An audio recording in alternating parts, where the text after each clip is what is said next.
There's a load out there, Mandy. It's Mandy.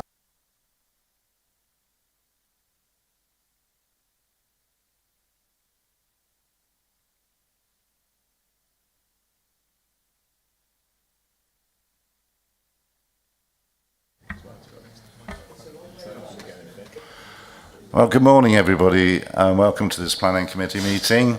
It's good to see many of you over there, speakers included. Thank you for coming. I'd like to introduce myself. My name is Nicholas Wright. I'm chair of this committee. The vice chairman isn't here this morning. Let me introduce you to Faith Quinn, who's the administrator, and also the principal lawyer, Rachel Charrington Walker, on my right. Cleeve Prior, Head of Development Management, and Development Manager Carl Brace. Also, we have planning officers who will come this morning, Adam White, Gillian McDermott, Joan Desmond, Stephen Hoang, and also Karen Whiteman, who's sitting adjacent to Carl. Also, we have the Assistant Manager, South Worcestershire Land Drainage Partnership, to give him his full title, Andrew Fowle, and I think that's it. And just a few safety items. In case of a fire, there's entrance. You exit through these doors or the doors you came in. There will be this planning committee is being webcast on YouTube, and there also will be comfort breaks depending on how we get on. Thank you. Could I have apologies for absence and notification of substitutes? Faith, thank you. Thank you, Chairman. I've had apologies of absence from Councillor Mary Tasker and Councillor Eric Bowden. Councillor Andrew Dyke will be joining us later. He's attending a funeral this morning. Substituting for Councillor Eric Bowden is Councillor Paul Middleborough.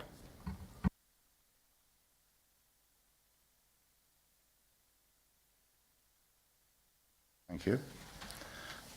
Declarations of interest. Faith? Thank you, Chairman. Yes, I have a number to read out here. For items 7 and 8, Councillor Birch has declared a non-pecuniary interest as he is a trustee of Wychavon Leisure, and he will not take part in the debate nor vote on either item. He actually isn't present right now. Item 10, I've received a declaration of interest from Councillor Dyke. He has a non-pecuniary interest. The Speaker, Mary Smith, is his youngest son's mother-in-law. Councillors Adams, Middleborough, Robinson and Rowley have declared non-pecuniary interests. The Speaker, Mary Smith, is known to them as she is a former Wychavon District Councillor. And Councillor Robson has declared non-pecuniary interest.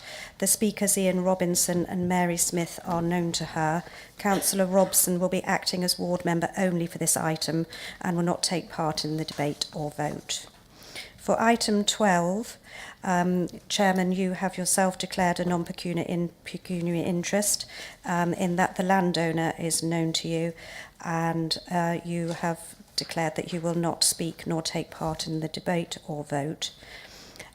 Councillor Dyke or somebody else will be appointed to chair this item.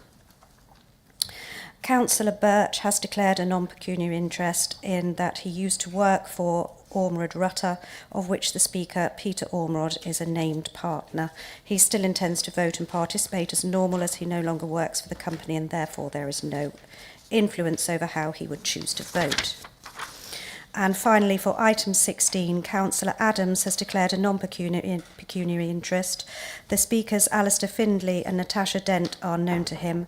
Councillor Adams is not predetermined, but will sit in the public area and will not take part in determining this application, given the closeness of this site to his own residence. Thank you. Thank you, Faith. Are there any other declarations of interest? John?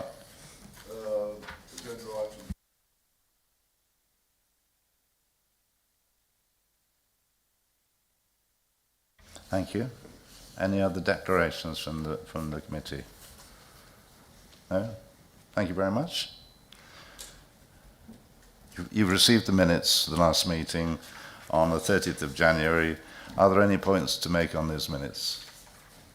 Can I therefore have a proposal that they are acceptable? Proposed by Councillor Dawkes, seconded Councillor Morris. Thank you very much. This is really, I've repeated this this is for those of you who speak as well as who are attending this morning. Basically, before it comes to committee, it obviously, if you've read the officer's report, goes through lots of different stages. The individual planning application, mainly information supplied on behalf of the applicant, representations received from person or bodies consulted upon the application by the local planning authority, which is Wychavon.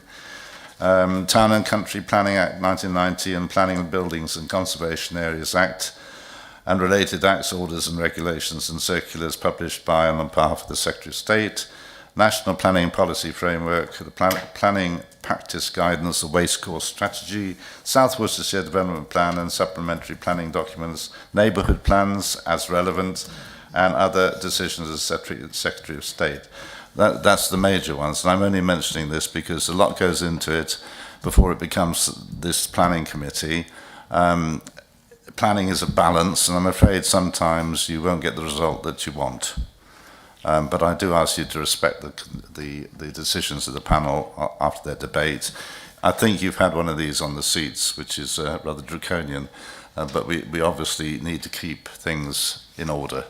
So if you want to desperately speak, go out in the car park and have a rant and then come back again.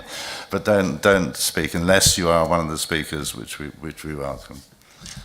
Just on that basis, for the speakers, we allow 3 minutes for a parish, town or parish council, 3 minutes for those objecting, and 3 minutes for those in support.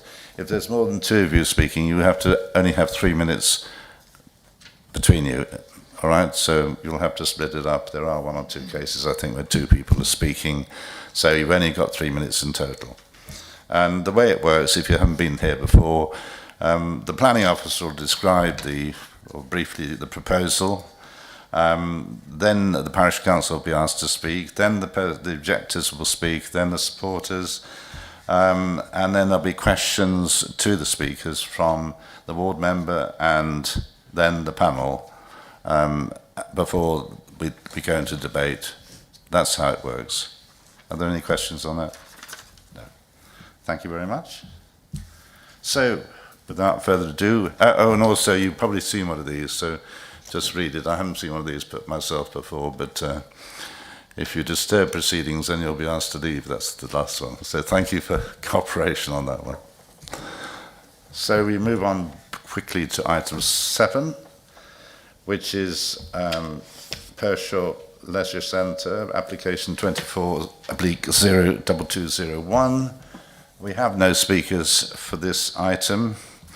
So the planning officer, this is Karen Whiteman, so can I ask you to present this application, please? Thank you. Thank you, Chair. This application is Pershore Leisure Centre, which is owned by the council, which is why it's presented at committee, is for the installation of PV air source pumps and a substation and feeder pillar. It's located in the town of Pershore, so the map indicate where Pershore is in the district. The location plan gives the site of where the solar panels will be that are marked in red, and the air source heat pumps at the front and the little orange shading. An aerial photograph shows a leisure centre in relation to Pershore town with the River Avon and the retail park on the left. Again, the proposed site plan gives a better indication of where the solar panels would be sited. The proposed elevations again shows the solar panels and they are marked in red. There's a picture of the leisure centre, which is a modern and functional building. This is the front elevation, and the solar panels will be sited, and also on the rearest elevation, well, they'll be sited on that roof slope. And just to give you an idea of where it is in context to the retail area with the supermarket and the public car park. The recommendation is for approval and there are no updates. Thank you, Chair. Thank you very much. Ward members are Councillor Tucker, Charles Tucker, Councillor Burtwright Green and Councillor Arnold. I don't think they're here this morning. So I'll ask the other committee members if they have any questions to ask the case officer. Yes, Councillor Morris. Thank you, Chair. Just a very quick one from a resident's point of view. Will there be any disruption to opening hours or parking, just so that we can reassure residents? There shouldn't be any disruption to the opening hours. Obviously, when there'll be installation, there will be additional traffic and obviously workers, but that'll just be through the installation phase, so that obviously should be managed. So there shouldn't be much disruption to users of the leisure centre. Thank you. Any other? Yes, Councillor Turrier. Just checking, the solar panels at the rear overlooking the river, are they above the roof line or on the roof line?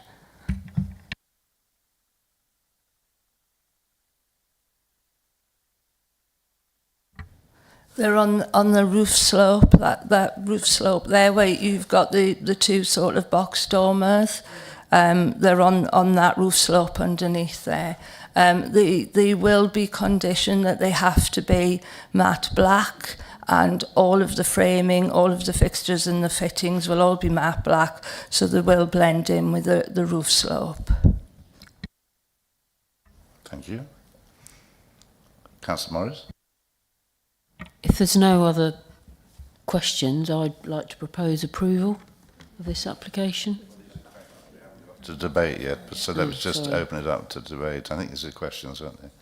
So we'll come to that in a second. Are there any more questions to the case officer?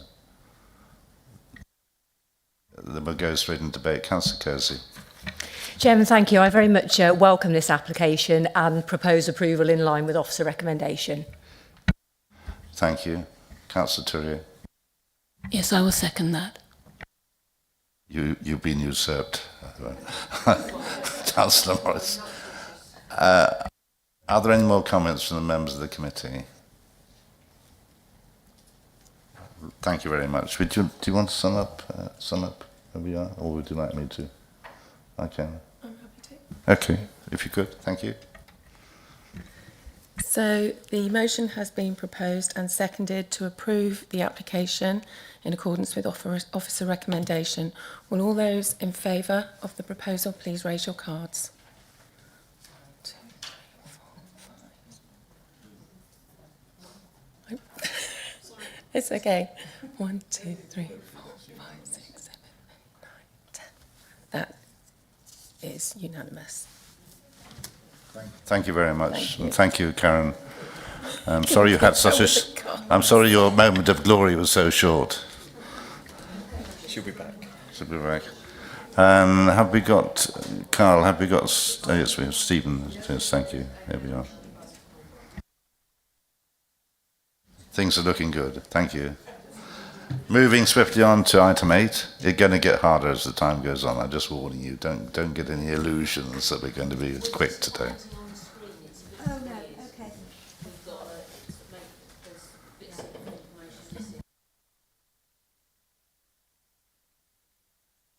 Just imagine the other three. Oh, here we are. That's right.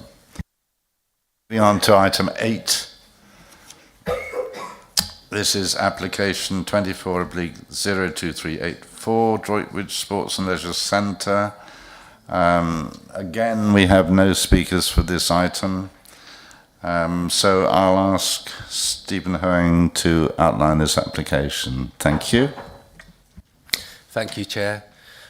Item 8 is the application at Droitwich Sports and Leisure Centre.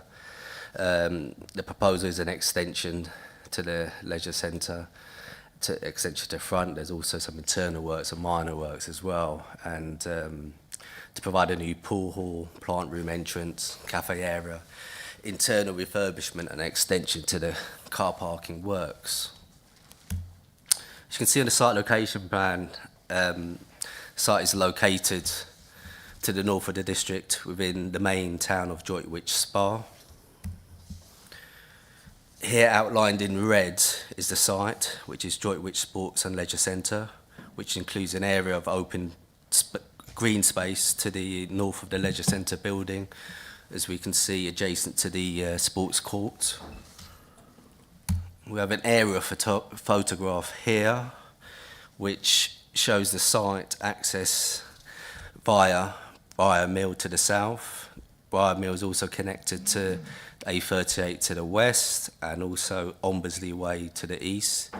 Droitwich Canal is also situated not far from the east of the site. The River Salwarp also runs along the other side of the site to the west. Here's a site plan of the existing and proposed. As shown, the main extension to the leisure centre would be located to the western side of the building, where the existing front entrance is situated. Here we have the proposed car park extension plan. The proposal involves expanding the existing car parking area to the northern side of the leisure centre building, as well as to the north, adjacent to the sports court, that strip along the sports court to the walls of the west of the sports court. And here is a proposed plan of the proposed extension. The proposed extension would provide some minor demolition works to the existing entrance. The extension would accommodate a new swimming pool for learners located close to the existing larger swimming pool. The extension also provides a new entrance, lobby, reception and cafeteria. There are also some minor works proposed internally and also to the rear of the building involving the extension of a corridor. Here are some proposed elevations. The drawing in the middle is the front elevation of the building where most of the works are proposed. However, only part of the front elevation will be extended. As you can see, it's only the right-hand side which will be extended.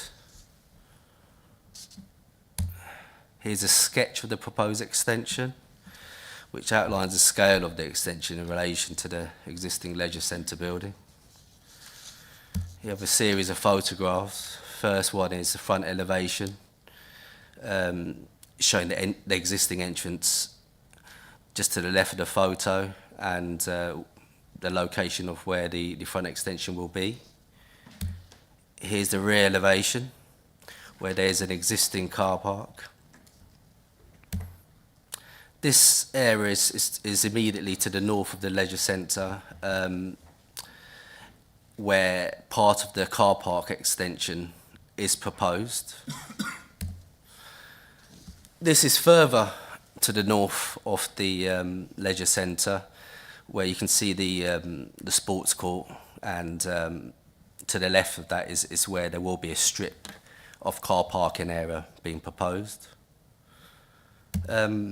Yeah, that's presentation ended. Thank you. Thank you very much. The ward members are Councillor Duffy and Councillor Chowdhury, who aren't here today.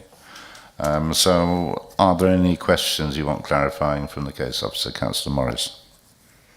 The same as last time, really. It'd be really helpful to know how this would be managed around use of the swimming pool, whether that's going to carry on as it is and how it will work for residents.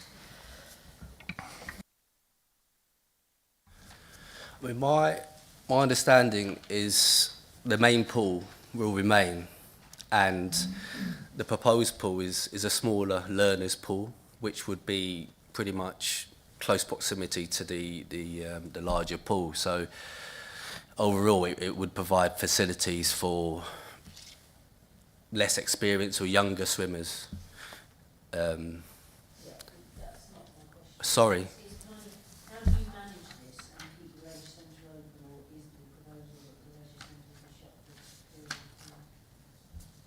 Oh, during the construction works.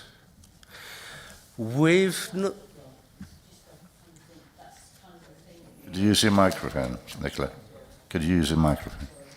I think that'll be the thing We that don't have concerns those details. residents. Maybe that's not planned yet, I don't know. Kieran, could you like to? Or Carl? Yeah, Carl. our understanding is certainly from the planning point of view, we've not been given a programme of works like that. Initially, the first phase is to secure the planning permission. That will then unlock finances, potential funding streams, and then obviously there would need to be, through our partners within the council, there'd be a programme of works and try to accommodate as minimal disruption to users as possible. But inevitably, there will be some with the nature of the works taking place. Okay, thank you. Other questions to the case officer? No? I know we had an early start, but thank you. Fine, thank you very much. In that case, just open it to a debate from anybody. Councillor Kersey. Thank you, Chairman. The report is evident. We have all the information that we need, so I propose approval in line with officer recommendation. Thank you, Councillor Kersey. Councillor Rowley. I second that. Thank you. Any other comments at all? Then we have a proposal. Oh, yes, Councillor Robinson.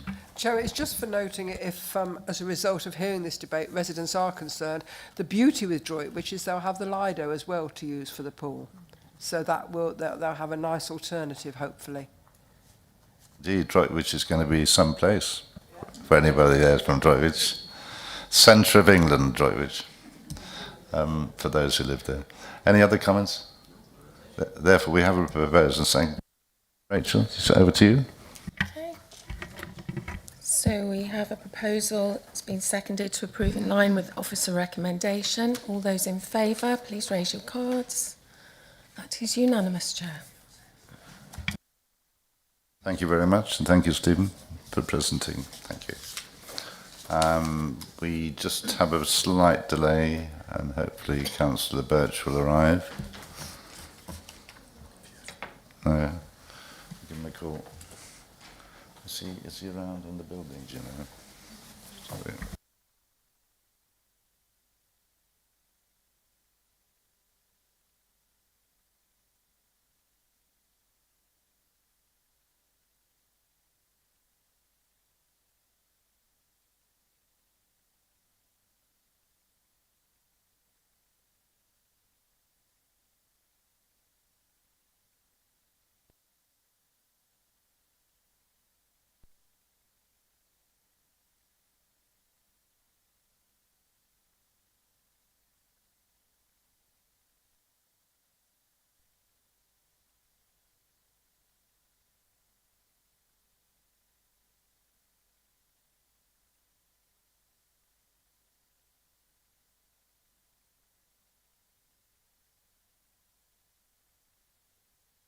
Apologies for that interaction. Councillor Birch will.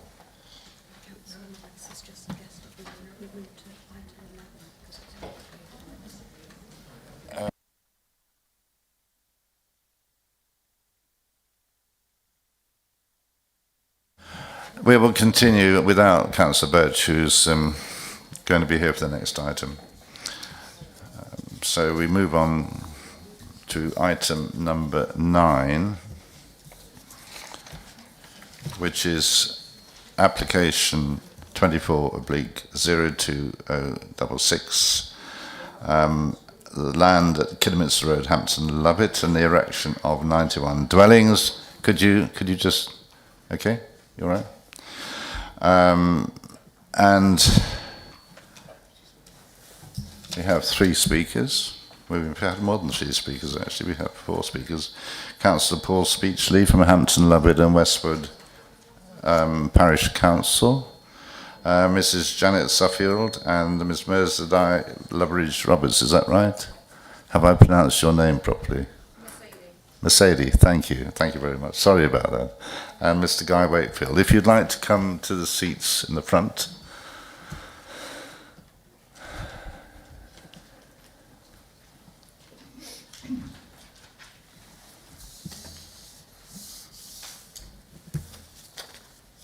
So there's the parish council there, objectors there, which you need two seats together and supporters. You're supporting, aren't you? So, okay, supporters over there. Thank you. That's fine. Say it again.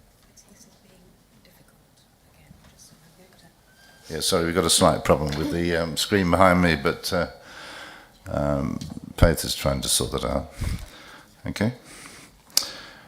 Right,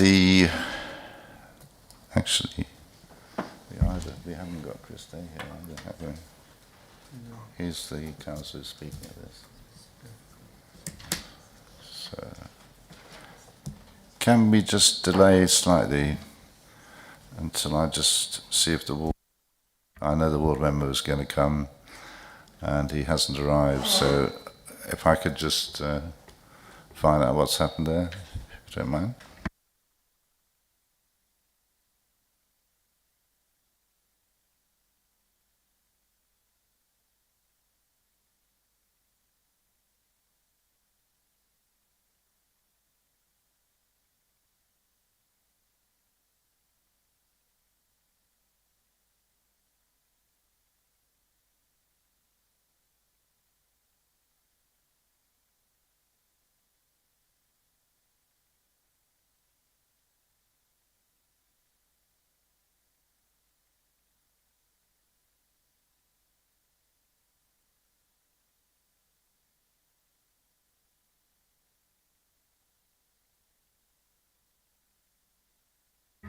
We'll have an interlude for 5 minutes. I'm sorry, but that's what we're going to do. Do you mind, speakers? You all right with that?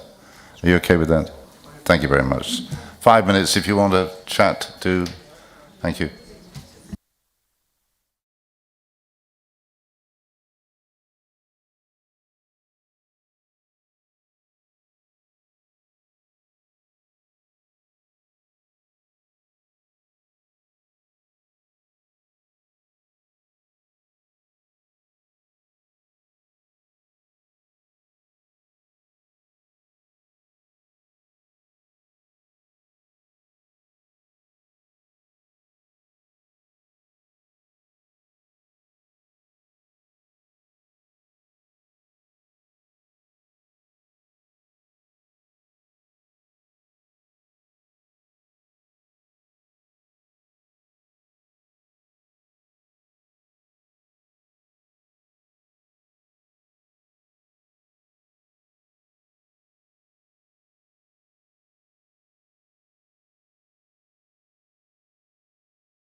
Okay, are we all seated? Are we all here? Faith, are we all here?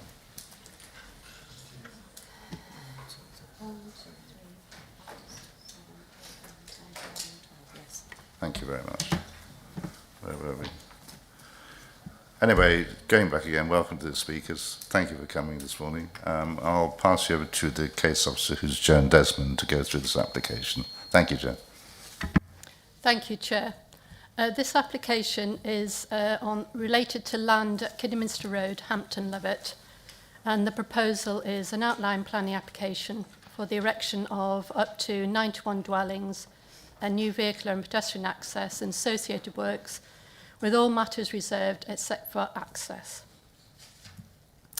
This slide shows the location of the site in relation to the district, so you can see it's the red star is the application site, and Hampton Lovat is just north of Droitwich Spa.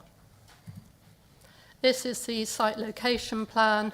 The site area is edged in red. Doverdale Park is the centre of the area with the red line wrapping around the Doverdale Park itself, which is a mobile home site. The area in blue is land which is also owned and controlled by the applicant. This area to the north, it's intended will retained as open pasture land, and that would be intended to be secured via 106 agreement. The area down here in blue is also land which was in the flood zones 2 and 3, and the application sites, the red area, has been revised to ensure that the application site itself now falls within flood zone 1. You've got the railway line on the eastern boundary of the site, and you've got Kidderminster Road on the western boundary of the site. This is an aerial photograph which shows the site as agricultural land, as I say, wrapping round Doverdale Park, and you've got industrial developments on the western side of the site and also on the southern side of the site. This is a submitted parameter plan which indicates the proposed land uses.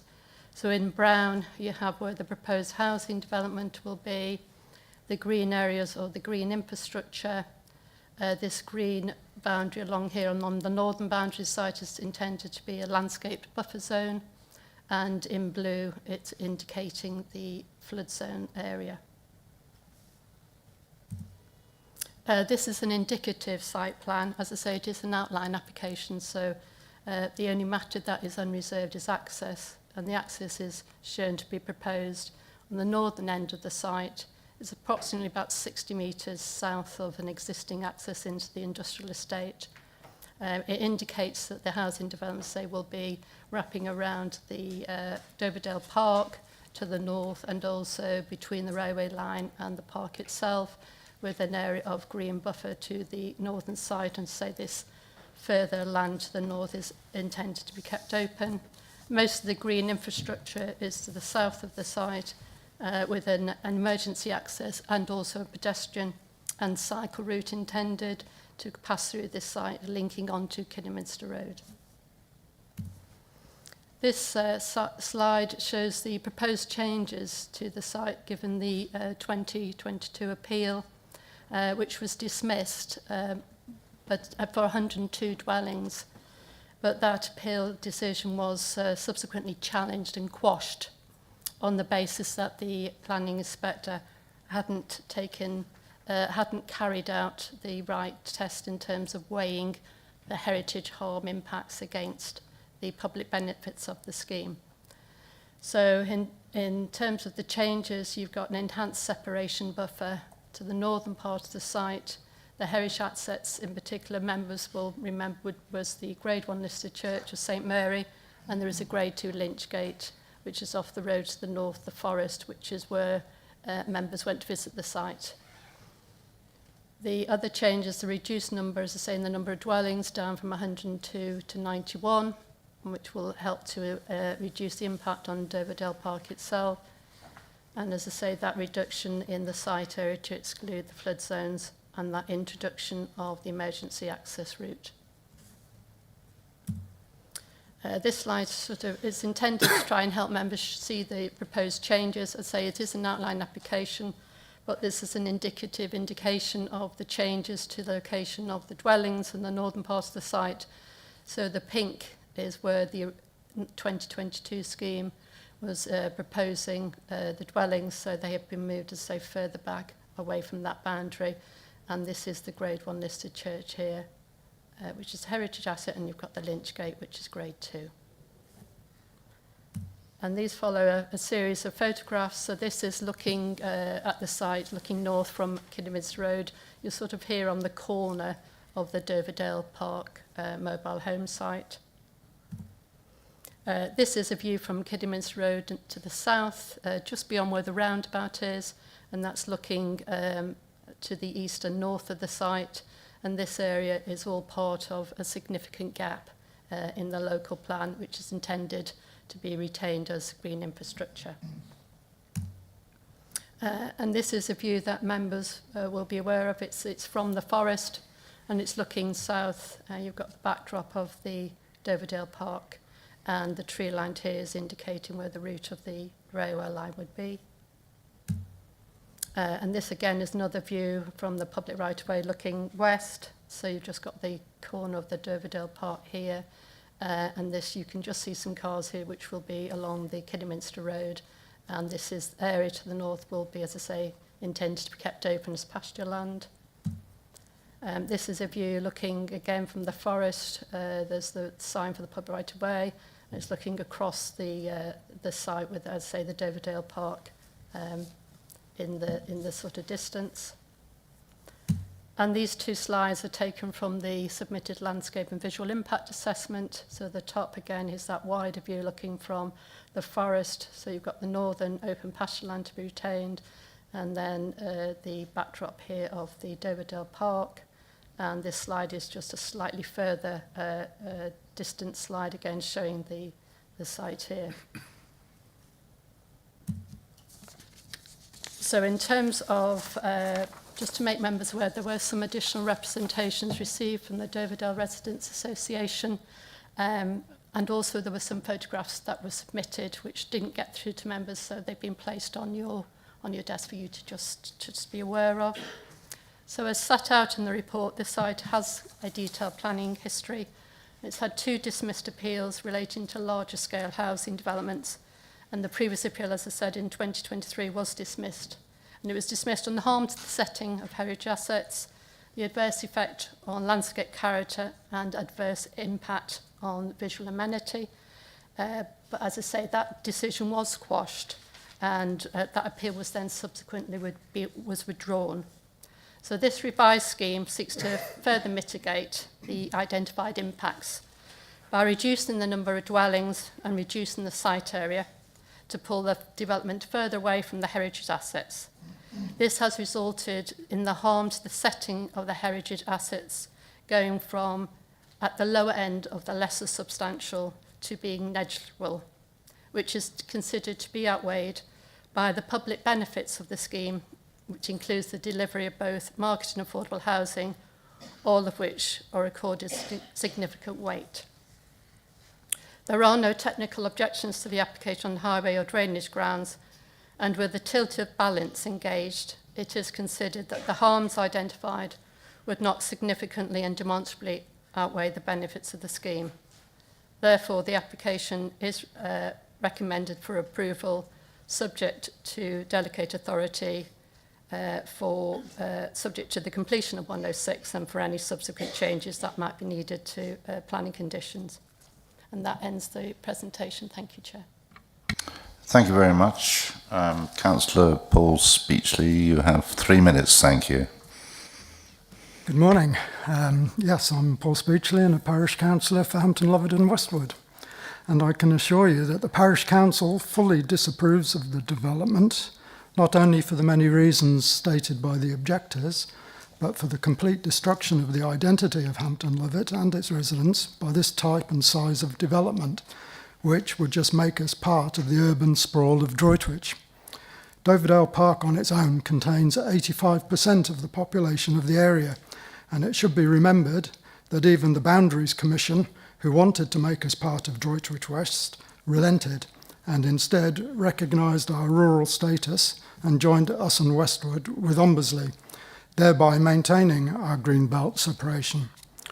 Also, Under the 1983 Park Homes Act, the residents of Doverdale Park have rights, including that of a peaceful environment, and I'm led to believe that can include the surrounding area and an unwanted construction, and also can be given protection by the council.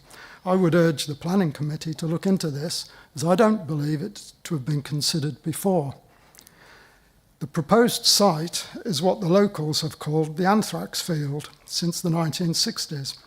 As there are no records of this, one would assume it was an illegal and unreported site.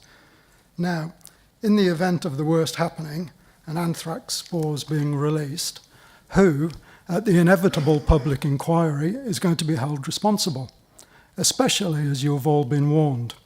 It would be better to say no now, that this land is unsuitable for many reasons. I would also urge the committee not to approve this scheme purely because the council might not be able to afford to pay the costs if the developers appeal yet again. We cannot allow big business to bully their way with deep financial pockets past our proper systems. Very little has changed. This seems to us to be, in political terms, spin, and we hope you will arrive at the same conclusions as previous planners and appeal inspectors. It is, after all, minor cosmetic changes. One last thought.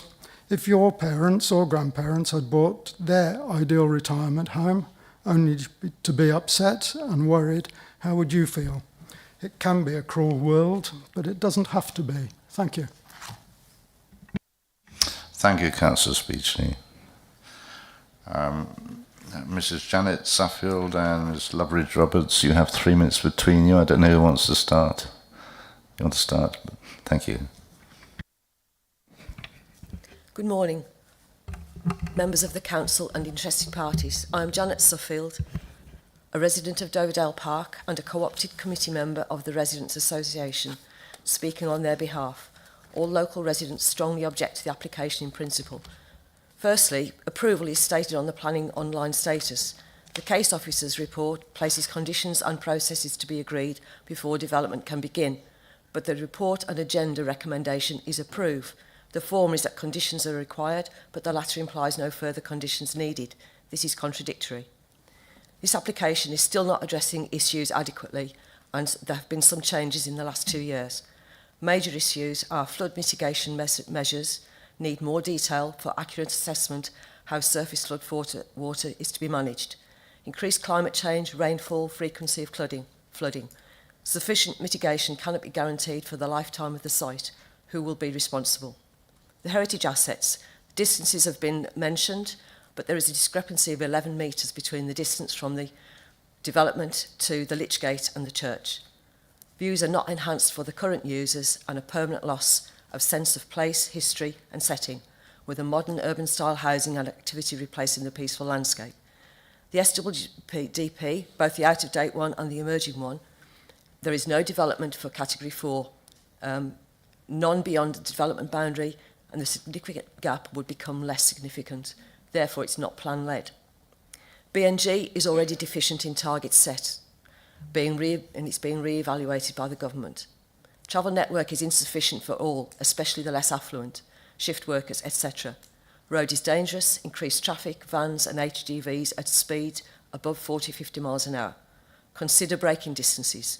2 more junctions on a fast, busy road, access in and out for all, more vehicles, more pedestrians and cyclists, and increased risk of accidents.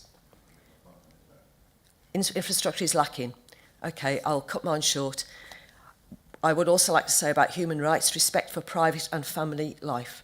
Article 1, every person has a right to peaceful enjoyment of personal possessions, written into our Park Home Agreement. I will not be alone in seeking all other accommodation.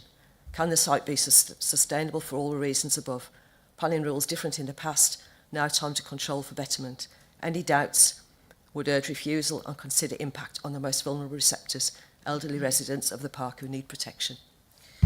I'm the daughter of the owner of Doverdale Park Homes, a family business home since 1988 for retired and semi-retired people, mainly people buying park homes purely because we were surrounded by open fields, green belt land with 0 rated crime.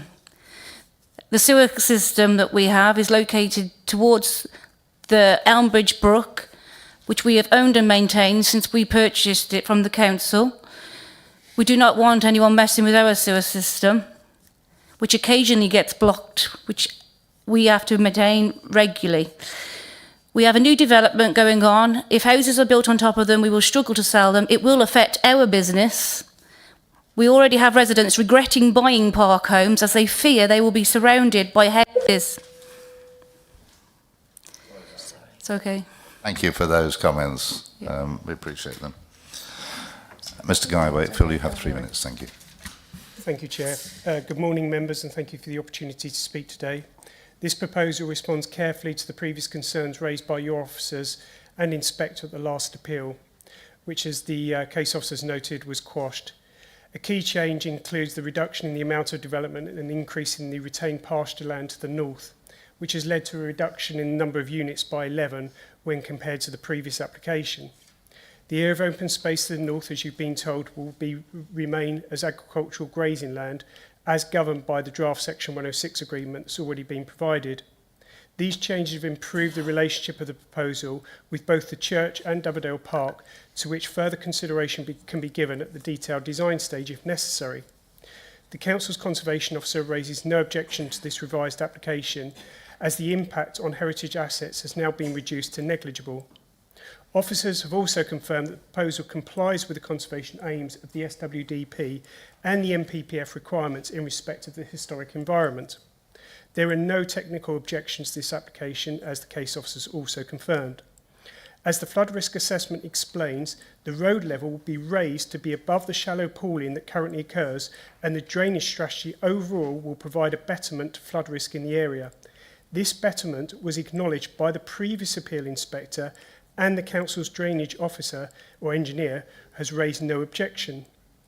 The MPPF advises that planning permission should be granted unless the adverse impacts of the proposal significantly and demonstrably outweigh the benefits.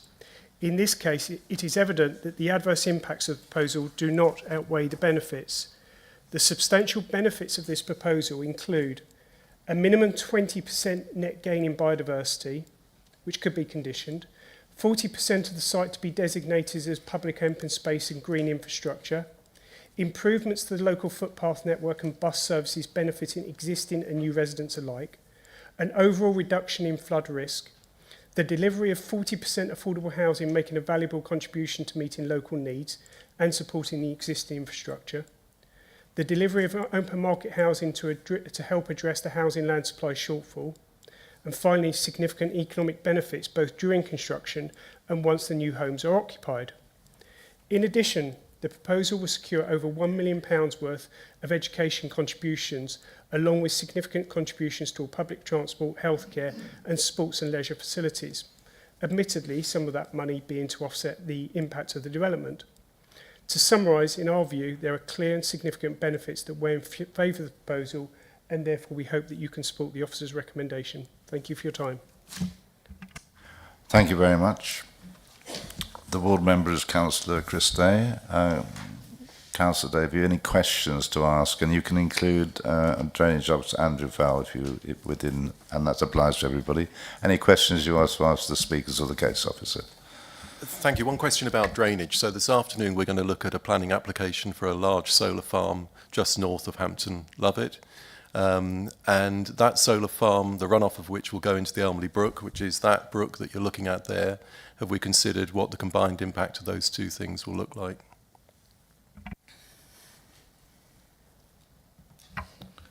Thank you. Through you, Chair. So the drainage of this site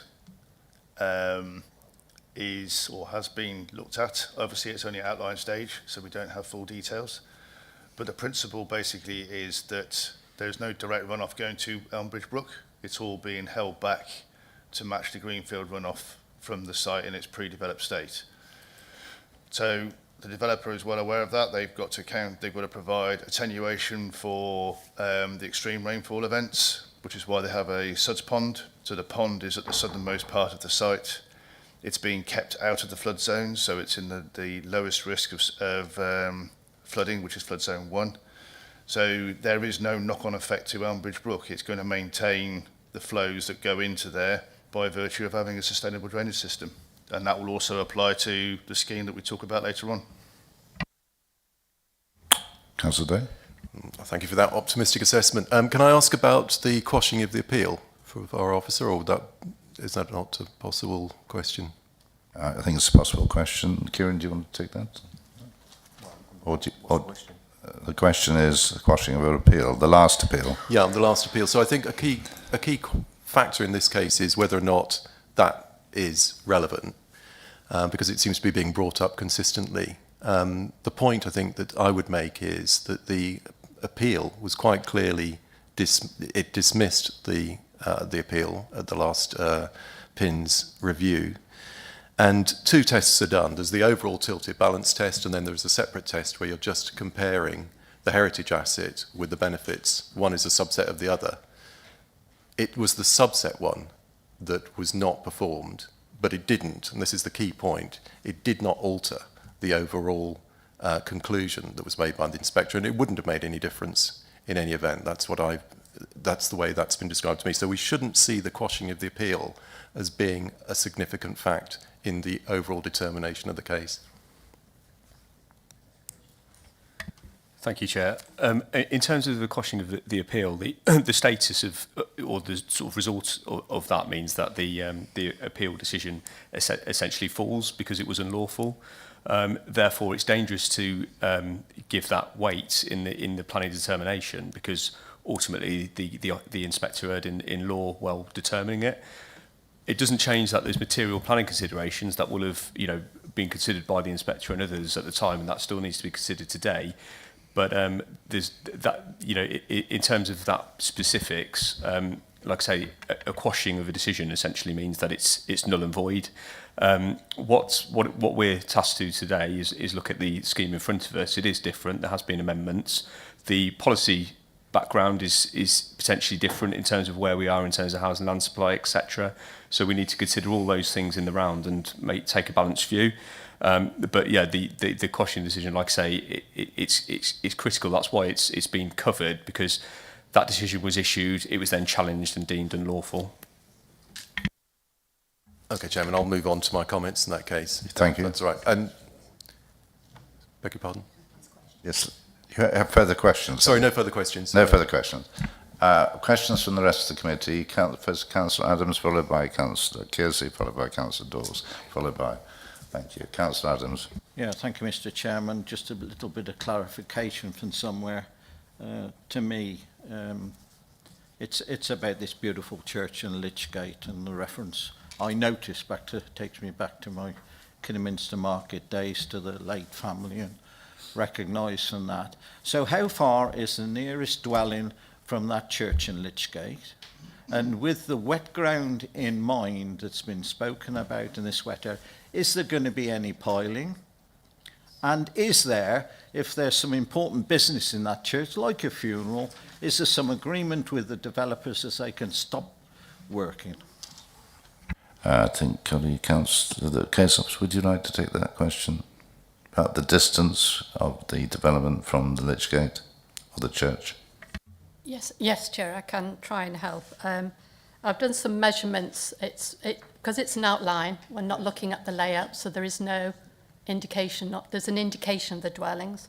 So from the site boundary, northern site boundary, the nearest point to the Lynchgate is measured off at approximately 103 metres. So you'll then have the road, and then you will have a dwelling in terms of the detailed application, but the minimum distance, say, is measured off at 103.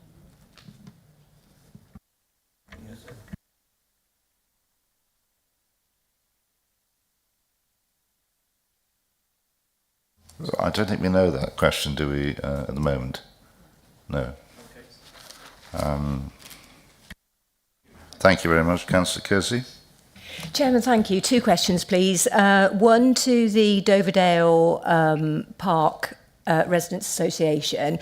Just for some clarity, please. Is Doverdale Park a park that residents can live on for 12 months of the year? So it's their full-time permanent residence? Yes, it's fully residential and as such a protected site. and the age range is from 55 upwards, so we're all a retired community. And it's residential, that they don't need to come off. don't It's need not to their come off second at home, all. it's their main residence. Fully main residence it has Okay. to be. Yeah. Thank you. And Chairman, I think, I'm not sure whether, probably to the officer or maybe the applicant, but I think probably the officer in the first instance. It's been mentioned that there aren't any technical objections, but I wonder if you could help me with regards to Worcester Regulatory Services. They said that that it needed an update from the report that was 7 and 8 years old, just following on from what the parish council had said about contamination, and that they were saying that it required an update by a competent geo-environmental practitioner. Have we had that update? Thank you. Yes, Thank through you. you, Chair. In terms of the update, that was a similar query that was raised at the appeal in 2023.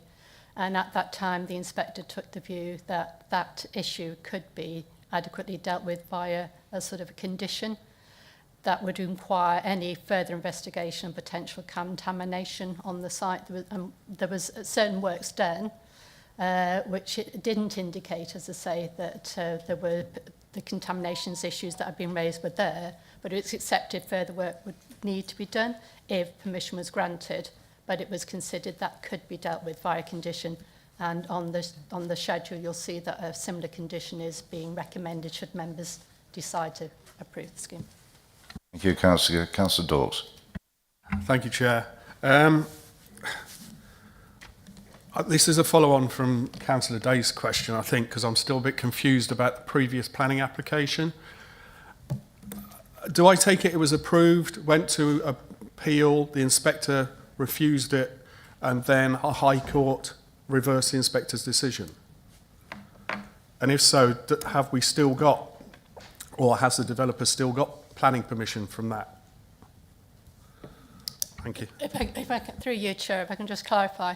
The application, it was a non-determination appeal, so we hadn't made a decision. It went to appeal. As a council, our case was to refuse it, and the inspector dismissed the scheme for the reasons, as I say, I've identified. But it was challenged and subsequently quashed on the ground that he hadn't undertaken that separate public benefit versus heritage harm. So, as pointed out, it is a material consideration.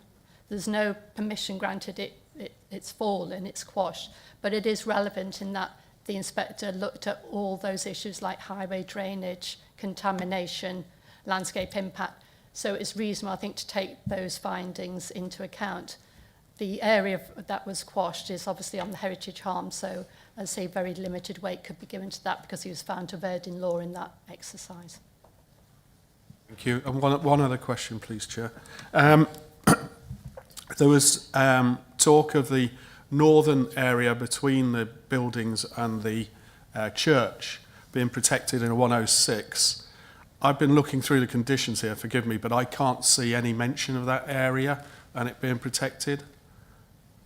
Can you tell me where it is, please? Thank you. Through you, Chair, it's through the section on planning obligations, and it has various the contributions towards like transport, and on there it's got to require that northern part, it's called grazing land, I think, heading, to require that northern part of the site to be kept open. So it would be, the intention is to secure that through a legal agreement. Thank you. Thank you. Councillor Clapwood. Thank you, Chairman. Looking at the parameter plan there is, and the key on the paper, there's a red dotted line going there, and it says it's indicative line of emergency access. Now, my understanding of emergency access would be for the likes of fire, police, ambulance. So will that be a made-up adopted road? Chairman, would you like to say, or is it your? Who's going to answer that one? Well, I'll take it, and then maybe the agent might want to add something. It's shown, yes, as indicative. It's indicating the details. I think it's 3.7 metre width, but it will have the bollards at the entrance so that it is for emergency use only. And its primarily role would be really as a more attractive pedestrian cycle route through the green infrastructure linking onto Kidderminster Road from the application, from the development, the housing development element. Have you anything to add to that, Mr. Wakefield? I don't, Chair, no. I think that covered everything. Any other questions from the committee to the yes, Councillor Morris, and followed by Councillor Thurier? Thank you, Chair. Am I right in thinking the issue of contamination is, I think it's condition 20? Is that right, I think? 0.6, I think. In the event that contamination is found at any time. Yeah, my point being is we're not being explicit what the contamination is, and I've picked up that it might be a biohazard if it's anthrax. I don't think we should gloss over that, so I'm just suggesting that should this go forward, then that the actual condition is strengthened to make it absolutely crystal clear. My question really is, does contamination include everything? And I'm imagining that to actually test for anthrax is probably quite a technical exercise. Would you like to answer that? Yes, thank you, through you, Chair. Yes, all forms of contamination tend to be covered by this condition, so you'll need to have a detailed further investigatory work carried out on the site. And there are various stages, so there's 6 stages of that condition requiring that in-depth study to be done. But the evidence submitted so far in terms of initial investigatory works, including the history of the site, doesn't indicate that there is any evidence to support the issue certainly of anthrax or even of unexploded munitions, which has been raised previously. Further question? Well, just could you clarify that? So,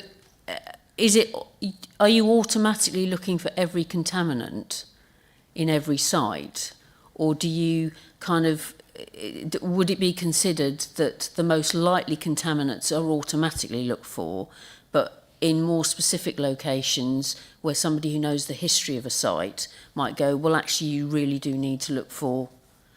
Because to me, that just seems like a very general, very generic condition, which in this particular circumstance might not cover it. That's just my concern.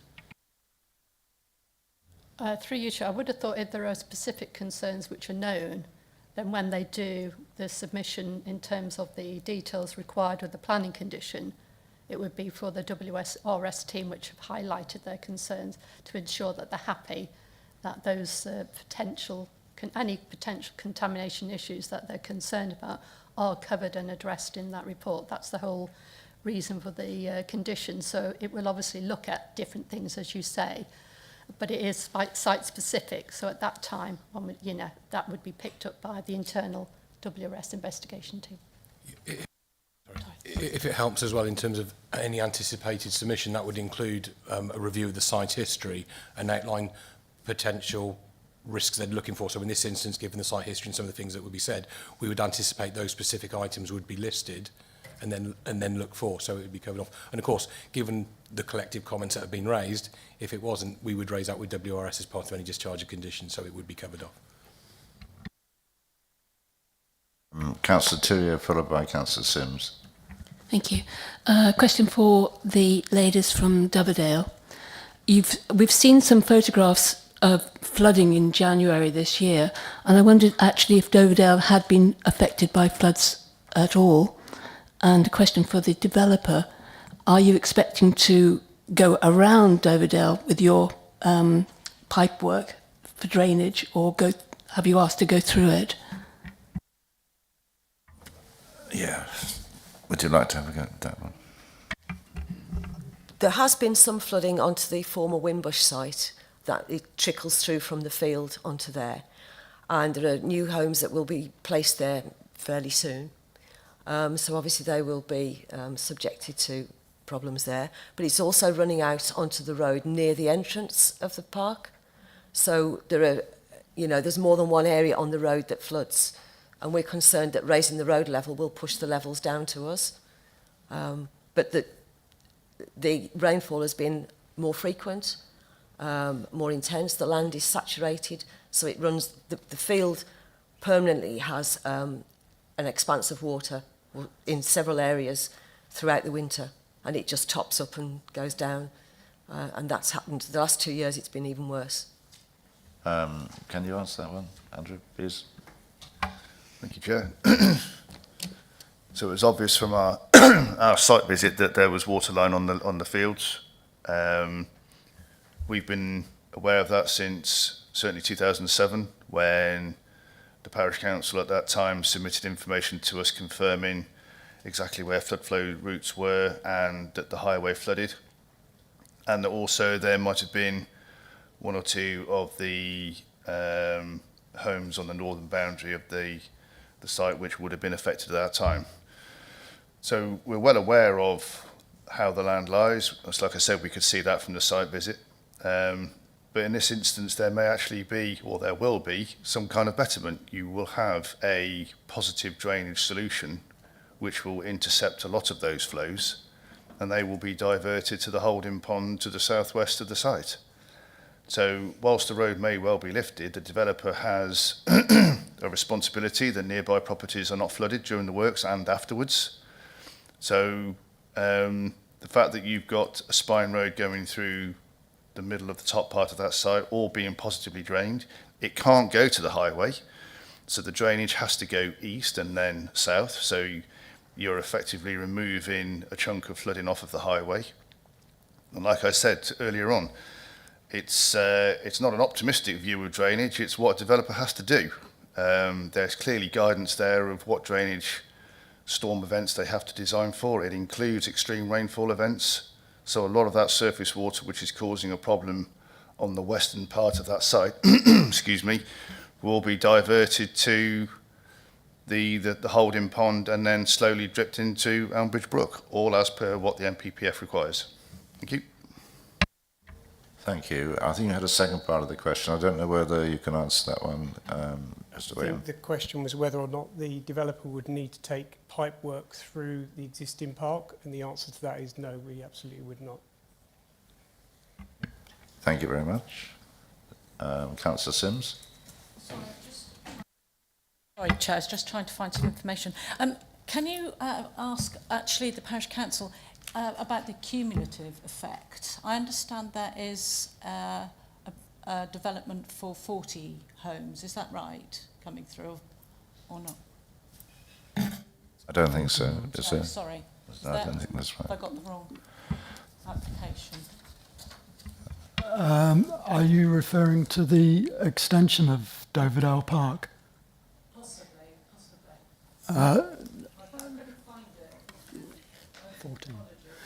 You are correct. There are 14 new park homes due to go on. I think there's 3, to my knowledge, are already in situ, and the concrete bases are ready for the others. Thank you. It's not. Thank you. Thank you. Are there any more questions for the speakers? No? Thank you. Well, thank you very much. Would you like to return to your seats? Thank you very much for coming and speaking this morning. Can I ask Councillor Day, would you like to address the committee when they've sat down? Thank you.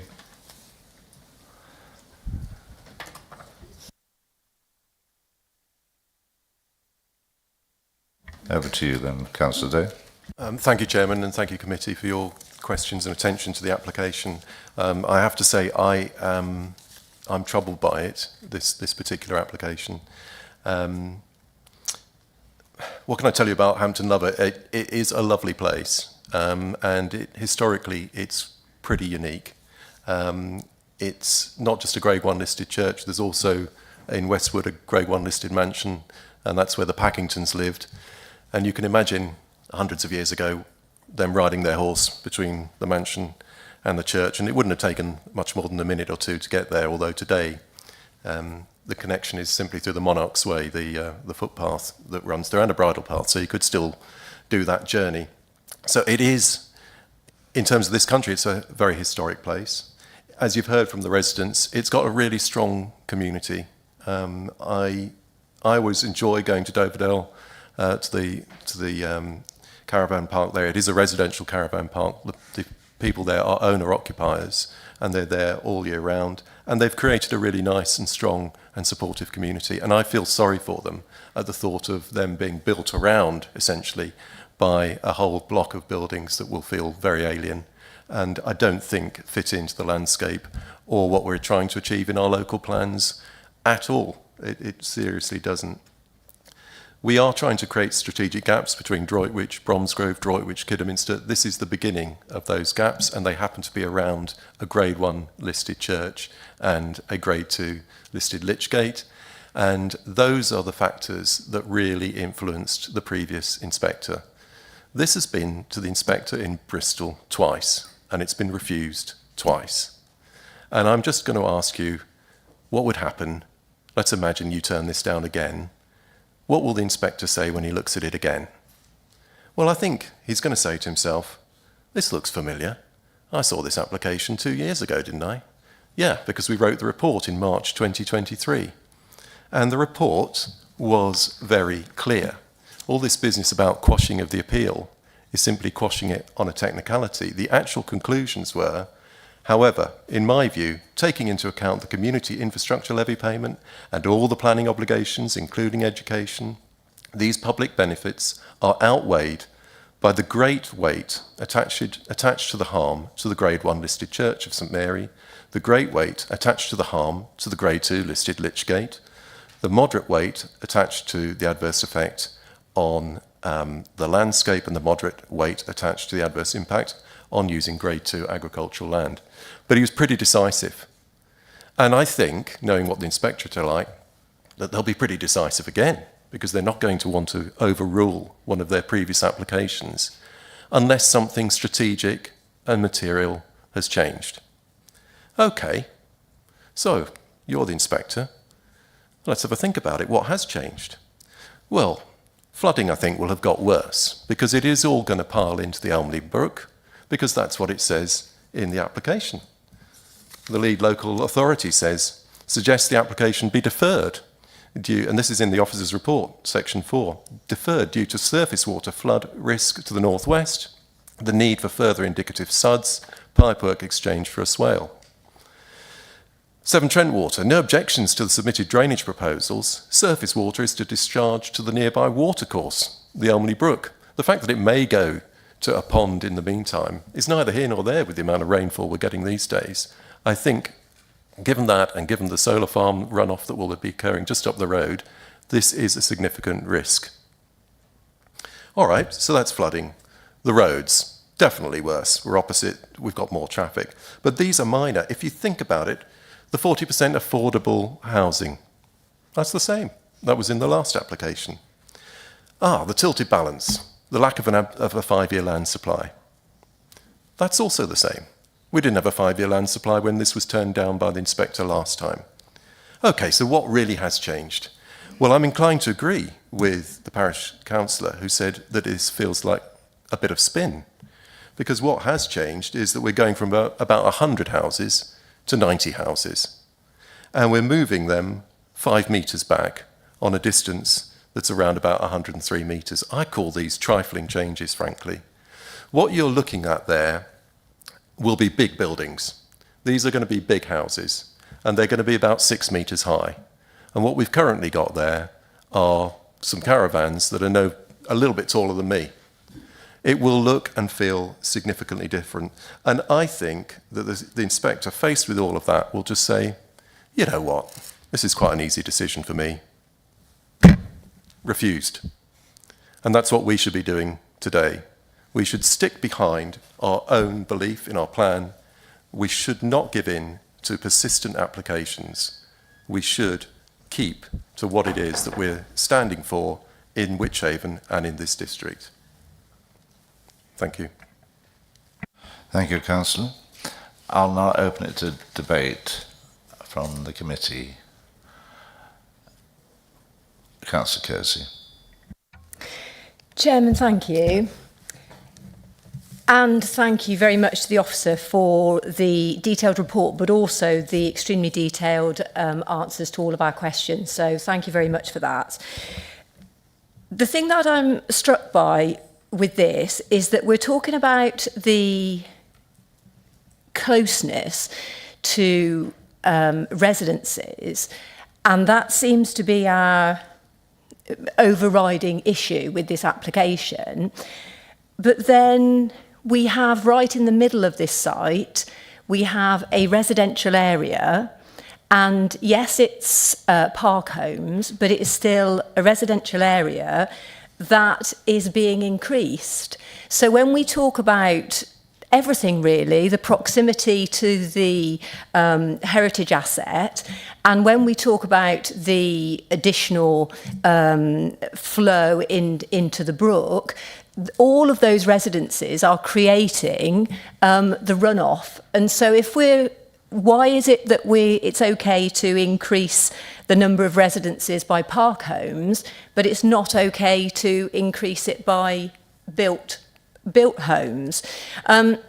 With regards to Councillor Day's point about that these properties, if approved today, would tower over the mobile homes, well, this is an outline application, and we don't know, all of these properties could be bungalows. We've got no idea as to what they would be.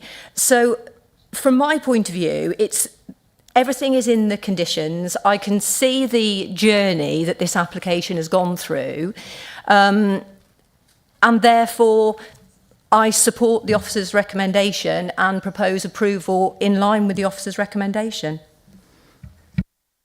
Thank you, Councillor Kersey. Councillor Sims. Yeah, thank you. I disagree. Actually, I think it's a real shame that we have 91 houses on this site, and I think what we need to do is re-look at that and come up with a different number if that's what's going to happen. So, yeah, it really concerns me, actually, that this is a lovely little village that is going to be totally changed, actually. And I think there should be some respect given to the parish council and their views and the residents, actually. So I strenuously disagree with that, and I don't agree with the number of housing at all. Thank you, Councillor Sims. Can we have some further comments? We have no further comments. Thank you, Chairman. I'd just like to raise that it's very unusual in this committee that we have an inspector who's looked at a site, given a verdict that, yes, had to be altered, had to be quashed, but nevertheless, his opinion was clear, you know, what he wanted to do. So I think there's a bit of a tilted balance here between ignoring what an inspector has said, potentially putting it forward to another inspection, and I don't think we're not really discussing that in great depth. Does that make sense? It makes sense, yes. Thank you. We have further comments? Councillor Midborough.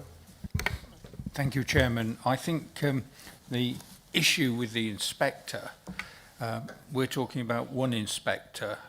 It's the inspectorate. We don't know who the inspector will be if it were to go to appeal.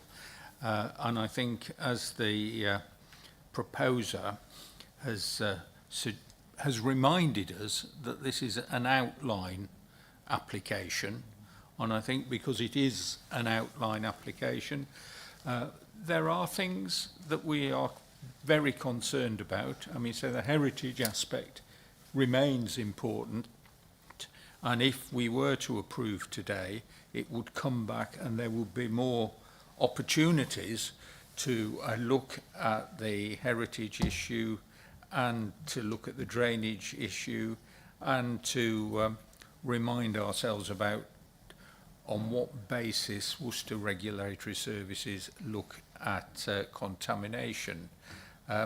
But it is an outline application, and therefore I would second the officer's recommendation.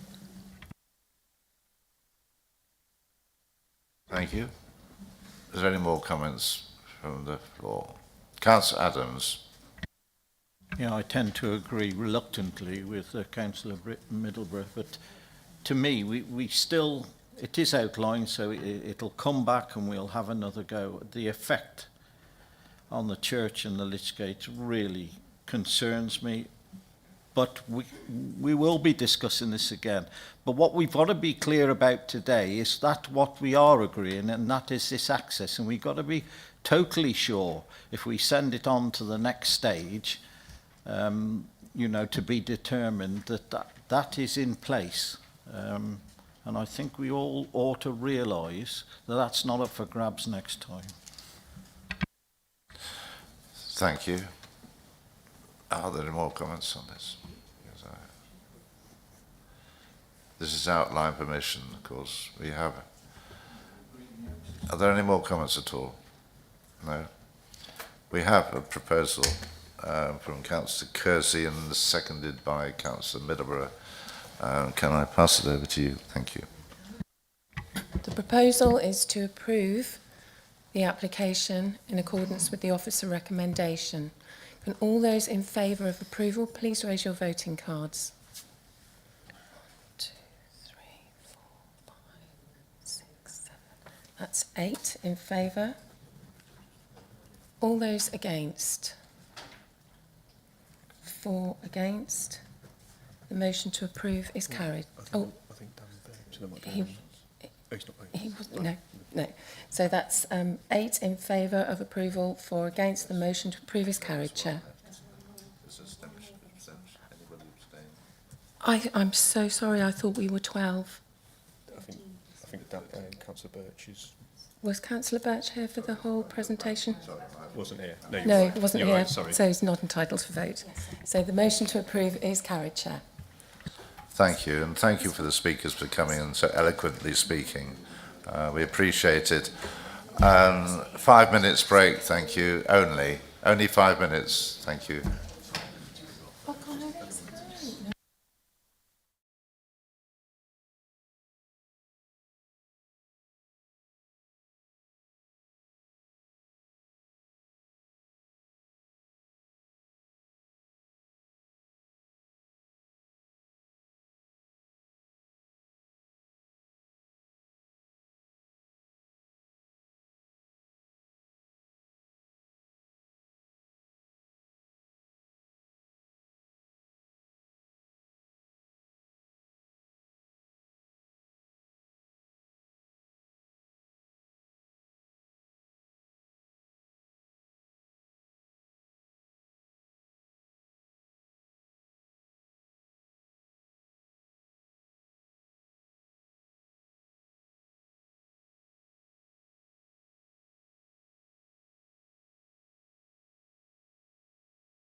Has it got to be more expansive?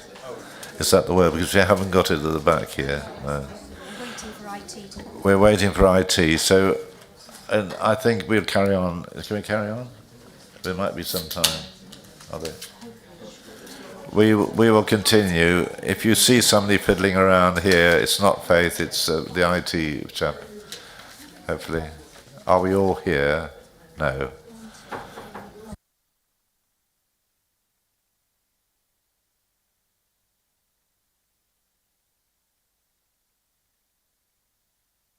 Oh yes, Hannah's over there, thank you. You're right. Right, we will continue if you don't mind. We move on to item 10, which is application 24, I believe, 00632, land at Evesham Road, Cleeve Prior, and this is application for the erection of 61 dwellings, etc.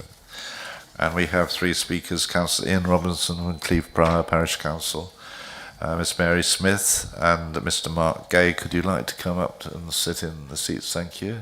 If you're all here, yes. Okay, thank you very much. Thank you. It's great. The case officer is Gillian McDermott. Can I ask you to present this application? Thank you. Thank you, Chair. While IT are sorting out the presentation, I'll just go through the updates for the application. We've had an initial representation received from Mr. Duncan Harvey of South Lunds, Evesham Road, Cleeve Prior, and the comments are set out in the update sheet. There's also an update to the officer present appraisal in terms of surface water drainage. And additional information plans. The plans have been amended to correct the drawing references, so any amendments there in the listed revised condition 2 are just the ones they underline there. In regard to condition 7, this should refer to the flood risk assessment revision D rather than the revision B. And in terms of the biodiversity net gain, it's set out about the offsite BNG will be provided at Avon Meadows, Stratford-on-Avon, which comprises 21.2 hectares of modified grassland. And there's a plan there that shows the location of that land. And the wording of condition 12 in terms of biodiversity net gain is also confirmed there.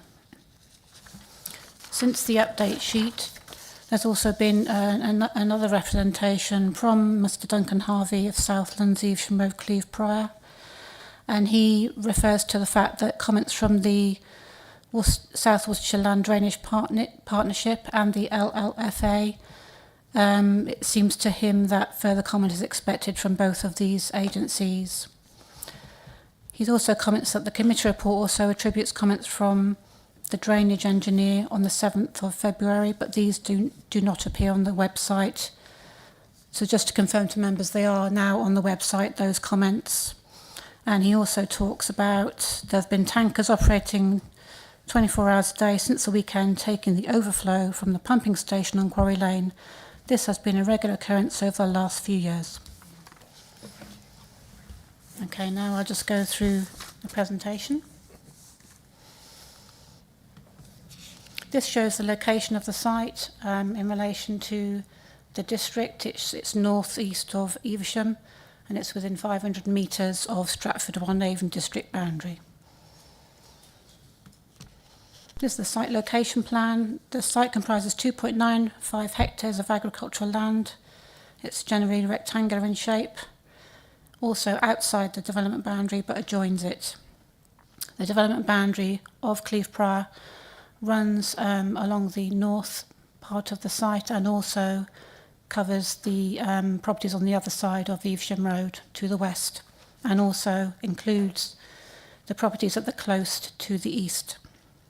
To the north is Prior House, which is a Grade 2 listed building, and also there is the Cleeve Prior Conservation Area to the north as well.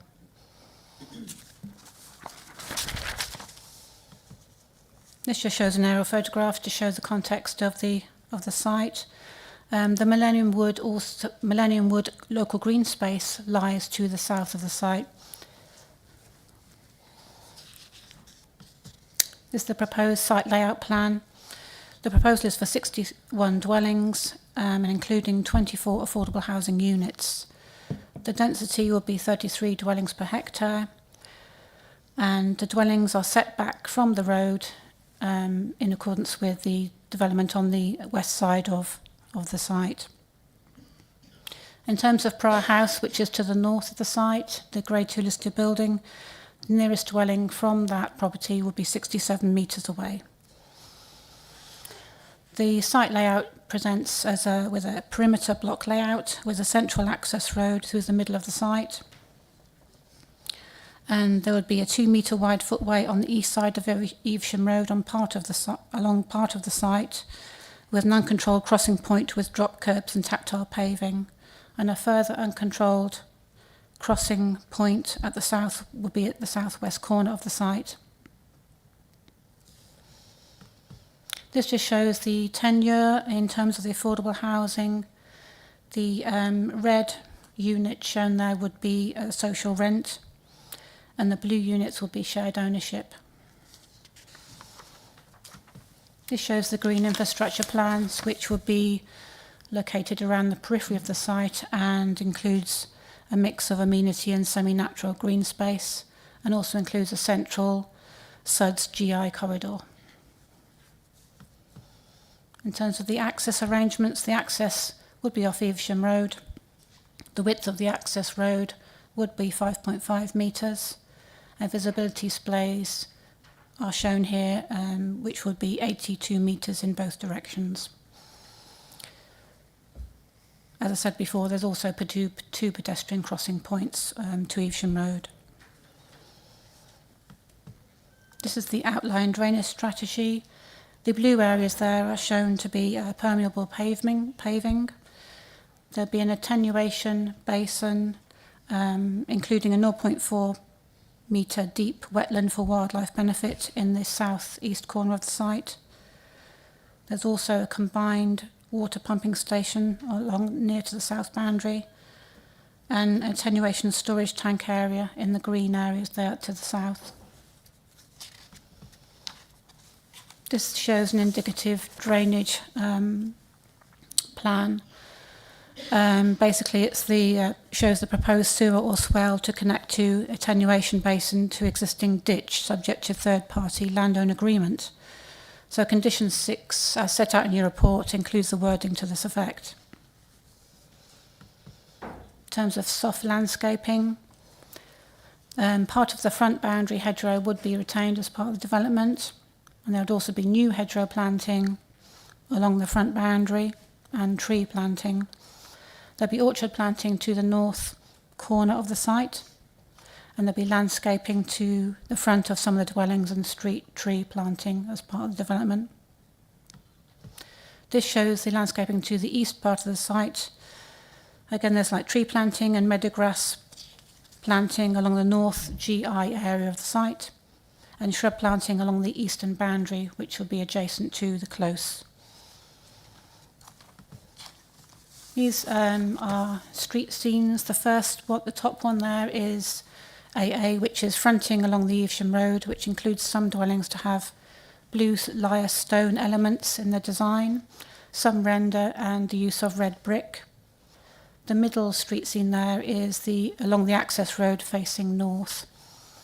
And the CC one, which is at the bottom of your screen, is along the north part of the site facing south. I'll just show you some of the house types in more detail now. These are the Bray and Henley house types. As you can see, the use of blue lyre stone is in the top house type, and there's coin detailing and use of chimneys in some of the units as well. These are Fritwell and Lowlesley house types. These are Lowlesley version 2 and Stanton house types. So the Stanton house type is for the single-storey units. And these are the E1 and B3 house types. I'll just go through some photographs now. These are photographs along Evesham Road. This is looking, the top one is there looking east from Evesham Road, and the bottom one is looking north along Evesham Road. The top one here is looking from Mill Lane, looking southwards, and the bottom one is the front boundary along Evesham Road. The top one there is the view showing the access to Prior House, and the bottom one is from the gateway of Prior House, where we looked from the site visit the other day. These are viewpoints in the submitted landscape and visual impact assessment. The top one is from Millennium Woodland, which lies to the south of the site, and the second one there is viewpoint 7 from the existing development at the close. So this is the presentation end. The recommendation is in accordance with the agenda as set out. Thank you, Chairman. Thank you very much. Can I ask Councillor Ian Robinson? Do you have 3 minutes? Thank you. Thank you, Mr. Chairman. Ian Robinson, Cleeve Prior Parish Council. The policy comments issued by the Planning Department concludes with the statement, none of the exceptions of SWDP apply, so the principle of development is not supported. The site is currently on Category 3 agricultural land adjacent to and part of one of the original farms in the village. Although the field is not in conservation area, it lies alongside as it was part of the farm at its original listing. The closing in of this open aspect would detract from the farmhouse, a classic Georgian building. The main house, being part of the village conservation area, sits at the end of a typical ribbon development. With this site sitting at the entrance to the village, it would dominate the main street and added to the poor design of houses and use of materials would ruin everything the conservation area seeks to preserve. Cleeve Prior is a Category 3 village and already has outline planning approved to expand by 100 houses.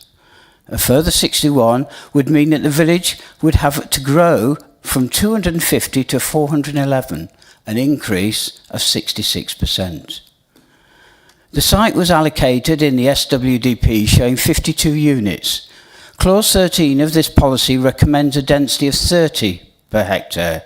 With the 61 units, this exceeds the benchmark to the density as stated of 33. Drainage is also an issue in the village. Due to the old infrastructure, the surface water cannot be pumped to the existing sewers. The local landowners do not support the solution through their property as the water courses are not adequate and the land is already subject to flooding. In the planning report, the drainage engineers have stated that pumping required to take the outfall to the nearest public sewer should not be supported as it's not suitably sustainable. The problem has also been reinforced by the Highways Department, who have stated they will not adopt the roads without a suitable drainage solution. There are concerns on the effect of the houses of local biodiversity. This development is necessitating the removal of a large and established ancient hedge line and doesn't meet the 10% gain in biodiversity that is required. This is proposed to be met by off-site planting. If this plan was approved, then it should be stipulated that the offset should take place within the local community, preferably with the help of Cleeve Prior Heritage Trust. From the 44 objections and only supporters, the feelings of the community are illustrated, and on this basis, the Parish Council asks you to refuse this application. Thank you. Many thanks. Mr. Mary Smith, you have 3 minutes. Thank you. Thank you, Mr. Chairman. Good morning, or is it? Oh, no, still good morning. I hope you've all had the opportunity to read the conservation area appraisal I emailed to you all. As I suggested, I believe this is an important document that is relevant to this planning application. It states, Cleeve Prior has seen only limited new development at its periphery, so in most part, its close relationship with its landscape setting is preserved. The future preservation of this setting is important to the preservation of the character of the conservation area. This application is is a proposal to build 61 houses on an agricultural field which over the years has been used for grazing of sheep and for making hay by the local farmer.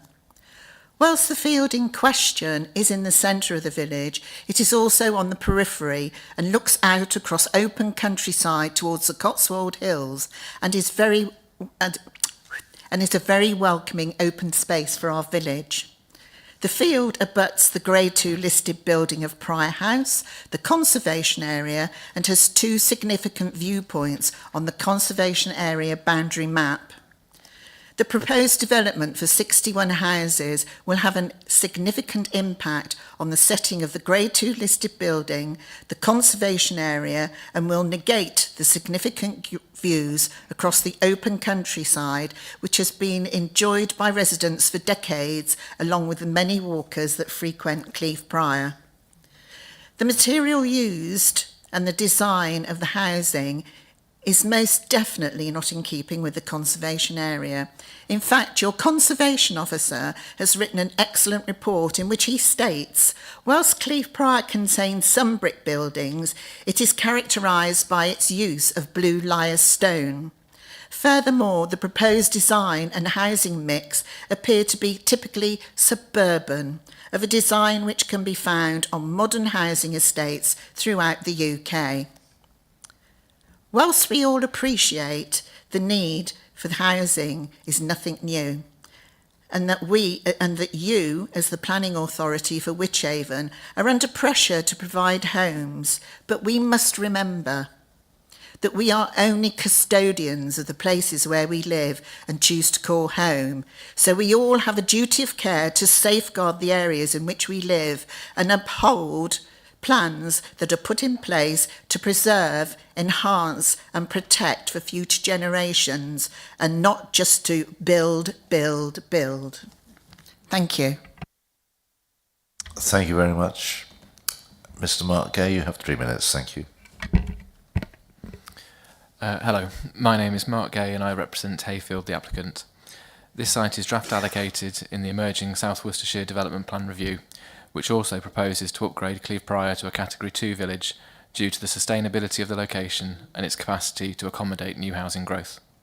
The two key messages that I would like to convey to you today is that firstly, this is a high quality development which delivers a number of public benefits, and secondly, this proposal is well considered, having been brought forward collaboratively with the council and stakeholders. A number of these benefits include both market and affordable homes, the delivery of 40% open space, including new orchard planting and a landscape-led walking route around the site, enhanced by a trim trail of play equipment promoting both recreation and healthy living.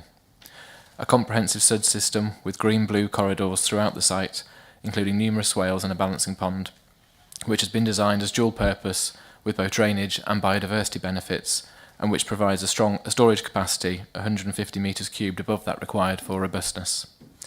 The delivery of homes to achieve a minimum of a 60% in-operation carbon betterment to building regulations compared to a 10 to 20% policy requirement.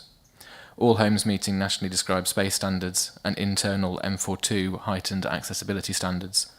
Inclusion of 5 bungalows and 2 ground floor maisonettes capable of meeting older person housing needs, and a high quality architectural approach which responds positively to the council's design guide and the local context of the site, by incorporating natural blue lias stone, including within circa 60% of the Wychavon Road fronting plots, render, 2 red bricks, a varied roofscape including 1 to 2 storey homes with dormer windows punctuating through corbelled eaves, chimneys, featured timber porches, coins, both brick and stone window detailing and brick bandwork. The development is also outward facing and incorporates a well landscaped view cone towards St Andrew's Church. Further to our submission and a public consultation event a number of positive amendments have been made through working with your officers, including a reduction from 66 to 61 homes to provide a looser form of development, an updated affordable housing proposition to reflect the housing officer's preferred mix. The central green-blue corridor has been included and positioned by Prior House, and an enhanced landscape buffer to aid heritage and conservation, and improved pedestrian connectivity into Cleeve Prior by moving the proposed pedestrian crossing south along Wychavon Road further to comments. Furthermore, the transport assessment submitted and accepted by Highways appropriately considered the cumulative impact of nearby committed developments. Therefore, I would politely ask members to support your officer's recommendation of approval today. Thank you for your time. Thank you very much. The ward members are Councillor Jofty and Councillor Robson. Councillor Robson, have you any questions to ask the speakers? Yes, thank you, Chair, I do. Firstly, a question to the Parish Council. Could you briefly explain what the Cleeve Prior Heritage Trust does? Yes, thank you. The Cleeve Prior Heritage Trust actually owns about 17 acres around this site and looks after about 28 acres totally, including the heritage, the Millennium Green, which is just below this site. It is a very biodiverse organisation, and it's totally run by the community. Thank you. So a follow-on question to that for the developer, please. If the committee approves this application today, would you be prepared to negotiate with the Cleeve Prior Heritage Trust or the neighbouring Vale Landscape Heritage Trust to secure the off-site biodiversity gains within the parish? Yes, we, to satisfy the ecology officer, that we could demonstrate a biodiversity net gain through existing habitat banks and give the necessary certainty that there is a solution available. We have obviously proposed the mechanism that the officer has reported. However, as I understand it, there will be the obligation within the 106 to deliver a net gain and a condition where the exact means of that can be controlled at the condition discharge stage, and we would have no issue in engaging with the local trust to see whether we could do that upon their land. Thank you. And then just a final question to Andrew Fell. As you eloquently described to those on site on Tuesday, could you explain the current position with the surface water drainage and why it can't be pumped, a pump solution, please? Through you, Chair. So the original surface water strategy, which I think is part of the presentation, showed a pump station at the bottom southwest corner. So whilst there was still an attenuation pond, there was also this pumping station, and the rise in main went all the way around to Evesham Road. It come right over the top, and it was going to go to the east of the application site, so quite some distance. So as a high level objection straight away, we don't support pump stations for surface water. Once that, and I think the LLFA also supported us with that objection. So since then, there's been discussions between the LLFA and a developer, and a revised surface water strategy has been submitted. So the drainage within the site pretty much stays the same. It's still going to come down to the southeast corner, but allegedly now a route has been provided which shows a gravity run to a watercourse ditch further to the south. Now, I've not been part of those discussions. That has clearly been between the lead local flood authority and the developer. Based on the comments that we've all seen from the lead local flood authority, they are happy with the principle of that. Obviously, that is subject to third-party agreement, which isn't part of the planning remit. That has to be dealt with outside of the any planning approval. But ultimately, the LLFA are happy with, and we're happy with a gravity point of outfall rather than a pump station. Thank you, that's all I have. Thank you. Thank you, Councillor Robson. Other questions from today? All right, Councillor Birch, followed by Councillor Kersey, followed by Councillor Raleigh. Councillor Birch. Thank you, Chairman. And as it's my first time speaking today, I'll just quickly apologise to the committee for my late arrival. I got slightly waylaid at work. But firstly, if I can direct a question to Councillor Robinson. So, under the Cleeve Prior Neighbourhood Plan, which is absolutely slightly older now, but still very much relevant, it claims that much of the character of the village comes from the low density and the design of the village. Do you believe that this development would complement that, or in your opinion? No, it wouldn't complement it. It would detract from it. And as I alluded to, the fact that we already have outlined for 100 houses, the 161 would totally detract from that conservation area concept thing. Thank you very much. And then a follow-up question, if I can, to Mr. Gay, the agent. So, in terms of the affordable housing mix, are you happy with the mix that you've struck? We've only got one shared ownership property, and you've bunched all the social rent down right at the bottom of the development. You've given them different driveways to every other property, which completely isolates them and, you know, sets them apart from the rest of the development. They've got courtyard parking as opposed to driveways. And the housing officer doesn't seem completely convinced by a couple of your first homes, in particular the one-bed flats that you're proposing. So from your perspective, are you happy with what you're putting forward as far as affordable housing is concerned? Yes, so part of the change that happened to the application was that the greatest affordable housing need locally is one-bedroom units. So the reason why some of the shared parking areas are on the layout for those units is that they are maisonettes. So they offer a different urban design solution where you can more appropriately turn corners and take parking off of the street scene. So that was agreed in combination with discussions with the housing officer, the urban design officer and the planning officer to best balance that requirement. The mix is, as per the housing officer's preferred approach. Again, I think the original submission included first homes. That's now been updated because first homes as a tenure is no longer a priority further to the MPPF, and I think there's the original comment from the affordable housing officer in the report references first homes, but the later reference is that it's shared ownership and social rent, so 70% social rent, and the balance to all be shared ownership as opposed to first homes. And then in terms of the location of the affordable housing, part of it is the bungalows in the lower storey density is adjacent to the close because that's where there's existing lower storey homes, and there is separation between affordable homes and with market homes. Whilst I appreciate that there are, as a collection toward the south, and then there are some toward the north, obviously there's also the shared ownership homes in there which are part market tenure, and we're also cognizant that, as I'm sure members have been made aware, there are difficulties in securing housing associations at the moment. Their funding from central government is unsure, and we're experiencing significant difficulties in getting housing associations interested in taking on affordable homes. One of the key ways in which you can ensure you have offers for your affordable housing is by making it attractive to a housing association to want to take on those units, and having those in relative close proximity is one of those points. So part of the strategy, which has been deemed acceptable to officers, is that there is dispersal. Whilst I accept it is limited dispersal, that is intentional to ensure that the affordable housing offer on this site comes to fruition. I believe that's covered most of the points, but if there's any follow-up questions, happy to take them. Do you want to follow up a question? No, I don't necessarily agree, but I don't think we're going to agree if I ask any more questions. I'll Thank you, Chair. come back later on if you want to. Councillor Kersey. Chairman, thank you. Just actually to pick up on the applicant's point about housing associations not wanting to take on developments, I think that's safe to say that we're finding that in rural areas.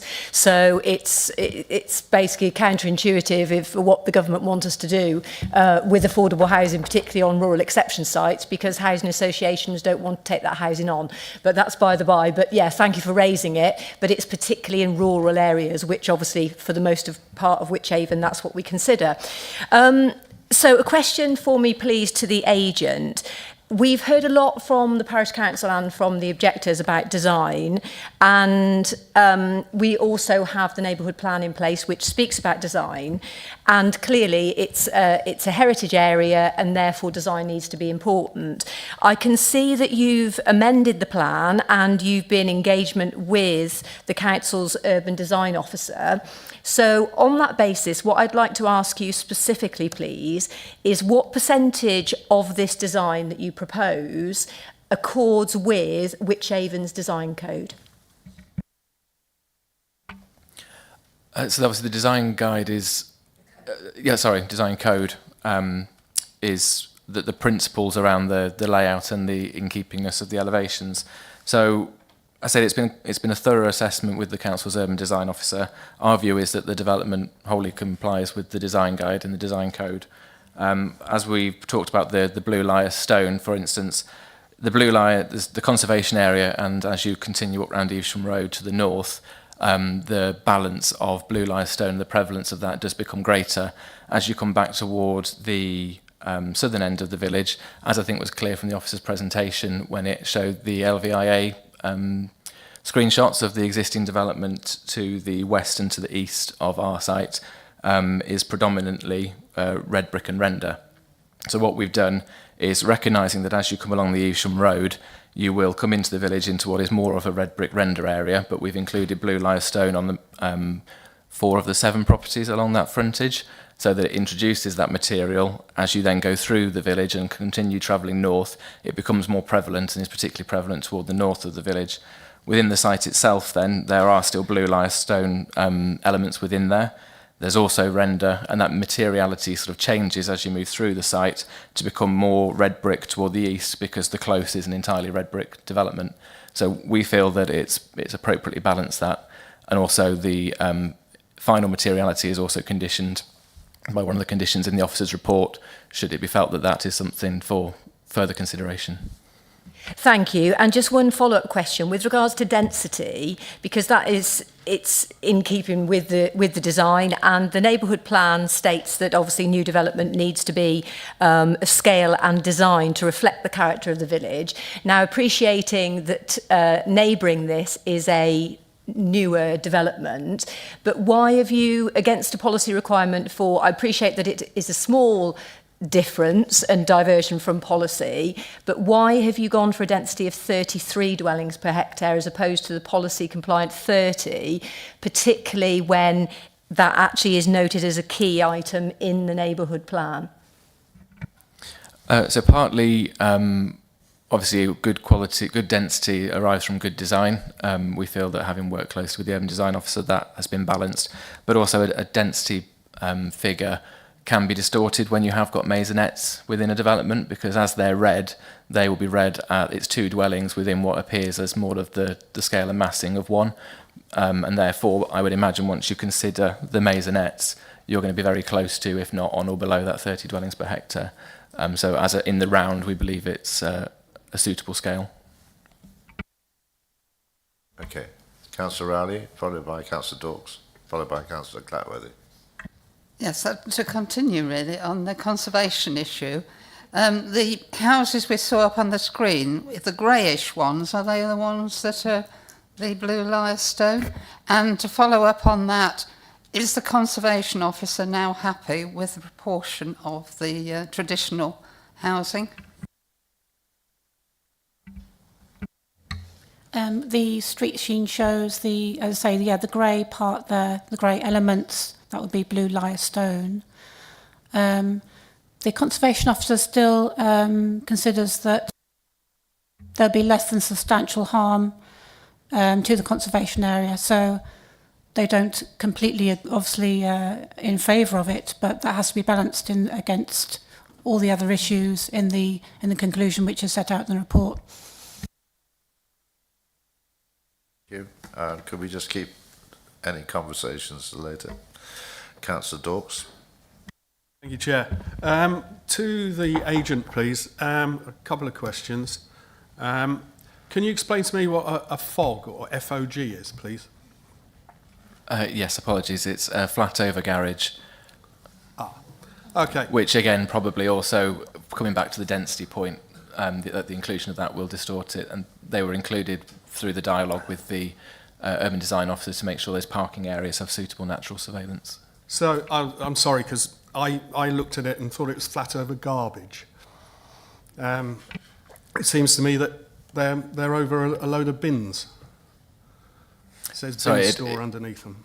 It is an acronym, flat over garage. However, it obviously can be over cycle store, bin store, whatever. It can be over parking, obviously. It doesn't have to have a garage door on it. It's more of a generic urban design term. However, what it does, obviously, is it provides, say, natural surveillance of those parking courts. Doesn't make parking as dominant within a parking court, which might sound an odd thing to say, but obviously you've got the development within there and the cars parked beneath.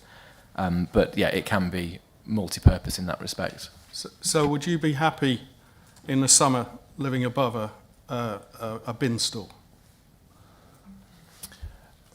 I mean, I live in a house at the moment where, for ease of access, I keep my bins close to the back door beneath my bedroom window, so I wouldn't have that as an issue. Really? You'd be happy with 30 other people's there as well?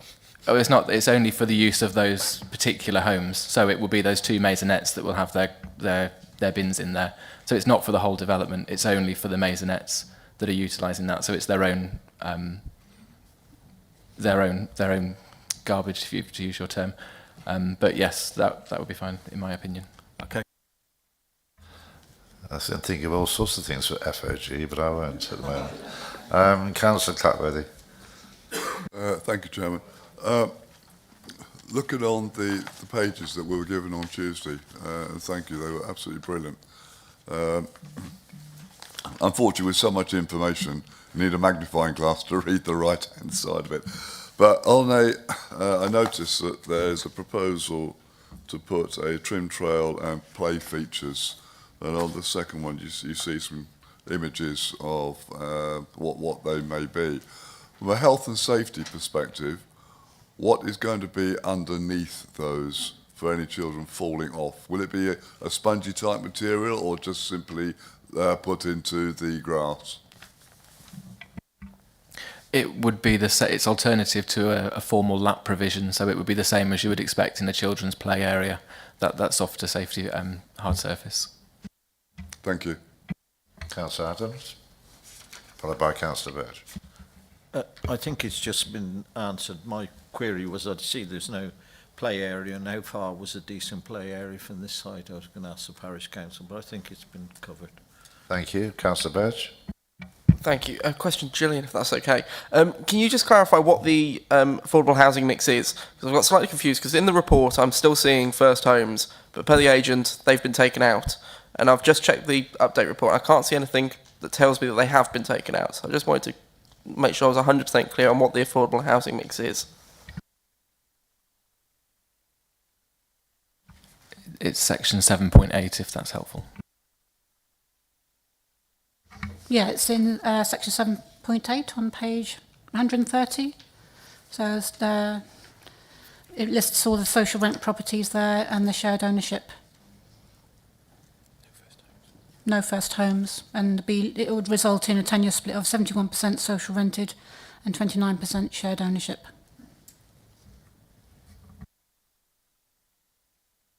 Right. Councillor Birch, any further? Councillor Robinson. Thank you, Chairman. I appreciate this is a full application, so I will, if I may, get into design a little bit. And looking at your house type diagrams, and it is a pet hate of mine, lots of blank gable ends. I mean, Cleeve Prior is a very attractive village, and I feel these are going to urbanise it. And would you be prepared to improve on these? Because we have had applications before us where we've succeeded in doing that. Once they're built, it's too late. Could you comment on that, please? I don't know if that's slightly deceiving, that picture. Every gable that is onto a public space has windows in its elevation. I think, for instance, the one at the top, the blank gable you can see, is where it would be abutting a garage or a driveway or an existing house. So they are included. If I may, obviously we only have that to judge and you have the fuller plans, but I'm looking then at the street scenes that you have, and you have some where, yes, they have windows, but tiny little windows, bottom right. You know, the mass is a red brick gable end with one window tucked into it. Or am I misinterpreting that one? Because I did look at both. If the reference there, you can see it's the bottom right-hand image, Yes, is that yes, correct? yes. Yeah, so it's an active elevation that it has gable windows in it. However, again, I would be happy with, if officers were, to have a condition to consider whether we could improve upon the gable windows that are onto the public-facing areas. It would be fairly straightforward through a condition, an architectural detailing condition, to do that. Okay, could I just ask that question to our officers? Would that be possible to do? Yes, certainly. Thank you. Thank you. Councillor, any more questions? Councillor Morris. Thank you. I just want to be sure that I'm 100% clear on the surface water drainage. So could we have the picture back up? And I'm looking at condition 6, I think. I think it was the other one, actually. Is this where it drains across third-party land? Is that correct? Sorry, yes, that's correct. Yeah, the bit that I'm in the actual condition, it says, if the proposal to discharge the watercourse is withdrawn, this will need to be justified in evidence detailing why the withdrawal, including for third-party permissions. And I need to kind of have a better understanding of the mechanism, because at the moment my understanding is there isn't an agreement, which I understand that often is the case. But how does it actually work in practice if we were to give approval to this? How does that condition actually work? I imagine they'd have to actually submit information to justify if they weren't going to go down a certain route. They'd have to provide information, and then we'd consult the lead local flood authority in respect to those details. Just to come in addition to that, you would read condition 6 with condition 7. And just be clear, the going all the way round has absolutely been rejected. That would never be agreed. I think through you, Chair, it's going to have to be exceptional circumstances that we would want to agree to a pump station. So just the final thing, so we can't make that condition any stronger than it is at the moment? Well, ultimately, as Andrew has rightly said, in terms of the pumping station approach, that would be an absolute last resort that would take exceptional circumstances. The comfort we have is if condition 6, say, fell away in terms of the third party, we have condition 7 anyway, and we will always have to be satisfied through our drainage colleagues at LFA, and if presumably it's Severn Trent that's on board in this area, they're all satisfied in terms of discharging that condition. So we will always have that security that if a suitable solution doesn't come forward, the condition wouldn't be discharged. Okay, thank you very much. Are there any more questions at all? Well, thank you for those, and thank you for speaking. Would you like to return to your seats? Thank you.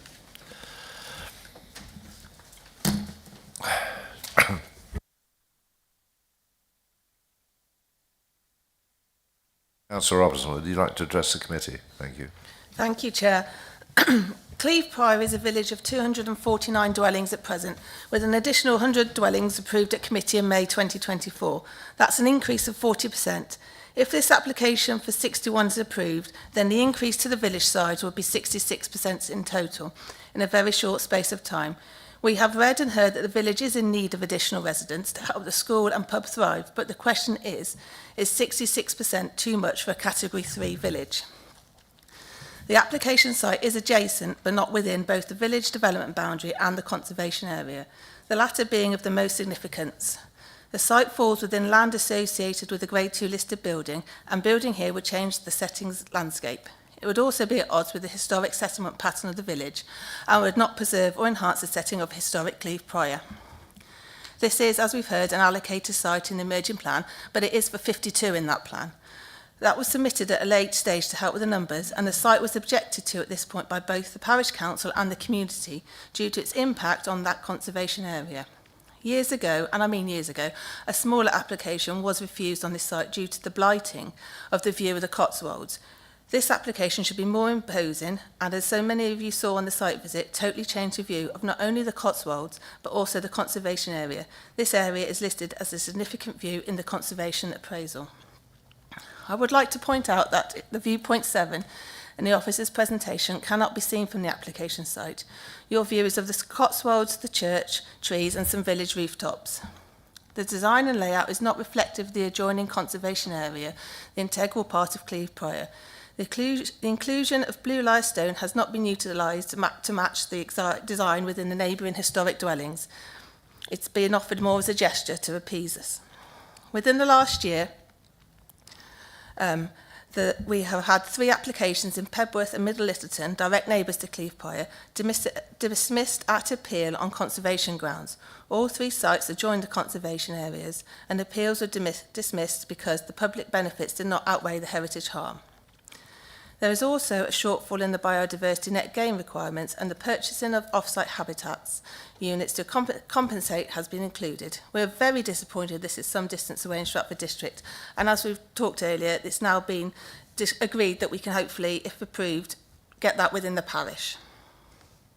The surface water drainage proposal has been questionable, and the scheme that has been submitted is acceptable. However, I must point out that currently there are no third-party permissions from adjoining landowners to connect to any ditches on their land. This really does question how this is going to work. The condition relating to this requires it to be discharged before pre-commencement of any work on site. This is imperative to protect the area. It is not an option for any water to enter the foul sewer ever, as currently as soon as there is a significant rain event, then tankers are automatically sent to the pumping station as it cannot cope. In fact, a tanker got stuck along Quarry Lane earlier this week as it is an unmade track. Highways also originally objected to the access points. They have since been satisfied with the new proposal. However, the Community Speed Watch regularly patrol this stretch of road, and many vehicles exceed the 30 mph limit during their monitoring, and they have recorded speeds of up to 54 miles per hour in the last session. So it's not as safe as you would think. There is a lot to think about with this application, and I ask you to debate this thoroughly. Thank you. Thank you, Councillor Robson. I'll open it to debate. Councillor Birch, followed by Councillor Dawes. Thank you, Chairman. Both Councillor Dawes and I at the moment have the map of Cleeve Prior up, and it's clear to see that this development is smack bang in the middle of Cleeve Prior. You know, whatever goes here will massively influence the overall appearance and feel of the village. Personally, in my opinion, my main concern at the moment has been around the design. I think that the density is too high. It doesn't reflect the overall design and appearance of Cleeve Prior as a whole. I think that the affordable housing mix could be improved. I think that where the affordable housing has been placed could certainly be improved. They've all been pushed to the back, which, as we've seen in other developments, certainly creates an us and them concept. It's a case of shove them all at the back where nobody can see them from the roadside, which is not the way that we should be designing these sorts of developments. I think the argument about housing providers not taking on these developments, it's true that, you know, it is becoming tougher, especially in villages, but it's not a huge development. We're not talking about Parkway here. I don't think having these affordable housing, these social rent properties in particular, being spread out is going to massively influence the ability to find an affordable housing provider. And I don't think that that should be the reason that we allow this to go through as it is, with all of those houses pushed to the back. I don't agree, as Councillor Dawes has alluded to, with the flats over garbage, as he put them, because it is a poor design, and the housing officers themselves have said that, you know, they're not in support of them either. So I think there's a lot of work that can be done on the design. I think there's a lot of work that can be done on the affordable housing mix, the courtyard parking, the flats over garages, the social rent mix, where its layout within the design, and the density. So I think at the very least this needs to be pushed back for a redesign, because if we're going to allow any sort of development of this scale to happen in Cleeve Prior, we need to make sure that it's right and in the best interest of the village, and I really don't think that this is it. Thank you, Chairman. Thank you, Councillor. Councillor Kersey. Oh, sorry, Councillor Dawes. I'm so used to coming to you that I forgot that you've got it. Councillor Dawes. Thank you, Chair. Firstly, can I say I echo all of Councillor Birch's comments. I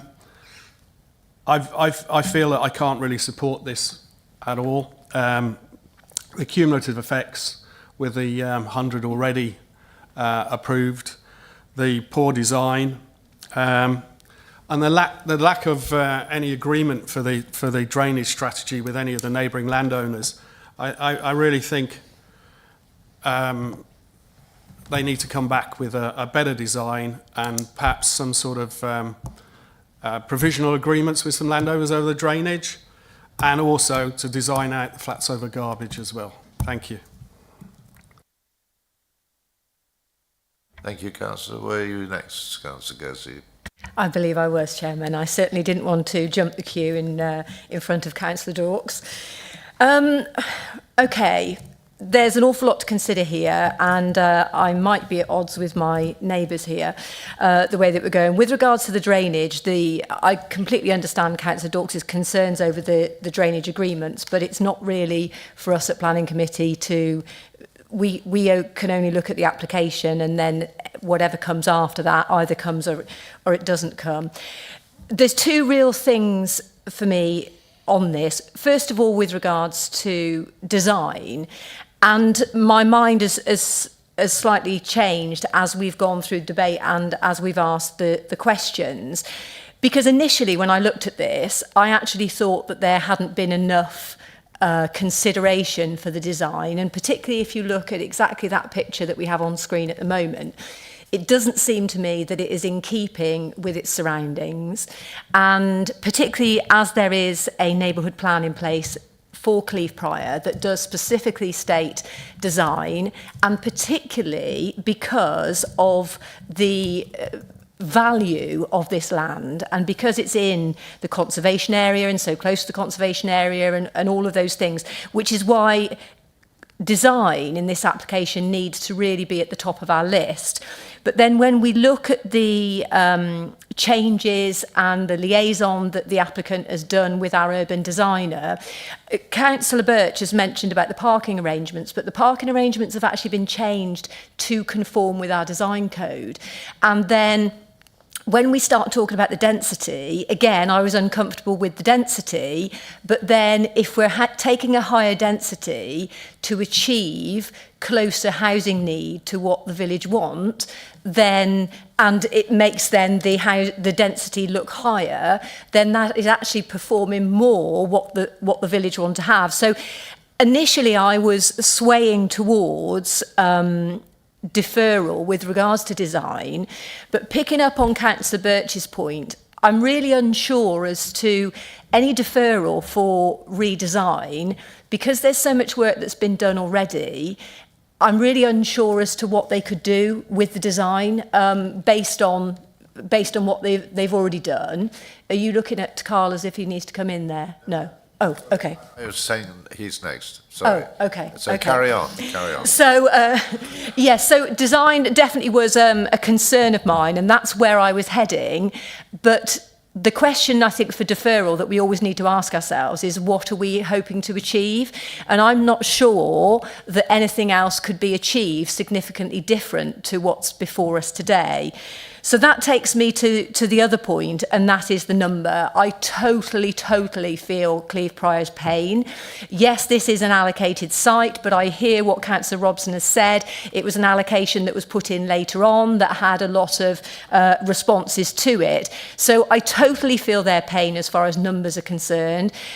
As far as a planning committee is concerned, yes, it's an allocated site in the emerging plan, and therefore we can't really take into account the fact that it's already increased by 40%. This would then increase it by 66%. But what I would say, and it's a massive but, and a plea really to Cleeve Prior, and that is they have a neighbourhood plan in place.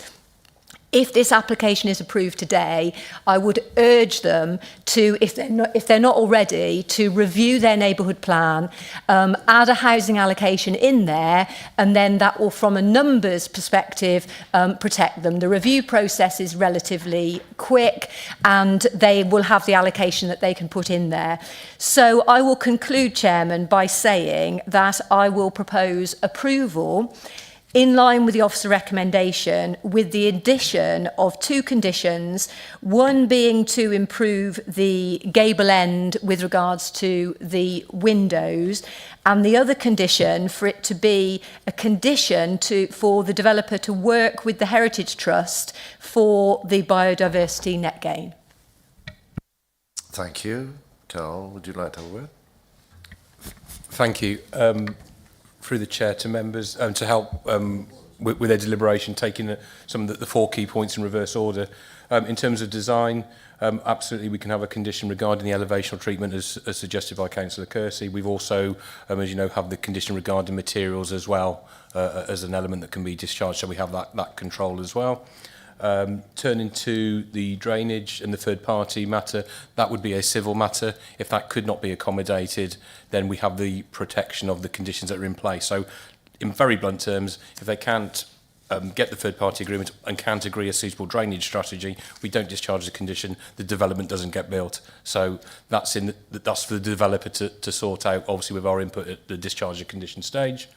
In terms of the affordable location and mix, I do hear Councillor Birch's point, and historically we've always looked to Pepper Pot for numerous reasons that have been alluded to, including the affordable housing providers take up. They do prefer to have them grouped, but also that there has been a relatively recent, quite important appeal decision, I believe from memory it was at Telford, where this element of the effect of grouping affordable housing and not having this mix was considered. That was in the context of a scheme of 100 affordable housing. What the inspector concluded there was, firstly, the national affordable housing need is so acute that has to take priority in the first instance. And if we take this scheme here and look at the appeal inspector's decision there, this has a shared vehicular access through the site. So it has a mixed community element in that they would share the same space, the same access arrangements and the same facilities. And whilst we may or may not have an opinion on that, the inspector's conclusion is that this is still a mixed community and the affordable housing need is so acute that that overrides any wider desire for wider pepper potting. So it's just to make members aware of so that has been tested at appeal. And on a similar vein, in terms of the cumulative impact, as members be aware, we had the recent appeal decision at Badsey where we did test the cumulative amount of development in a settlement. And what the inspector came back and said was that there is no policy cap on how much growth or numbers or percentage growth a development settlement should take. Effectively, it is the site suitable to come forward or not? What are its harms, its impacts? So whilst I acknowledge that this would lead to a significant amount of growth at Cleeve Prior, that in itself is not a reason that it's sustainable in terms of refusal, as there is no policy cap. And obviously, we know our housing and supply position. I won't repeat the number out loud, but obviously that figures into that balance as well. So hopefully that just gives some wider context to the four headline issues that members have been debating in relation to this. Thank you, Chair. Thank you. Councillor Middlebury. Thank you, Chairman. We've had two excellent commentaries on this application. I do think the officers from the planning department have put together a first-class report. Unfortunately, I couldn't be there on Tuesday on the site visit, but from what I've heard, again, questions and answers were fully dealt with. And I think this report shows well how the planning department across the various teams are actually working together, the heritage team, the bio team, the design team, and of course those dealing and putting it together in the application. That's the first one. Second one, I believe Councillor Kersey's précis of the report was first class because it did pick out those issues which are relevant to us in coming to the decision, whatever we have to make today. And I think those variations that we've just heard about, the gable ends that Linda Robinson drew our attention to, and are important to build in, I think, and the other issues that Craig has just pointed. I do hope there's a little bit of flexibility in terms of the play areas and that they come up trumps, because people want good play areas when they move into new developments. So I hope there can be a little bit of talk about that in the future. But on that basis, I would second the proposal for the officer's recommendation. Thank you, Councillor Middlebury. Any more comments from the committee? No? We have a proposal from Councillor Kersey and seconded by Councillor Middlebury. Rachel, over to you. Kieran. Thank you, Chair. So the motion, I believe, is to approve in line with officer recommendation, subject to some additional conditions. The first condition is relation to the additional condition in regards to the design and windows or fenestration details on the gable ends. The second matter that was discussed is in relation to the BNG and the mechanism for including or trying to secure that more locally. I think we might struggle to pin it down fully because ultimately there's a number of discussions that need to be had with both parties to see whether it's something that one clarifies as biodiversity net gain units and what's available on site and whether it's practical to provide it. But there is the condition 12 at the moment specifically names Avon Meadows and Stratford upon Avon. I would suggest if that was reworded to essentially give some flexibility to allow it to be an area for the BNG to provide the off-site elements to be provided as local as possible. That would allow that discussion to be had, and obviously that would involve the local trust as well. And it could be them if there is that willingness and if there's that ability to provide it. Ultimately, it'd be difficult to pin it down specifically now because we don't know what's on offer. Hope that helps. I always think they should be on site there. Councillor Kersey. Yeah, thank you for clarification, Kieran. What I was meaning really is for us to specifically condition, not condition today where it is, but condition that it is decided along with the Conservation Trust, the Heritage Trust from Cleeve Prior, so that it's worked together, which I'm sure that the applicant isn't going to be concerned about, so that it's specific, so that it can be kept local, what can be kept local, but specifically it goes through the trust. So if that condition 12 was amended to capture that, I think there probably needs to be a mechanism there if there can't be agreement or it doesn't work for some reason to allow other options to be considered, but that all has to be submitted and agreed by the local planning authority essentially. That captures it. I think that's absolutely fine then. Thank you. No more comments? I think we've summed up. You've summed up. Rachel, would you like to? So we have a proposer from Councillor Kersey, seconded by Councillor Middleborough. So all those in favour of the proposal to approve in accordance with officer recommendation and the 2 additional conditions with the wording for the conditions to be delegated to officers, all those in favour, please raise your cards.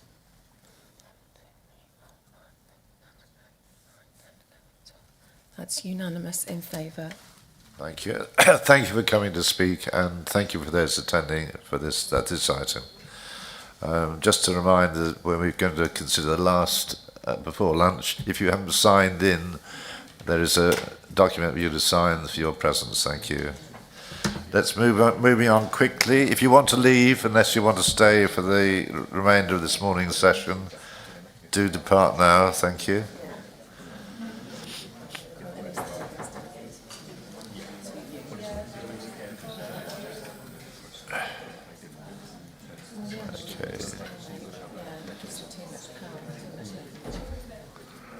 But it's quite right that if you want it, it's the best, definitely the best option.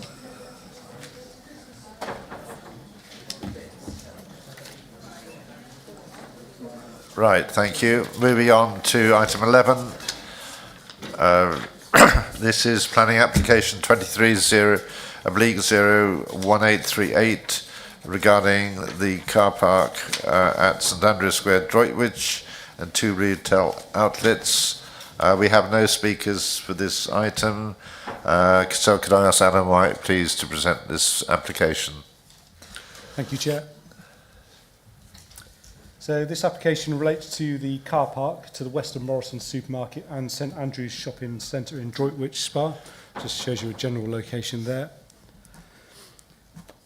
Shows the location plan. Site is shown outlined in red, the rest of the site in blue. There's an aerial photograph there showing the general location of the site.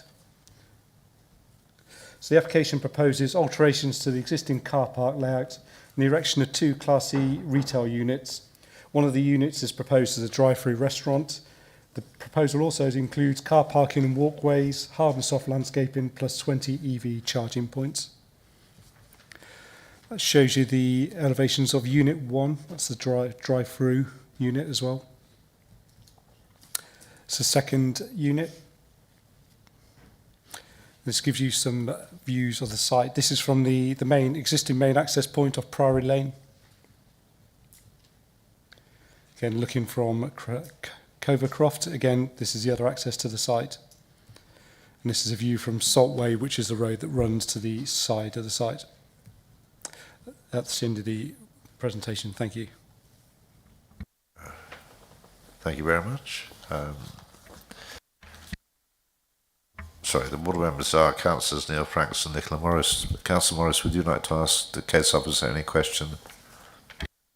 Yes, I would, thank you. Just also to clarify, this wasn't called in either by myself or Councillor Franks, but it has to come in because Wychavon has a lease, I believe, on the car parking. Having said that, now that we have got it here, I have looked at residents' concerns, and I would echo those concerns, and my questions are around the conditioning of this, really. The particular concerns residents have is around litter And we all know that when you have drive-throughs where they're giving disposable containers, it's inevitable that some of those will not end up in the bin. So I could do with some clarification around that, please. Litter is the material planning consideration. What I would say, it's rarely as a reason in itself to be a reason for refusal. They do show bins on site. And what we could do, if it's a concern, is we could have a condition where we could ask for details of actually where those bins, and if we could provide more bins, then I think that could address the litter concerns. And the second one was around antisocial behaviour. Presumably you're going to tell me this is not a material planning. Can we put any restrictions on how long these places are open for and that sort of thing, or is that not relevant? They do propose opening times. I believe it's from 6 till 11:30. I believe anything after 11 would be controlled by licensing anyway. It has been through consultation with the police crime prevention officer. So they've looked at the layout, and I think they've given some comments. They've amended the plans to put certain bollards on, speed bumps, also the consideration of gates as well to the car park. So they're happy with the revisions that have been submitted. Other than that, not too sure what else we could really do. Like I say, licensing would control the opening hours after 11 o'clock. Most of the good people of Droitwich are in bed before 10. Councillor Birch. Thank you very much. And sorry, Adam, these are questions that I would have asked to the developer if he could have been bothered to turn up. So, firstly, 77 car parking spaces lost. Is that the net loss, or is that taken into consideration the EV charging points that they are proposing here? No, that's the total loss. Okay, brilliant.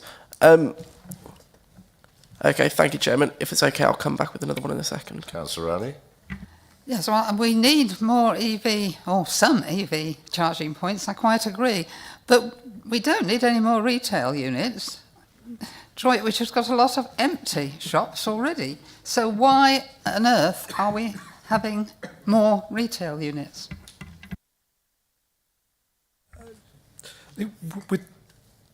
There is a policy that supports new retail units in this location. This is an out-of-centre site. What we've done as part of the application is for them to do a sequential test to look at what available units are left in Droitwich, which they could actually potentially accommodate this development. Now, they've submitted quite a robust assessment of what's available, those units, whether they're suitable within certain areas. And actually what they've shown is there's no sequentially preferable sites for this development to go ahead. So actually from officer's point of view, because they've satisfied this, it's an edge of centre site. So actually sequentially the policy supports it. Sorry, could you explain what you mean by sequential?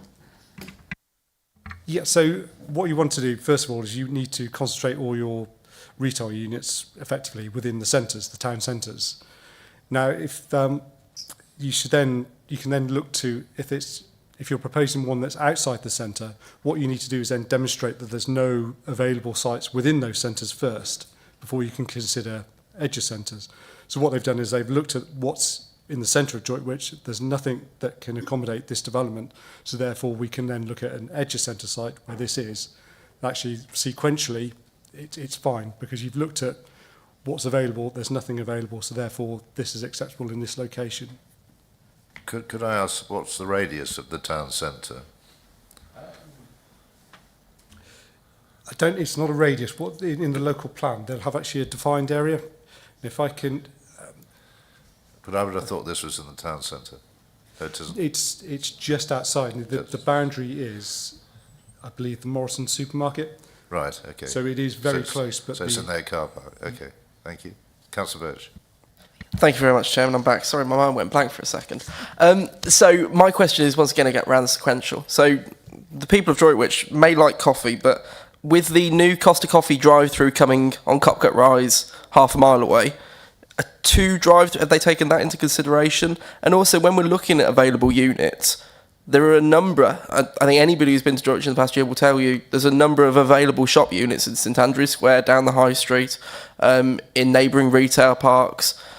I struggle to see whether where they've got their basis from for the need for 2 drive-throughs in the space of a year, and then the fact that the shop centre units aren't applicable because they propose for one of their units a KFC or a console, a tanning studio.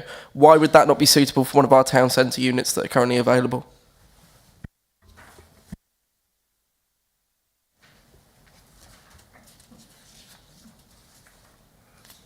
Adam. So just in terms of how the sequential test has been applied here and the parameters, what they've worked to. Now, what they've looked at, aside from where there's taken separately as whether there's other drive-throughs or whatever takeaways in the vicinity. So in terms of a radius, they've looked at, in terms of a drive-through, they say generally there'd be like a 10-minute off-peak drive time would be a catchment area for that development. So they've taken that as a radius. Now, what they've looked at is what they're proposing the size of their units, and they've looked at what site would accommodate that and the size of floor space available. Now, what they've looked at in terms of the gross floor space is an area between 281 square metres and 423. So what they've looked at in terms of all of the vacant shops within the Droitwich town centre that are available, that are being marketed at the moment, there's none that actually accommodate just that floor space alone, let alone the other requirements of having parking or a drive-through element. So actually there's nothing comparable for this development, and there's nothing available that could accommodate it. So they propose that when they sent through their tenants list, and this might not be directly relevant, they propose that one of for their drive-through is going to be, they wanted a coffee retailer, and obviously I appreciate that can change over time. But in terms of when they've said within 10-minute radius, well, that covers quite a broad area in terms of where you can get to. And how many is it deemed that we need to have? You know, so if we've already got one, is there a target that they're trying to hit? Does it say within 10 metres to hit this test, we need to have 3 within that 10-minute radius? How many are we? What's our target there?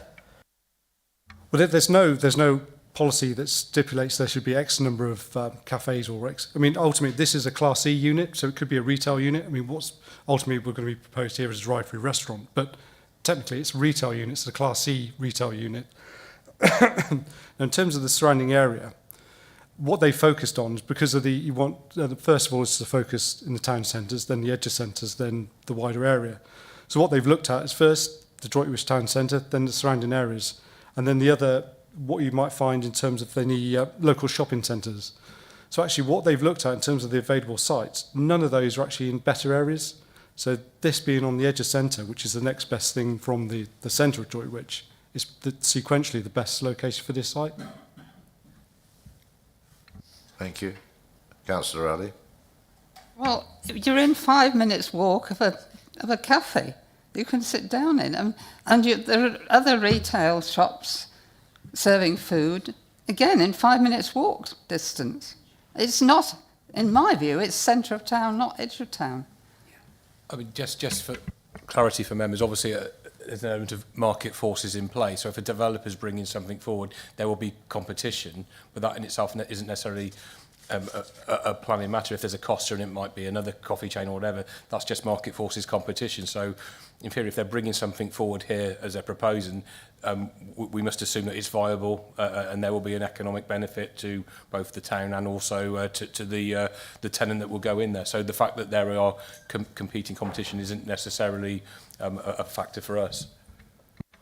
Councillor Birch. Thank you. Another question, unfortunately, Adam. Just to check, I might have missed something. Have we had a comment from the fire service? Because for those who don't live in Droitwich, if you look just above where it says the Old Cock Inn, at those red units there, that's the fire station, which come out onto this road. So have we had a comment from them in terms of any likely impact there? No, we haven't. It's just the highways comments that are in the report.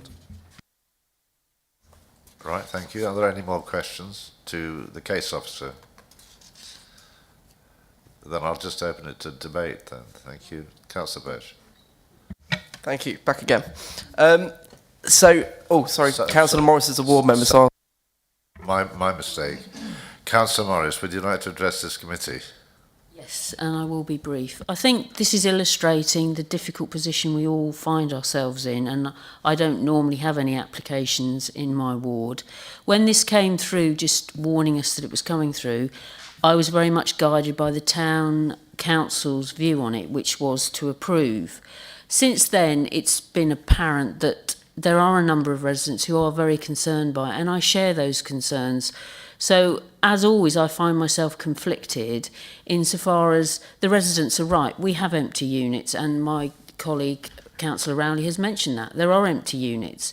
But I think the reality we find ourselves in is that as a ward member, we are often caught between the two. We have a planning policy framework which allows a developer to come along, pick something we all want, which is EV charging stations, and put something in that we don't want, which is another drive-through.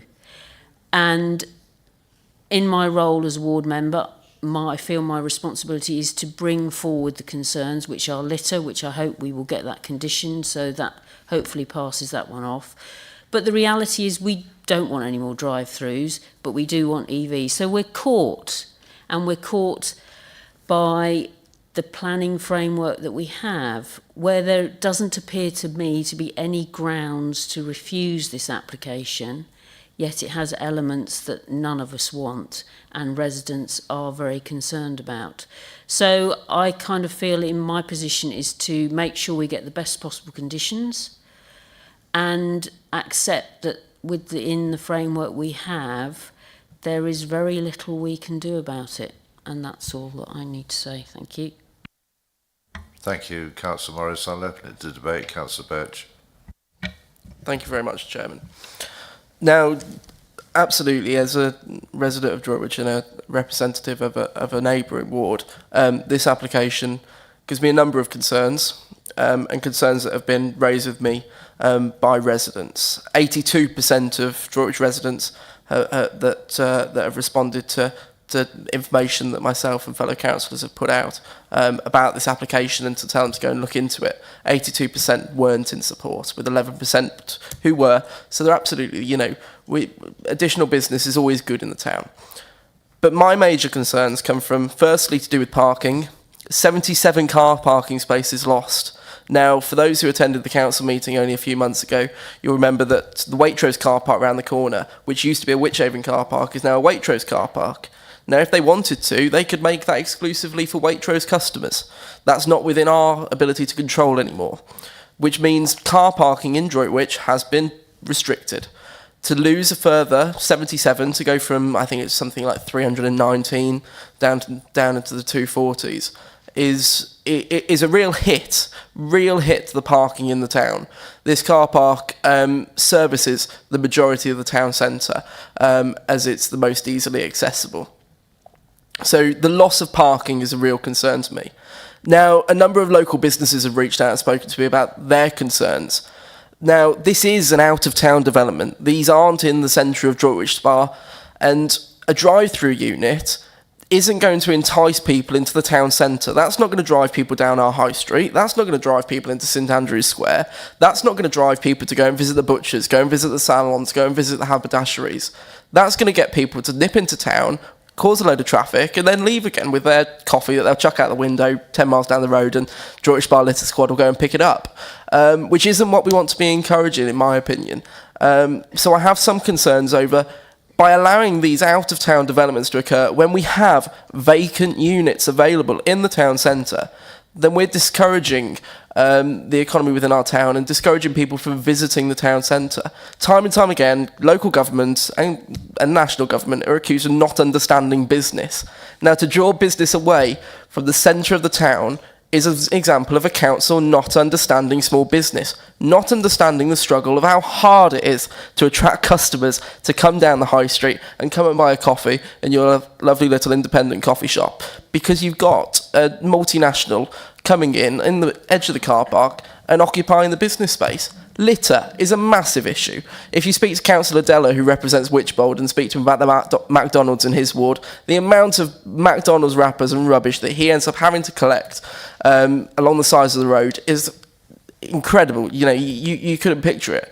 And we're going to have the same thing with this. We're going to have people, it'll end up all over the town and it'll cause a real mess. And unfortunately, it's difficult to avoid, but it is something that we absolutely need to take into consideration. And another one of my concerns, and I'm worried that we haven't had that consultative response from the fire service, is the fire station's there. My dad's been an on-call firefighter for 32 years. And I know how difficult it is to get out of that fire station along that road. It probably shouldn't have been put there in the first place, to be honest, the fire station, but it is. And the worst thing that can happen now is if you look at where the entrance is there along Priory Lane, is if you have a build-up of cars there, 7 or 8 cars, and that means a fire engine can't get out of the fire station because they're blocked in by somebody waiting for their Starbucks coffee, then you're going to have a real issue on your hands. So that's an absolutely major concern that we need to be taken into consideration, because I cannot approve this application and have that on my conscience if there's any risk of the traffic build-up impacting the ability of fire engines being able to leave the site. The EV charging points are absolutely a good thing. We need more EV charging points. We need to be encouraging people to have electric vehicles. But as a council, to be honest, we should be doing that ourselves. And we are. As the leisure centre plan that's been approved earlier today, that's got EV charging points in it. And as we progress, we're going to have to do that to all our car parks. So we shouldn't be too enticed by that opportunity from the developer, because that is something that we can do ourselves. It's, you know, they're giving that as the carrot on the stick, really. So my major concerns are, I don't think that this application agrees with SWDP 9 and 10. I think maybe 8 or 9. The economic development area of the SWDP, because it's enticing people out of our town centre. It's not enticing people in, it's enticing people out. It's going to damage Droitwich town centre. It's going to damage those small independent retailers by encouraging people out of that area.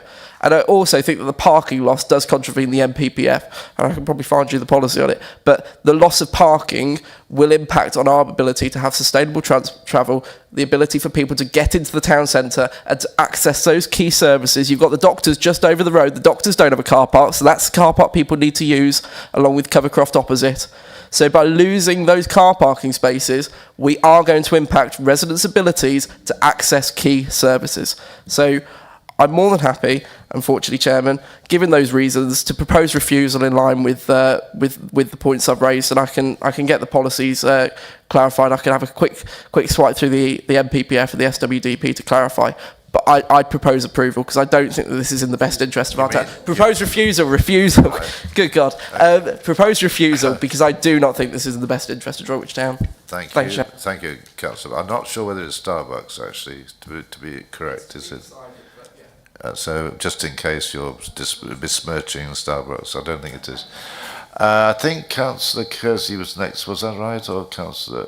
I'm mixed up. So enticed by that. It's Councillor Kersey, Councillor Robinson, Councillor Sims, Councillor Rowley. How's that, Councillor Kersey? Chairman, thank you. Thank you for waking up, Councillor Birch. It was obviously that lie-in did you good that you had. I think we're possibly at odds with the things that we're discussing here, because we're talking about market forces, we're talking about supporting businesses in the centre of Droitwich, and that's absolutely the right thing to be doing as a council, but we're here as the planning committee and we need to review this application based on planning policy. Councillor Morris says that it's something that we don't want. Ultimately, they wouldn't be looking to build it if commercially there wasn't a large percentage of people that did want it, although they didn't reply like that to Councillor Birch's survey, and I'm wholly with Councillor Rowley. I would much prefer to go into a cafe and sit at a table and have my cup of tea. However, there are a lot of people that want to do their drive-through coffees, and that's why, as a commercial business, they've put this application forward and they want to have a sustainable business there. With regards to Councillor Birch's passionate speech about the fire engines, as we don't have any objections from highways, and I can't imagine that it's going to be so popular that people are going to be queuing down the road to block the fire engines, I don't think that's a concern that we need to have. So I very much hear the debate around the commercial need and the supporting of Droitwich, but from a planning application, it meets all the conditions, it's policy compliant, and therefore I will propose approval in line with officer recommendation with the additional condition that Adam proposed around the bin locations.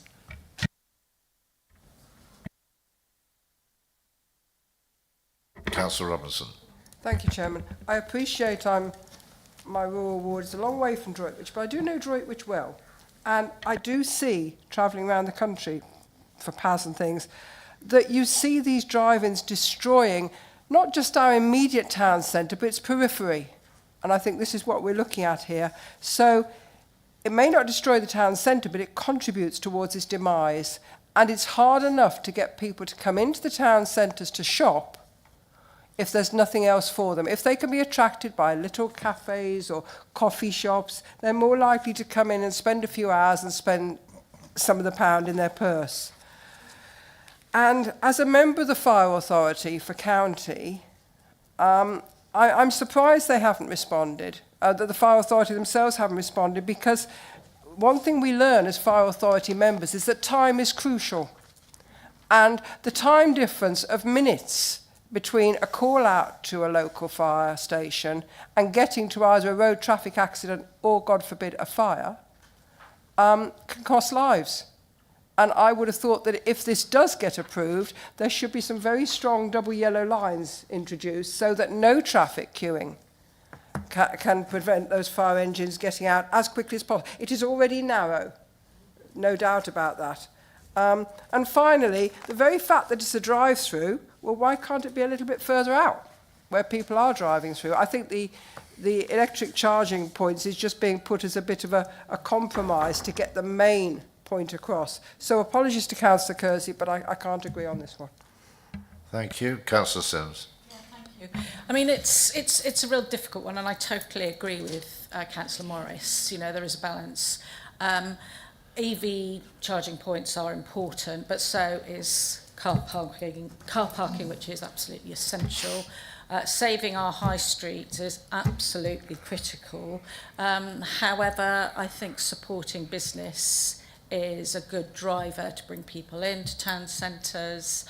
I think the litter is really important element of this. It's a really conflicting application, actually. It needs real thought, and really interesting listening to all the speakers. So that's really all I wanted to say. I'm conflicted.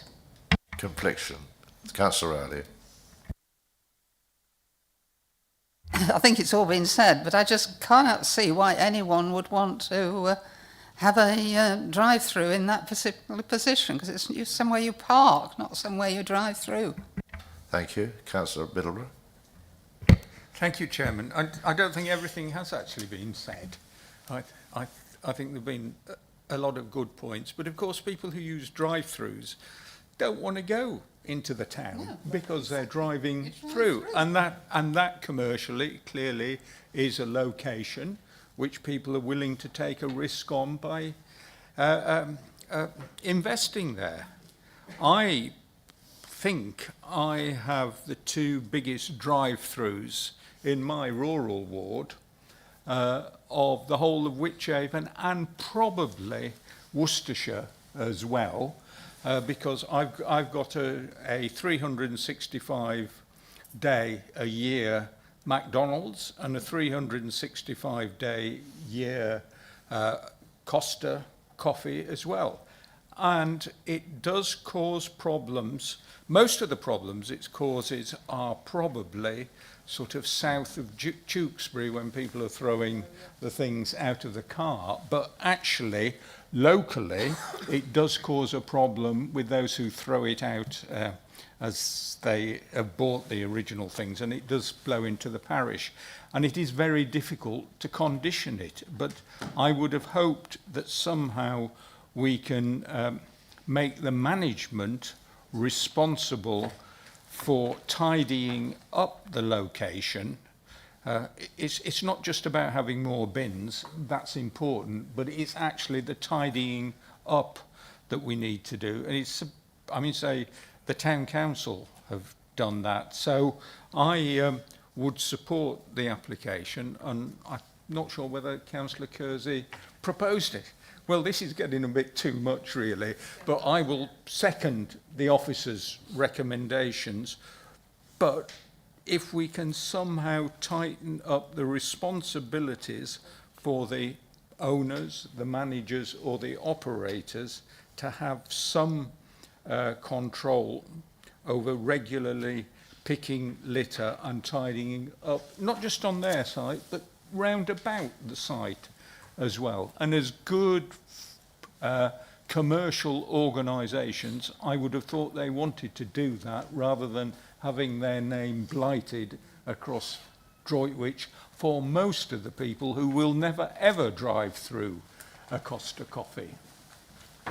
Before I bring in, thank you very much. Before I bring in Councillor Birch, Kieran, would you say something? Yeah, thank you, Chair. I was just going to pick up on a few points which hopefully will help. So in terms of the condition that was discussed in terms of litter, I think that could be expanded to essentially require a management scheme to be submitted to and agreed, which would, I'm thinking it includes details of the number of bins where they are, but also includes details about litter picking and beyond the boundary of the site. So we'd need to get that detail submitted and agreed, and that would give us some level of control, and in my view is reasonable. In terms of the sort of shortage and impact on parking, I'd just draw your attention to there were a number of surveys done. I think there were 3 surveys done in relation to sort of parking numbers, and it's I'll give you the numbers just rather than just quote on, sorry, 169. So yeah, there are currently 319, leaving 242, so a loss of 77. In terms of when the surveys were done, they did them Thursday, Friday and Saturday, and the maximum usage was 167 vehicles on average over those 3 days. Sorry, 167 with an average of 160 vehicles on those days. That's been considered by the Highway Authority as well, and who don't raise objection. So I just think it's worth pointing out, because obviously if we were to pursue any reasons for refusal, they'd have to be evidenced, and I don't see that we have the evidence there currently. In terms of the fire station impact, I think again the impact on the highway network has been considered by Highways. We haven't had comments from the fire station. The sort of arrangements, sort of entry and exit, and the use of the site already for it could be, if it was used maximum for parking, you'd have comings and goings. So I think it would probably be quite difficult to demonstrate any issue from that perspective. And finally, picking up on the sequential matter, again, that's something that's a legitimate route to demonstrate that sites aren't available. So whilst we're all pointing, and we're all very aware that there are vacant units in the town, the question really is whether there is one suitable for these proposals. And I think it would be difficult to argue that, given that it's got a drive-through element, there's the EV charging element as well. So actually trying to find a site that can accommodate the whole of the development would be quite difficult to argue. So I think that again brings us back to, is the site acceptable from that perspective, and probably meets the sequential test. Thank you. Thank you, Kieran. Councillor Birch. Thank you. I'll keep it as brief as I can. Just to come back on that very briefly, there are other sites available. Copcut Rise, this committee approved that, and that's pretty much the exact same thing. It's a similar number of EV charging points. It's a Sainsbury's unit, and it's a Costa Coffee drive-through. There are out-of-town areas that are more suitable for this. This committee itself has already approved in the past couple of years. So this isn't, this has happened before, and this is not the location for it, in my view. The car parking, I don't know when those reviews have taken into account, but the situation at Waitrose car park has changed recently, so I doubt it was done since that change has been made.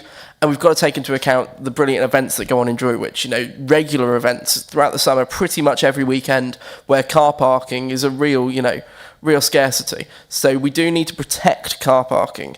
So, just to clarify, because there are material reasons why I don't think this is suitable, SWDP 9 and 10, we need to be supporting the concentration of retail units within town centres, within the town centre, to drive people, because that's where we want people to be going. So it goes against that, and it doesn't help the viability of the town. This is going to damage the town. This is going to damage small businesses. This is going to damage independent retailers who operate down our high streets and in St Andrews Square. And I do think that parking is a problem. So under the MPPF paragraph 108 parking provision, I don't think that this provides sufficient parking for the town centre. So for those reasons, I fully continue with my plea to propose refusal. For those who don't know, Copcut is about a couple of miles away on the main route from around Droitwich, so it's easily accessible, whereas this particular site isn't particularly easily accessible from traffic. Councillor Rowley. I'll second refusal.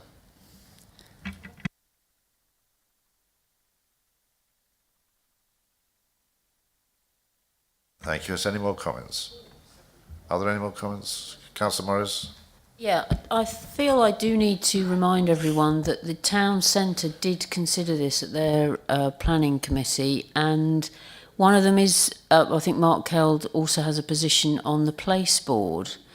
And I do have a concern that the officers have put a lot of effort into this. Some of these concerns could have been brought up sooner. And I don't want us to make a snap judgment when we know that there are people in the town who are supporting it, and I would have thought the place board is better placed to have an idea on the impact it might have commercially. But, okay, thank you. Are there any more comments on this one before we take a vote? I'm advised that we had a proposal and a seconder for approval before we got a seconder for refusal. So we take the approval first. Can I pass it over to you, please, Rachel?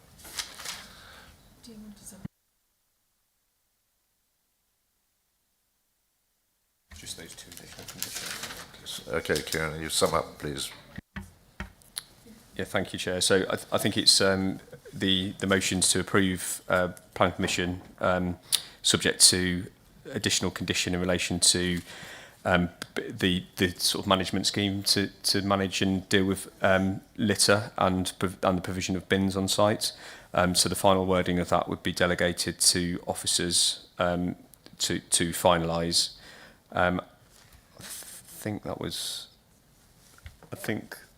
What was the? And then it's in accordance with the recommendation on the update sheet as well. So just to be clear on that.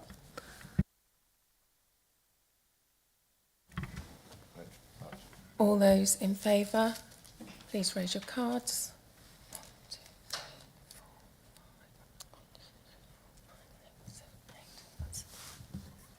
That's 8 in favour. All those against?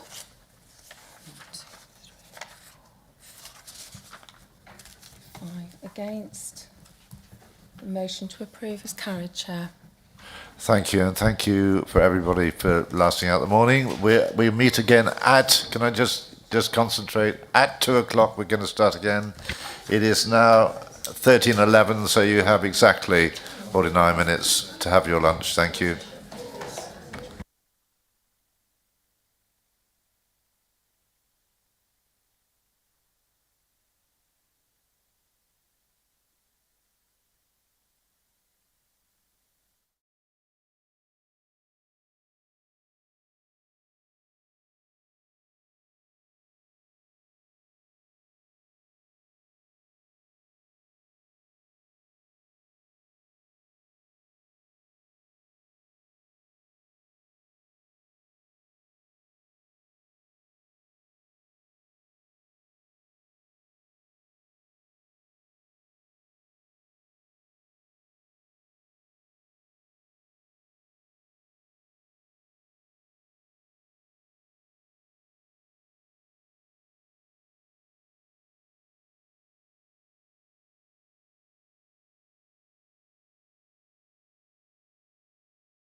All right.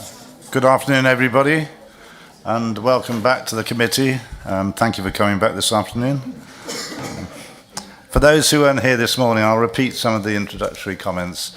My name is Nicholas Wright. I'm chair of this committee, and the vice chairman is Councillor Andrew Dyke, sitting over there, who will actually take the first item. On my left is Administrator Amanda Lads, Head of Legal Services Heather Peachy, Kieran Prior, Head of Development, Development Manager Carl Brace, sitting next door to Matt McConville, who's one of the case officers, and Gemma Smith will be the other case officer this afternoon. Also, we have Assistant Manager South Worcestershire Land Drainage Partnerships. I shall get used to saying that in a bit. Andrew Fowle. And if there's a fire for any reason, exits to the gardens or through those doors where you came in. And this is being webcast on YouTube. And for those who want to stay for the whole afternoon, we will have a break sometime, depending on how we get on. There is another declaration of interest for Councillor John Clatworthy, who knows, as non-pecuniary interest, knows Miss Sarah Devereux. I don't think there are any other declarations, are there, updated since this morning? Thank you. Just to give the speakers and also the members of the public some, if you haven't been here before, briefly, there's a lot goes into these planning applications before they reach this committee. Not only the background papers are not only the individual planning applications, which if you've read them are quite extensive. A Town and Country Planning Act 1990, a Planning List Buildings and Conservation Areas Act 1990, related acts, orders and regulations and circulars published on behalf of the Secretary of State, National Planning Policy Framework, the Planning Practice Guidance, the Wastecourse Strategy for Worcestershire, South Worcestershire Development Plan, supplementary planning documents, neighbourhood plans as relevant and appropriate, and relevant decisions of the Secretary of State. I only mention those because, as I said, a lot goes into it. Planning is a sort of balance, and it doesn't always work out as you would like, and the decisions aren't probably what you'd like to hear, but unfortunately that's the way it is, and I would ask you to respect the committee when they arrive at a conclusion at the end. For those who are speaking, thank you for coming, and just to give you an idea, there's 3 minutes for a town or parish council, 3 minutes for those objecting, and 3 minutes for those in support of the application. And if there's more than one speaker, you only have 3 minutes between you. So you hopefully you worked out. So it's 3 minutes. And if you go over, I'm afraid I shall stop you. Okay? So the format is that the planning officer goes through the application, the parish and town council then speak, and then the objectors and then the supporters, and then the ward member asks questions and the panel asks questions of the speakers, and then the ward members presents on behalf of the ward if they want to, and then it's open to debate. And that's how it works. Any questions on that? No. Fine. So we move on to the first one, which is 12. Now I'm. Yeah.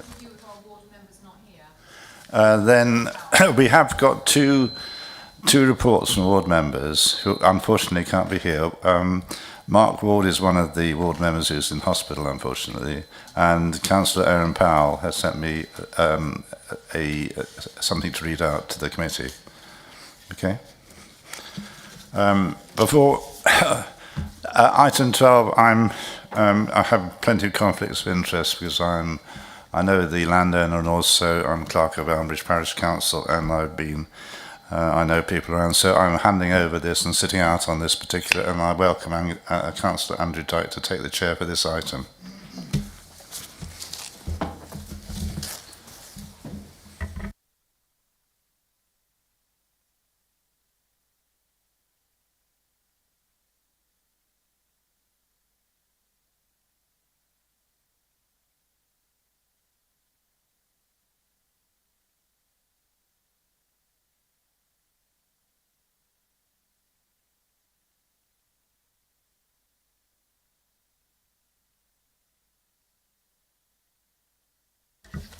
Well, good afternoon, everyone.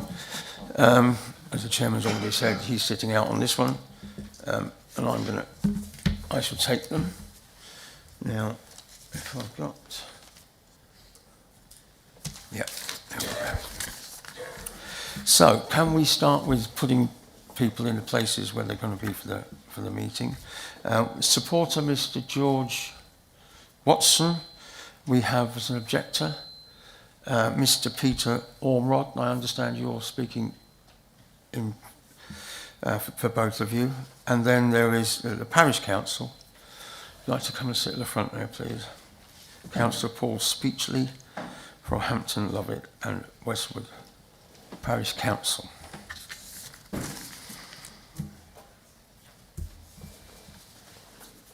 Okay.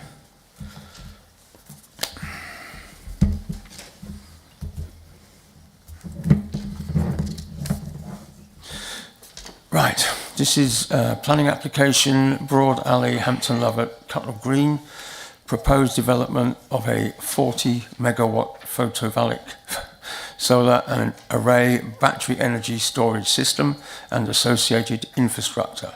Number is W/24/01088/FUL, which means it's a full application.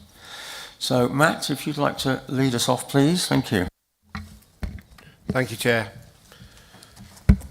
The site comprises of 57.5 hectares of agricultural land, both arable and pastoral. I'll go on to the site. And it is made up of 4 larger arable parcels, which are sited to, you can see 2 to the east, then a sort of central line of parcels running down the middle, and then there's 2 larger parcels to the west, and the parcels down the centre of the site are the pastoral parcels. The committee visited the site yesterday, and we walked in, we went up Broad Alley, walked into the access point, down to where it says the public right of way, and then into the second set of fields where it shows the power stations. So members have visited the site yesterday. Access to the site would be via Broad Alley, which is a narrow country lane that serves a number of dwellings and a glamping site. Access to the site itself, as we saw yesterday, would be via an existing farm track located in the northernmost part of the site. You can see it marked on the plan there. And it's essentially an agricultural access track at the moment, which runs along a similar line to the public footpath that goes through the site, and it runs along the edge between the access point, the public right of way, and then down into the central part of the site. In terms of the site constraints, the site is within designated greenbelt. It is not covered by any statutory or non-statutory landscape or ecological designations. It is 500 metres from the closest listed building. It sits within flood zone 1, which is at the lowest risk of flooding. There is a public right-of-way, as I previously mentioned, that runs through the centre of the site. That's footpath number HL509. Approximately 24% of the site is best and most versatile agricultural land. The closest residential property is approximately 200 metres to the north of the site. The farmstead which that residential property is within also contains some non-designated heritage assets, and there's a 132 kilovolt overhead high voltage power line which runs along the south of the site and through the south of the site.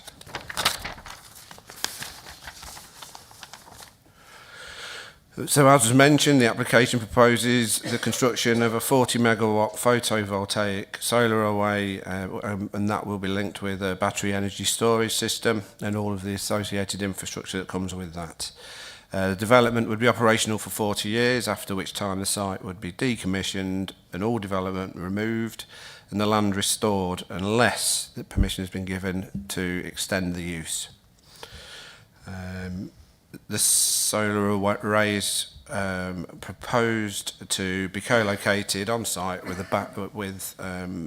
the high voltage power line that runs across the site. So essentially it will be linked into the grid by the infrastructure that's already on site, obviously with them needing to build a substation to link into that.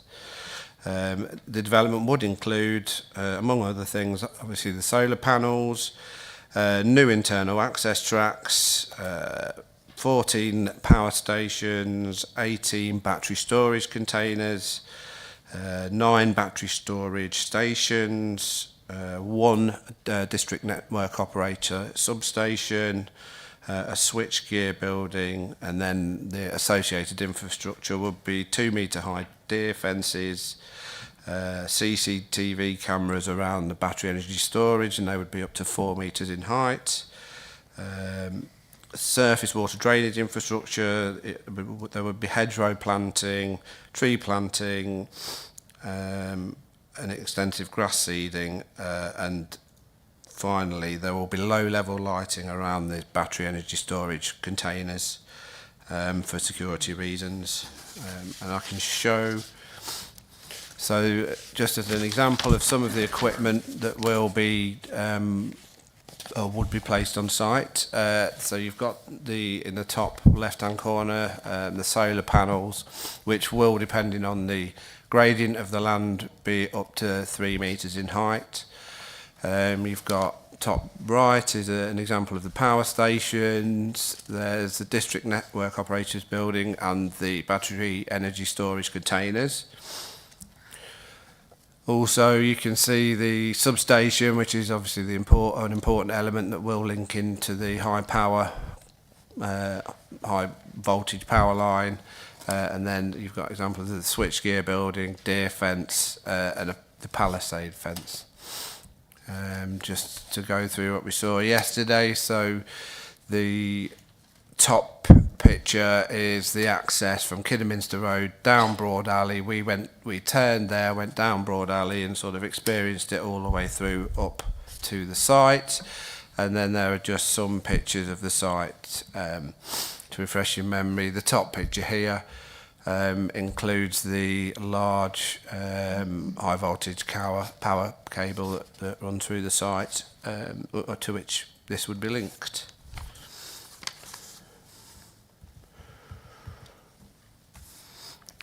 Objections were received from Hampton, Lovett and Westwood Parish Council, as well as Elmbridge Parish Council. 35 letters of objection have also been received from members of the community, and a summary of those objections were set out in the report and the update sheet that you received prior to the site visit yesterday. So moving on to the principle of the development, the 57.5 hectare application lies within an open countryside outside any settlement boundary and is within designated green belt. It's therefore necessary to consider whether the proposal constitutes inappropriate development in the green belt, which is a key test.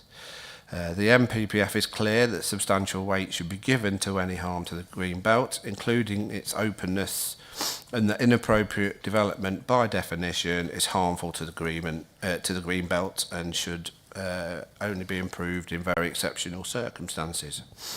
Where it is necessary to release green belt, the priority should be given to previously developed land. Following on from that, you need to consider under the new MPPF whether it is grey belt, and then following on from that, green belt sites. So there's a sort of priority order to the development. Given the site is not previously developed, it's necessary to consider whether the site is grey belt under the new definition in the MPPF. The MPPF sets out in paragraph 143 that green belt is required, has a number of functions and can be considered as grey belt where it has been determined that it would not serve an important purpose in preventing urban sprawl, either now or in the future. Its position in relation to the surrounding settlements would not serve an important purpose. in preventing villages merging, either now or in the future. The proposed development would not harm the setting and special character of a historic town.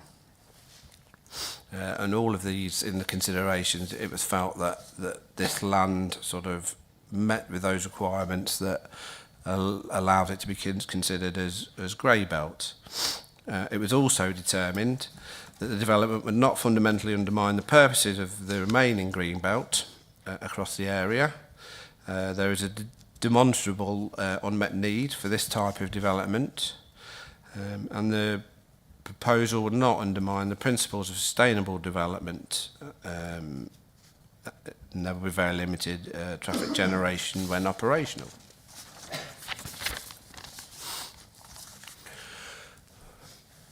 When considering the proposals against all of the Greenbelt purposes set out in the MPPF, it has been determined that the site does constitute grey belt, and therefore the proposal is not considered to be an appropriate development. The site does include an element of best and most versatile land, agricultural land, which should only be used for development in exceptional circumstances. On balance, it is not considered that the temporary loss of 14 hectares of such land would undermine the principle of the proposal to a material degree. In terms of landscape impact, the Council's landscape officers reviewed the proposal and determined that due to the topography and existing hedgerows and trees, the whole solar farm would not be viewed in its entirety from any viewpoint. The enjoyment of users of the stretch of the public footpath that crosses the site will be impacted. Boundary and intervening vegetation serves to screen and soften views from surrounding properties. There would be no cumulative visual effects where solar farms are viewed in combination. And the landscape drawing that has been submitted, the final version, has addressed the comments of the landscape officer and the conservation officer in that respect. Having said that, it will have the impact on the users of the footpath and the general impact on the landscape will have to be weighed into the planning balance of important considerations. And these would include the fact that it would be 10 to 15 years before mitigative planting becomes effective, the impact on users of the public right-of-way, and the potential cumulative impacts with other solar farms. All of that has to be weighed into the planning balance. In terms of design, the design of the proposal in layout and appearance is somewhat dictated by its function. It is considered that the scheme is acceptable subject to the implementation of the conditions to help mitigate the impact. In this respect, Worcestershire Regulatory Services reviewed it in terms of noise generation and contaminated land, and they had no adverse comments subject to conditions. And the Hereford and Worcester Fire and Rescue raised no objections subject to a condition which secures a fairly detailed fire safety plan. In terms of heritage assets, the Conservation Officer concluded that there are a number of designated and non-designated heritage assets surrounding the proposal. The wider landscape around the site and its agricultural nature and buildings that will be impacted are mainly also related to the landscape use rather than the general closer setting. And the level of harm to designated and non-designated heritage assets is assessed to be at the mid-level of less than substantial. And this is another impact that will have to be weighed into the planning balance. And in respect of the potential impact on buried archaeological remains, it was determined that this could be offset by a conditional programme of archaeological works. Turning to highways impacts, the submitted details demonstrate that the passing places along Broad Alley would be sufficient to allow for simultaneous HGV movements along Broad Alley, and that suitable forward visibility can be provided. The Highway Authority accepts the potential use of lay-bys located along the surrounding highway network to hold HGVs should it be required. After the construction phase is finished, access is to remain from Broad Alley, and access will be limited to routine maintenance operations as set out in the design and access statement. permanent junction widening at Kidderminster Road, Broad Alley Junction that we saw yesterday would be a benefit to highway safety. There's a clear and robust signing schedule should be included as part of the updated construction traffic management plan. The site access would be widened to 7.2 metres, given that large HGV vehicles are set to use the site. Any vegetation used to create the passing bays should be reinstated once the development or construction has finished. The proportion of minibuses to transport staff to the site has been accepted, and the impact that this has on the number of movements. And it's proposed that the site will make use of a parking area at Hampton Lovett Industrial Estate. And then the forecast HGV trips across the 28-week construction period are expected to be 12 two-way HGV trips on average per weekday and 6 two-way trips on average per Saturday. This was considered acceptable by the Highways Department. The proposed parking provision is acceptable, and they are satisfied that this can be secured via a planning condition. And finally, the arrangement for managing the impact on the public right-of-way and the potential vehicle-pedestrian conflict can be secured as part of the construction traffic management plan. After undertaking a robust assessment of the proposal, the Highways Authority raised no objections subject to conditions and informatives. In terms of biodiversity, the application was supported by a wide range of assessment and surveys for wildlife, particularly protected species. The Council's Landscape and Natural Heritage Officer has reviewed the submissions and accepts that the baseline assessments and the creation and enhancement proposals are realistic, and the required 10% biodiversity net gain is achievable in all three categories. Therefore, no objections have been raised in this regard. Flood risk and drainage. The site sits within flood zone 1, which is considered to be at the lowest risk of flooding and the most appropriate for development. The scheme was considered by the South Worcestershire Water Management and the Drainage Partnership and the LLFA, and no objections were raised, subject to the implementation of conditions, so the proposal was considered acceptable in that regard. Energy from renewable sources is supported by the planning system, both local and national, and it affords significant weight to renewable energy schemes.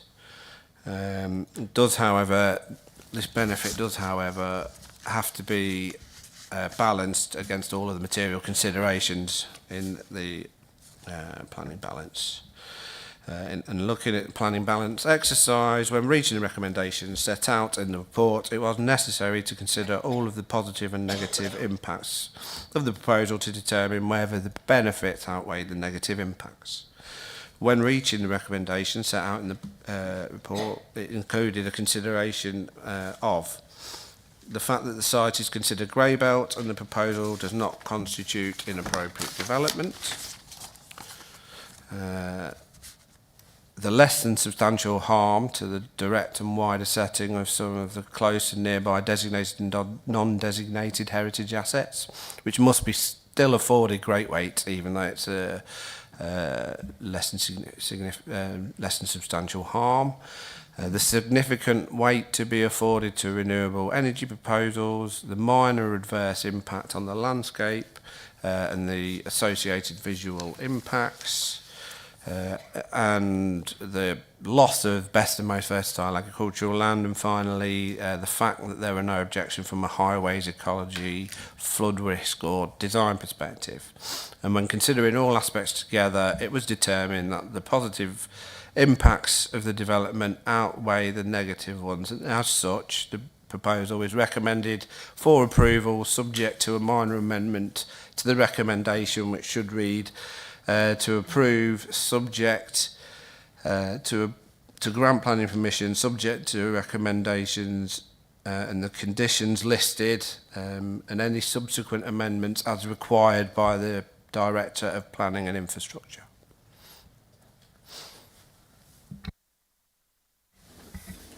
Thank you, Matt. Comprehensive as always. Thank you very much. Just before, there's some people outside the door there. John, could you just... Just check that they want to. There are some seats here, so.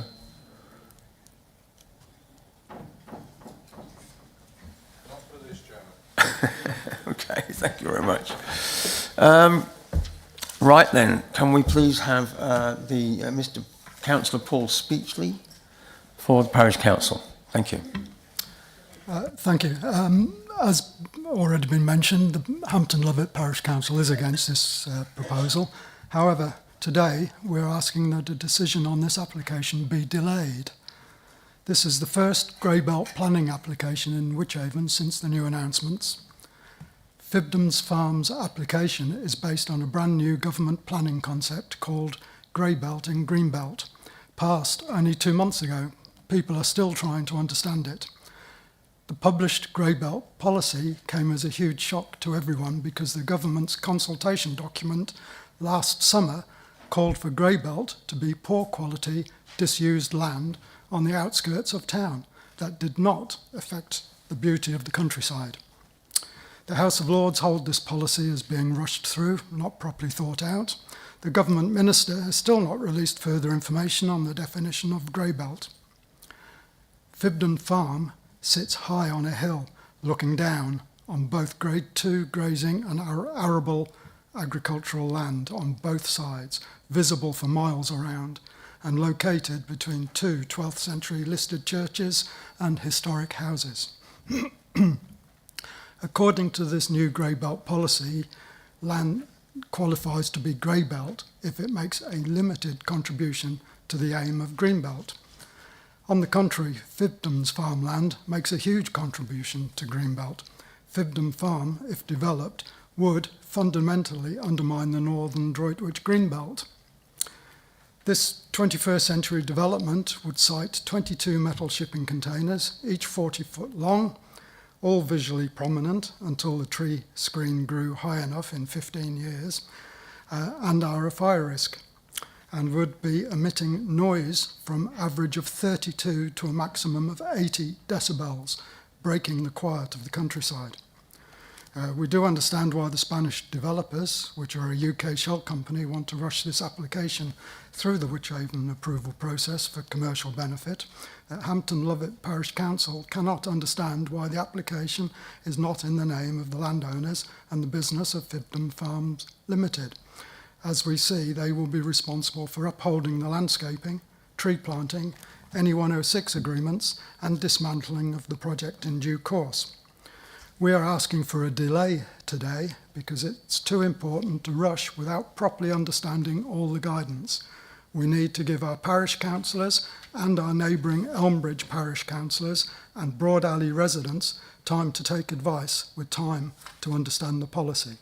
We implore the councillors to vote to delay a decision today. Thank you. Thank you very much. Now, Mr. Ormrod. Thank you. Good afternoon. Broad alley access is important for councillors to consider because if unable to get safely onto site, the development cannot be built. We believe the 5th of February Highways report is flawed, contains fundamental inaccuracies and has serious and dangerous omissions. The Fibdon application is an inappropriate development because it is dependent on using a 3 metre wide broad alley as an access lane, already signposted by Highways as unsuitable for heavy goods vehicles. Houses and mature trees are close to the lane. Highways reference 1898 trips will be made over the 28-week construction period, when in fact the true figure is circa 4,362 trips down a single-track country lane, at what harm to residents and properties. Highways refer to HVV and low loader trips, but not the additional 574 tipper truck movements, plus their staff visits. Paragraph 116 of the National Planning Policy Framework clearly states that development should be prevented or refused if there is an unacceptable impact on highway safety and unsafe for residents. Our objection clearly believes there is reason for refusal. It is a misstatement that there are already 2 informal passing places by houses in Broad Alley. There are none. One referred to as a small indent, the other merely an extended verge next to a driveway entrance, constantly waterlogged after rain and directly across from the children's wooded play area. Neither are passing places. The Spanish developer plans to use rubber matting on verges, some close to residents' front doors, but the manufacturer has admitted it will not be strong enough to withstand the multiple HGV trips. The lane is used with verge-side parking by residents, visitors, walkers, dog walkers, bird watchers, cyclists, runners and servicemen. Horse riders frequent the lane. The highway code guidance for overtaking on a road with no pavement is a minimum of 1.5 metres for cyclists and 2 metres for horse riders. There are riding stables on Broad Alley. How will the HGVs pass? The highway code states the average stopping distance of a fully laden HGV travelling up to 30 miles per hour is approximately 150 feet, clearly a danger to anybody on the lane. This is not addressed in the highways report. There's no mention of the frequent proven flooding in the lane throughout the year due to the water runoff from the fields.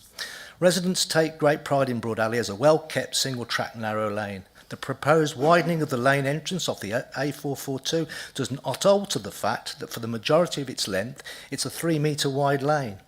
The volume and size of the additional vehicle flow created by this proposed application will be detrimental to the lane, cause residents great anxiety with physical and mental concerns. There is a danger of potential human accidents, notwithstanding vehicle fumes, pollution, noise and vibration possibly affecting the housing structures.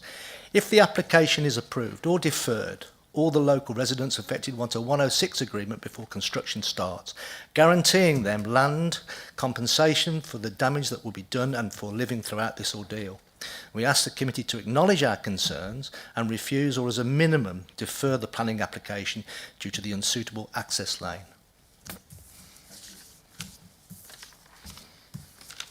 And finally, the supporters, Mr. George Weston. Thank you. Good afternoon. I'm here today to speak in support of Greenwich's proposal for a 40 megawatt solar and battery energy storage site at Fibden Farm. I urge you to approve this project as recommended by your officers. The challenges we face due to the climate crisis and energy security are undeniable. We must act now to reduce carbon emissions and ensure the UK generates clean, renewable energy on home soil. Recent events, such as the war in Ukraine, have underscored the vulnerabilities of relying on volatile international energy markets. We cannot ignore the dire warnings about our planet's future. Without decisive action, the planet's temperature is expected to rise by 3 degrees by the end of the century, twice the limit set by the Paris Agreement. Locally, this means wetter winters, drier summers, and more extreme weather events. These changes threaten food security, damage homes through flooding, and strain the UK economy. Farmers are already feeling these impacts, and conditions are set to worsen without intervention. Wychavon's Intelligently Green Plan recognises that need for local action to accelerate renewable energy generation. Supporting the proposal would help Wychavon move towards its carbon neutral target by 2030, while enhancing local habitats and biodiversity. If approved, Fibden Farm would generate enough clean energy to power 17,000 homes and reduce CO2 emissions by 650,000 tonnes over its 40-year life. With limited connection points onto this grid, the site is uniquely positioned to deliver renewable energy in the near term, having a connection date of late 2026, far earlier than other projects of this type. Although the site sits within Greenbelt, an exhaustive site selection process has shown there are no viable alternatives, and the site also constitutes grey belt and therefore should not be considered as inappropriate development in the green belt. The scheme includes a 45% biodiversity net gain, nearly 5 times the national requirement, achieved through wildflower meadows, new hedgerows and tree planting.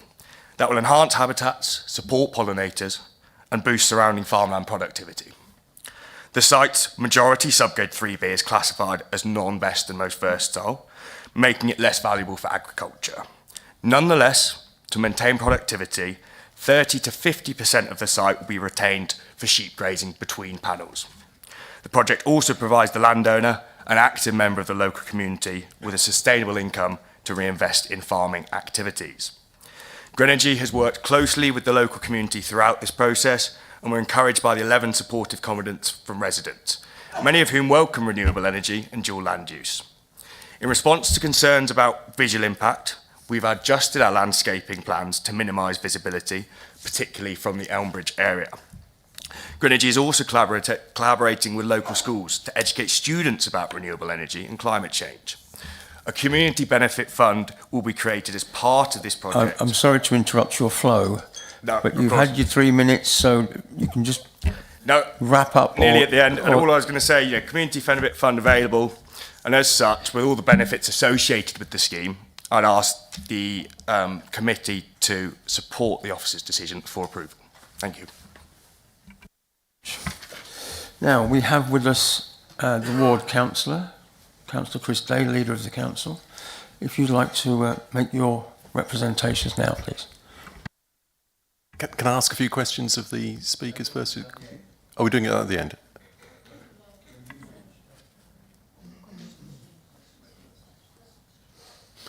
I think we did the questions first in the morning, that's all, but is that all right? I'd like to ask some questions, then I'll speak after the councillors have also asked their questions. I think that's what we did this morning, if that's okay, Chairman, thank you. So I'd like to ask Mr. Weston, the attraction of this area is that there is capacity at Bishop's Wood. How much capacity is left? So, just to start, it's Mr. Watson, just Sorry, for future reference. Sorry if that was on the wrong note. That was my mistake.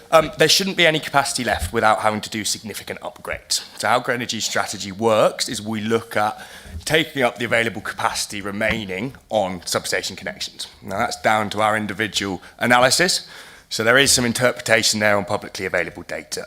But our understanding is we have secured the remaining capacity for a viable connection.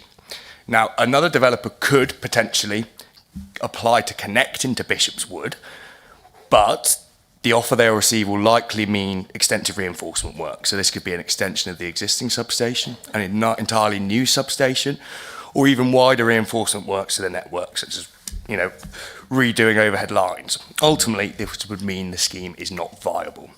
So our belief, and this is our belief from our analysis, is that is the remaining capacity for a viable project to go ahead. Thank you. Okay, and we have to obviously take it on trust that it's not economically viable for you to move your site anywhere else or further than the 1 or 2 kilometres that you normally report in these sorts of things. But we're never given any transparency as to what the cost of that would be and what the limits on profitability actually is. Given that we're sort of making a decision here to choose to accept something in this location rather than maybe what would be a better location, why is it that we aren't allowed to see a bit more about how much really there is left over in the kitty? So to answer that, you are. The available data is there from both the Renewable Energy Planning Database to see the number of projects in planning, but also the Embedded Capacity Register, which is what National Grid released to show the available capacity. Now, if you refer to the alternative site selection that we put forward as part of the application, we did denote the constraints for feasibility, the first being a 3-kilometre radius from Bishop's Wood substation itself, and that being because at the voltage level, a kilometre of 132 kV cable is estimated to be around £1 million. So that itself is the sort of restriction, but we're actually connecting into a subsequent circuit, so a direct connection to the pylon, so it means we minimise any cable routes needed. Okay, I don't think that quite answers the point about the finances of it. I mean, I appreciate the point about the capacity. Fine. I mean, I think we just have to accept basically that what we are making here is a choice about those two things. You're using, am I right in saying 24% of the land as grade 3A or higher? Is that all being buried under solar panels, or is it being kept aside, or what is its status? I wasn't clear on that. Yeah, so out of the entire site within the red line boundary, that 24%. So that'll be a mixture of some will have panels over the top, some will be left within the verges, but yeah, it will be a mixture depending on the uses of the scheme. Okay, thank you.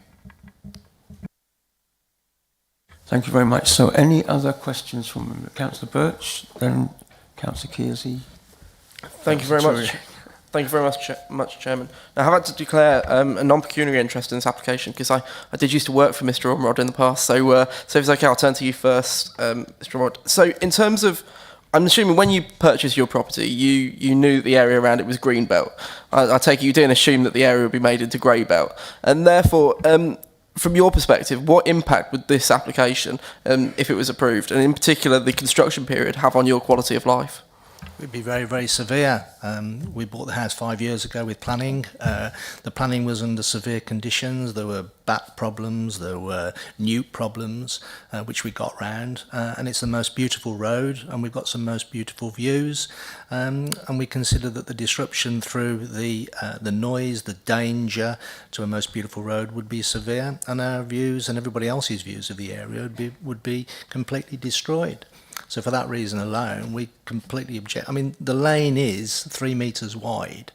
There is proposed to be passing places for 3 metre wide HGV vehicles. That makes 6 metres. It's just absolutely bizarre that you should think that 2 vehicles could pass in that low, despite the planned informal passing areas. Can't believe it. Thank you very much. And then if I may, a question to the applicant. So you, in your in the discussion that you just had and the talk that you gave to the members, you mentioned that one of your big sales points was the fact that you can get this in quickly. You can get this in by the end of 2026, which sounds brilliant. But looking at your construction management plan, to do that, you're on about having 250 vehicles driving down that lane and back in terms of staff movements, and then 24, likely upwards of that, per day in terms of HGVs and low loaders and tippers and what have you. Now, that's a lot. This is a narrow lane, and this is an area that's rural. You know, this isn't the city. This isn't even a town. That's a lot for residents to put up with. So it's all well and good saying that it's going to be in by 2026. But do you think that level of traffic is fair on those who live in that community? So I think there's a couple of points there that I need to address. And the first is the connection date. So we are available to connect from end of next year. Now, to put this into context, the majority of new sites that applied within the past 5 years are seeing connection dates of 2035 plus. Okay? So that is far out the window of the target set by both the national and local policy. So that's the first point. In terms of construction, okay, there will be impacts to local residents, that is clear. What I'd like to highlight is the temporary nature of this. The proposed construction period is for 7 months, and 7 months only. When it's operational, we're expecting maximum 2 light good vehicles per week for maintenance. So yes, there will be disruption, but it is for a temporary period, and I refer to the fact that county highways have had no objection to the proposal.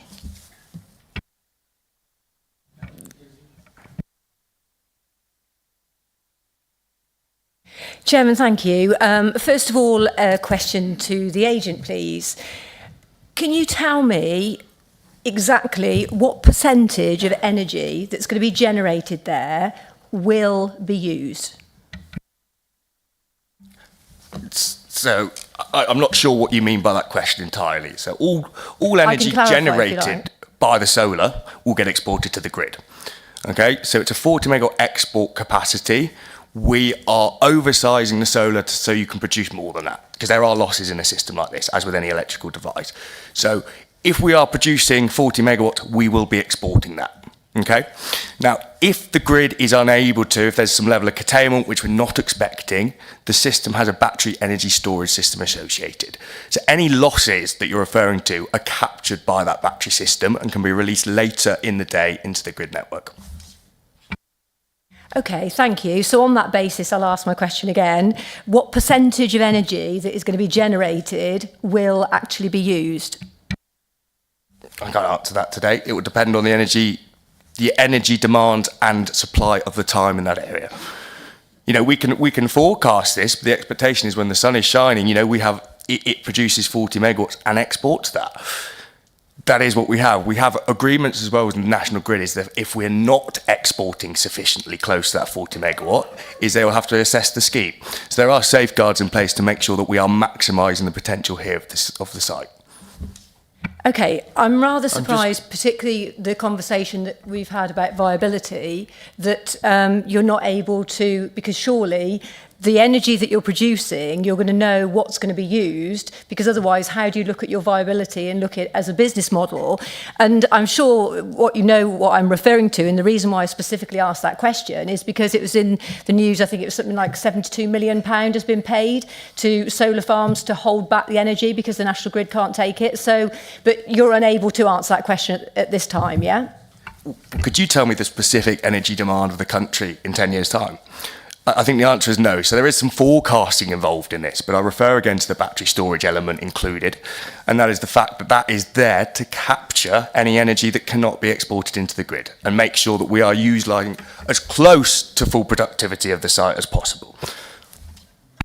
Thank you. I'm going to move on. No, sorry, I'm going to question. move on. I've got some further questions, Chairman. Well, I'm going to move on. Councillor Tourier, please. I don't know. Thank you. Also, for the agent, you mentioned a community fund. I mean, I'm guessing that the local bills aren't going to be affected very much, but can you just clarify what you mean by this and how much? Sure. Good question. So the amount is still to be determined. This is something that throughout a consultation period, the 26-day and event, we raise suggestions for, and this will be part of the post-determination period, is to determine what is best to spend it on within the local community. Okay, we have talked about improvements to the village hall, things like that, but this is something that we're working closely with our ESG team, so our environmental social government team, to determine, but we need feedback in on this, and a final amount will be to be determined. You can't give me any sort of idea of how much? So we are looking at least a £20,000 minimum payment, potentially up to £50,000 for this, or if preferable, a yearly payment that's proportionate to that amount. And would this depend on when you start delivering or when?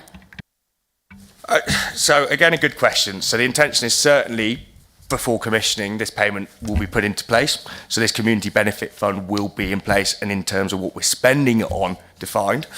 But again, it would depend on the local community, but I can say for certainty that we'll be looking to agree amount and what we spend it on prior to commissioning of the site. Thank you. Councillor Sims.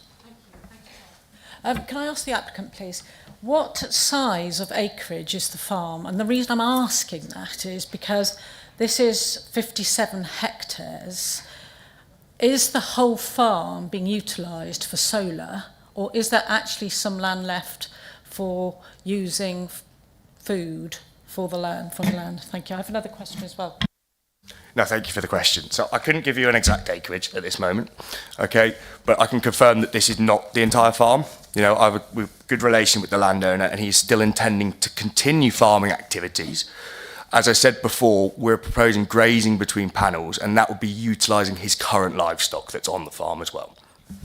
Sorry, can I just have one more question, please? Sorry, one more. That Matt, the officer, mentioned yesterday something called the Nationally Significant Infrastructure Project, of which this is not one. And I want to know the difference really between, this is 40 megawatt, and if there is an NSIP, it's over 50 megawatt. So what's the difference? Why is this 40? I mean, sorry, just very, very quickly, does 50 megawatts mean less use of the land? So the first question is, what is the difference between the 40 and the 50? Why are we not having the 50? Sorry, I'll let. No, sure. I think that's a good question. So you're right in saying that over 49.9 is deemed to be an NSIP project, and that's set by the national government as what's deemed to be nationally significant. Now, what limits us for size is connection.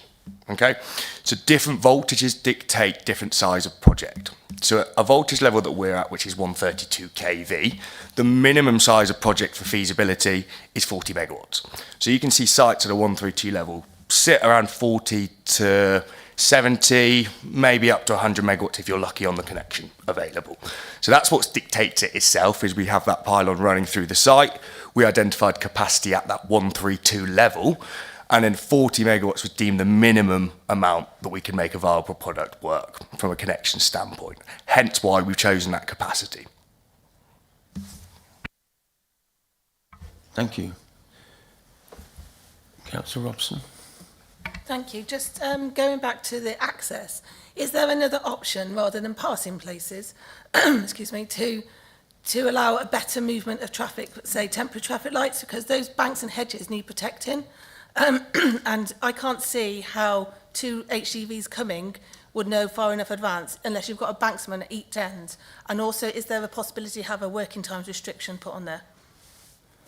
Yeah, so thanks again for the question. So absolutely, as part of our plan, there is to have banksmen on site and along Broad Alley to direct flows. As well, you know, so we're formalising existing passes and proposing the creation of 6 additional. So as well as banksmen, there is going to be comprehensive signing along Broad Alley. And then there will be a monitoring and control of vehicle movements as we're there. There will also be efforts to allocate delivery slots for the users to best and avoid peak times on that road. But as it stands, we're proposing between Monday and Friday deliveries between 7:30 in the morning and 6 in the evening, and Saturday 7:30 to 1 o'clock. But as I say, best efforts will be done to avoid peak hours and for the duration of the 7-month construction. I'd just like to add as well that these sites go up quite quickly. You know, I think you'd be shocked is that the level of groundworks required is fairly minimal. So once you've done the minimal groundworks, it is the case of getting them off the lorry and putting the things in the ground. The vast majority of the construction time is actually energisation testing. So it's making sure that what we connect is not having an adverse effect on the network. Thank you. Thank you. Councillor Clatworthy. Thank you, Chairman. Going on from the comment that Dan Birch made, the number of vehicles that will be going up and down Broad Alley during the time, in excess of 250, carrying huge weights of equipment. Do you envisage any road damage, and if so, who will be responsible for repair? Thank you. Yes, as with anything, you know, you have HGV movements, and that number, there is likely to be some disruption to the road quality, and we're happy to take responsibility of that for a proportionate amount as a condition. I would like to add as well to that the current access is used quite intensively for farming activities as it stands, and it would be this 7 month, as I repeat, a fairly short construction period where resumed to very small numbers of operational traffic. Thank you. Thank you, Chair. 2 questions, if I may. One to Matt, first of all. In your recommendations, you state planning conditions. Those are different to a 106 agreement, are they not? Yes, they are. So the conditions are placed on the decision notice, and well, as you're aware, you get them before you today. But we summarise Section 106 obligations, which is a legal agreement and less open to challenge once items are in there. So can we have all of these conditions as a 106 agreement? Or most of them? Not in terms of the conditions that are in the report. Yes. It's sort of accepted practice that most of them would be conditions. If there is something that is particularly wanted to mitigate an impact, such as a financial contribution, then that's the sort of thing that goes into Section 106s, but you don't really get a Section 106 which covers all of the conditions. It's supposed to be conditions, and the anything that's sort of financial or an important development, you know, something important for the development like highways, may want to put something in Section 106, but you wouldn't have a Section 106 covering everything. Okay, thank you. So, but we can ask for some of these conditions to be put into a 106 agreement. For instance, can I give a for instance? Yeah, that would help. Thanks. The decommissioning. I think that's easily sidestepped in 40 years' time. But if a 106 is put on the landowner, then the equity is there to actually pay for that to be done. And as such, I think that should be a 106. You can put into a 106 agreement financial obligations, affordable housing, that sort of thing. I think decommissioning we could potentially look at if you wanted to look at some form of, you know, bond or financial amount that was put somewhere to ensure that that decommissioning did then take place. But how you calculate that out, to be honest, now, bearing in mind it could be 40 years, and if it got an extension it could be even longer, that, sorry, I'm not 100% sure, so I'm just going to give that a little bit of thought over the next couple of minutes, if that's all right. And I have a further question to the applicant. Why is it necessary to have deer fencing all the way around? For a couple of reasons. I think to fence it off. The deer fencing itself, so the reason for the deer fencing is to make sure it's a secure site. It's to prevent people entering the site, straying off, rights of ways or entering into land that's not their own. It's simply to contain the site there. And as well, particularly for our BNG commitment, is to make sure they're sectioned off and are not altered outside the management plan that we're proposing. All of these deer fencing we have suggested will have appropriate mammal gates to retain the wildlife corridors between them as well. But yeah, the intention is there to separate that and as a security purpose. But deers are mammals. Sure. Yeah, small mammals. Okay, thank you, Councillor Chalks. Heather's going to come back with the legal bit. Sorry, it's just ticking away in my brain after our discussion of a moment or two ago. The only thing I could think that we could possibly do there is actually get a calculation of what it would be based on the plans and what we've got now to actually decommission it at this stage. And then that sum of money could be paid as an obligation, but then repaid if obviously the site did get decommissioned. But we'd have to index link it, because what a cost is in 40 years, it's just going to be nowhere in it. I'm not going to have any idea other than basing it on some figure that we could come up with now. But if that's just an idea that I'm floating. But I don't know if you wish to raise that with the applicant's agent. Well, the applicant has said he wants to give an answer to that, so fire away. Yeah, just a quick one on that decommissioning, because it is a point, so it is a temporary planning application we're applying for, so by the nature of it, we would be liable if we were not to decommission. But the point is of having that amount available as part of our legal agreements with the landowner. There is a decommissioning bond in place, so if anything were to happen with us as Greenwich, the landowner is covered and has available funds there to decommission the site at a value that is index linked as well. So can I come back on that then? Just very quickly, because I want to move on. Yeah, I appreciate that, but these things need to be discussed. Yeah. So I see in that case there is no problem with putting a legal obligation on the landowner to decommission the site should the agents fail to do so, because he's been bonded by them. And he also has he's had all of the money in the first place for 40 years of rental. Sorry, Chair, through you, I do apologise, I've jumped in and through you.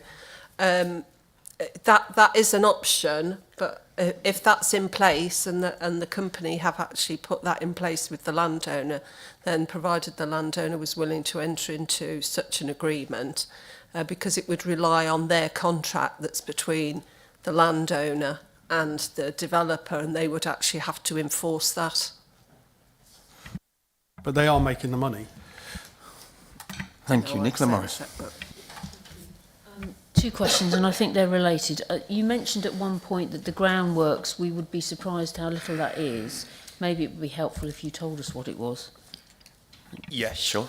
So, no thanks. So there will be some movement in terms of the drainage features required, the sustainable drainage and attenuation basins. The solar element of the scheme, you don't require any groundworks at all. So it's a case of piling in metal structures and securing the solar panels to them. The battery storage and substation areas themselves need flattening at an appropriate level. The site itself is fairly flat already, so the groundworks we're envisioning would be the flattening of the substation and battery areas, and then the associated works for the drainage and electrical infrastructure, so that's the cables. But the solar, which is the vast majority of the site, would not be touched and would be piled. Right, okay, so what does that look like? A pile on the end of each, like a metal rod in the ground? Yeah. Yeah, absolutely. So it's rows. You basically pile in the poles, and then you put metal structures over the top, and then you clip the panels into them. I'm happy to share some photos afterwards, but they're fairly simple structures themselves, the solar panels.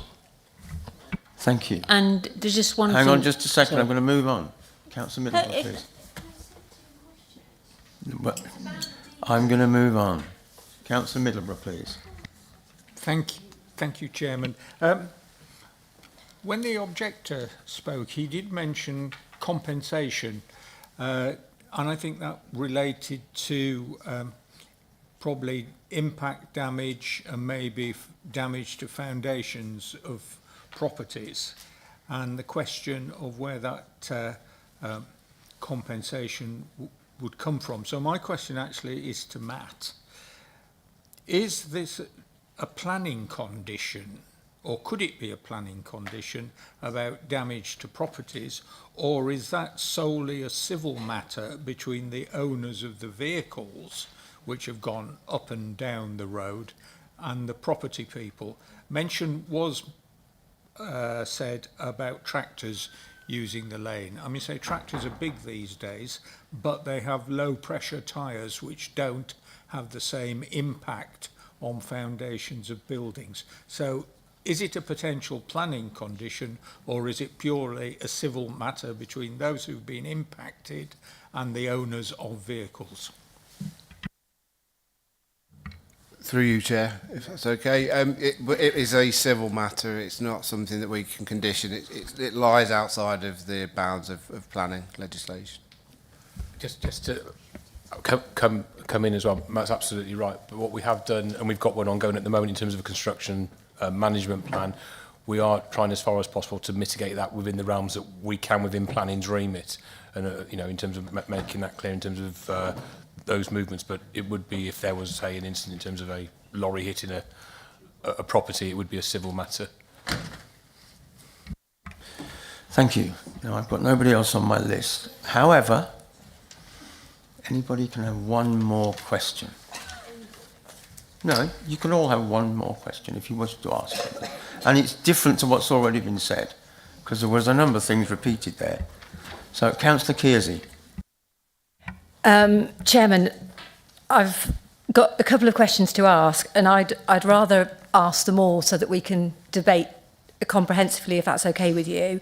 One question to the agent. We've spoken about the we've spoken about the energy that's going to be created and the Intelligently Green plan, but the other part of that, can you tell me the emissions that are going to be created from all of the work that's involved in construction, all the vehicle movement, all the widening of the road, and everything that's going to be involved in changing this from a field to a solar farm, please? Unfortunately not. I don't have those figures to hand, but I can say the benefits of the carbon reduction from a zero carbon generative, once it's up and running, will far outweigh the cost to construct an asset. Thank you. And are you able to tell me those benefits? Councillor Birch, you have a question? I've got more questions. Councillor Birch, I said one each. And you've asked one you can't answer. Okay, Chairman, to be fair, I've got a question to Matt. Could you tell, can somebody, No. please, Councillor I can't Birch. ask the question. Councillor Birch, no thank you. Councillor Dawkes. Question? No. Councillor Morris? Do you have another question you wish to ask? Councillor Robson?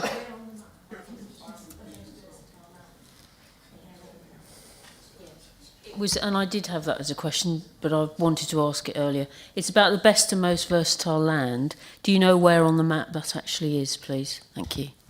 Yeah, that's in part of the full submission document. So there'll be an agricultural land classification submitted that shows the areas and the different land values.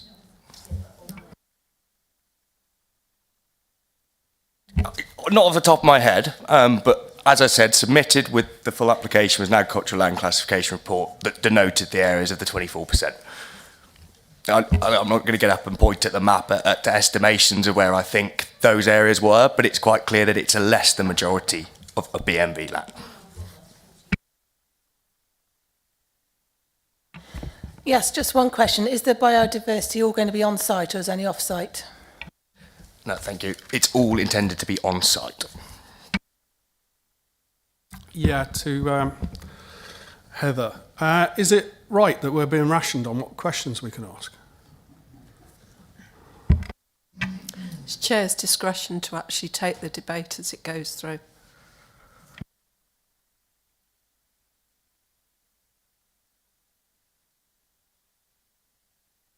Can we move to the debate, please? Certainly. So will the speakers like to return to their seats, please?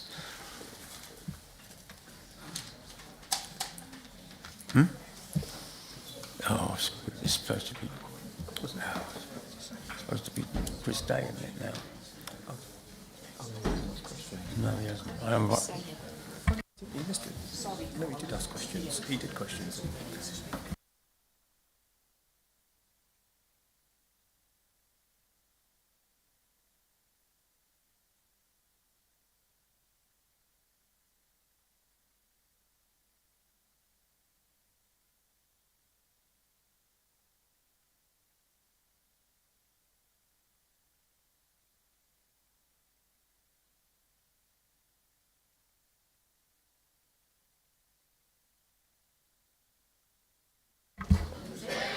Okay, the case officer just wishes to say something else to the committee.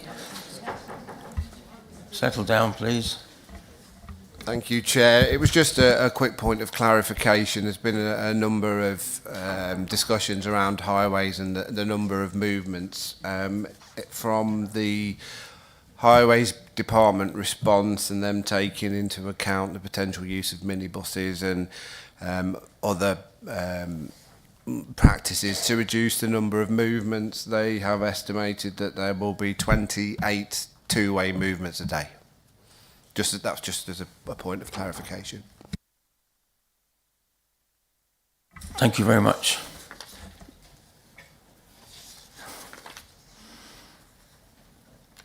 Board member, you wish to address the committee? Thank you, Chair.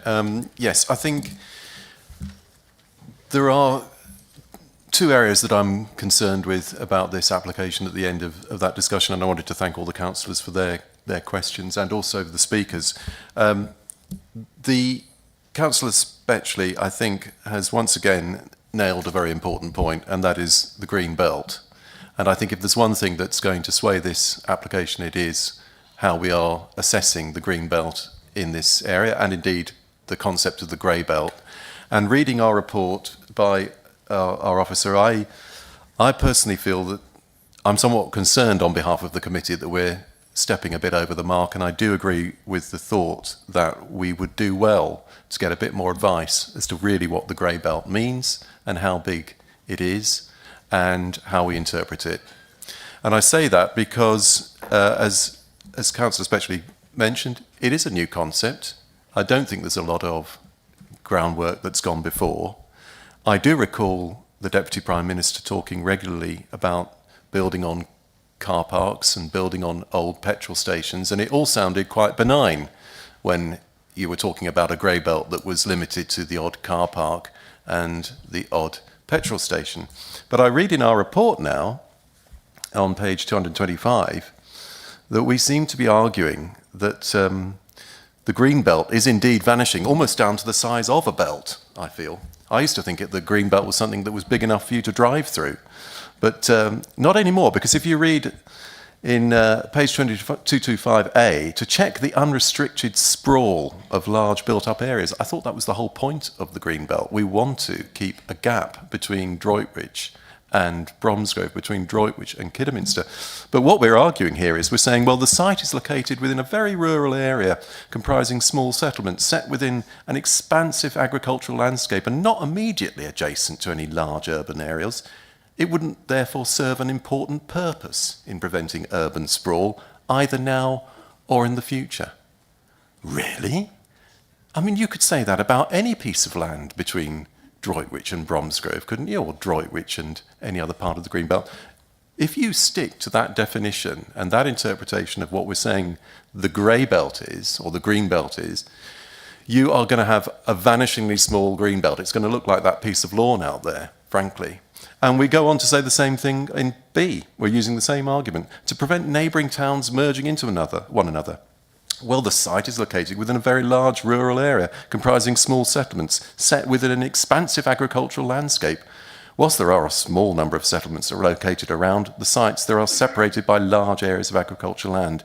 And we go on to explain that, therefore, in this context, the site does not strongly contribute to purpose B. I just think that's completely illogical.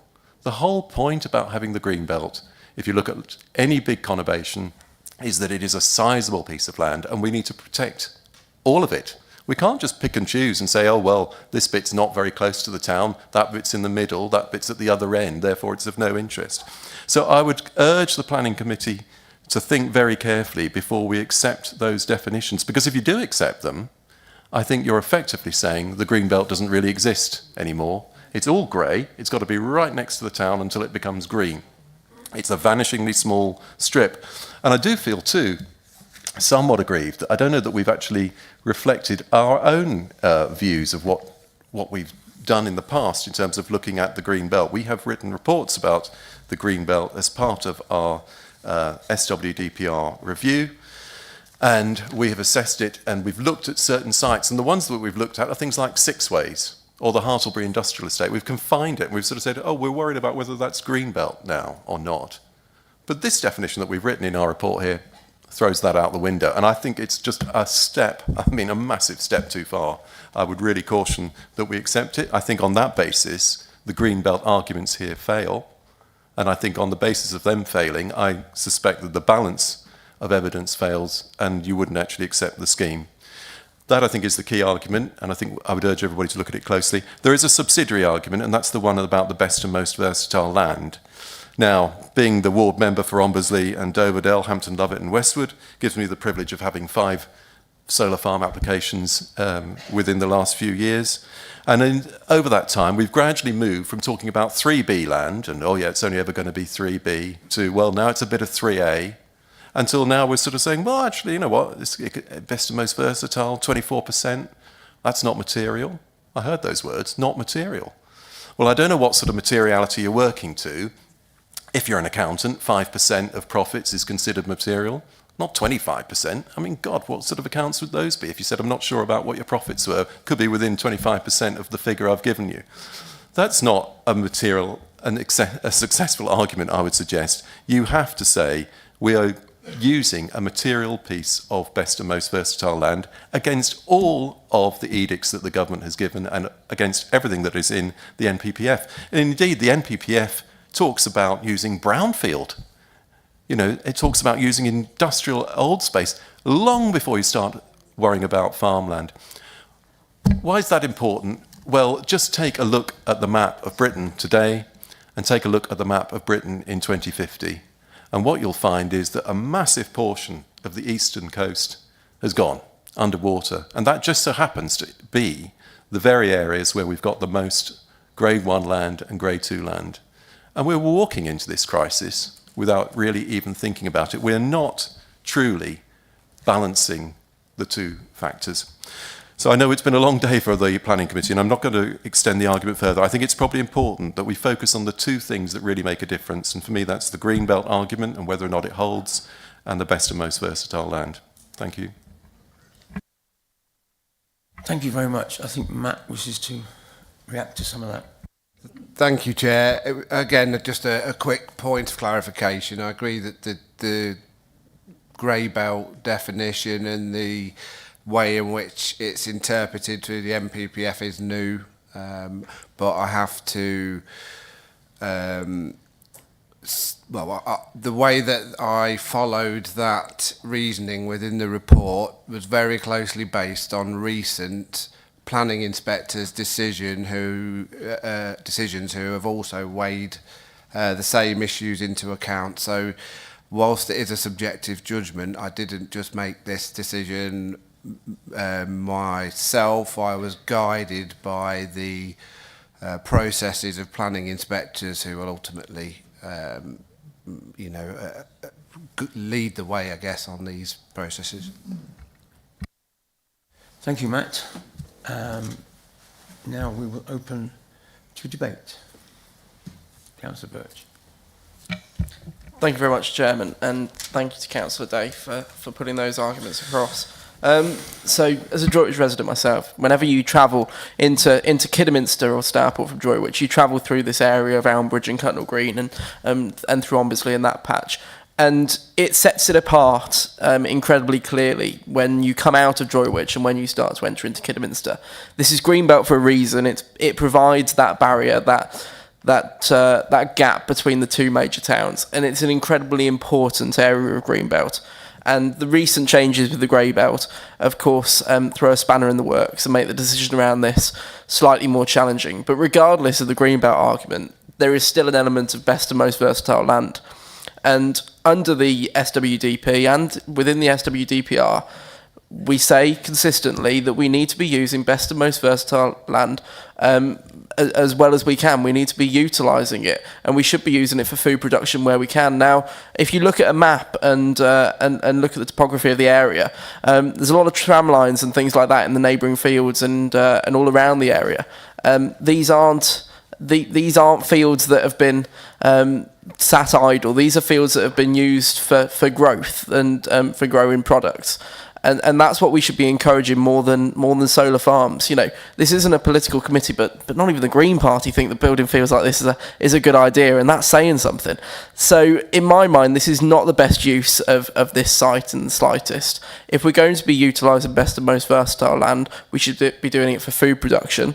And I think that we need to have more clarity over where this development sits in terms of the best and most versatile land and how that works with the rest of the site to ensure that we're not going to be destroying that land when in 40 years' time it can't be used for food production again and we've lost it forever. Thank you very much, Chairman. Thank you, Councillor Pershore. Carl, I think you wanted to... Yes, it's just to put to members, as you'll be aware, there is a significant body of appeal decisions that relate to solar farms, whether they are greenbelt or not. And it's just to give members the clarity in whichever way you go in terms of rationalising the process in your head and how you may take this forward, is that inspectors are looking at these schemes as temporary development. Even though they're for a 40-year period, the inspectors and therefore the government is saying these are temporary developments. And through that lens, what they are saying is things like landscape impact and that loss of agricultural land is temporary. That's a very, very clear direction of travel from all the inspectors' decisions that you'll see, certainly over the last 12 to 18 months, regardless to say of greenbelt or otherwise. And in terms of soil quality, whilst I absolutely accept the point you're making, again, that loss of land is being seen as temporary. It's also being seen by inspectors as reversible through conditions including reinstatement of soil quality. So it's just to really give members that heads up in terms of how they may take those sorts of issues forward, how the inspectorate and obviously the government are viewing those impacts and those issues as temporary. Thank you, Carl. Councillor Sim. Did you say me? Yes, sorry. Thank you. Thank you. Yeah, I'm a fan of solar. I think it's a good thing. But I'm also really concerned about our green landscape, and the grey belt issue is quite interesting. I think what I'm trying to say is, in a roundabout way without asking a question, is that I'm also worried about that cumulative impact. We go back to those two words again about having lots of solar sites, which I was trying to sort of ask the question about a bigger scale that might need less land use. And I think Councillor Day did suggest there were, in the last 5 years, numerous applications for solar sites. And I wondered how it would look if the landscape were completely black. And I wondered if Carl might be able to explain how we mitigate against the want and need of having solar, but not having a completely blacked out landscape. Thank you. Thank you, through the chair. Basically, the cumulative impacts is a material consideration.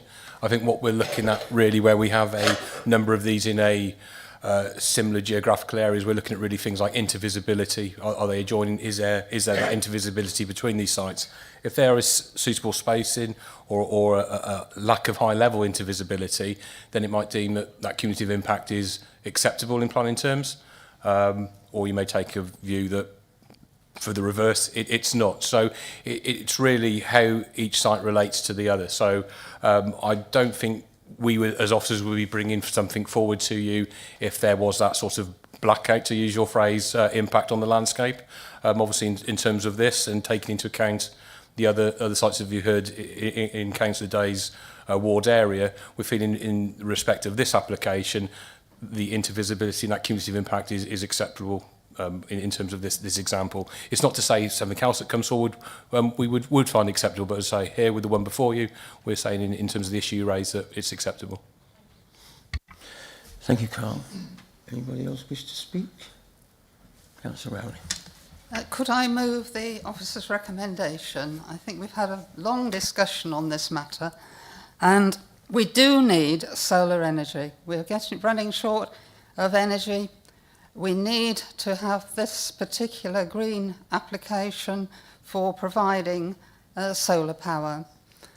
And you can still use the land. I mean, to me, when we looked on the site visit, it looked as if it's mainly pasture, where you can still graze sheep. And then that's what I saw. I saw sheep grazing on this land. You can still graze sheep, you can still keep chickens, and it is still good for wildlife. So I move the officer's recommendation. You can. Thank you very much. Councillor Kearsey. Chairman, thank you. I've been really concerned about what I've heard. And I guess really it's more what I haven't heard, because the agent has been, you know, lecturing us all on the need for energy, but there's been a substantial amount of questions that he hasn't been able to answer for us. One specifically being to identify where the best and most versatile land is in the site. Now, members will remember the last solar farm that we needed to consider. The best and most versatile land was smack in the middle of it, which meant that there was nothing, it couldn't be achieved without losing that best and most versatile land. With this, we don't know where it is, so we can't look at different options. And I totally get what Matt's saying with regards to policy, and I've got in front of me something that Carla sent to us recently about where a planning appeal was allowed. And it actually states that the loss of the best and most versatile agricultural land, concluding that there's no evidence on that particular appeal that the land out of production for a 40-year duration would have a significantly negative impact on food security. Well, but we could say that on anything, and if we said that on every site, you know, every pocket of solar farm is not going to have a negative impact on food security. But if you apply that to everything, and in this particular instance, because we don't know, potentially this could be achieved without the loss of the best and most versatile land. In that same appeal decision, it was stated that there is no national or local policy that means that we need to consider brownfield or rooftop before greenfield. But in this instance, we want to look at it before Greenbelt. You know, we're going that step further. So from my point of view, I totally understand why the officers have put this for approval. But I think based on what we've heard today and what we haven't heard today, I would like to propose deferral purely to get some more information, mainly the questions that the agent was unable to answer today, but particularly around where exactly on the site the best and most versatile land is, and whether there is an alternative so that this can still be achieved without the loss of that best and most versatile land. Thank you, Councillor Kearsey. Shuffling of paper going on. Councillor Dorkswell. Thank you. There's been a number of solar developments nearby where I live, and the consistent feedback on all sites is the deep discomfort of all of the nearby residents that is caused by mainly the traffic. And that's traffic noise, traffic going in the wrong directions, traffic going down roads they shouldn't be going down, and covering the place in mud. And the frustration is then that it's impossible to complain because nobody knows who to complain to. So if we should go ahead at all with this, I would like to see a condition put on that a big sign is on the entrance to the place giving contact details that are manned, so that people can actually vent their frustration and problems that they're finding. Thank you.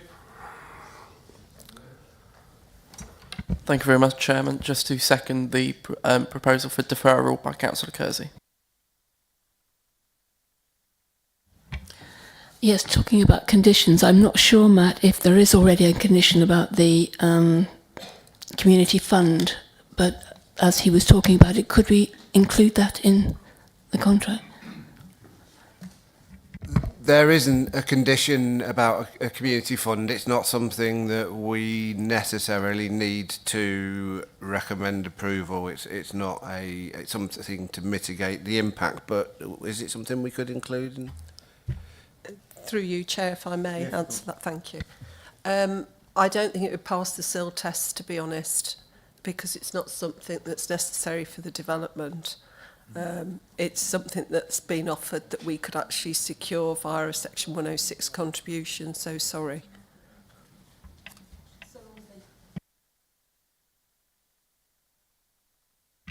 Thank you, Chairman. I'm picking up on what Councillor Dawkes has just said about traffic movements, and I think he's probably speaking largely about during the construction phase.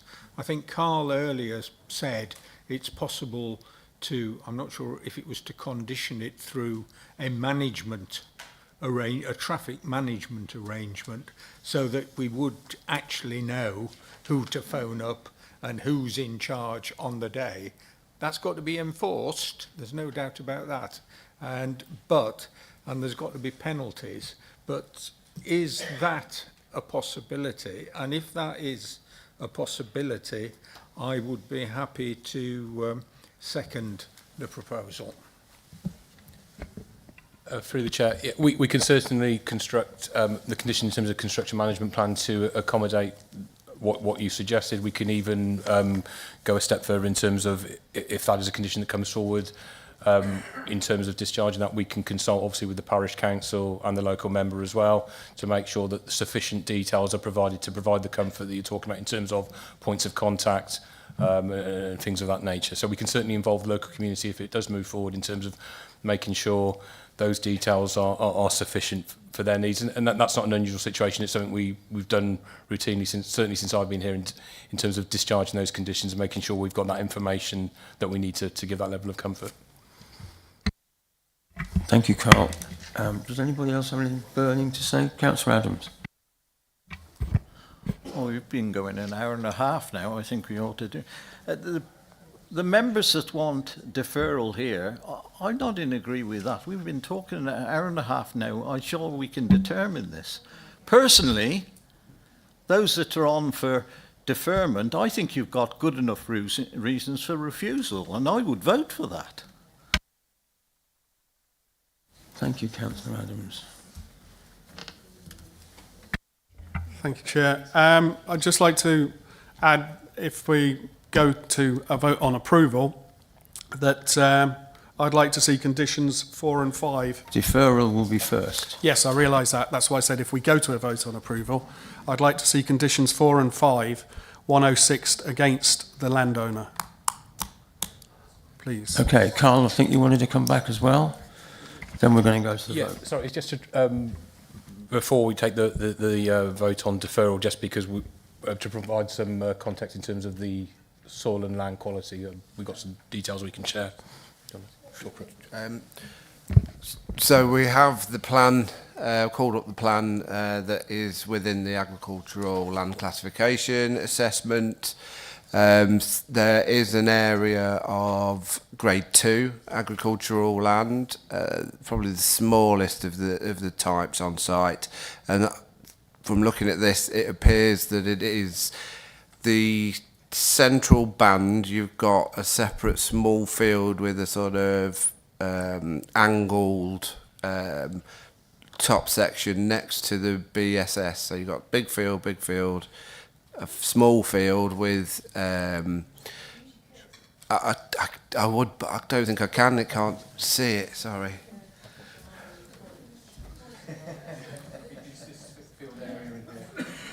That's grade 2, and then there is grade 3A, which is sort of to majority of it to the north and east of that grade 2 land. That's it, and it goes down there. So it's more towards the central area of the site. I think, in a nutshell, to come back to Councillor Kearse's comments in terms of where it might sit effectively with how tight the red line is drawn and with the developable areas that you can see there, that land is effectively taken up with the solar arrays, so rather than being leftover space. I think that was the point you were really looking to clarify. So, thank you very much. So we will now go to the vote on deferral. Heather, will you please? May I just check now where we are with the deferral, please, with the proposer and seconder, because originally my proposer for the deferral was for more information, including where the best and most versatile land is located on the site, but we've just obviously, Carl and Matt have just sort of helped on that aspect of it. So could I clarify what further information it is that's actually been looked at, as that's before I take the vote? Thank you.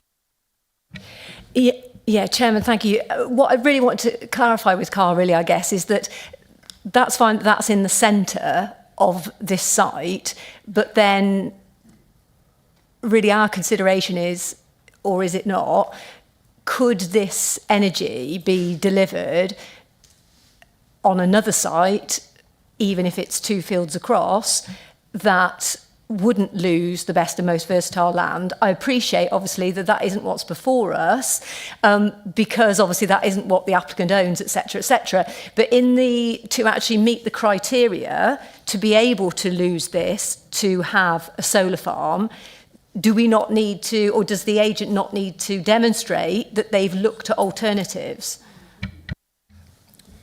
I think if I may come at it from a slightly different angle, to do what you're suggesting would require a change of red line area, and that would effectively necessitate a whole new full planning application.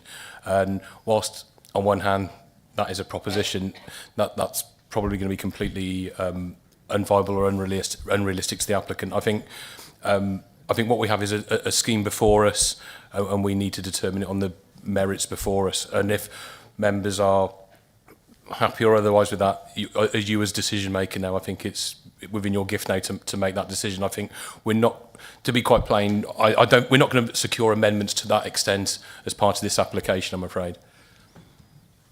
Is that all right, Heather? I still need some reasons why I'm deferring, because at the moment, as I say, we've just discussed where the best and most versatile land is, and we've taken a little. Well, Carl jumped up and pointed in the general direction. So I would need why we're deferring. I know it says for more information, but I need what information we particularly need. Thank you, please. I mean, certainly now that that's been clarified, even though obviously the agent didn't know where it was, now that's been clarified that it's in the middle of the site, then obviously this couldn't be delivered without the loss of that best and most versatile land, and that's the key bit of information really that we'd be deferring for. I guess just really to demonstrate that this comes forward, aside from the ownership, does the applicant not need to demonstrate that they have looked at alternatives? And I don't just mean on this site. Yeah, the application was accompanied by an alternative site assessment that alluded to, and I think during the question, that really how that was, in terms of your questions, that was really answered in terms of the viability of the scheme and things like that, in terms of proximity, and it was to the grid input area. So that site assessment work has been undertaken, but as obviously a consequence of that, the optimum site overall does take into account this higher level agricultural soil. So are you... Yes.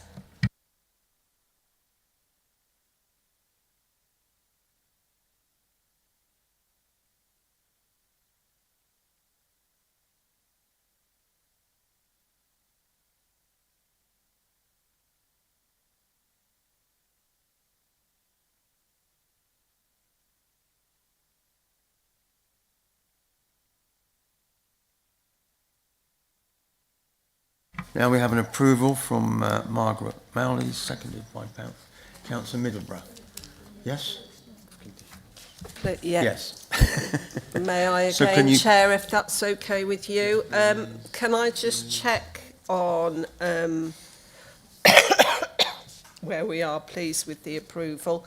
Councillor Rowley obviously moved the recommendation as per the officer report.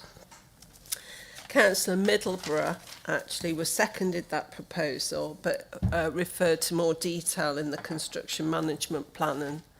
And are we both happy that that's where we are with the approval? Because I know we'd also mentioned in debate about signage and also the decommissioning of the site. So please, can I just 100% clarify what we're approving? I think I also mentioned support for what Councillor Dork had said about the decommissioning and the land ownership at the end of the period.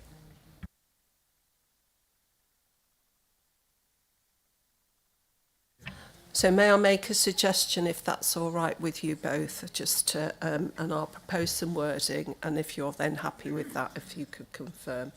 So the motion, I think, is to delegate authority to the Director of Planning and Infrastructure to grant planning permission subject to the planning conditions listed below, and also entering into a Section 106 agreement to cover securing the decommissioning of the site, but also allowing for any subsequent amendments as required by the Director of Planning and Infrastructure, particularly with regard to the construction management plan condition.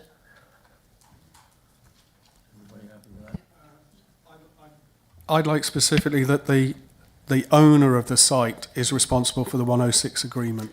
It would be the landowner that would have to enter into a 106. The landowner is the person that's bound by it, and then any successors in title.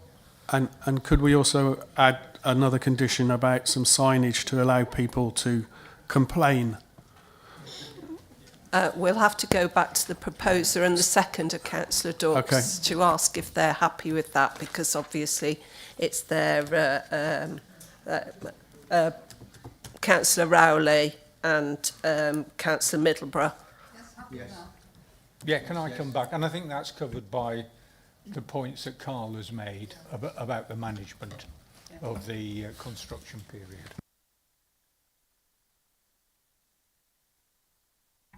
So are we all clear then on what we're voting for? Or yeah, everybody's all right. So if I can move to the vote then. So you're voting on approval. So those who are in favour, could they raise their voting cards?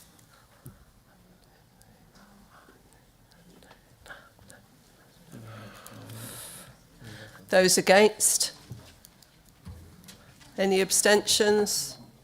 That motion's carried, Chair. That's 12 in favour, 1 against.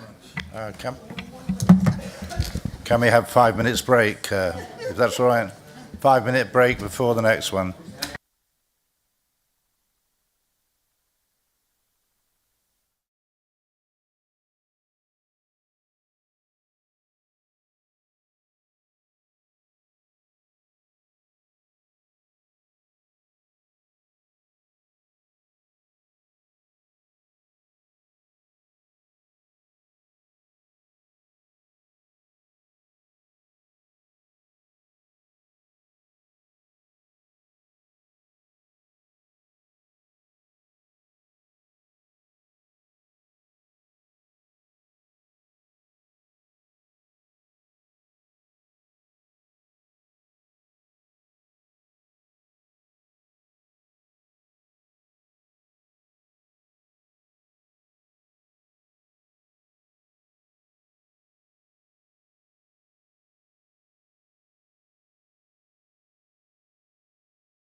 Okay, if we can take our seats.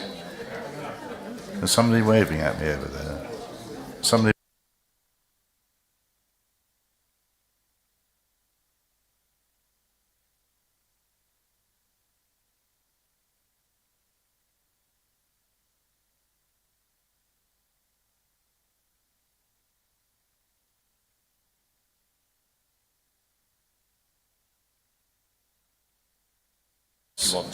Yeah, I think it's probably too hot in here. Just find out with you.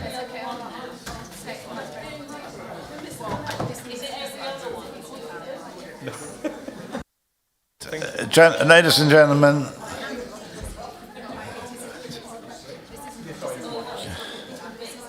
just a minute for everybody.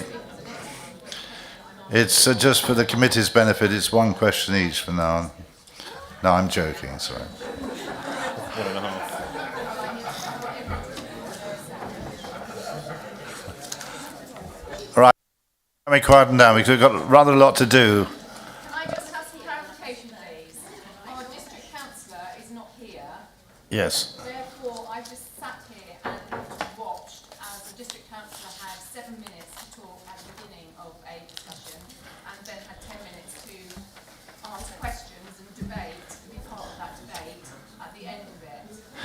There's no limit on a ward member speaking. But what I'm saying to you is surely if our district councillor is not here because he's in hospital with a medical emergency, that puts us at a disadvantage. Ms. Heatherton, I only have a very short report from my ward.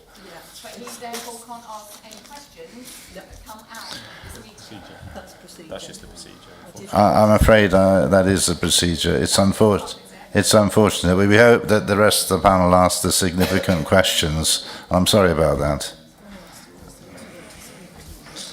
Item 14, or 30, even 13. This is application 23, oblique 00936, Bretforton Road, Badsey, Val Fresco Limited, and 34A. And we have some speakers, which are Councillor Ian Devine, Badsey and Alderton Parish Council, Ms Sarah Devereux and Mrs Geraldine Holt, Mr Richard Fowler and Mr Eric Pargano. Are you all here? Would you like to come to the front, please? If you're all speaking, just remember that you've only got 3 minutes per parish council or objectors or supporters. Just before we start, I've been handed another bit of paper, another declaration received from Councillor Dyke, which is his son lives adjacent to boundary at Hither Green. Okay, that's it. Thank you very much for speaking this afternoon.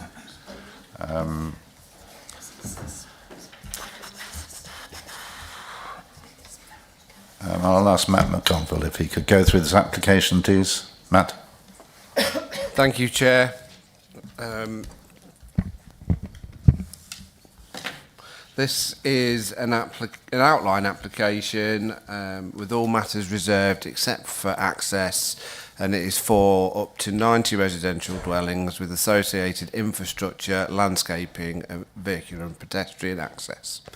The site is Vale Fresco and 34A Brentforton Road, and the committee visited the site on Tuesday as part of the site visits.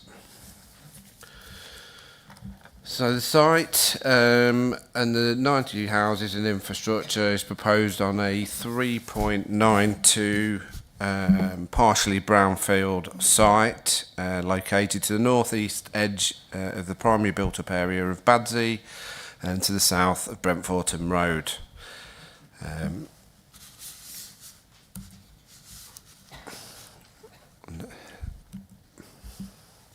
The site will be accessed via a new vehicular and pedestrian and cycle access to Brentforton Road, Birmingham Road, and the access would extend northward approximately 300 metres from the development site to Brentforton Road, passing the properties off Kingshurst Gardens.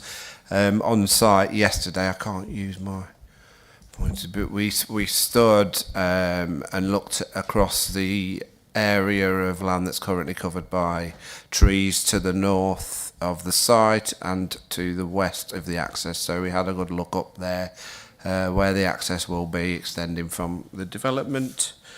An additional point of access will be provided through Hither Green for emergency access and pedestrian and cycle access. You can see that as the sort of footpath and green element that extends out to the west of the proposal and links in with the cul-de-sac.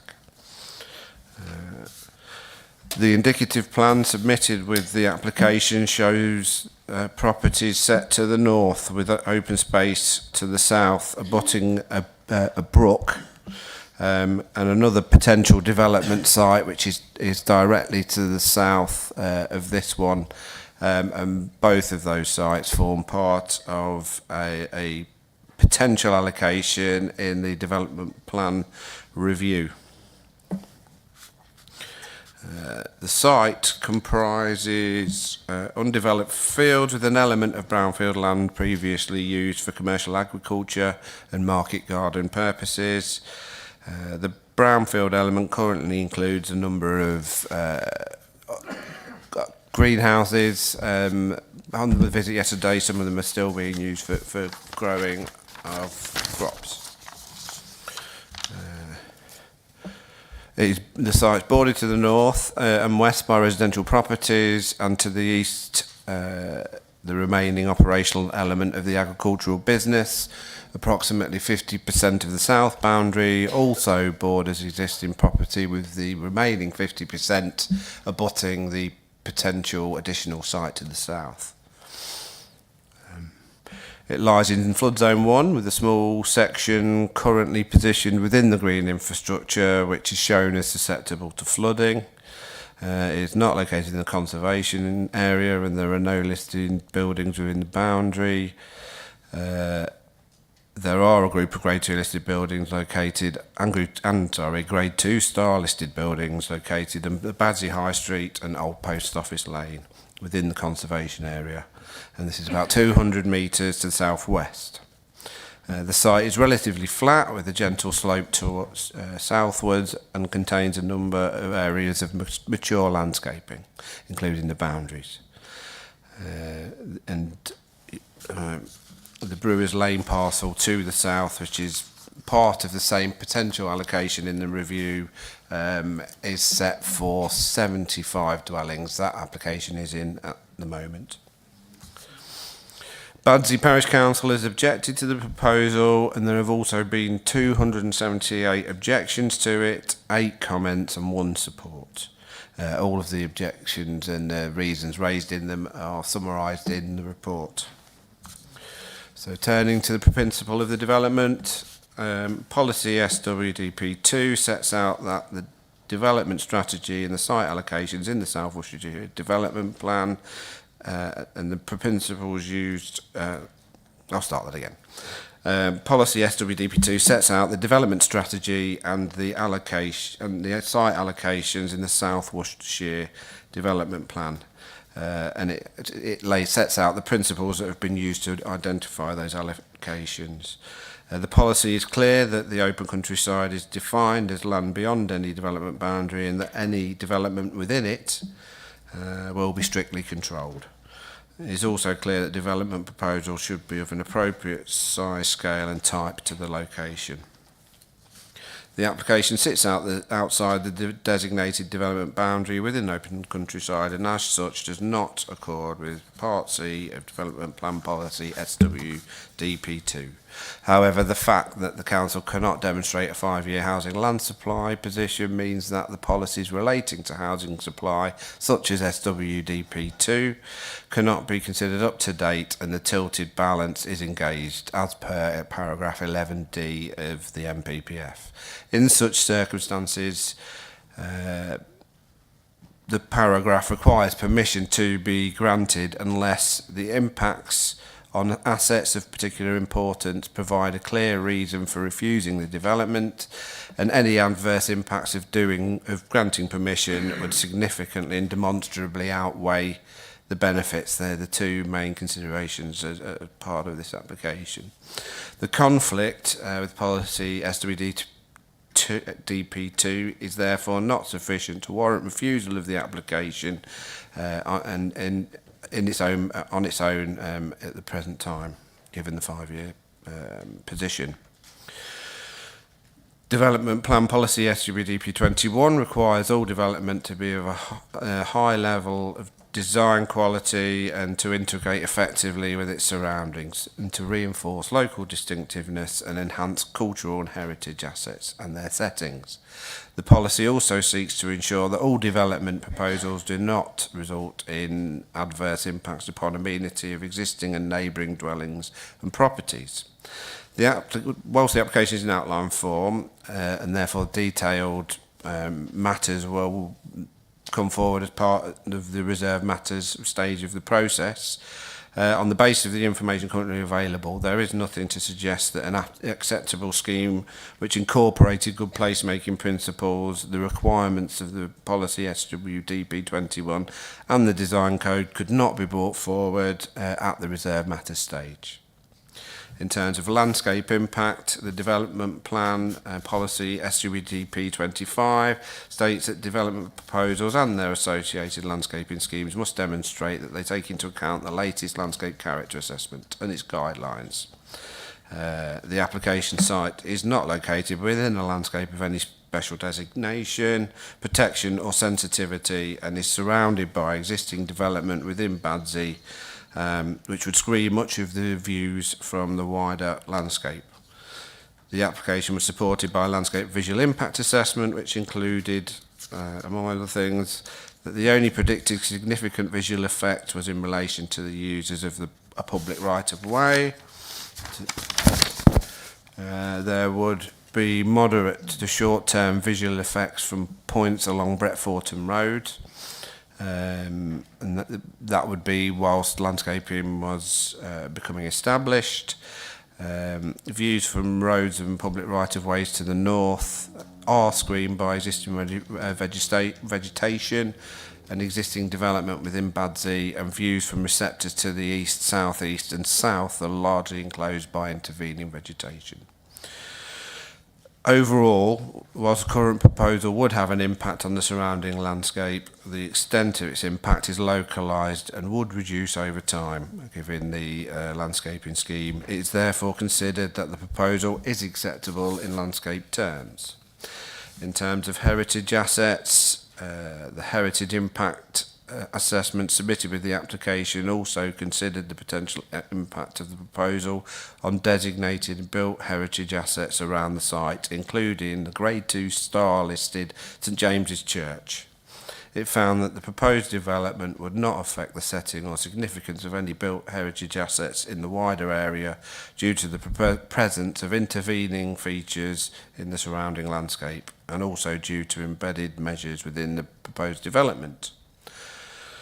The site is well screened by existing development, and whilst the impact on surrounding heritage assets will have to be reviewed in more detail once the final layout and landscape scheme is submitted at reserved matters stage, there is nothing to suggest that an acceptable scheme could not come forward at the reserved matters stage.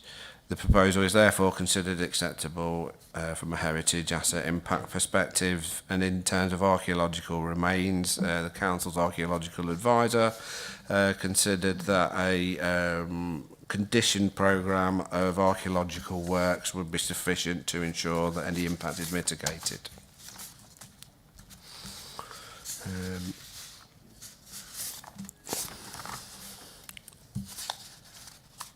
So in terms of highways, paragraph 15 of the MPPF is clear that development should only be prevented or refused on highways grounds if there would be an unacceptable impact on highway safety or the residual cumulative impact on the road network would be severe.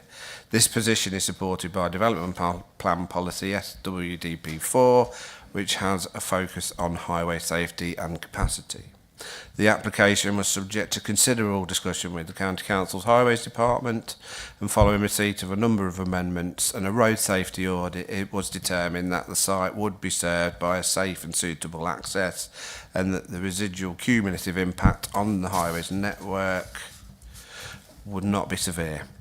The access arrangements would include amendments to Bretforton Road, including widening the highway. So I have got a plan to show this. So this is the access from the site. It shows a swept path analysis for a larger vehicle. But if you, so where it says Spine Road, that's the access from. For a second, the screen's just off. Oh. They're rebooting. Oh, sorry. Which is quite pinnacle.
Biodiversity.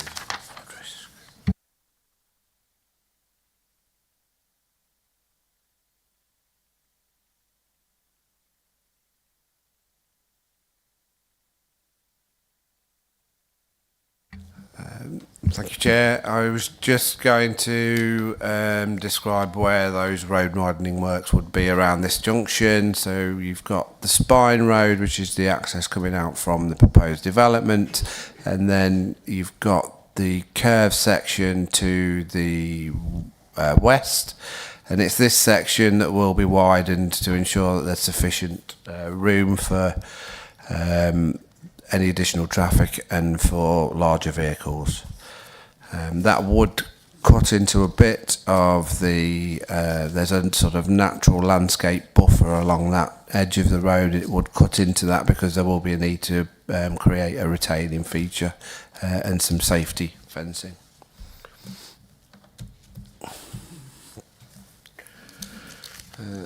So in terms of highways, the Highways Authority raised no objections to the proposal, subject to the recommended planning conditions and securing financial contributions towards community transport and school transport. In terms of biodiversity, the application was submitted in advance of the mandatory requirement for a 10% biodiversity net gain, and as such, this requirement does not apply in this instance. The proposal is, however, required to offset its own impact on biodiversity. The Council's Landscape and Natural Heritage Officer reviewed the submission and concluded that the proposal was acceptable from a biodiversity perspective at this outline stage. It is considered that the use of conditions and stipulations for the reserve matters submission, as set out in the conditions, would provide sufficient comfort that an acceptable scheme which achieves the required biodiversity mitigation can be achieved. In terms of flood risk, the application was supported by a flood risk assessment which included an assessment of the surface water management measures. It proposes to manage surface water flooding through an attenuation pond to the south of the development alongside a number of SUDS features. Both the LLFA and drainage team have reviewed the submitted flood risk and drainage strategy submitted with the application and concluded that they are satisfactory in principle at this outline stage. It was, however, suggested that the reserve matter scheme should prioritise above ground SUDS and must adequately represent all site areas contributing to runoff. No objection was raised in respect of the submission, subject to a condition requiring the submission and approval of surface water drainage strategy, and as such a proposal was considered acceptable in this regard. In terms of affordable housing, it is a market-led development, but it would be required to provide 40% affordable dwellings. The final tenure split and housing mix will be determined at the reserved matters stage, and the provision of 40% affordable units will be secured in the Section 106 agreement. In addition to affordable housing, there were additional obligations. These included £57,600 to the Hereford and Worcestershire NHS, £44,551 to the Worcestershire Acute Hospitals NHS Trust, £221,000 towards early years education, £597,000 towards first school provision, £323,000 to middle school provision and £210,000 to special educational needs. There would also be a built sports contribution of £60,667 and a formal sport contribution which will be based on the final tenure mix of the properties if they came in as a reserved matters stage. Highways have asked for £9,000 towards community transport, £76,000 towards school transport, £4,500 towards traffic regulation order, and an access contribution which requires a delivery of a pedestrian and cycle shared use path to the southern site boundary connecting the development and to the adjacent a path that connects this proposal to the potential development to the south. That needs to be secured in the Section 106 to ensure that both parties work together to deliver that before commencing or certainly occupying development. The South Worcestershire Sheila assessment sets that the development of the site would result in the loss of Grade 2 best and most versatile agricultural land. A policy SWDP 13 recognises the importance of this resource and indicates that it should only be used for development in exceptional circumstances. This is also recognised by paragraph 187 of the NPPF.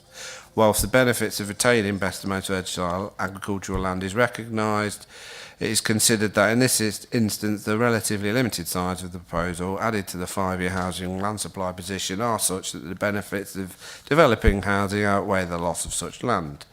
In the planning balance, the proposal would deliver social benefits in the form of much needed housing and affordable housing to which significant weight is attached. The Section 106 obligations would ensure that the proposal adequately mitigates its impact on the highway, local services and facilities, and ensure that provision of housing accords with the Council's latest requirements. The proposed development would also give rise to economic benefits, to which limited to moderate weight is afforded in this instance.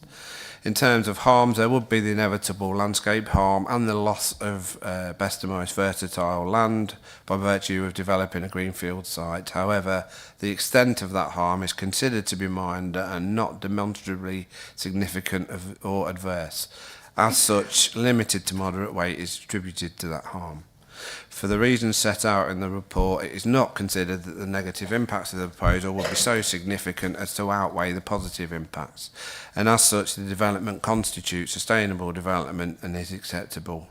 The recommendation is therefore to approve the proposal subject to the implementation of the suggested conditions and securing the required obligations. Excuse me. Thank you very much. Councillor Ian Devine, you have 3 minutes. Thank you. Hello again. Unfortunately, we're here as Badsey, and let me just ask you immediately to reject and refuse this application. Badsey is facing a huge increase of over 400 new builds, which will take us to about 2,000 homes. However, this application is the one that perhaps raises the most concerns for our residents, as demonstrated by around 300 objections. Whilst we acknowledge that Badsey is a Category 1 village, the simple fact is the facilities available will never deal with the massive increase in population that we face. Claims in this application such as 2 general stores, ATM and cafe are wrong. There's 1 store, 1 butcher and a cash point that's only open while the post office is there. The high density of this proposal is very concerning. The proposed 42 dwellings per hectare rather than the policy position of 30 would indicate overdevelopment.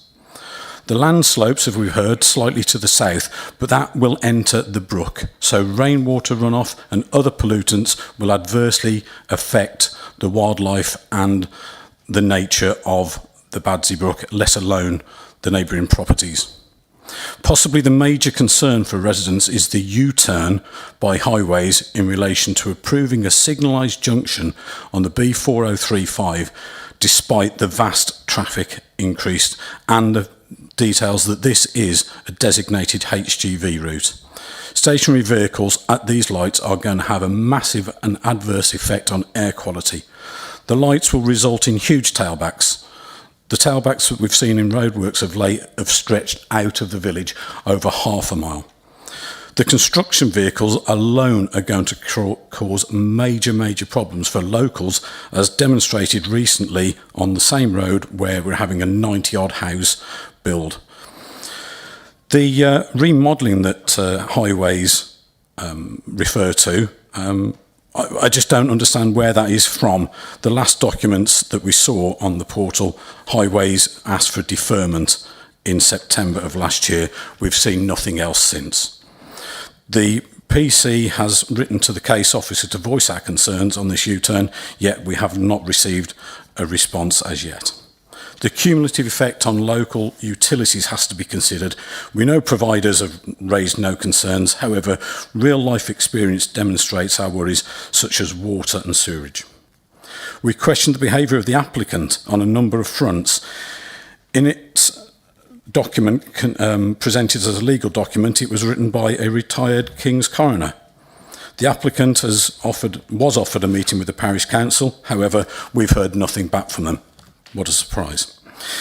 They have, however, met with the sports club and offered a small number of residents extensions to their gardens. Okay. Is that it? Goodness gracious, I could go on for a month. Well, much as we'd like to hear you for a month, I'm afraid you can't. Thank you for that. Thank you, Chair. Sarah, Deborah and Mrs. Geraldine Hall, you have 3 minutes between you, so I shall say when it's a minute to go, okay? Over Sorry, to you. yes. Yes, there's an opposition with the review to the traffic signals for the site access. Deep concerns as a resident of the last 40 years of this road, based on the emergency vehicle access via this S-bend, noise and pollution. Traffic must be allowed to flow. Temporary traffic signals have always created tailbacks from this S-bend. HGVs waiting on the bend, their size prevents other HGVs passing, leaving no room for an emergency vehicle to navigate the bend, and there's no way that there's no space for these vehicles to move. This will lead to delays to residents in Badsey and the villages to the north and east. The NPPF 117 states that the local authorities should ensure the efficient access by service and emergency vehicles. Why has an emergency access been included via Hither Green? Is it because this delay has already been identified by the developer's transport consultants? Noise and pollution. A lot of these HGVs that we tolerate are refrigerated, and they are the most polluting vehicles. Refrigeration diesel engines added to a vehicle's own diesel engine makes noise and pollution. It's unendurable. Imagine one of these standing in the traffic 2 to 3 metres outside your living room. Stop-start traffic causes more pollution from the exhausts, brake and tyre debris. The 4035 road channel, with housing either side, contains the pollution, and there's no effort to dissipate. I oppose this for the following reasons. This will have a demonstrative effect upon the people that live in Badsey. I live in one of those houses up there, which is on the S-bend, and I can tell you now that the the proposed traffic lights will have limited visibility. And the reason there will be limited visibility is because when the HGVs approach from the approach from the eastern side, going round the corner, the vehicles will be queuing up, and they state in their documentation that this will be 18 vehicles. Therefore, you will not be able to see and will not have visibility. I take you back to the highways letter. We have a letter here that was received by Wychavon, and they raised objection to the proposed signalised junction, including the effects upon the amenity of residents of noise and air quality, as well as the design of the junction itself. That letter was dated to Worcestershire County Council on the 4th of October. I have another letter, June 2023, which basically says that the traffic lights should not be permitted for the following reasons: lowering the efficiency of the 2B roads, which carries a high percentage of HGVs, interruptions to traffic flows on the main road, new congestion would be created, new queuing on the main road would be introduced, air quality would be reduced at this location, disturbance, observation to primary signal heads may not be achievable, maintenance cost and implications to Worcestershire County Council. So my question is, why is it now that they have just U-turned and agreed to have this four-way signalised unit to be put on a road? Thank you very much. It's amazing what you can condense into a short time, and I'm not looking at the committee either. Mr. Richard Fowler or Mr. Eric Pagano, I don't know who's speaking first, but you have 3 minutes between you. Okay, and I shall stop you. I shall tell you when a minute's due. Thank you, Chair. If you could let me know when 90 seconds has 90 seconds. Then. Fine, we'll do that. Right. Well. And I'd like to thank everyone who's put submissions in with this development. It's created a huge amount of interest and angst in the village. I explained to Eric's colleague, Tom Symes, yesterday, and to Eric before this meeting, that my support for this application was dependent upon a positive response to the letter I put on the portal on the 16th of February, addressed to Matt, and addressing the concerns that both Sarah and Geraldine have put forward. I explained to both Eric and Tom that without a positive response from Matt, I would have no option other than to ask for a deferral. This scheme needs more attention. I know it's been going on for 2 years now. The public consultation has long passed. But there are so many questions that need to be answered before this goes forward. And as Ian was saying, this scheme needs to be looked at. There needs to be strategic planning for this village. If we're going to turn a large village into a small town, we all need to work together on this. Is that me done?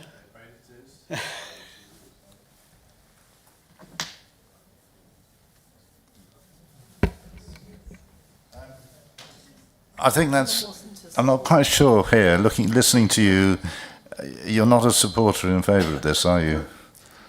I made clear in my 90 seconds that my support was dependent on a positive response from Matt. But you haven't received assurance of that, have you? Presumably, because you're not actually supporting this.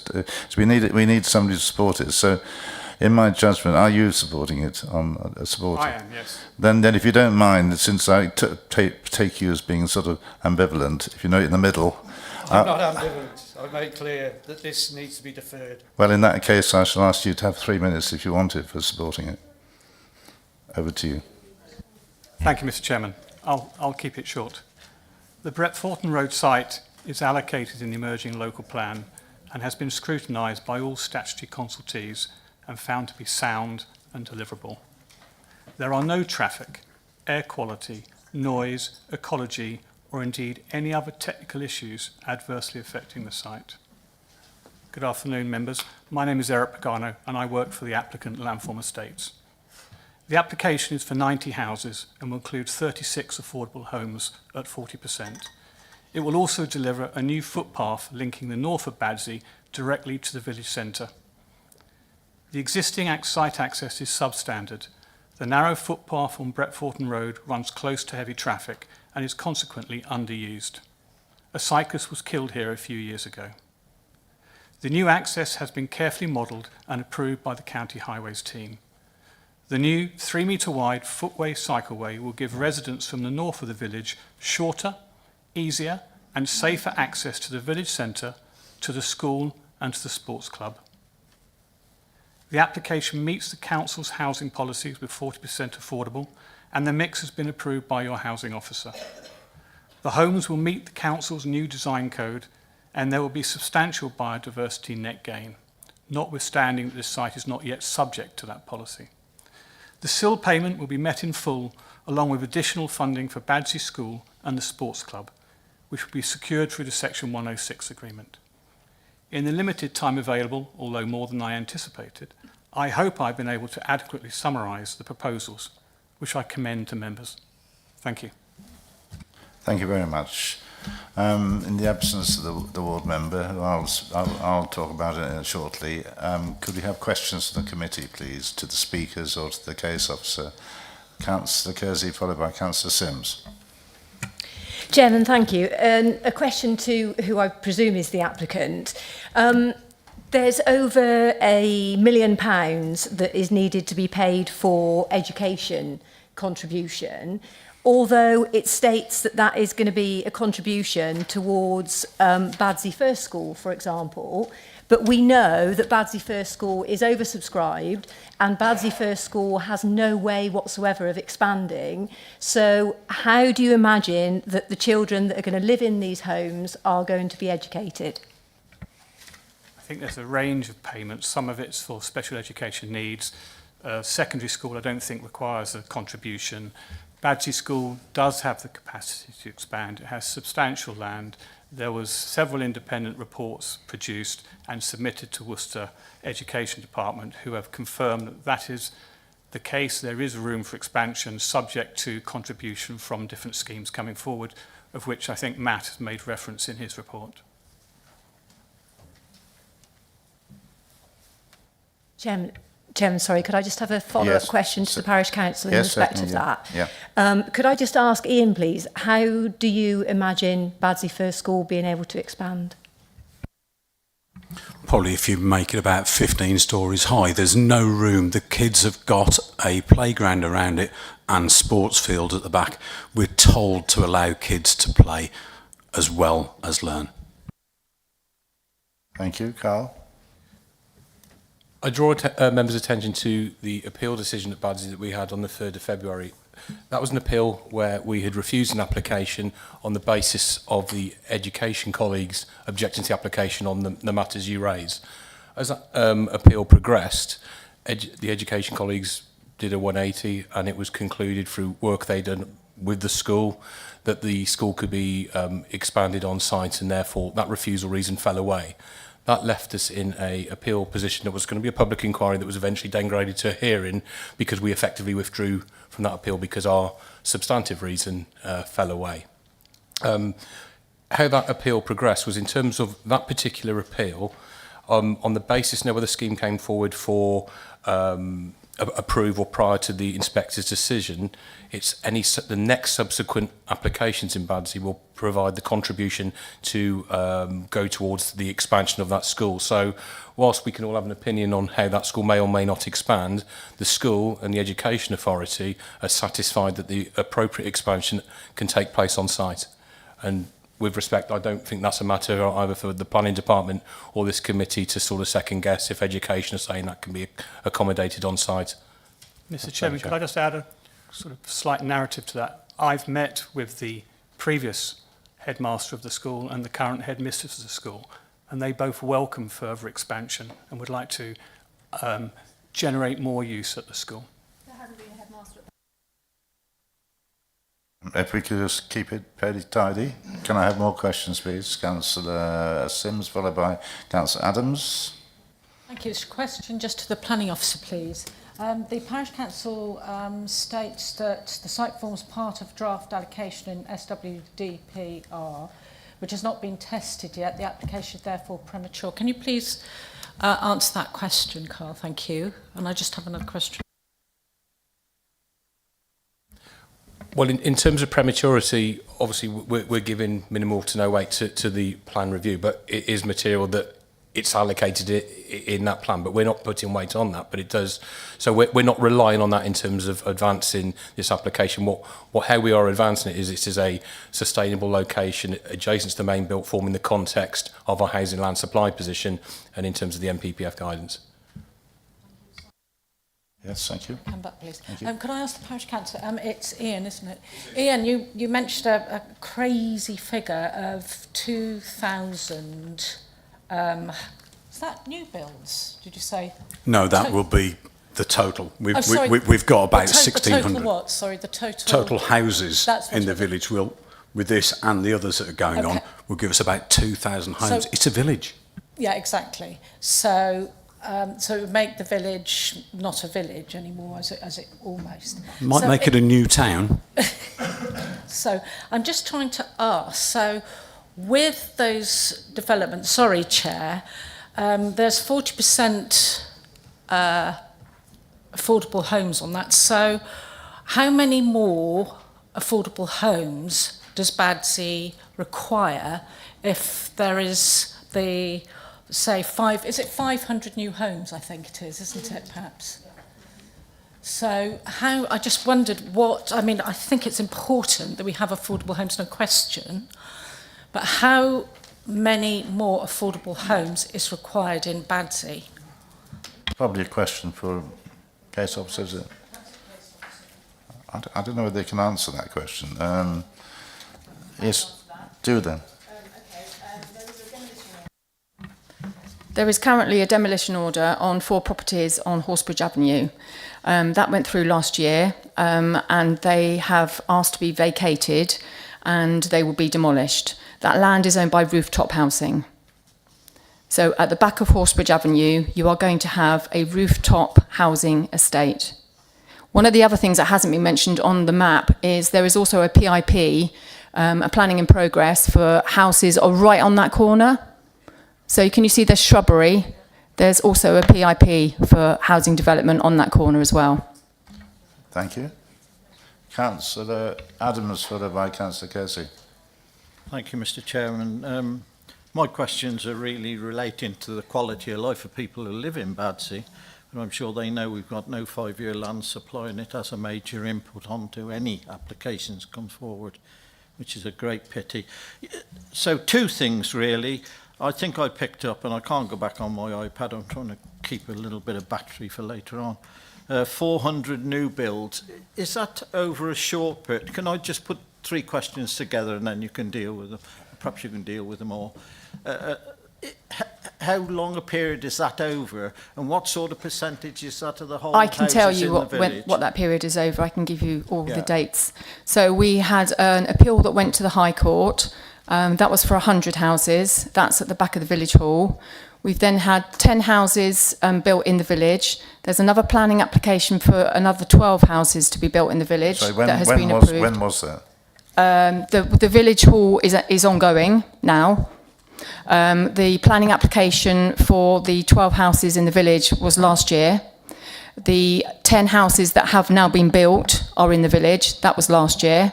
There is another application for a further 9 houses in the village that is going through. That's been approved. There's another development, Maybush Gardens, that is currently being built.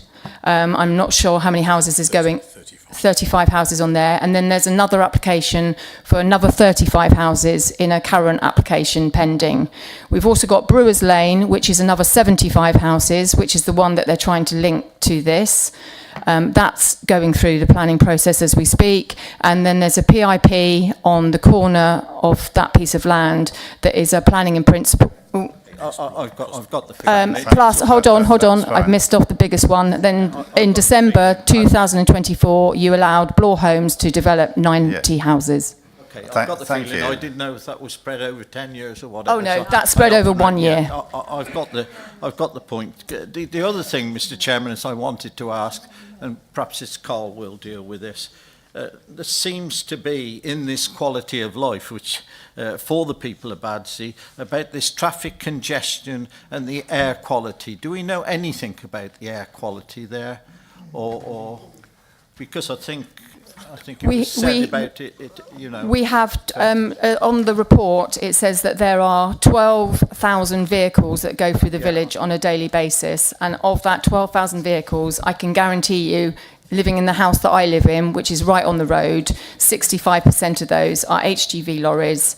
My house shakes when the HGV lorries go past. Can I ask if there's any tests on the air quality? Have there? They haven't come back. They've on the document that I had. Just give me a minute.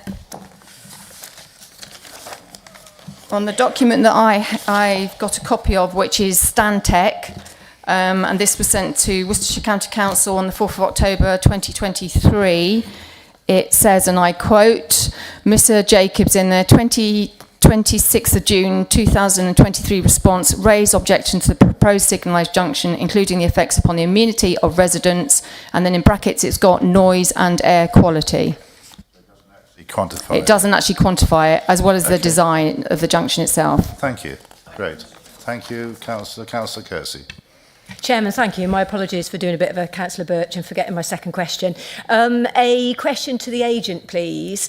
In the South Worcestershire Development Plan review, there's an allocation of 120 houses on this greater site for Badsey, but over 8 hectares, whereas here you're actually proposing 95 houses on less than 4 hectares. Can you tell me why that you've applied for this level of housing and at such extremely high density, please? I think the density works out at about 25, 26 per hectare, which is pretty medium, actually. If you called it 100 units, let's keep the math simple, 100 units, 4 hectares, that's 25 a hectare. Okay, I don't think it's that actually quite... 90 units on 3.9. Okay, I don't think it quite answers my question because the density is shown as 42. Well, they may have excluded the public open space element of our sizing calculator, and the planning officer is nodding his head, yes. But if you just do the basic maths as I did it, I think you come out with the number I came out with.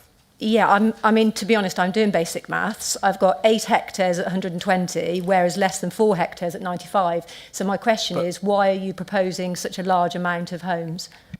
I think my answer is the same. We're nothing to do with that, any other application that may be pending to the lands to the south. But you asked... I think if I could interject, you can clarify that, Matt.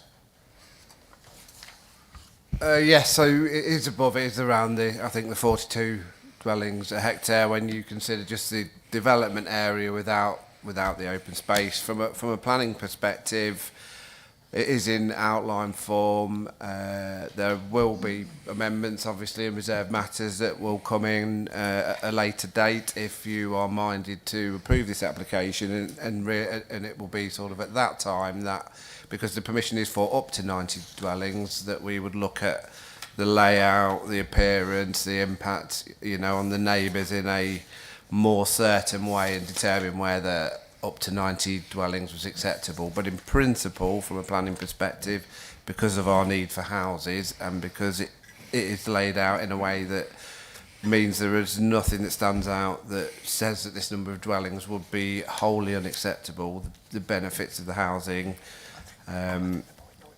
are considered to outweigh the fact that it's 10 dwellings a hectare more dense than we would probably require by policy. Thank you. Councillor Morris. Thank you, Chair.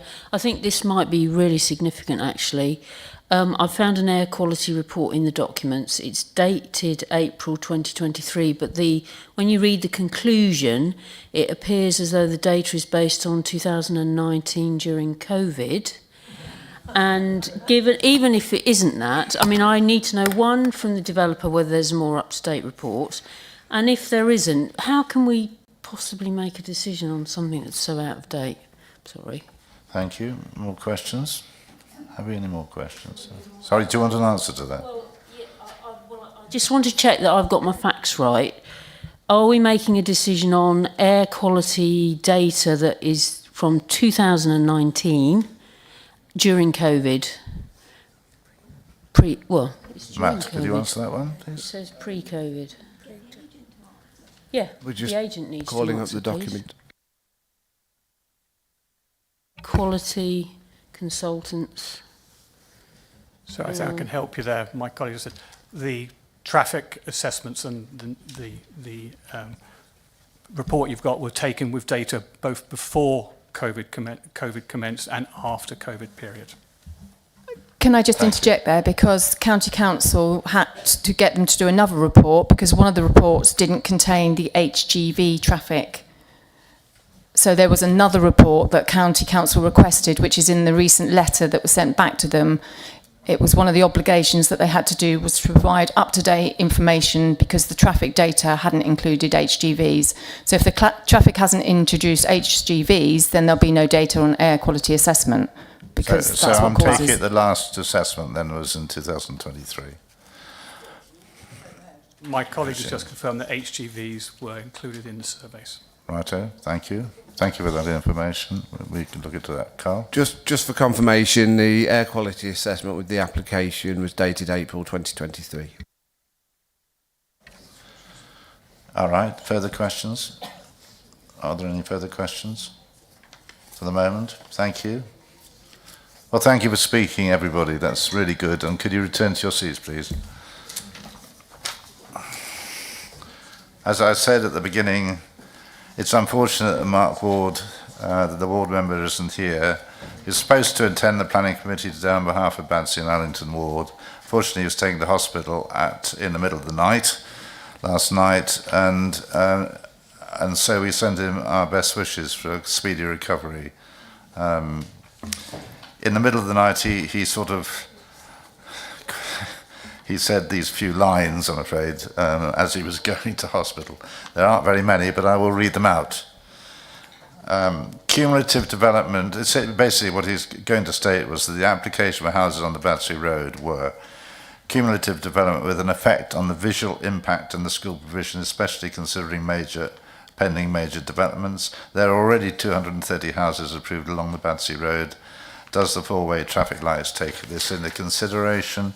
In addition, he was intending to say that he supports the views of the parish council, therefore would recommend refusal. I'm sorry that's short, but it's better than nothing. So I'd open it to the committee then to debate this. Councillor Morris. I do appreciate the report is written in April 2023, but if you look at the conclusions on page 29, it explicitly says it's based on data, measurements made during 2019. So I'm not disagreeing with the date of the report. What I'm disagreeing with is the data that it's based on, because that's absolutely critical. It's got to be. Thank you. Have we got a comment on that from anybody? No, right. Next one. Thank you. Councillor Sims. Yeah, thank you, Chair. I just, it's disappointing, I think, that this has come through. I understand, why it has. But I do like the fact that we are looking at Brownfield site. I think that's really important because I think that's where we should be looking at. But it is disappointing for me, and that's really all I've got to say. Thank you.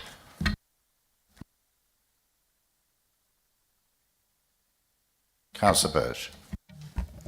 Thank you, Chairman. I think, once again, it's another incredibly difficult one. We had a tough one at the last Badsey application where my major concern with that one was around the fact that it didn't fit in with the look of the village as a whole. And having spent quite a bit of time in Badsey, the traffic issues are severe. And in Highway's response, it's fair to say, surprises me a little. I didn't. It's not what I'd expect to come from this application, given the severity of the traffic around there and the speed at which cars travel. But Highways, as the experts in the road network, have made their decision and deemed it to be suitable. I think density is another important factor. Badsey is not although it's a category 1, isn't a large village. Badsey and Aldington as a parish isn't huge, and it does need to be kept separate from Evesham. And if Badsey continues to get expanded, it may just end up becoming a bit on the side of Evesham. So it's important that we reflect the look of the village in terms of design. And I do have some concerns that the overall density may be slightly too high. And in terms of the school provision that Councillor Kersey alluded to, it brings us back to an application that we had in Fernal Heath a few months ago, which was another SWDPR allocation. And unfortunately, we are in a position where every SWDPR allocation, we're having to assume that it will be in at this point. We are assuming that it's likely to be adopted into the SWDPR, and therefore it is a suitable site for development. And once again, with the Fernal Heath application, there was a huge contribution for the local primary schools because there wasn't the capacity. But once again, the Education Authority, the LEA, deemed that the contribution would be suitable. And we were told at that point that there wasn't the grounds for appeal based on that lack of provision.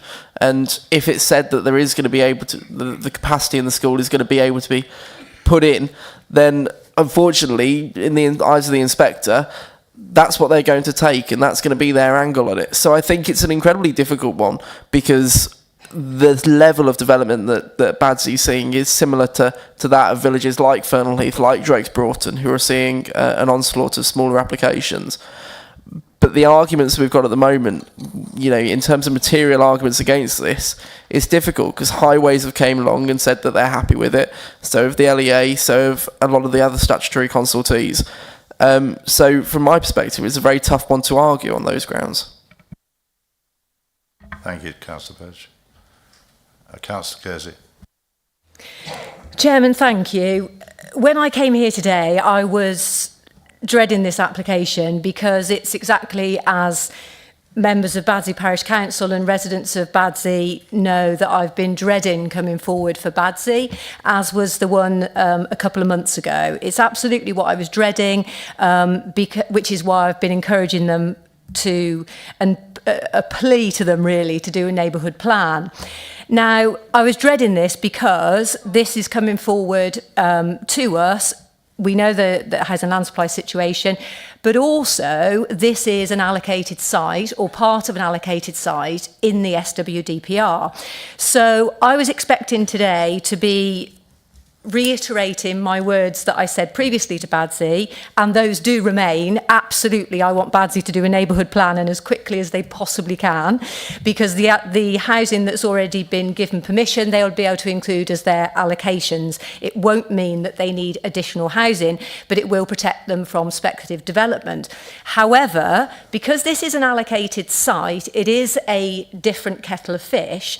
But what we have before us today is, according to my basic maths, the allocated site is over a site of over 8 hectares, which is 120 homes. This application is for less than 4 hectares, 95 homes. It is a density of 42. The policy requirement for villages, even category 1 villages, is for a density of 30. So therefore, land supply situation aside, the fact that this is an allocated site in the SWDPR aside, I cannot see how this complies with SWDP 13, particularly because SWDP 13 is, we could argue about whether this has come forward too soon because the SWDPR incorporates the infrastructure required for the additional housing. But I don't think we need to even have that conversation because SWDP 13 talks about commensurate with viable schemes with infrastructure capacity. Now that's the reason why this density is set, and it's set at 30 for villages. The only sort of settings that it's designed for 40, whereas we're talking at 42 here, is for Worcester City, Droitwich, Evesham and Malvern. Now, Badsey is a category 1 village, but it is a village. It is neither a city or a town.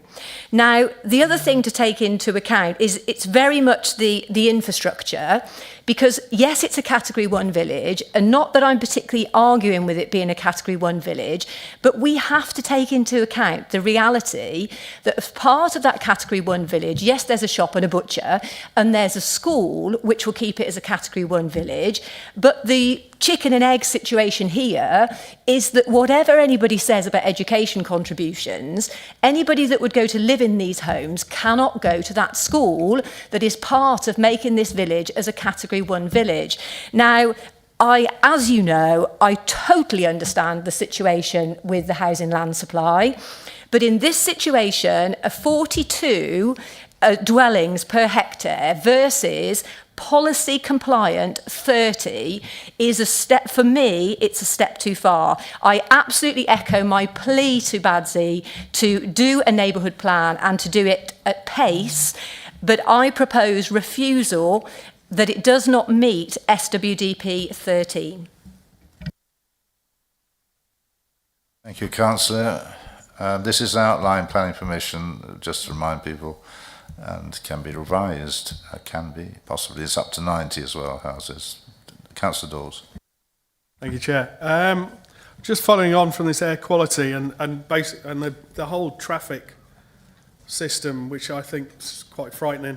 And again, it's a shame that highways aren't here so we can have a chat to them. But it seems to me, by looking at the documentation on this thing, that this whole concept of the traffic lights has only just been dreamt up in the last few months. Whereas all of the documentation from Worcester Regulatory Services, the air quality report, were all done in 2023. And therefore, they all need to be done again, because this is materially affecting what the residents are going to happen. Thank you. Carl, would you like to comment, please? Thank you. A number of well-articulated points across our speakers. I'm going to come full circle and come back around to some specific points raised there, but I just want to provide the context. I referred to the appeal decision at Badsey, that we had the decision on the 3rd of February, and it is an important decision in terms of context and some of the issues raised in terms of if members are suitably concerned about this, to be moving in a certain direction, just giving you a sort of direction of travel and some sort of likely outcomes and what we might face. In terms of cumulative impacts of new developments on local utilities, and I'll include highways infrastructure within that and the capacity of the road network, we did test that particular point at the hearing. We were in the fortuitous situation that because we'd withdrawn early from that appeal and we'd had good working relationship with the agent, there was no risk of cost. But of course, the local community's concerns were taken forward and tested within a hearing situation. So we were able to explore a number of points that are being raised here in the particular context of Badsey, but they do apply to some of our other hotspots like Fernhill Heath, like Drake's Broughton. So in terms of new development impacts on local utilities, where there is no objection from utility providers, and in the absence of those, that's something that inspectors are not going to give weight to. It's the position of the relevant utility providers that will be given substantive and significant weight by an inspector in the face of no objection. It's taken that the situation is, deemed to be acceptable. So accordingly, in our role as decision maker, we have to, I think, apply that same approach. However, what the inspector did comment on was they were mindful that any new development would make a pro rata contribution to the upkeep of those services, and we can have an opinion on that or not. We've had issues with Severn Trent, but in theory, the new houses they pay in, if there's no objection, the pro rata, that goes towards upkeep and betterment. And certainly it's really important, this next one, about the disproportionate amount of housing development. And this was something we did explore in a bit of detail in the hearing, because we went through a list of upcoming applications that were in the system, including this one. And we've had this situation, as I say, Fernhill Heath and Drake's Broughton, along with Badsey, are particularly affected. What the inspector concluded there in their decision, as you may be aware, is that there is no spatial policy which imposes a ceiling on housing numbers, and given the significant shortfall of housing in the district, where there's no technical reasons or significant harm with regards to material considerations, or footnote 7 to paragraph 11 of the MPPF applies, then basically development should come forward in accordance with 11D of the MPPF. That appeal does basically in the round reinforce it with our current housing land supply position, and given that's been described by inspectors as both being a considerable shortfall, a significant shortfall, choose your adjective, and the pattern of appeal decisions clearly shows that there's a very, very clear direction of travel on the steer between benefits and harms in this situation, particularly regards some of the issues we're talking about. So in terms of density, I do take your point in terms of the policy. What the question that would be put to us is, what is the harm in having that higher level of density against what people are describing as a significant, woeful, whatever you want to call it, housing land supply position of 1.1 years. So say, well, we hear what you say about density, but your figure is 1.1. This is a site that has no technical objections, material considerations look like they can be. So we would need to know what is the precise harm that is caused by that density conflict in policy. So if that's the direction of travel the members are going, that's what you need to be able to articulate. And just going forward, because you do raise an important point about air quality, and I absolutely appreciate the importance of that issue. And sorry to drop this on the top table. If that is so sufficient, and having regard to everything else I've said in terms of that appeal decision and that direction of travel, appreciating that technical issue and wanting to have that resolved, that would, to my mind, be a legitimate reason to defer to get that level of information that would give you the assurances, and we can bring up there with WRS being on board, having the most up-to-date information, and assure yourself of that. Because as I say, highways have no objection, WRS have no objection on certain terms, but we haven't got a definitive answer on that. You have legitimate queries about the quality of the data before you, and it is a reasonable matter to address.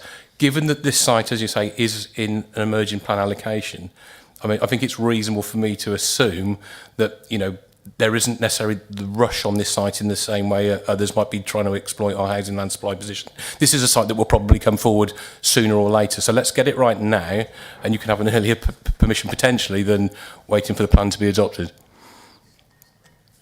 Just bring in Kieran, please.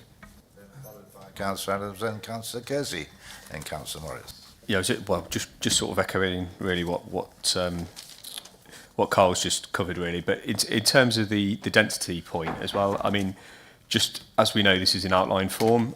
We looked at a scheme earlier where there was a number of one beds, which essentially were smaller units, but pushed up the overall density in the scheme. So when the reserve matters comes in, that's when we'll know the full detail. And I think it's within the range that this site could accommodate up to 90, but ultimately how much up to 90 will need to be demonstrated at the reserve matters stage. I'm quite happy with the suggestion that Carl's made in terms of the potential deferral. The other option could be to look to condition updated surveys depending on how crucial the members consider that to be in terms of decision making today, because ultimately there could be requirements as part of the first reserve matters to submit with them updated air quality surveys and incorporate any appropriate mitigation. So that's another way which it could be done to give some control and require updated information at the point that the first reserve matters comes in, so it's the most up to date, if that makes sense, because there could still be, if we were to defer today, go away and get an updated survey, they might not implement it for 2 or 3 years down the line, because normally you've got an implementation date or potentially slightly longer.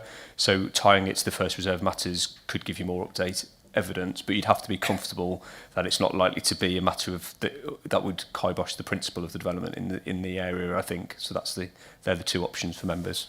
Thank you. Councillor Adams. I think we've got Councillor Kersey put forward that we should refuse or propose refuse. Earlier, did she? Is that what's on the table, Heather? Yes, she has done that, yes. What I was going to say was, well, poor old Badsey, but there's a lot you've heard at Drake's Broughton, which I represent, and I tell the ladies over there to speak, you think you've got problems, there's 10,000 houses on our patch coming up. There we are, we'll deal with it all as we come. I've got planning reasons for refusal, Mr. Chairman, but I haven't got good planning reasons, and therefore that was the problem I had. However, a chink of light, and if I smiled nicely at Mrs. Kersey, sorry, Miss Kersey, Emma, if I smiled nicely, she would adore the refusal, so we can, go on and look into it. So we're going to, sorry, what am I trying to say? Defer. I talk to myself here. What you actually? I'm going to propose deferral on the reason as Carl put forward, and also Kieran. And I think that way we would get perhaps some more light whether we could go for refusal at another time. So Councillor Morris I've got down first, then Councillor Dawkes, and then probably Councillor Kersey before Councillor Dawkes. Councillor Morris.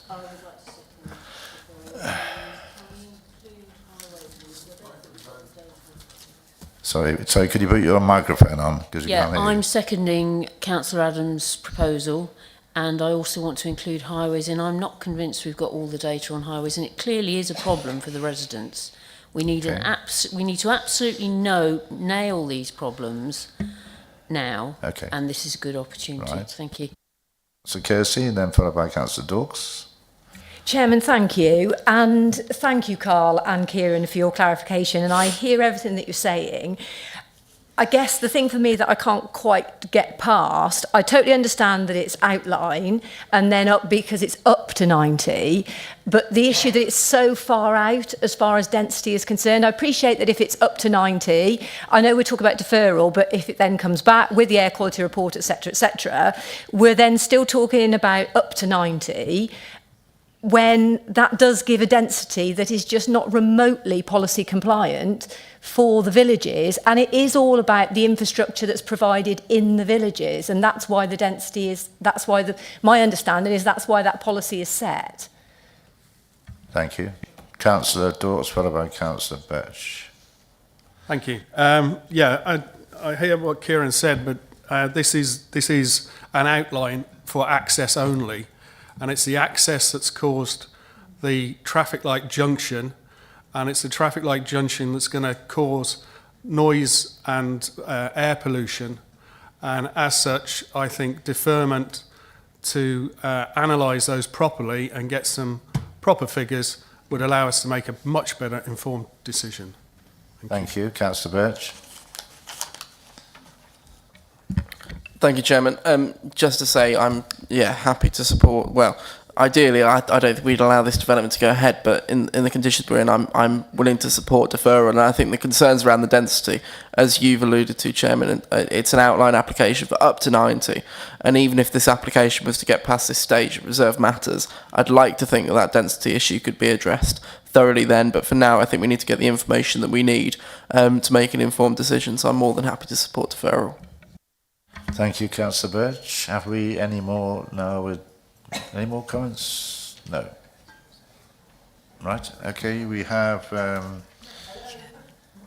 Sorry, I thought you'd had your go. No, never enough. Never. Well, could enough. you make it fairly brief because I want to be home by midnight. Well, there's a few more people you could blame for that. Thank you, Councillor. So I will withdraw my proposal for refusal to reassure the parish that by deferring it today, it isn't going anywhere, but I would encourage the applicant to look at the number when we go away for deferral, to encourage them to look at the number, knowing that it is so far out of being policy compliant with regards to the density. Thank you. Thank you very much. Yes, Councillor Sims. Please, can I stress that as well, because that is very important. It is the density. I mean, it really is. Please. Thanks. Sorry, you can't. I'm very sorry. I'm sorry. I know you've said you've had a really good. You're really good at this. So I think fantastic. You should join the council. Is there any more points before we take a vote? Karen, could you just summarise? Let me go over to Heather. Heather's going to summarise, I think. Councillor Adams, can I just come back to you as the original proposer for deferral? Councillor Morris mentioned about deferring to seek up-to-date data information on the air quality and also to review the highway information. You just referred to the air quality data. Are you happy to agree that the two are aligned? And then to both of you, there's been a mention also about looking at the density. Are you happy that that is then that those are the reasons for deferral and that density is also? Yes, I would like the density in amongst it. And you're happy Please. as well, Councillor Morris? Well. Okay. Does that cover it, Carl, what you said, please? I believe so.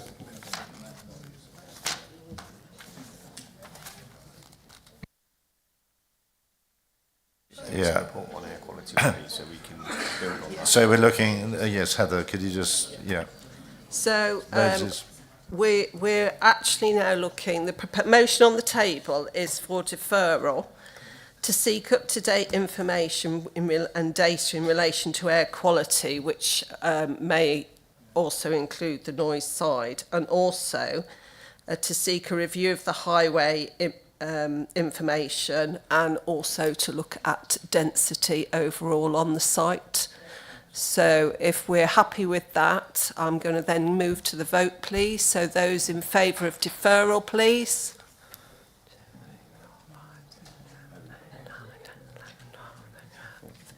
That's unanimous, Chair.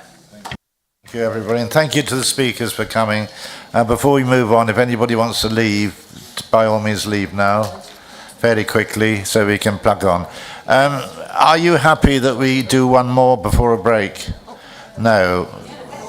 You've got 5 minutes then. I would suggest to the committee that we have 10 minutes or 15 minutes up.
And have a 10-minute break, and then do the last two together.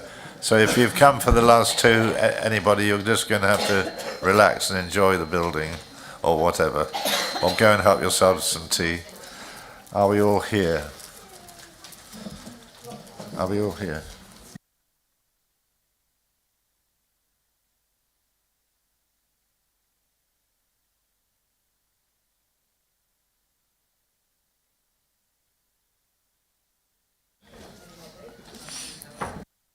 I just have to say that the next meeting there's 13 applications.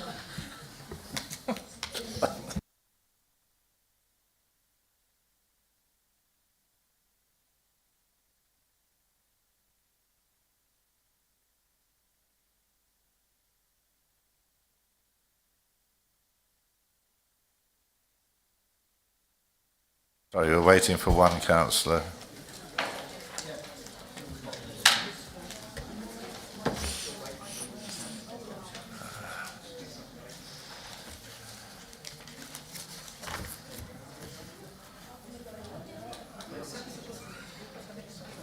Can you see if Nicola Morris is somewhere? Actually, right.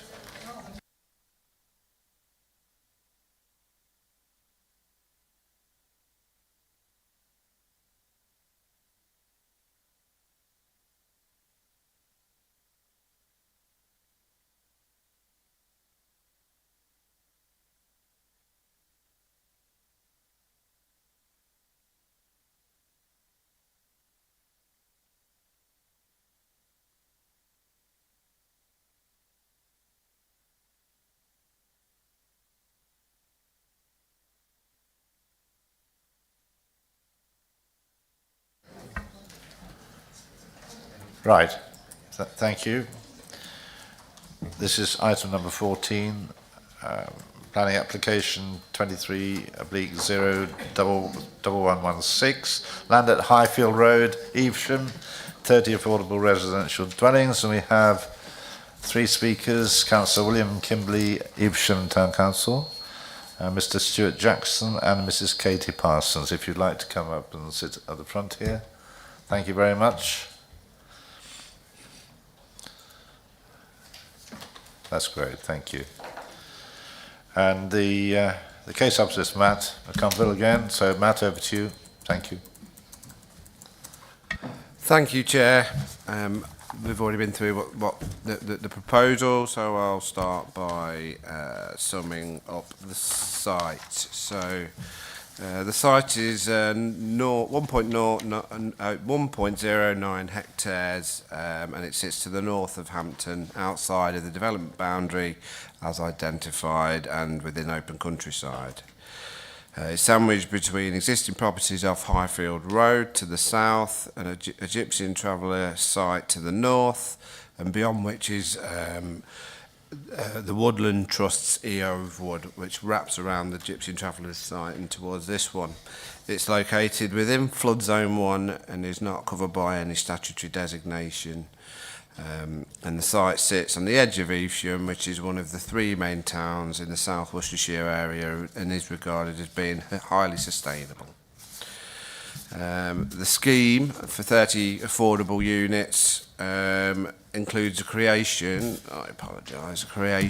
of a new access off of Highfield Road.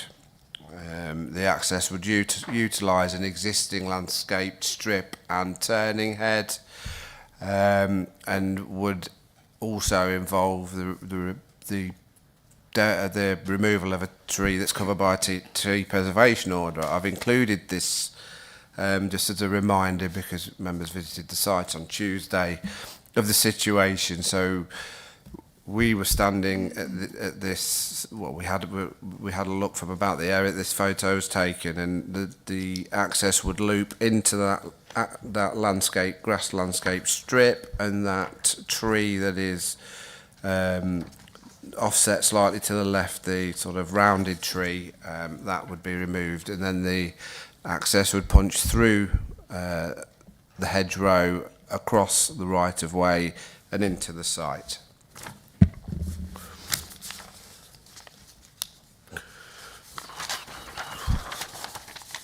In terms of representations, Evesham Town Council objected to the proposal. We also received 205 letters of objection, 71 letters of support and 8 comments.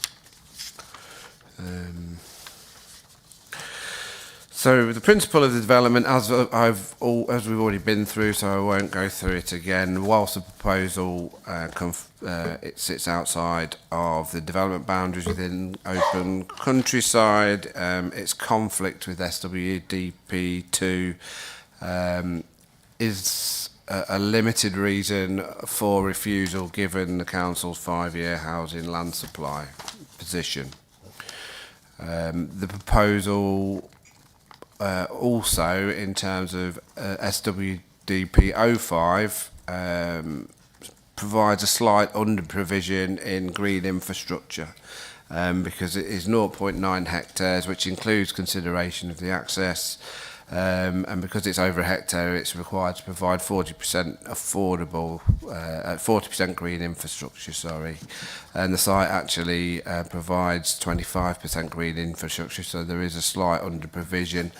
But it's considered that under-provision, so if we were to sort of stick to the 40%, rigidly apply the 40% requirement, you would end up losing a number of affordable units, and it's considered that that's limited conflict with the policy is outweighed by the additional affordable houses that will come forward as part of this proposal. And in principle, it's considered the proposal is acceptable, but there is a limited conflict with SWDP 05 in terms of its open space provision. In terms of design, the proposal is acceptable. The properties design are okay. I've included that, and it also the scheme that comes forward demonstrates that the provision of 30 houses on this site can be achieved without causing impact on residential amenities in terms of proximity and overlooking and that sort of thing. And the scale is pretty much consistent with the properties on Highfield Road.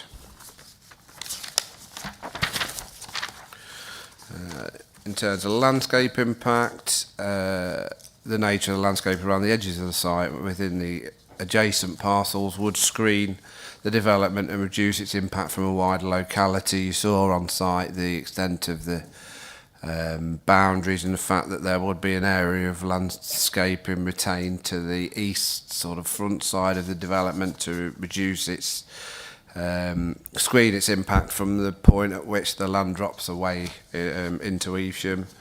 And whilst there would be a loss of a TPO tree, this tree was categorised as category C, not category A, and it's considered that the benefits of the scheme, including achieving affordable housing and the fact that there's relatively significant additional planting of trees within the development, outweighs the loss of that particular TPO tree. And the proposal's landscape impact is acceptable in that regard. In terms of impact on heritage assets, the council's advisors in terms of conservation officer and archaeological advisor have raised no objections to the proposal. And in terms of access, I'll go back to that. The Highways Department has confirmed that a suitable access and internal road geometry can be provided, and the development proposals will not result in an unacceptable highway safety impact. Also confirmed was the fact that the road and landscape strip are part of the public highway and can be utilised to provide the access to the development as proposed.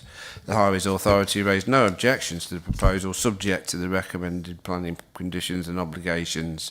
The proposal is therefore considered to comply with the MPF and development plan in this regard. The application was accompanied by a biodiversity impact assessment for net gain, which established that the proposal will see an overall net loss to biodiversity of 4.01 habitat units and a net gain of 1.56 hedgerow units. Under the current scheme, the developer will therefore be required to secure off-site biodiversity credits, and this will be secured in the Section 106 agreement. provided these are secured, it's considered that the proposal is acceptable in this regard. The same for flood risk assessment. The submitted information was, as usual, examined and reviewed by the LLFA and our drainage team, and no objections were raised to the proposals subject to conditions. It's a 100% affordable housing scheme, so in terms of affordable housing, it more than meets our requirements. And finally, before getting to the planning balance, there has been some concern raised about the fact that the applicant submitted a number of amended plans on the 24th, which have been uploaded to the scheme. These were consolidations of ensuring that all plans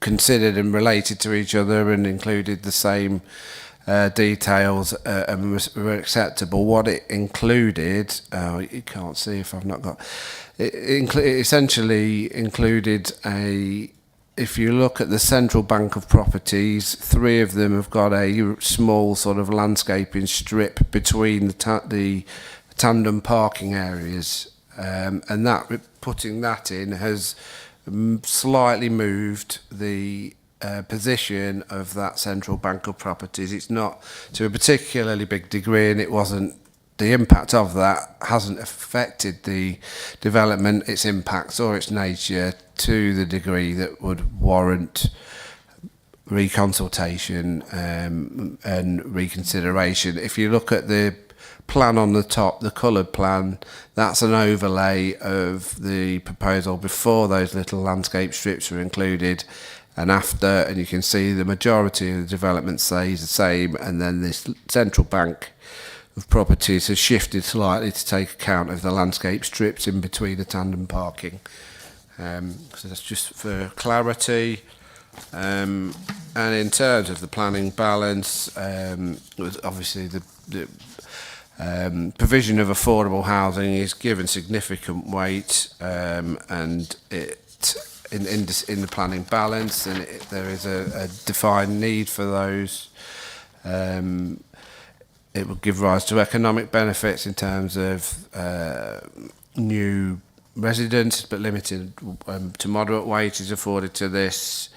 There would be limited landscape harm and the loss of a TPO. However, as mentioned before, the extent of that harm is considered to be minor and not demonstrably significant or adverse. And so for the reasons set out in the report, it's not considered that the negative impacts of the proposal will be so significant as to outweigh the positive impacts, and as such the development constitutes sustainable development and is acceptable. The recommendation is therefore to approve the proposal subject to the implementation of the suggested conditions and securing the required obligations. Thank you. Councillor William Kimberley, you have 3 minutes. Thank you.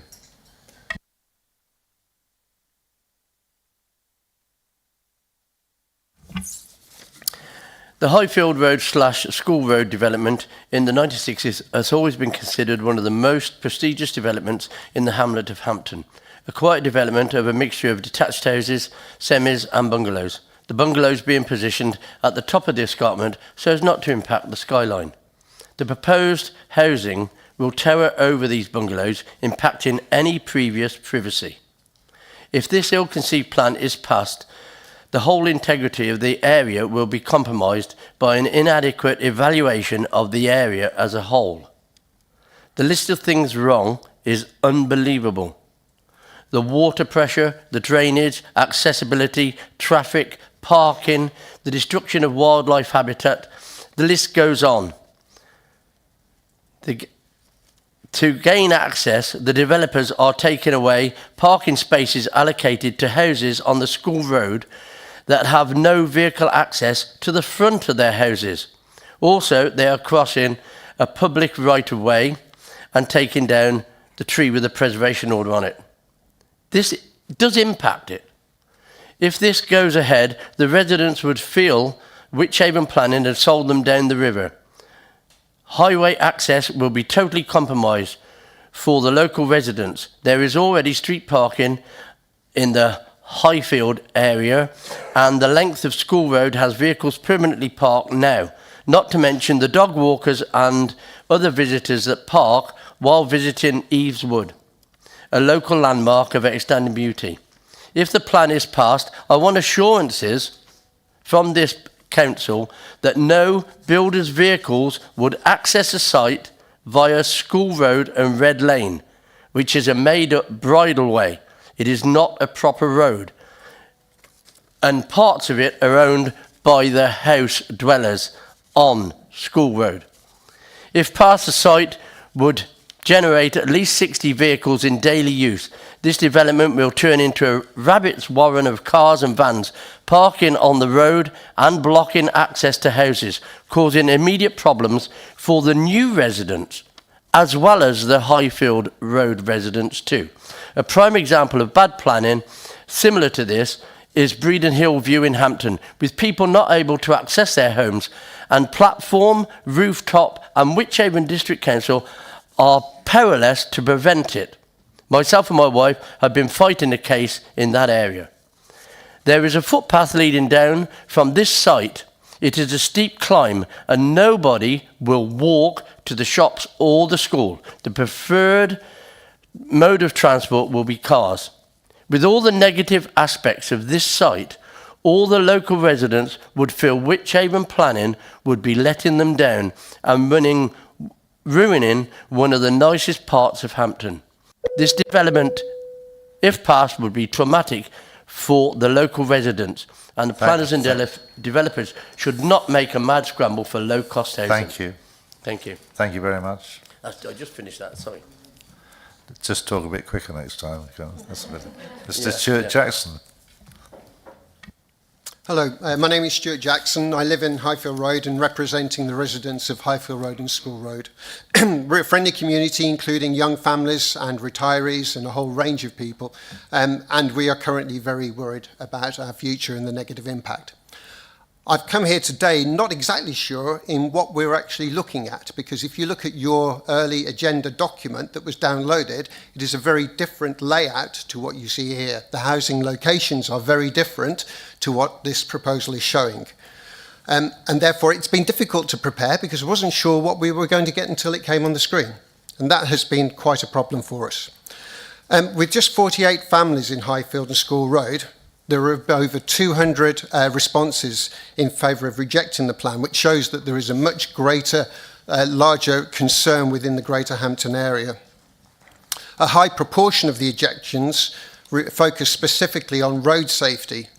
We can see the access into to the new development, but actually Highfield Road itself, as you experienced the other day, consists of a high elevation. It has 3 90-degree bends that you have to navigate, and it can be quite difficult on times to navigate. The original development application showed a sharp 90-degree bend as you enter the new development. This was rejected by the Highways Agency as being unacceptable and was modified into a much wider sweeping, clearly setting a precedent. While the angles and incline of Highfield Road were constructed some time ago, the 90-degree bends akin to the original rejected proposal. It raises more concern than the new one in the development. Has the alternative route of via School Road and Red Lane, a bit different to what you're saying here, been investigated? Access is less steep and winding, has sharp bends, could provide a safer access point, and is in fact the site's legal access. There is reference to no tangible impact. However, this is not the case. If we look at house number 57, which was shown on the map there, whose residents are already in their 80s, their parking space has now been moved into the new facility and they are unlikely to use it because of its rising access and everything with it. The houses on School Road show there are actually, that's the back of their houses. So we're going to now have substantial amount of both pedestrian and traffic passing through the back of the houses, not the front. And there's a projection of over 100 car journeys increasing on this minimally used road. While there is a need for social housing, the development is on the very limits of the conurbation in open countryside, outside of the development boundary, as said, and doesn't qualify as rural development due to being in a town and not a village location. If the proposal has been for market housing, i.e. private housing, it would not have been permitted. Searching through government guidance, it states, while social housing need is a material consideration, it should not override all other planning matters. Thank you. Mrs. Katie Parsons, you have 3 minutes. Thank you. Thank you, Chair. Good afternoon. Thank you for allowing me to address the committee today. I'm a planning director at RCA Regeneration, and we are the planning agent for the applicant. This is a proposal for all affordable homes directly adjacent to existing homes. I shan't rehash the officer's excellent report. It's very thorough, and we obviously support the recommendation. We do note the concerns of the Town Council and the residents. However, we ask you to please also note the 71 local people who have registered their support of the application. The main reason for this is because of the proposed affordable housing. As you're aware, there is a chronic shortage of housing in Wychavon generally, and also serious issues of affordability. There simply aren't enough homes being built in the area whilst the cost of living rises and wages stagnate. Too many local people do not have viable housing options. This proposal goes some way to helping with this undersupply. It will provide affordable homes for real people in real need. The proposal offers a thoughtful, well-designed scheme providing affordable housing options for those who need them most in one of the most sustainable places in the district. Our client has been working on this project since 2023. The application is supported by suites of reports that have been updated as we have worked with officers. We've developed a good working relationship, and we've been very grateful for officers' practical support. It's been a very collaborative process, and it's shaped the application that is now in front of you today. Your officers and statutory consultees all concur that the proposals are acceptable. We've demonstrated local roads can accommodate the trips and the access is safe and suitable with pedestrian routes, including a public right-of-way diversion. Policy-compliant parking has also been provided, and contributions will be made for off-site footway improvements and provision of community transport for primarily elderly and disabled people. The officers and Highway Authority are satisfied with the proposals on this basis. Sustainable drainage and utility connections are all available, and contributions will be paid for all required infrastructure upgrades to support this development. The officers and statutory consultees have all said they are satisfied with the technical details. Our client is proud of the scheme now before you. It's been designed to be appropriate to the surroundings and sensitive to the existing homes with careful home and garden placement. Green infrastructure, sustainable drainage and pedestrian links are provided, together with private garden space and parking for all plots. The scheme will have a sense of place whilst opening the site up to the community. Landscaping and tree planting will be provided to compensate for tree loss, provide habitats and enhance the development, including an orchard planting around the pond. Off-site BNG units will also be provided. The mix of new affordable homes will appeal to a wide section of the community. These are local homes for local people in need. It's a well-designed scheme in a sustainable location, and we hope that members will support it. Thank you. Thank you very much. We have 3 ward councillors. You're spoke for choice, obviously. Councillor Clackworthy, Councillor Raphael and Councillor Dyke. No particular order. Councillor Clackworth, do you have any relevant questions to ask the speakers?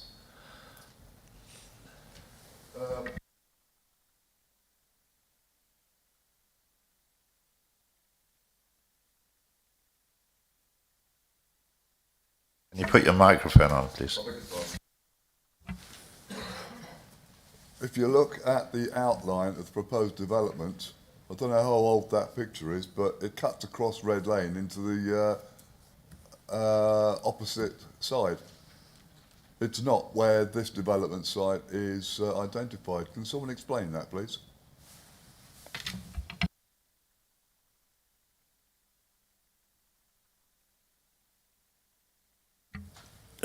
The site is the same. The plan that is up there on page 310, is it, that I've got? 311. On my 311, I've got sort of a Google plan of the site and then a picture of the access. But I would assume it's a plan of the site similar to this, but with more properties on. Yeah, but my point is that it's bordering across Red Lane and into the area opposite. It's on page 311. The site. So if it is I'm sure it's. I don't think this is accurate. It's the site is essentially the same. It's a different layout. It's the original layout, but the site is the same. So it comes up that, as you see, the access that comes up through the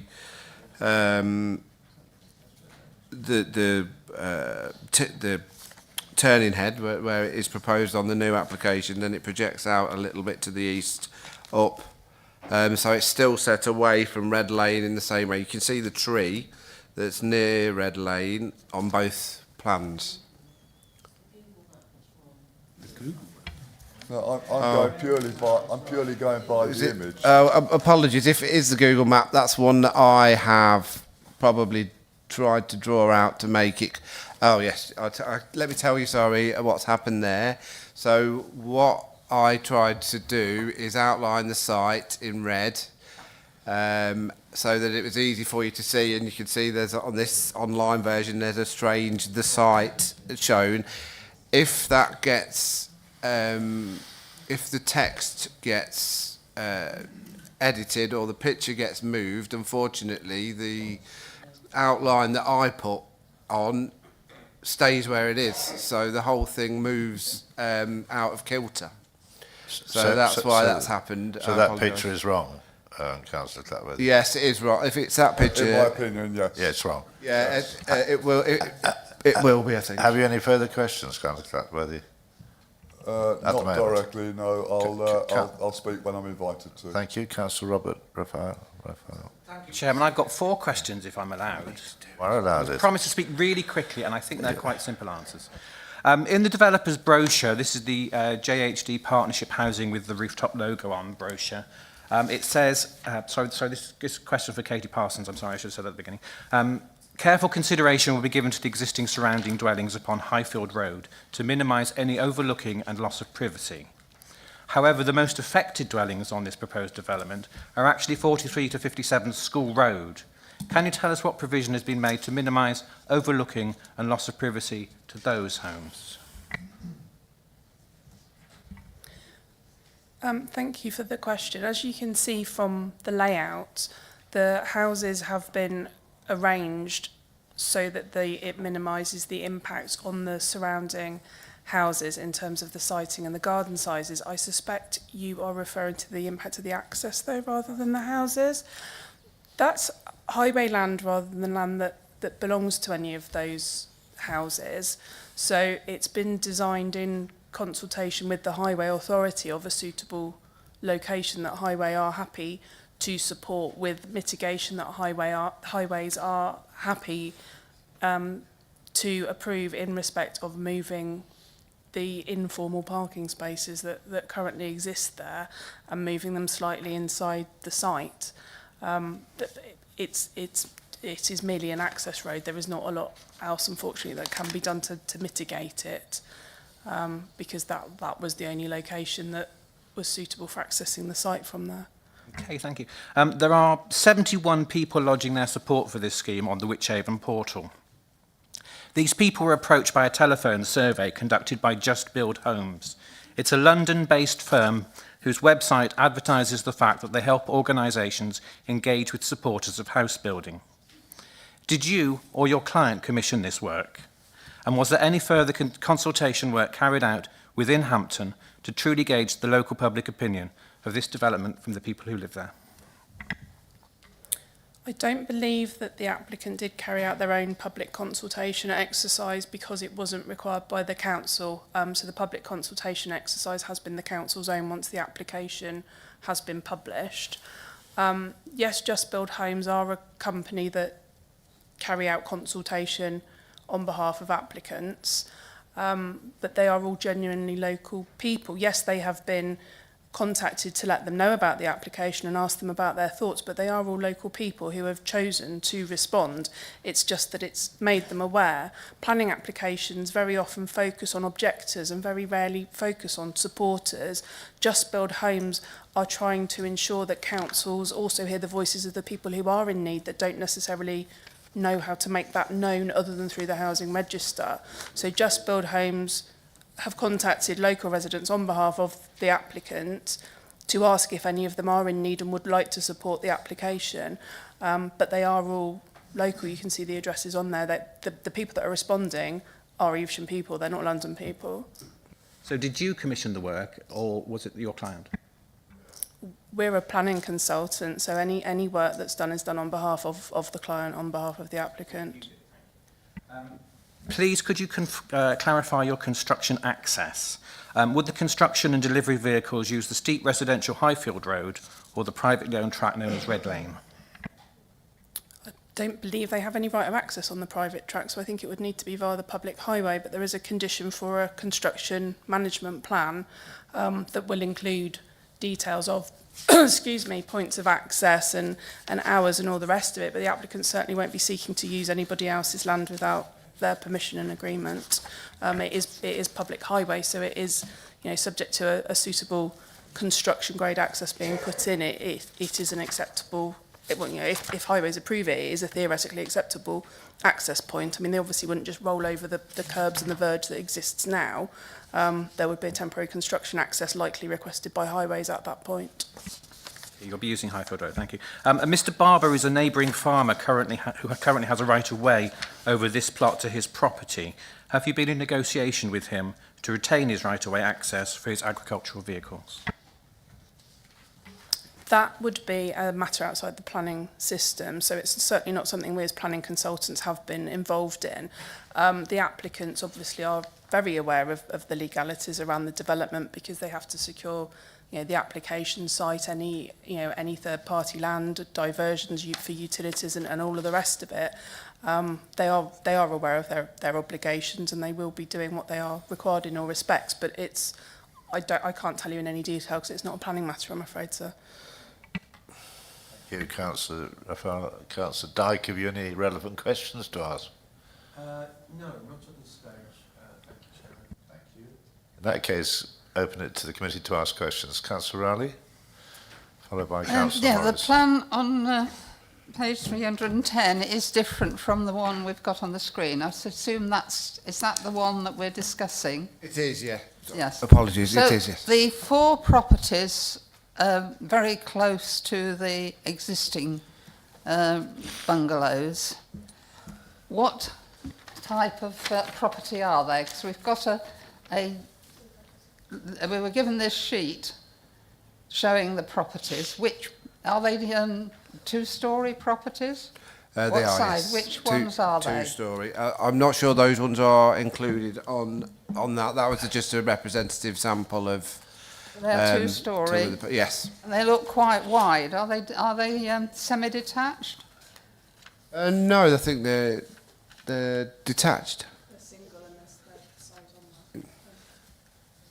Sorry, they are, if I may, they are detached small dwellings and they are sideways on to the bungalows behind, so that the pitch is that way round, so that it minimises how much light is cut out to the bungalows behind, because it will be sideways on, so that's not the right house type in the bottom left-hand that's corner. what I was looking at. But if you imagine it being a smaller house like the one on the right, yes, but turned round on its side like the one in the bottom left-hand corner, so it will be the gable end, if you like, facing the bungalows, because it lets more light through than having it the other way round.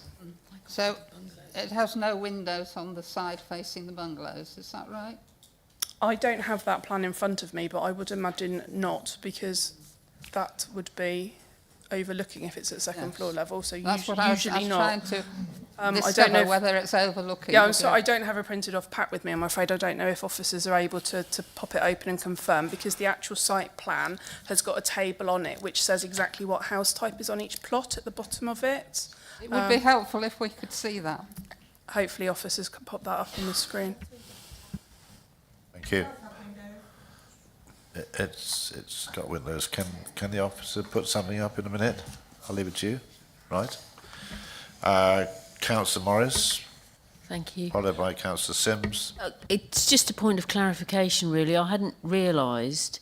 I was a bit confused on the site visit. The land in front of the houses, well, it's called School Road. Is it called School Road? That belongs to each of those properties. They're parking it behind their houses at the moment. Is that correct? So they own land in front of their properties. It may be a bit controversial, but could you park in front of your houses? Is it? It's a different aspect. There's no way of dealing it. The actual path of Red Lane goes up at a lower level, so there's a wall up, and then there's the front area of each of those houses on School Road. So there's no way that you could physically park cars. But that is your front door, is that? Am I right in thinking? Right, okay. And all the access is on the back and rear gardens of School Road residents. but that's the bit I'm confused about. You own, you each own land in front of your house. That's correct, isn't it? Front and back. Yeah. Okay. So, because the concerns that appear to be raised is one of the things is that your parking is potentially being taken away from you, and I'm just seeing if there's any. It's impossible to park on the front because the Red Lane runs at a much lower level. If you go at Red Lane, on your left-hand side as you're going up there is a substantial wall, bank, and Right, houses okay. set behind that. So the amount of landscaping to be able to modify that to put out parking spaces on the front would be ridiculous. But is that something that you could be requesting? Don't think it could be done. No. Okay. All right. Just thought it was worth asking. That- Yeah. Yeah. Yeah. Okay. If I may though, Chair, the land that the access would be built on isn't owned by any of the residents, it's public highway. So the verge, yeah, okay. Thank you, Councillor Moses. Councillor Sims. Thank you, Chair. Just a quick one to the agent, please. You mentioned that this was a sustainable location. Could you explain how that works? Because I went to the site visit on Tuesday and it's a fairly steep hill, and affordable homes tend to generally be for families, people with families. And I wondered how that's actually going to work, because 22 homes, 40-odd cars going through that very tight space. But you're expecting young families to walk, and I don't know where the nearest school is, so I'm assuming you're expecting people to walk downhill and then back the hill up. Sorry, I'll let you answer.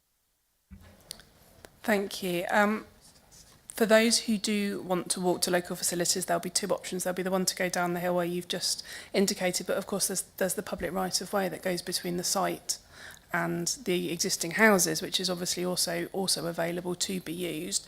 And the Highway Authority has asked for contributions to put footpaths in on School Road to provide those links. They've also asked for funding for community transport, which would be for anybody, as I say, typically elderly or disabled, but obviously the council sets the parameters for who can access that. For people who can't walk to local facilities and need a community services, so there would be those options available, but also affordable housing isn't just for people who have not enough money to have cars, which seems to be what is being suggested. The affordability in the district is so severe. No, okay, well, apologies if I put words in your mouth, but people will have cars, but equally those that either don't have cars or don't want to, yes, they will be able to walk down the drive, or they can walk down the bridle way, and from the bottom of the drive, it's the exact same walk that existing residents are doing to access things. Sorry, just very, very quickly. I'm talking about people who have children, and I've had children. I know what they're like. So walking down a hill and up a hill is honestly not really on. It will be graded to Highway Authority standards, who obviously have standards for what the gradient needs to be, not just for people with pushchairs, but wheelchairs as well. No, I appreciate what you're saying, but equally a lot of Malverns on a hill, and they've still managed to build. Yeah. Too much. Councillor comes from Gloucestershire, lots of hills around there, so you should be used to it. Councillor Dyke, followed by Councillor Clapworthy. Thank you very much, Chairman. It's about the design, really, which I don't feel is good enough. But my question is, was the design based upon this draft document or the existing document, design code, or did you have something like that already in a drawer somewhere and you just standard for your developments? That's what they all look like. Is that right? I don't believe these developers do have standard house types. They're quite a small developer. It's not like your sort of Taylor Wimpers that have a catalogue of houses, house designs ready to go.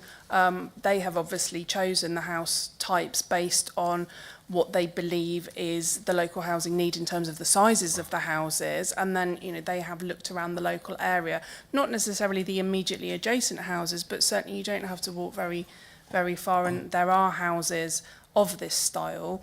But because it's going to be quite a self-contained site, it doesn't particularly need to match or reflect precisely other houses around it, because it's going to be so well screened from the outside that it's going to be read as its own place, its own sense of place and its own design. So it draws on what you can find in the wider local area. But the developer has selected house types and designs that they feel are appropriate, and there have been conversations with officers and the housing strategy team as well about what they would like to see. And this is a design that everybody has said that they are happy with. These are affordable homes. They aren't going to be marketed on the open market to need to appeal to bells and whistles that people might ask for, if they're able to personalise their homes. That's not the market for this. It's affordable homes, and it's done to affordable housing standards, because there's requirements. Affordable housing providers have requirements of minimum standards for their homes, and these more than meet them, and officers have been happy with them. Thank you. Councillor Clapworthy, followed by Councillor Robinson. Another one of clarification, Mr. Chairman. I think this was raised a few moments ago, but I wasn't really totally clear about the answer. In the whole agenda, if you like, the case officer's reports, on page 310, against the paper we were given Tuesday on the site visit, the layouts are totally different. Can somebody explain that, please? Matt? And then I have another question after that, please. Well, after Councillor Robinson, then I'll come back to you. Matt? Thank you, Chair. The layouts are different. So this was an earlier layout that is on the within the committee report. As you were aware, there were further amendments made to the proposal. This is actually, even if I think, older than the amendment previous. But yeah, they are different. This was an older scheme that has since changed to the scheme that is in front of you now. Councillor Robinson. Oh, yeah. Thank you. Thank you, Chairman. A question to the agent, please. When you were talking earlier, you spoke of blank gable ends as though they were an advantage. Unfortunately, I find them absolutely horrendous from the point of view of design, and would ask you if the reason you've done them is so that bungalows can't be overlooked, you could use obscure glass or some sort of feature in the brickwork, anything that just breaks up this sort of barrack end. And not 100 miles away from this site, we did this successfully about 6 months ago, I think, and it was agreed. So if we could do that again as a condition, I'd be grateful, if it were to be approved. Officers were going to try and pull the drawings up, because as I said, I didn't recall if they had windows in them or not, but I was referring more to the gable end being what fronted them rather than it being the front face of the house, because the bulk and the massing is less of a gable end. If I can just show you that the house types we've been shown are definitely showing blank gable That's ends. only a couple of them, though. That's not all of them. So officers are trying to Can we just clarify that, please, Matt? I'm sorry, I don't have a printed pack in front of me. Yes, so there is a small bathroom window at first floor level that would be obscure glazed. If you had concerns about that, I could condition it, but we could also, if you felt it was reasonable and necessary, condition that we have or agree in advance of any development the materials on these elevations, and to try and get something that is potentially. I can see your point that this blank flank elevation, even if it has a small window in, will be sort of sitting on the edge of a public footpath. So we could add a condition that gives us a bit more control over what comes in prior to commencement. Thank you. If I may, though, the view of that would also be softened by the landscape plant, the additional planting that's proposed to go in along the public right of way. So it would actually further filter the views of the new houses from the existing houses. They'd be looking at them up their own garden across the public right of way, then the line of vegetation along the right of way, then the new homes. Thank you. Councillor Clapworthy, followed by Councillor Dawkes. I'm quoting page numbers again, I'm afraid. Have you got another question? This is a question, yes. Relevant question, thank you. Yes, it is. Page 340, financial contributions. 3 of them are in double-figure thousands, but the community transport to meet the transport needs of elderly and disabled residents by providing access to vital services, particular acute health, £680. How come it's so low comparatively? I mean, that's a bit of an insult, isn't it? Matt, can you answer that, please? Or Carl, or both? I mean, as you're aware, the Highways Authority determines their own figures and their requests based on formulas, the size of the proposal, the need in that area, and there are various things that feed into that. And in this instance, it has come out as £680. I can only think that that's partly to do with Evesham being a more sustainable location than other towns and villages, but I am honestly not 100% sure, because we're guided by the Highways Department on this. Thank you. I think that answers it. Yet another example of Highways not being here to answer questions. Yeah, we'll make a note of that. Councillor Dawes. Yeah, I just wanted to clarify these overlooking 4 buildings. There are actually plans on the planning application for the 4 properties there. Reference A1015, 20A, 21A and 22A. And there is a plain gable facing the neighbouring properties. It's a plain gable, no windows whatsoever. There's windows in the front and the sides of the building, but nothing at the back of the building overlooking the bungalows. Completely plain. Okay. If that was of concern, I don't believe the applicant would object to the materials condition, including details of the treatment of those elevations. I'm sure the wording could be easily amended to accommodate that, because there already is a materials condition, isn't there? Yeah. Are there any more sort of brief questions before we ask the members? No? Thank you. Right. Would you like to return to your seats? And thank you very much for speaking this afternoon. We have 3 ward members. I'm not sure. I think John Catwither is going to take the lead on this. Are you going to speak, John, as a member? Followed by Robert Raphael, followed by Andrew Dyke. John? Thank you, Mr. Chairman. A lot of the notes that I've written down, in a way, have been either raised or answered, but I'm still going to go through it because I don't want to miss anything that, in my opinion, has not been raised or needs to be emphasised. For the benefit more of those who weren't able to be with us on Tuesday, I want to run through the problems of the access. You approach it by going along Pershore Road, turning right at the traffic lights by the Spa shop. It's a narrow road. It is one way. Cars always parked on the left-hand side because of properties. That is going to create a problem with construction traffic, in my opinion. You then go left up School Road, and eventually a 90-degree turn into Highfield Road. And we witnessed on Tuesday there's cars parked on either side of the road there, and there always will be, because that's a historical fact of the properties being there.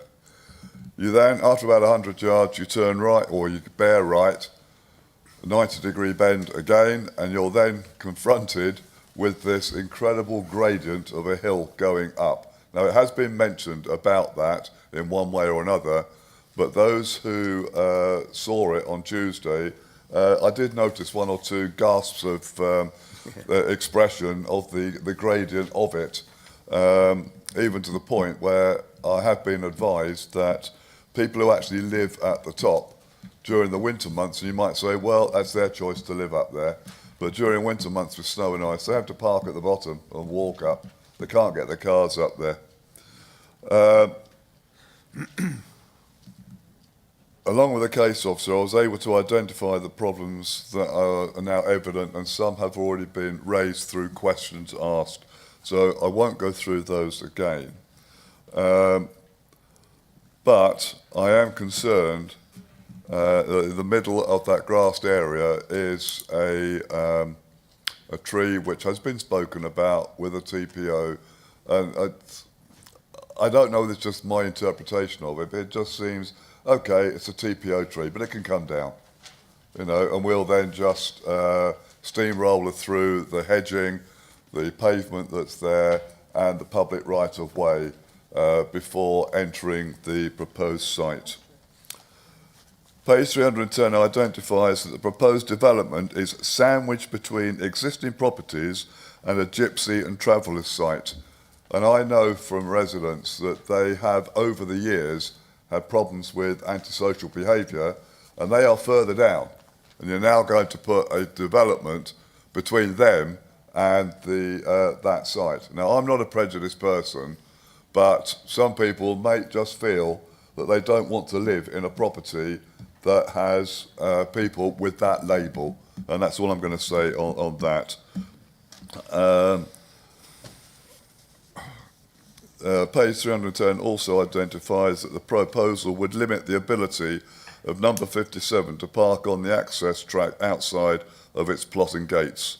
This would also apply to numbers 55 and 41, although only 57 has been identified.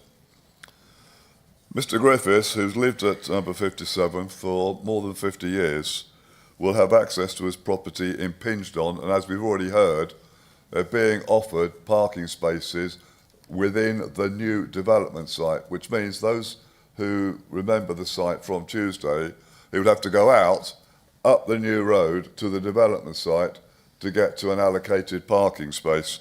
I don't think he would be too happy with that as he and other residents get older.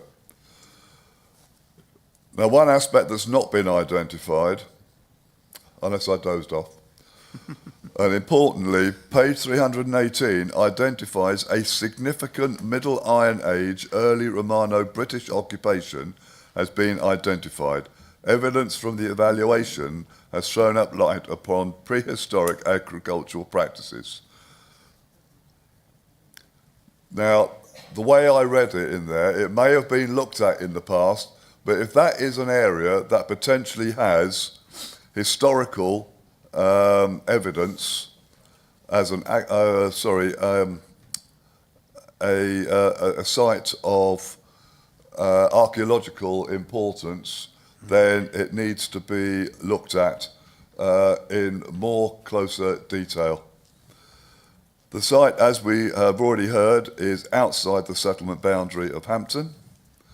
And as members who were with us on Tuesday went across Mr. Griffith's lawn, through a gate, thank you, Jim, for your kindness, then down a slab pathway to Red Lane. Now, one thing that I don't think was identified to people, and we have heard comments made about Red Lane, although we're not maybe totally dealing with that, but from that point down to where it joins School Lane is wholly owned by the residents. The whole width of the road is private and is their land, because I heard people talking about possibly looking at a different access points. Well, that's going to give you a lot more hoops to have to jump through before you can get there. Early years schooling. I notice, updated in 2022. Well, we're in 2025 now, and page 320 identifies that there will be insufficient spaces for middle school children. 52,535 to be used for the provision of educational facilities. Is this based on 2022 estimates or what? Then I move on to the public right-of-way that people saw, which my understanding runs from Red Lane down to the Evendene Road area. Again, people who were there on Tuesday saw that it is a very much used right-of-way, but it's going to have a road cut across it. So there's going to be safety issues there. Cars are not necessarily going to slow down. They'll think we're on the road, we're driving up or down, whatever it happens to be. And I haven't seen anything that identifies any sort of safety aspects, whether if it were to be accepted, barriers or walkthroughs being put on the public right-of-way so that people then have to stop, look, listen and everything else. Looking at the proposed building design, as my colleague Andy Dyke has said, I personally find them to be bland and certainly without character, and they will need to be reviewed and improved upon. And we've heard, and it's been spoken about the gable ends, so I won't repeat those. I'm happy now, I'll leave it at that at the moment. Possibly more things to be raised, but I think these are important points for members to consider, and I'll now listen to other people's comments before returning if I need to. Thank you, Mr. Chairman. Thank you, Councillor. Just before I bring in Councillor Dyke, Kieran, could you comment on those 2 points, please? Thank you, Chair. Yeah, I was just going to pick up on the archaeological perspective because the comments from our archaeology advisor recommends a condition. The sort of work done so far identifies potential, but ultimately there's a condition that requires a written scheme of investigation recording that they would be satisfied with. So ultimately that's how that's dealt with from that perspective. Councillor Dyke, followed by Councillor Raphael, as ward members. Thank you, Chairman. I'm just to say that I want to listen to other people before I make any sort of choice as to whether this should be deferred, refused, or... That's fine, thank you. Councillor Raphael, do you want to say anything as ward member? I do, Chairman, thank you. And like John, I've made notes, so apologies for any repetition. Members, as you will have seen on your site visit last Tuesday, this proposed development lies on the brow of a hill at the end of what must surely be the steepest road in Evesham. While Highfield Road certainly is an idyllic residential area offering panoramic views over Evesham, it is not without its issues. The steepness of the hill is not for the faint-hearted. Snow and ice in winter makes driving this stretch of road quite treacherous, and walking or cycling the hill at any time of the year is only possible by the most fit. The proposed access to this new development would squeeze through the hedge between number 57 School Road and 47 Highfield Road and create a new public roadway at the back gardens of the properties 49 to 57 School Road. Indeed, the proposed road would come so close to the property 57 School Road that the developers have agreed that vehicular access to this property, which has been enjoyed by the householder for the past 55 years, would no longer be viable, and have agreed to compensate this householder by offering parking spaces within the new development. With an inevitable increase in traffic movements, further strain on sewerage and water pressure, which Hampton already suffers with, this development would cause added stress and damage to the existing community. So let us look at the development itself. Because of its location behind the existing buildings, this site subjects its residents to the steep access route without the reward of the views enjoyed by the current householders.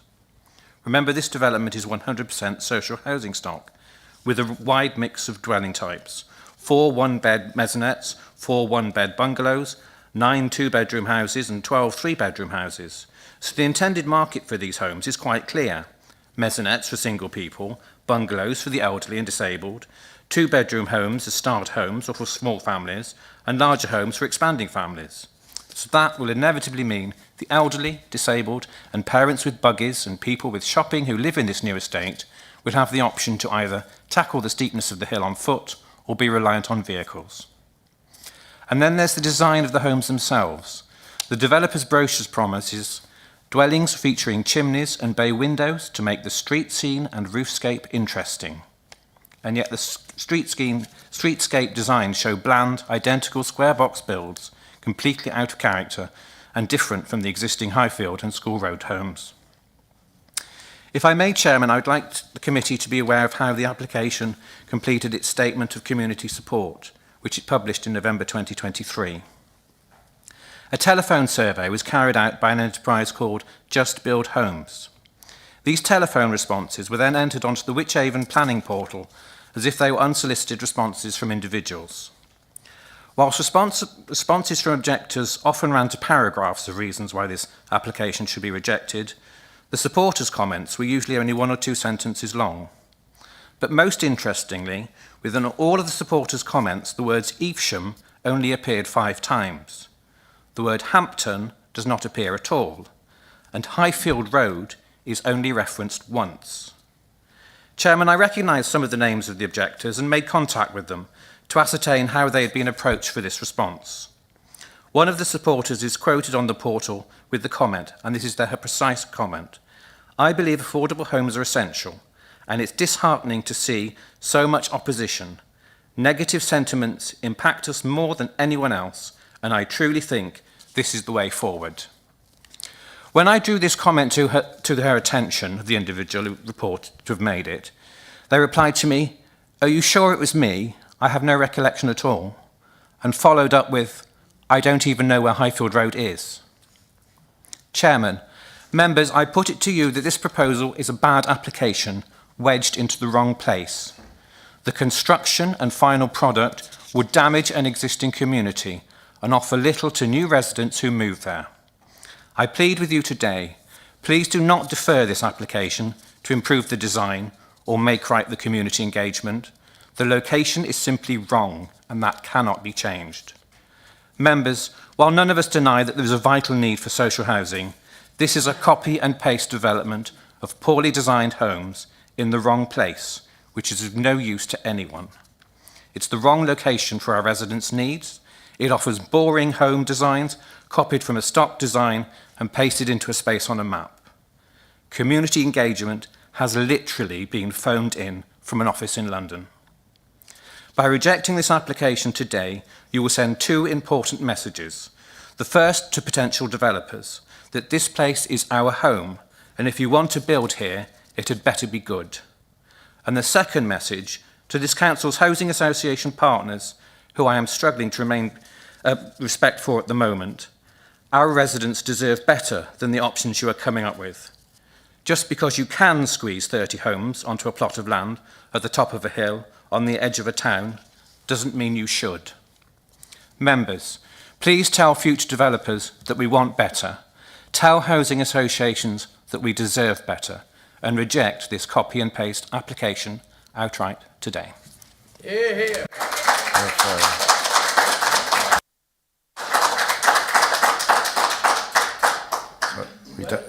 Sorry, we don't allow the pause. But now you've done it. Leave it till the end, will you, if you want to either applause or boo or anything. Okay, thank you. Can I open it to the panel, please? Councillor Birch. Thank you, Chairman. It's not very easy to follow that. In concept, the concept of this design is the concept is good. The concept of having a large number of affordable housing is important, but this is the wrong location and the wrong design for all the reasons that have been mentioned, in my opinion. I think both Councillor Raphael and Councillor Dyke and Claire Withy have clarified, to put these sort of properties on the top of a hill makes them inaccessible. I don't represent an estate with 100% affordable housing, but I do represent one with 60%. And the reliance on public transport and the reliance on connectivity into the town centre is critical to those in those properties, because a lot of them don't drive. A lot of them are either elderly residents who no longer have the use of a car, or people who do live in social rent properties and simply can't afford to rent a car in today's economy, and therefore are reliant on either public transport, which is getting increasingly expensive. So more so, they're reliant on travelling by foot, and to travel up a hill by foot with pushchairs and what have you, it's inaccessible. You know, that's not an accessible area for somebody in a social rent property without a car to be able to live. And the design is indeed poor. Hampton is an incredibly well-designed area. I'm from Droitwich myself, but I speak to a number of people from Hampton, and they always refer to themselves as being from Hampton. In a lot of cases, they don't necessarily see themselves as being in Evesham. Hampton is its own community and has its own distinct design features and layout. And this development doesn't complement that. It would complement somewhere, but I don't think it would complement Hampton. They're incredibly well-designed properties with a good layout, a good housing mix. So I personally feel that the layout and design of this development is not in keeping with the area, and the location simply isn't suitable for an 100% affordable housing development. Thank you, Chairman. Thank you, Councillor Birch. Do we have other comments from the panel, from the committee? Nobody got a Councillor Clatworthy?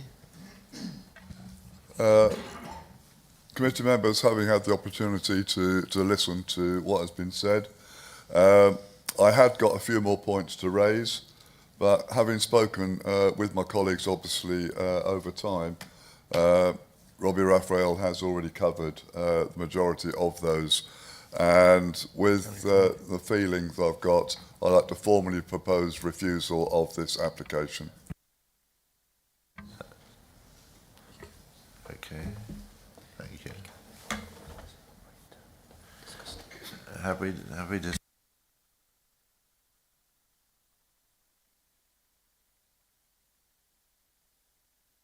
Can I have some more comments from the panel, please? Councillor Dawes. I'd just like to say I'd love to refuse this if somebody can give me some good grounds to do so, John. Thank you. Thank you. Councillor Dyke, did you want to speak, Councillor Dyke? No. A moment, okay, please. Can I have a few more comments, please? Yeah. A bit short in supply. Councillor Adams. Well, more of a question I should have asked earlier on.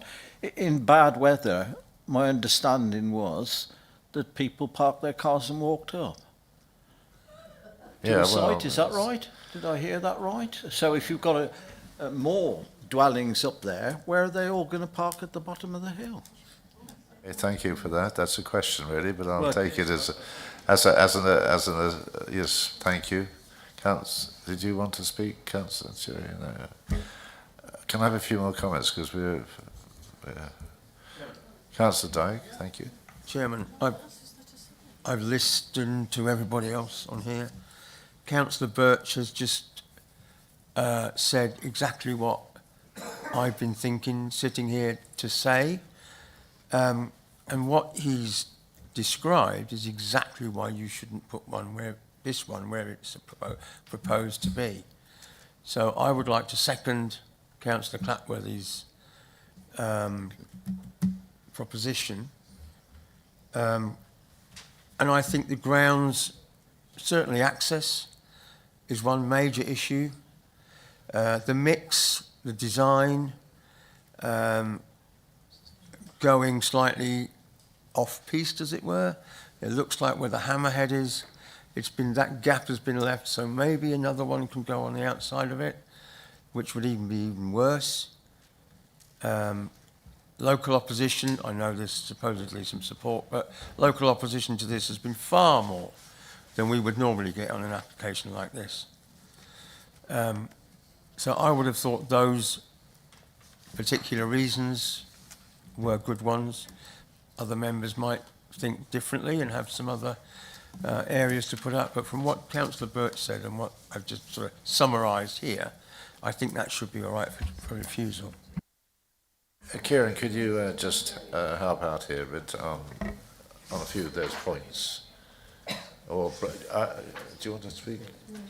Carl, speak. Thank you, Chair. Obviously, members have expressed their concerns in quite plain terms, so it's quite clear the issues that members see as important and concern them. Obviously, committee, you are the decision maker, and it's your position. We will probably end up in a planning appeal. That will probably take the form of a hearing or public inquiry. That isn't a reason for you not to make the decision that you want to make. That said, however, it will be your planning department then defending that appeal. And obviously, given our housing land supply position, the context of affordable housing and the acute affordable housing need, what I would just like to say is that in terms of defending any potential appeal, if there's the appetite to be able to support the planning department in defending that appeal, that would be helpful. So members of the planning committee, whether it's the local member or a representative of the planning committee to help defend that, to express these concerns in plain terms, would be helpful, because we hear what you say, and then to convey and try and defend an appeal in that context, it would be helpful to have that support from members to deliver the best defence, if that's the way you're going, basically. Well, you need grounds that are reasonable and we can defend, and then if we are in a hearing or public inquiry, the invitation is there the appetite to help assist your planning department then defend that appeal. Councillor Morris. Yeah, can I just echo everyone? I completely understand, I empathise completely, but we do need grounds. I can't see any grounds, but I'm willing to be persuaded by the members that think this shouldn't go ahead, if they could explicitly state on what grounds we are refusing this. Please, that's policy numbers. SWD 21 is design and access, if you want to take it that far. Heather, can you come in, please? I don't know if this helps at all, members, but I'm listening obviously to the debate and what's being discussed. And I just wonder, and as I say, this is completely up to you because it's not for me to direct you at all, but actually the things you're mentioning are all things that may be actually better to look for a deferral in allowing the applicant time to look at the design side. I think the location is the location. I don't think that, you know, that is the red line boundary. But certainly on the design, and we talked about, you know, the elevations and things like that, that is something that could be looked at for further information to be submitted if that was something that members would like to look at before they then took a further decision. Thank you. Thank you. Councillor Ali. To me, that's the whole problem. The location. It's an unsatisfactory location. It's an isolated location. Okay, thank you. And that is the main refusal reason. And it's the access is below standard. I don't see how the access can be approved. It removes the TPO tree, but that's not the main reason. It's inconvenienced existing landowners, and it's dangerous. Okay, thank you. It's a dangerous location. Councillor Birch. Thank you, Chairman. Yeah, I think we all have an incredibly similar viewpoint on this application. I think even those who are floating, we all want to see the best for this site, and the concern is at the moment that I think Carl's alluded to is that appeal, because the planning inspector is going to look at 100% affordable housing and look at it very favourably. So what we want to do is make sure that whatever we have at that stage is as good as it possibly can be, because we do need to think ahead to that risk of if it does go to appeal and we do end up in that position, is this what we want sitting in front of the inspector? Whereas if the design was a little bit better, the location is still what it is, and at that point, yes, you can then look, and if you believe that it's reasonable to refuse that application at that stage, then that's fine. But if it goes to the inspector and they decide to approve it, then we may end up with a better design.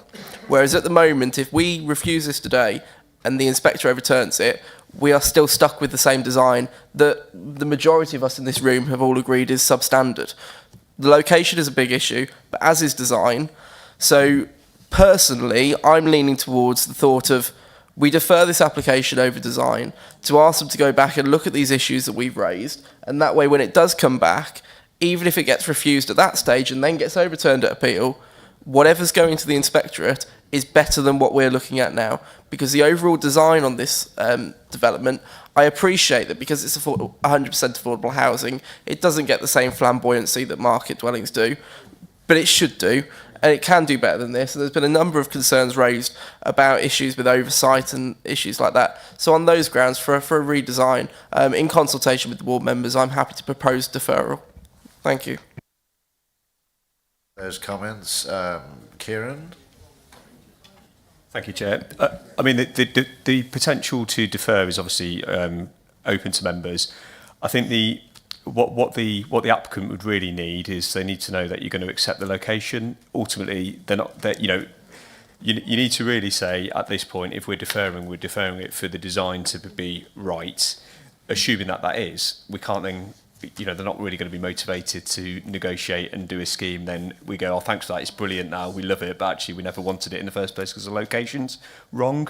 So I think we need to be comfortable as a committee, if we're going to go down that route, that we are accepting that in principle, the location would be okay, subject to the design, if that makes sense, because otherwise, like I say, we realistically, it's not reasonable to sort of to do that and go through those steps. Councillor Kersey? Beg your pardon, I thought you were pointing at Councillor Morris. Chairman, I've purposely been quiet on this application after being lynched by the local ward members at the last Hampton application. But I think, and we did defer that for redesign, and it was a substantially better design that came back. Having said that, I'm not entirely sure with this one whether we would actually achieve a substantially better design, because the previous one we were talking about, it was all about the landscape and the gradient and all that sort of thing. I think the agent has already alluded to the fact that the particular things around design that the committee are concerned about, they would be more than willing to look at. The actual principle of this development, as much as I totally hear what everybody has said on this, you know, unfortunately at Planning Committee, we're not here to make decisions based on whether we like it or not. It's all about whether it's policy compliant, and the principle of this development is policy compliant. So I'm really toying with the fact of whether this should be deferred, because I'm wondering how much actually is going to be gained, or whether, because the applicant has signalled that they would be willing to accept and look at amendments, whether it's actually an approval so that the approval is in principle, but then condition the particular things that members are concerned with on the design, because I think it is some limited things that members predominantly are concerned with on the design. So I would be happy with either of those, but I would just really ask my colleagues, if we do defer, to what extent we're actually expecting this scheme to be improved. Councillor Morris? He's sort of taking the words out of my mouth. I don't know that what we're going with the deferral, and I'm not sure we've got grounds to say that the location, I don't think defendable grounds for the location, because it's affordable housing. So I'm just laying my cards on the table, really. Thank you. Thank you. Councillor Clatworthy? No. Sorry, Councillor Dyke, one of you.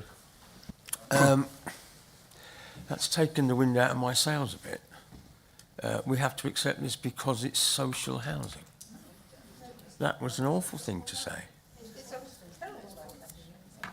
The location is bad, and I wonder if an inspector, let's say that this all was refused, an inspector comes along and he drives up the road, and we're just coming out of the winter now, so there might be a bit of cold weather about. Maybe he walks up the road and he gets there and he sees where the road's going to go and how far it is, and all the things that we don't like, he won't like.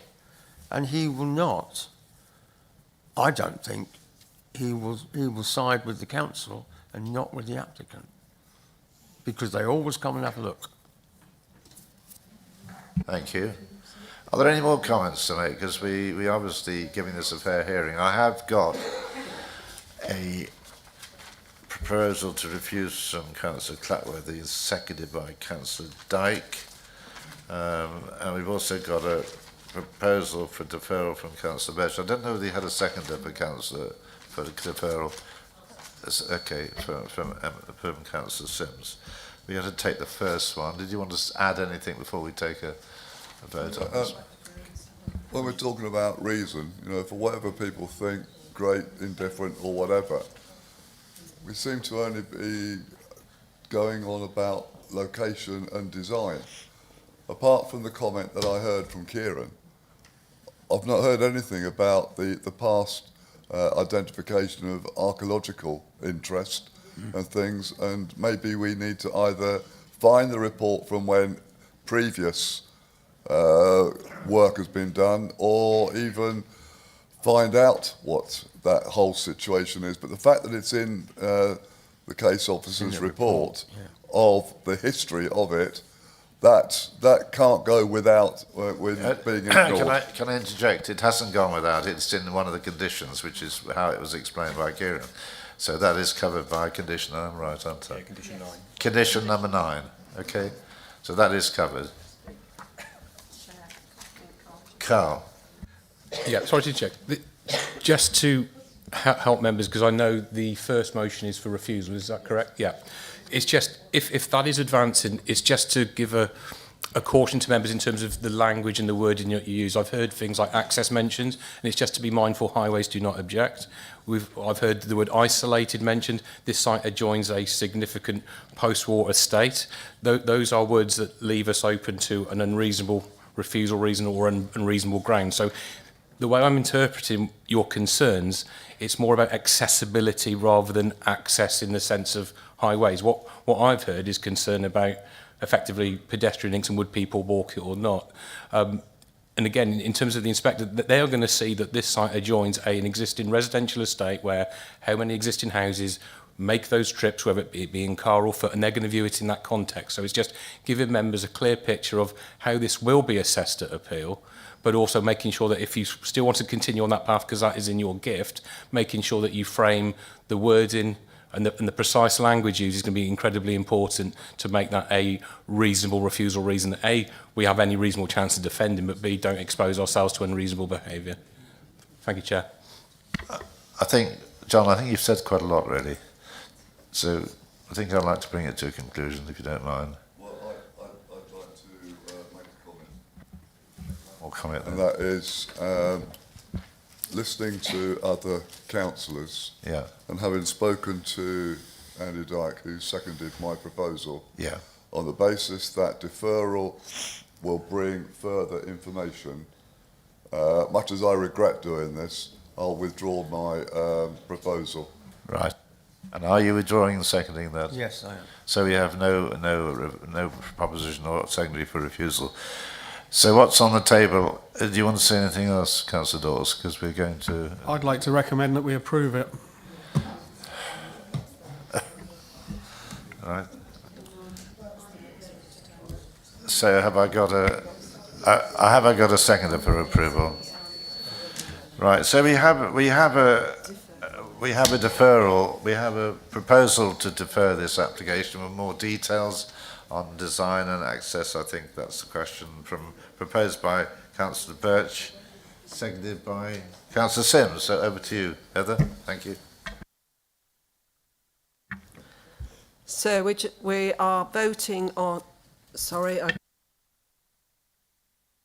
No, sorry, Heather, I started after you started.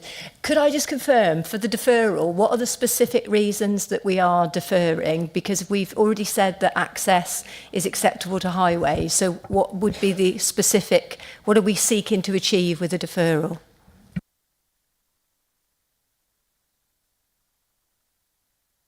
I can... Just to clarify, yeah, my deferral was over the idea of design, to look at the design points that have been raised. Right. Okay.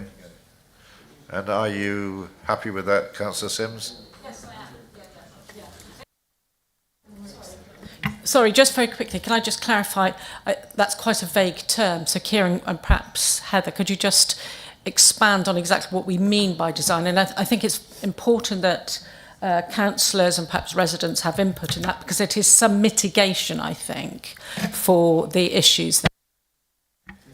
Yeah, I mean, thank you, and I think, yeah, I mean that's what I was looking at Heather going. Oh, yeah, it's very, very broad because you could ultimately go around. You could go to one extreme and design the whole scheme, or you could talk about some modification to the scheme. And I think from the general discussions, there was some concerns regarding the materials, the prominence of some of the gable ends, and this essentially trying to break up the mass of those. Potentially some discussion around fenestration details, but I feel that it's probably more that aspect of it rather than a total redesign and layout, which would be much more significant. If I'm wrong, then obviously please do say, but that was my understanding. So yeah, I think if it focuses on those areas, then that's quite clear. That's okay.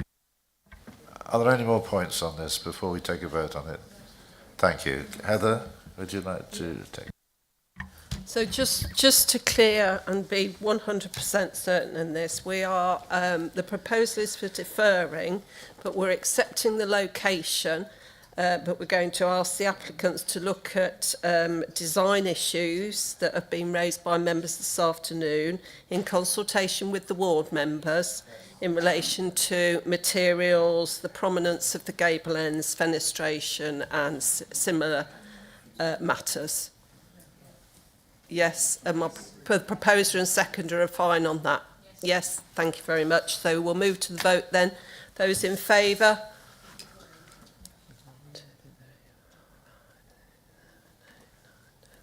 Those against? Any abstentions? Just that motion's carried. 11 in favour, 2 against and 1 abstention, Chair. Thank you for the speakers who've spoken this afternoon. Just for the committee's benefit, we have 2 more to discuss, but it's already 6:30. So I'm suggesting we have a 10-minute break so we fresher up a bit for the last 2 items.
And just to say that Councillor Rowley has left. Okay, no. Because she's senior member.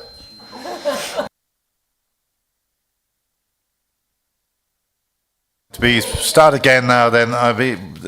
All these applications are really important, so don't please lose the track and keep going till the end.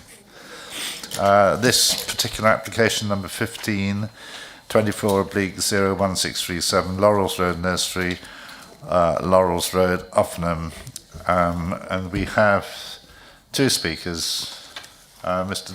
Douglas Keatley and Mr. Craig Hemphill. So if you'd like to come, thank you. We have nobody from the parish. It's starting to do this again. I'm probably speaking too loud, too close.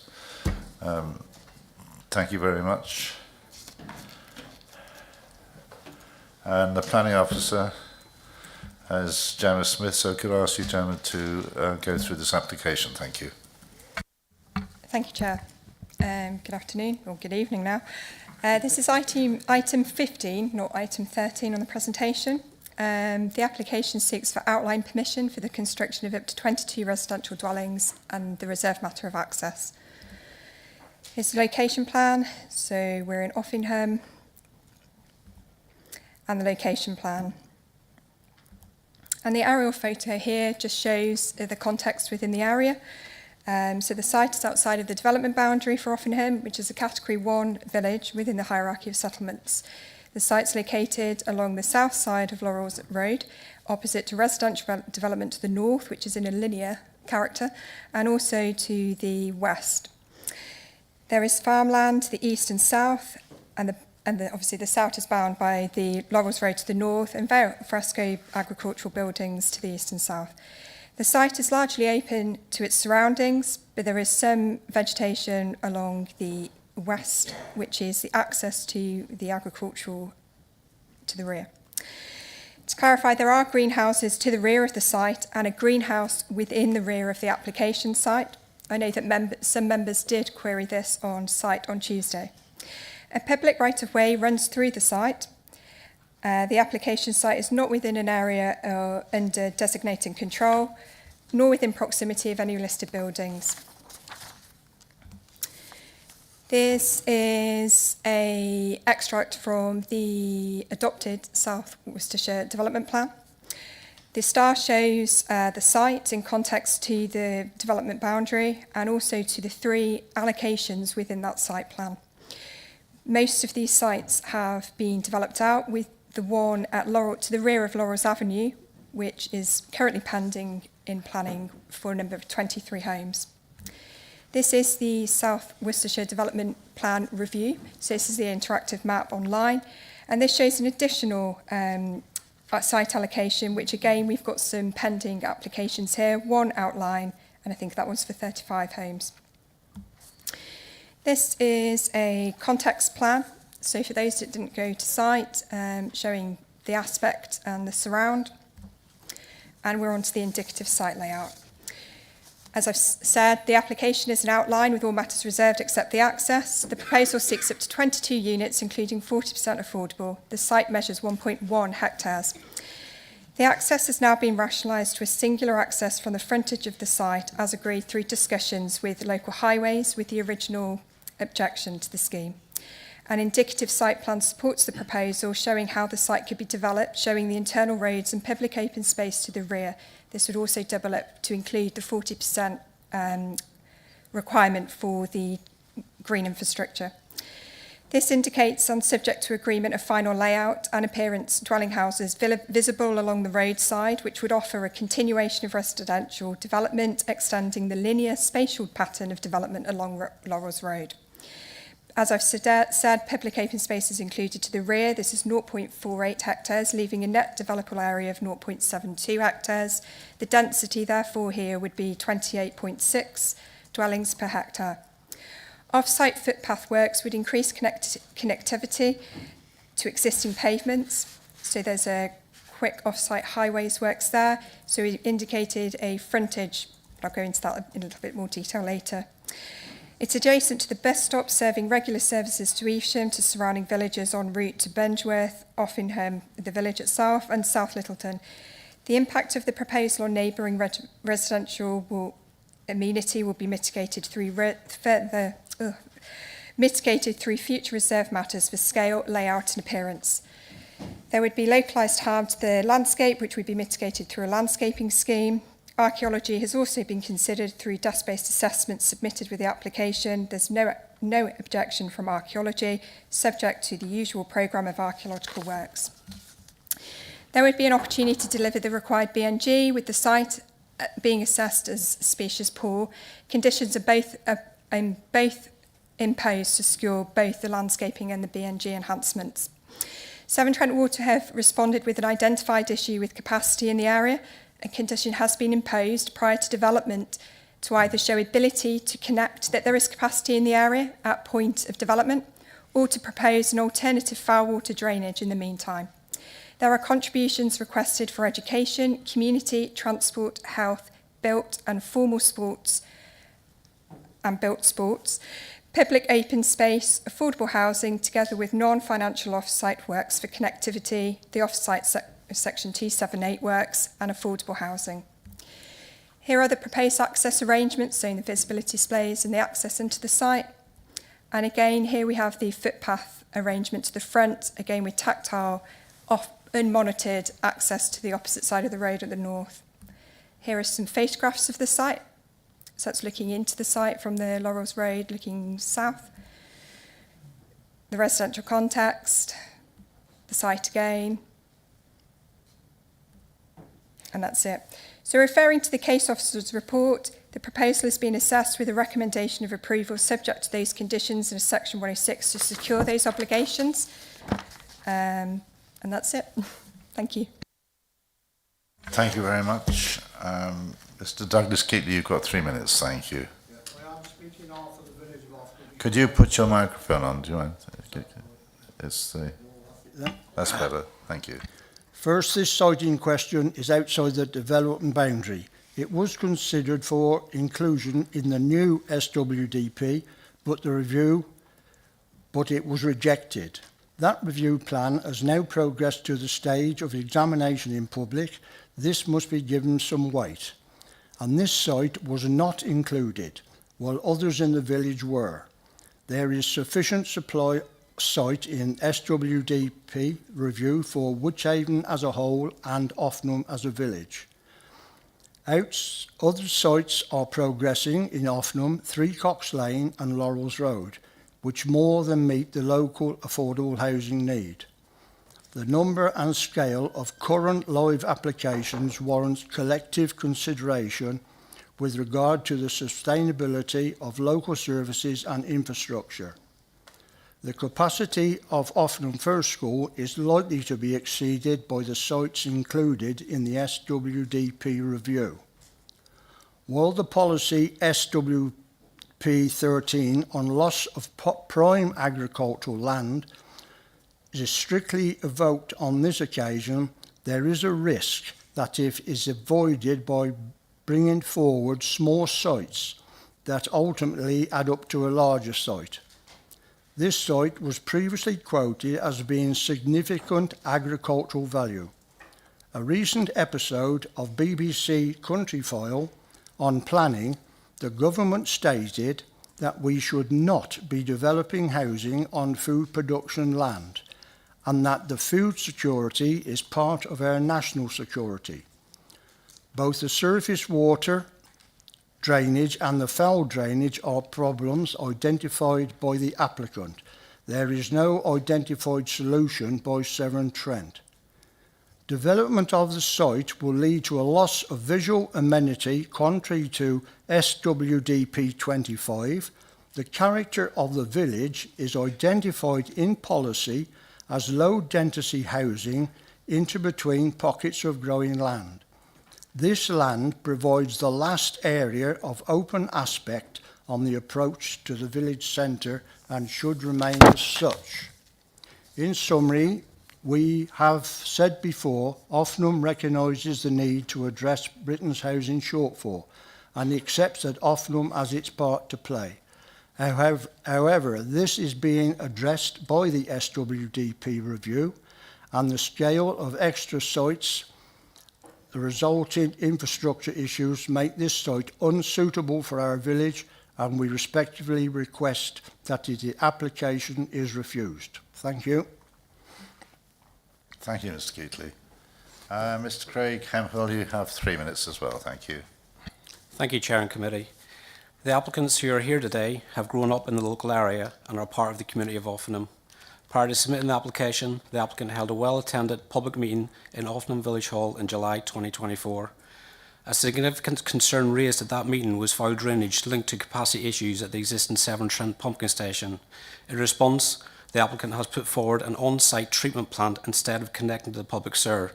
This system has been designed that when capacity becomes available, the site can revert to the public sewer, and these are details that can follow as per the conditions recommended. The application is brought forward at this time as the land is not integral to the current growing or production operations. This is based on yield efficiencies, and ultimately the area is too small.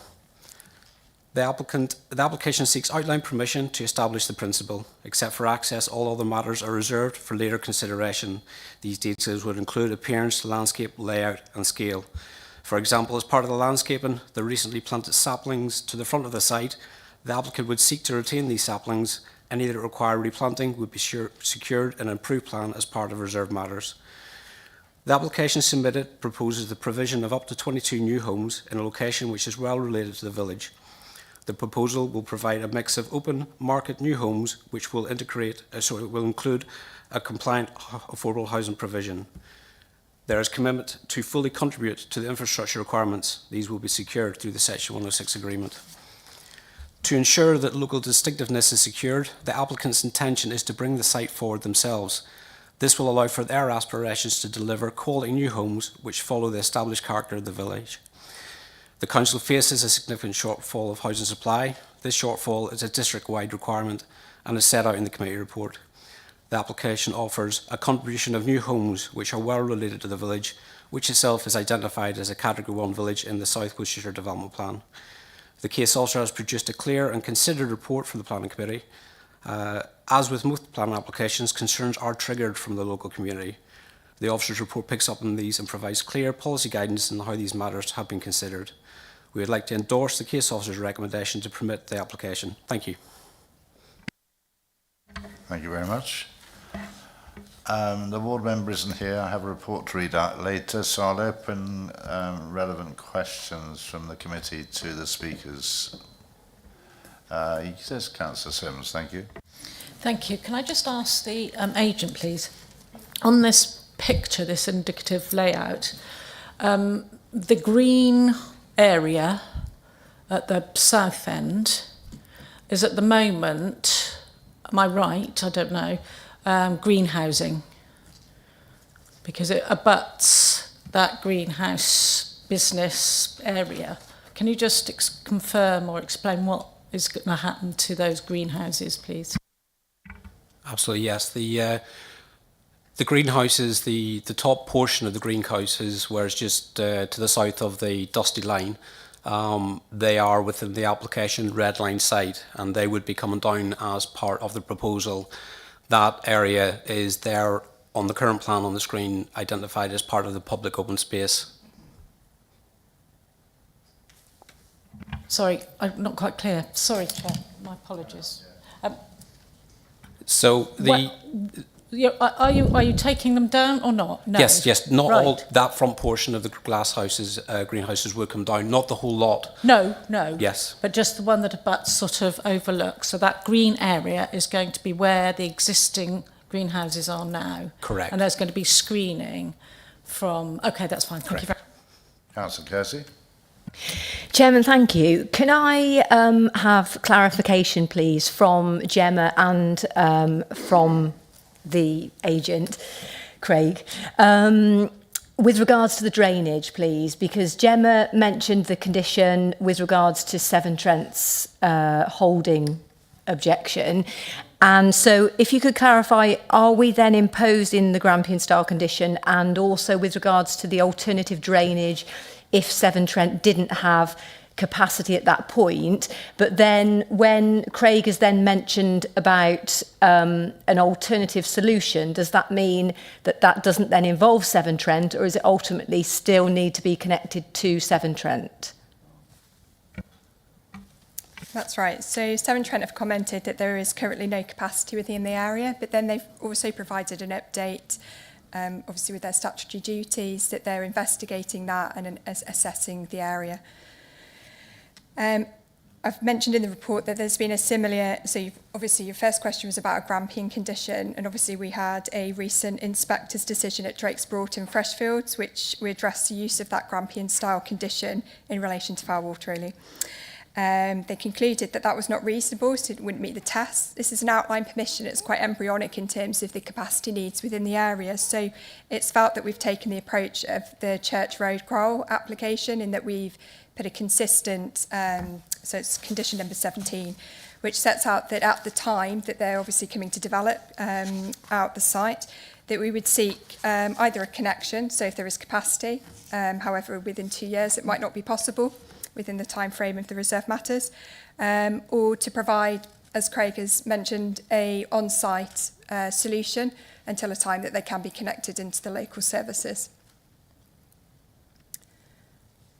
So we're saying that fundamentally the alternative solution is being put forward now, and if at such time as Severn Trent could connect, then it would revert to that. Potentially, yes, but we've kept it the condition open so that they would need to come in, obviously the agent, the developer, to discharge that and full it in some capacity, because it's unknown at this point in time whether, obviously this permission runs for 2-3 years. So it's unknown at that time where there would be capacity, if that makes sense.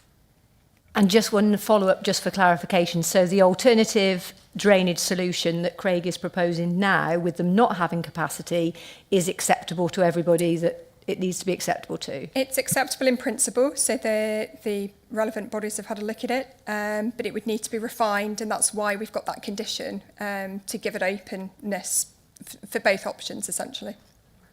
Thank you. Councillor Middlebury, followed by Thank you. Councillor I'd just Terrier. like to follow that one through about the temporary arrangements. I mean, say temporary can have lots of meanings, but my understanding was that the temporary arrangement is on site, and I think the agent said something about tankers.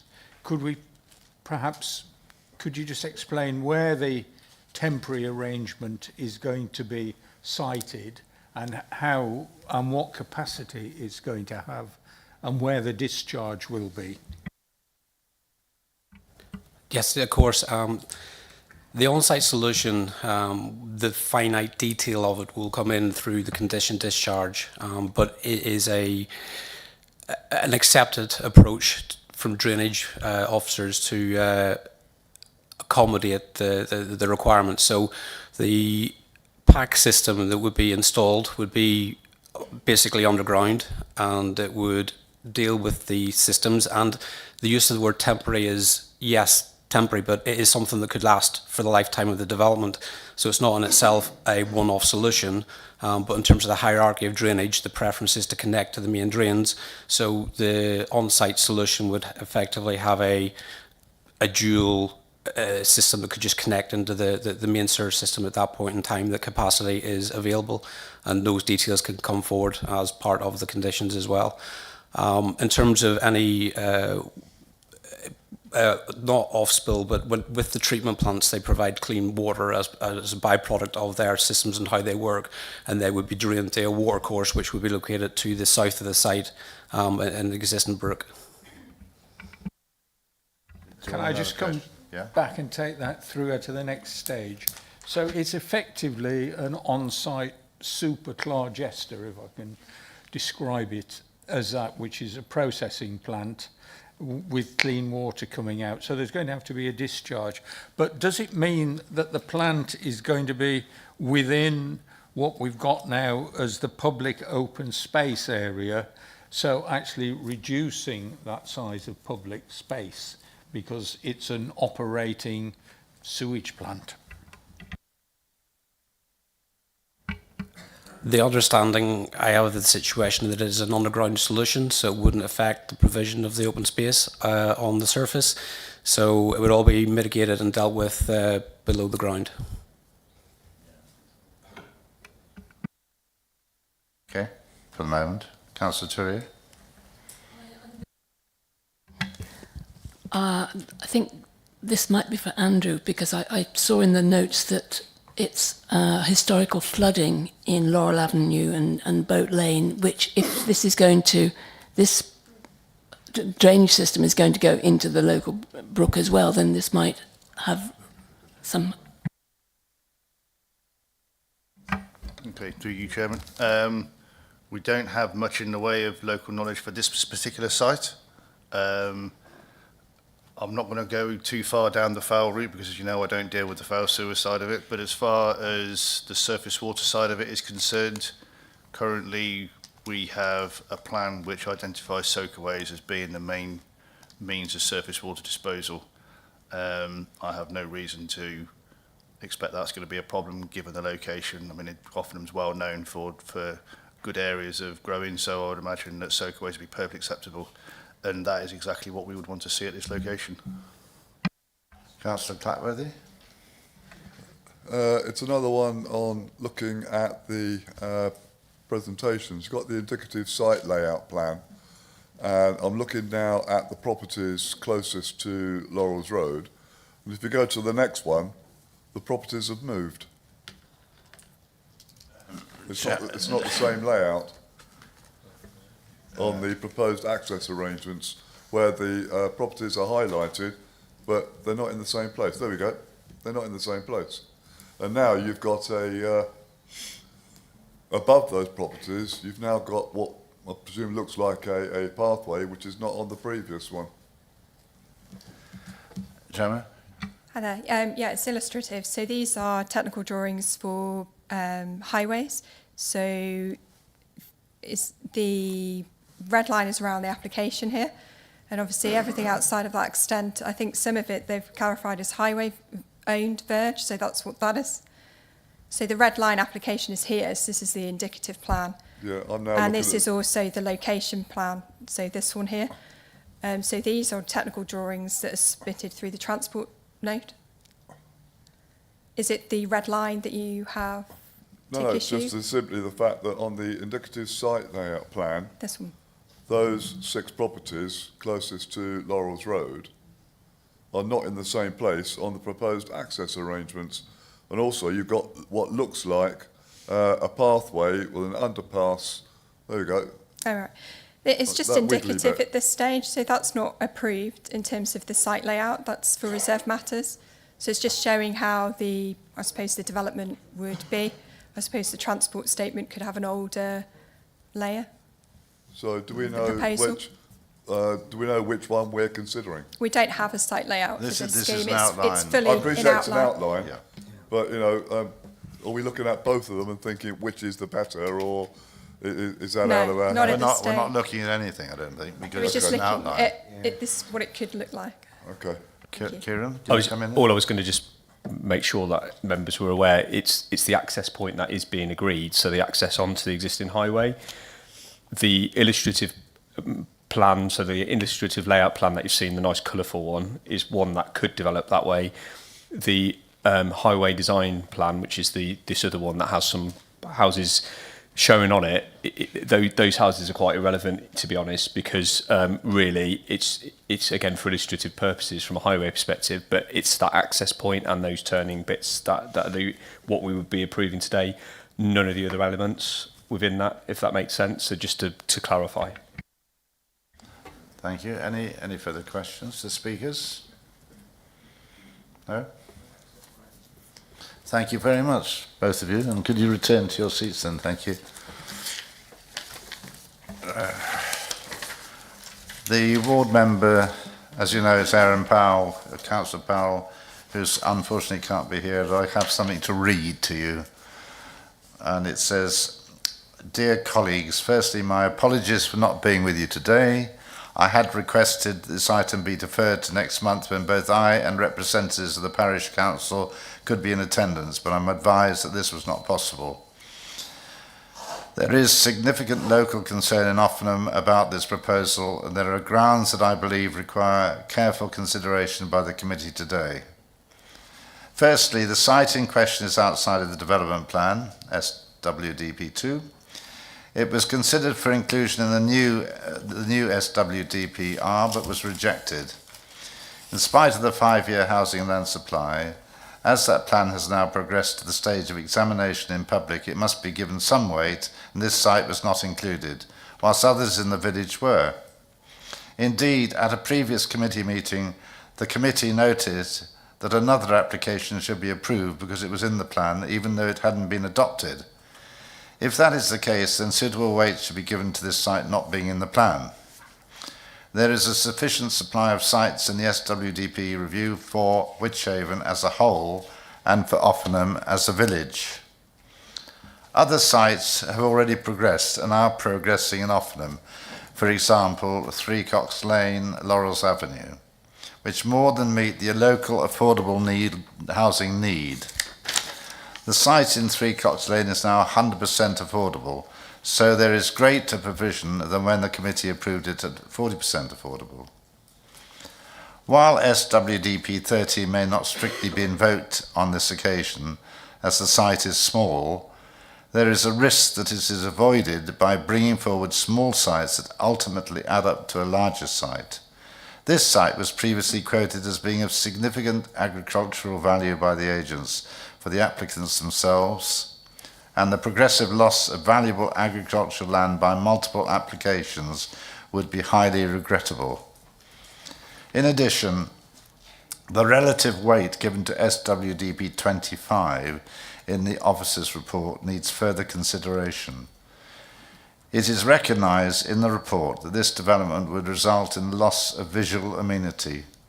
When combined with SWDP 13, the case may be stronger, and greater weight should perhaps be given to this in the planning balance. Both the surface water drainage, as per the LLFA initial response, and the foul drainage are problematic. The local sewerage station is known to overflow, and the surface water drainage solution is unclear as to whether it would conform to policy. In light of both issues being problematic, it would be fair to suggest that there are potentially other more suitable sites for development. I would request that the committee give due consideration to whether this is an appropriate site for development and the impact of its approval on both drainage and the loss of agricultural land. That is from the ward members. So I'll open it to debate. Thank you. Councillor Birch. Thank you very much, Chairman. I think Councillor Powell, who, as you said, unfortunately can't be with us, makes some very good points around the development.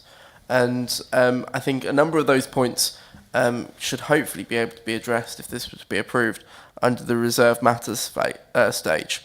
Now, of course, the being on arable land and BMV land it is of significant importance. But the site is only 1 hectare in size, meaning that the policy doesn't actually get enacted.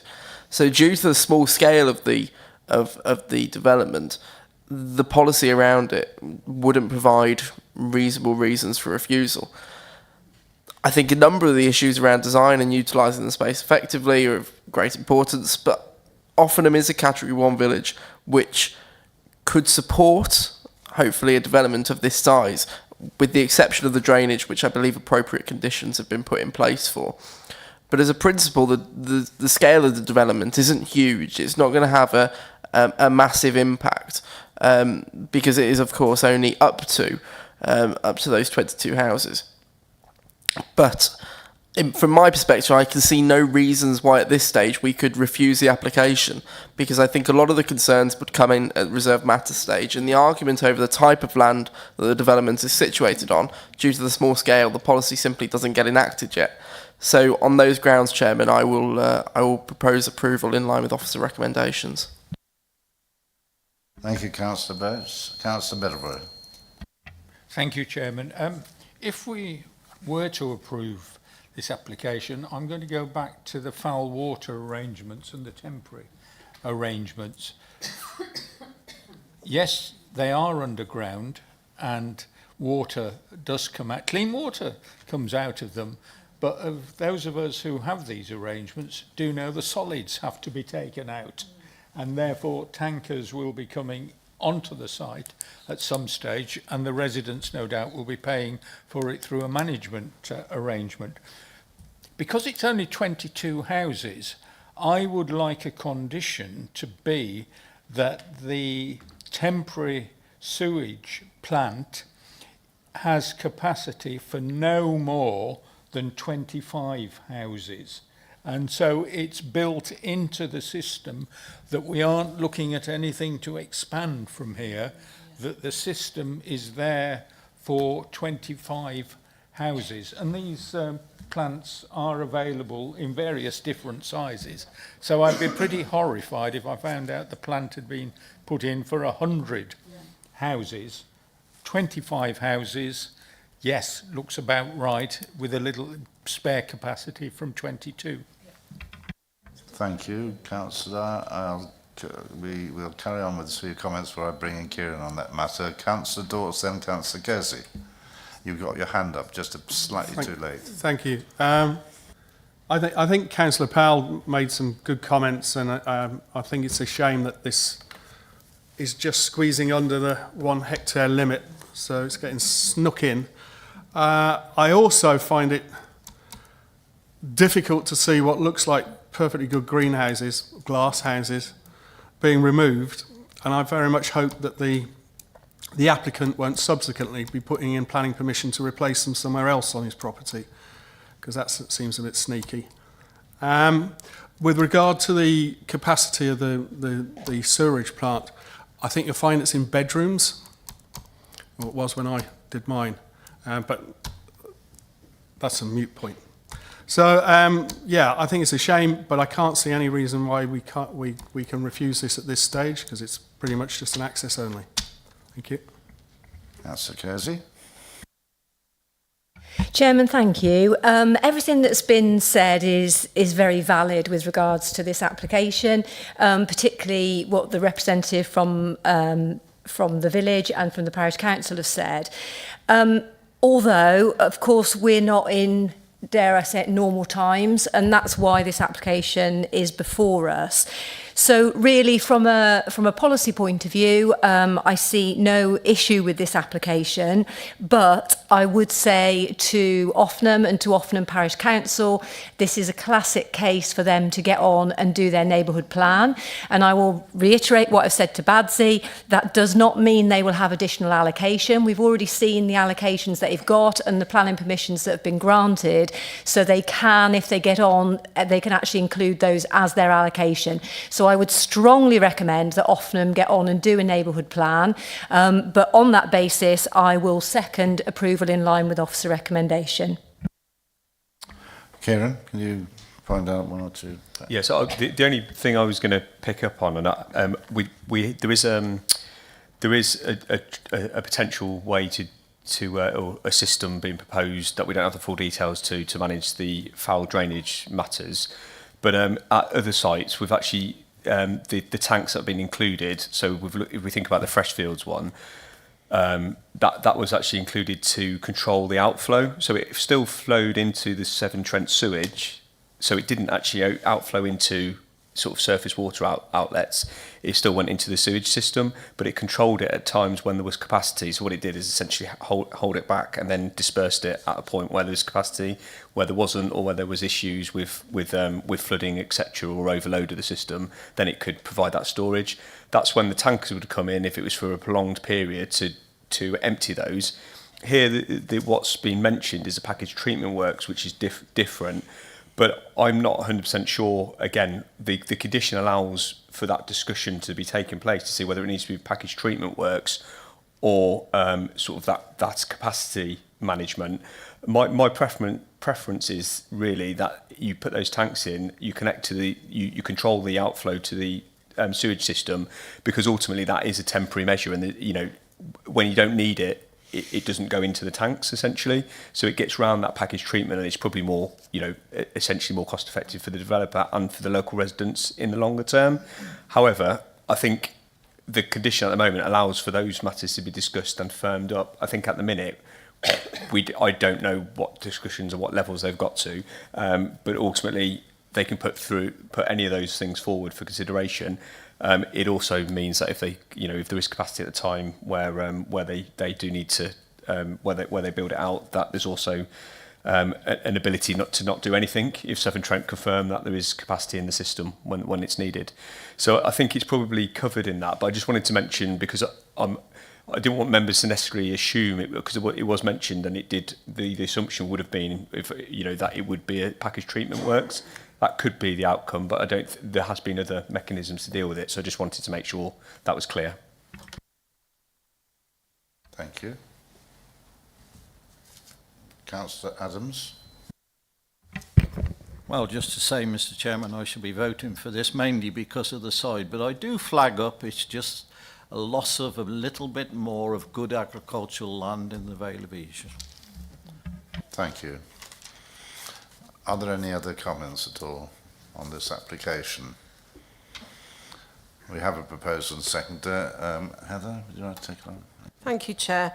We're voting for approval in line with the officer recommendation in the report, but I'd just like to, just for consistency, add 4 words on the end of it. So at the moment we've got to delegate authority to Director of Planning and Infrastructure to grant planning permission subject to the completion of a 106 legal agreement to secure obligations, and it specifies which ones, but I'd like the words "and the conditions below," because we just haven't mentioned that, and we do normally. So if everybody's happy, I'd like to move to the vote. So those in favour, please.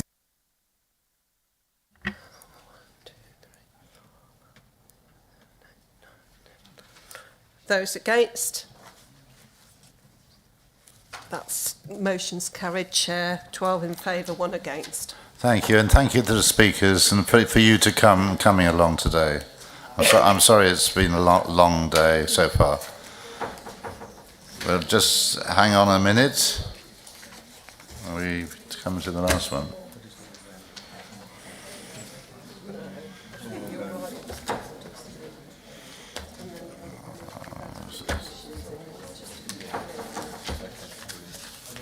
Just to say that Councillor Robinson is sitting outside of the committee on this one as board member. This might be the last item, but it's probably, they're all important. This is as any of the other ones. So don't look at the clock too much, because they all deserve a lot of scrutiny. And if you could stop talking in the back, it would help. They do require a lot of information, and this one is as important, especially the people of Upton Snodsbury. It's application, it's number 16, application 24/01103, land at Norton Road, Norton Beecham, Upton Snodsbury. We went there for a site visit, and we welcome speakers. Mr. Alistair Finlay on behalf of Upton Snodsbury. Mr. Chairman, I did declare an interest, so I'm sitting out on this. There's about 80 residents out there. Are there? Oh, well, we'll wait then. I didn't realise there were so many.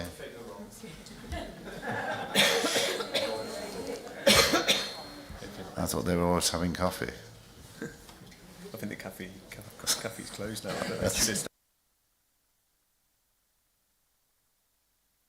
Are there any more people out there? No, Chair, I checked. They're not. No, thank you. Well, I'm sorry you've had to come in rather late, but it's good to see you from Upton Snodsbury, which is presumably where you come from. So thank you for that. I say, just to reiterate, Councillor Adams is sitting outside this committee on this one, as is Councillor Robinson. Where was I? I was asking the speakers, Mr. Alistair Finlay on behalf of Upton Snodsbury Parish Council, Ms. Natasha Dent, and Mr. Howell James, sorry. I'm not Welsh, so the Y's always get me. Are you? So thank you for coming. The case officer is Matt McConville. Matt, over to you, please. Thank you. Thank you, Chair. So this is an application for up to 63 dwellings with open space, green infrastructure and a surface water drainage system.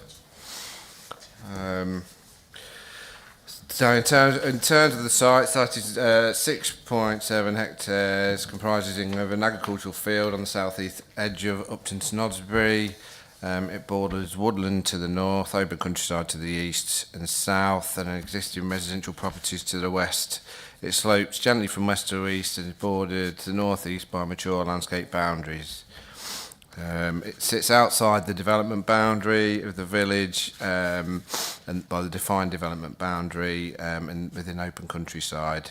The closest listed buildings to the site are the Croft, located centrally along the west boundary, and Church Cottage on the Ford,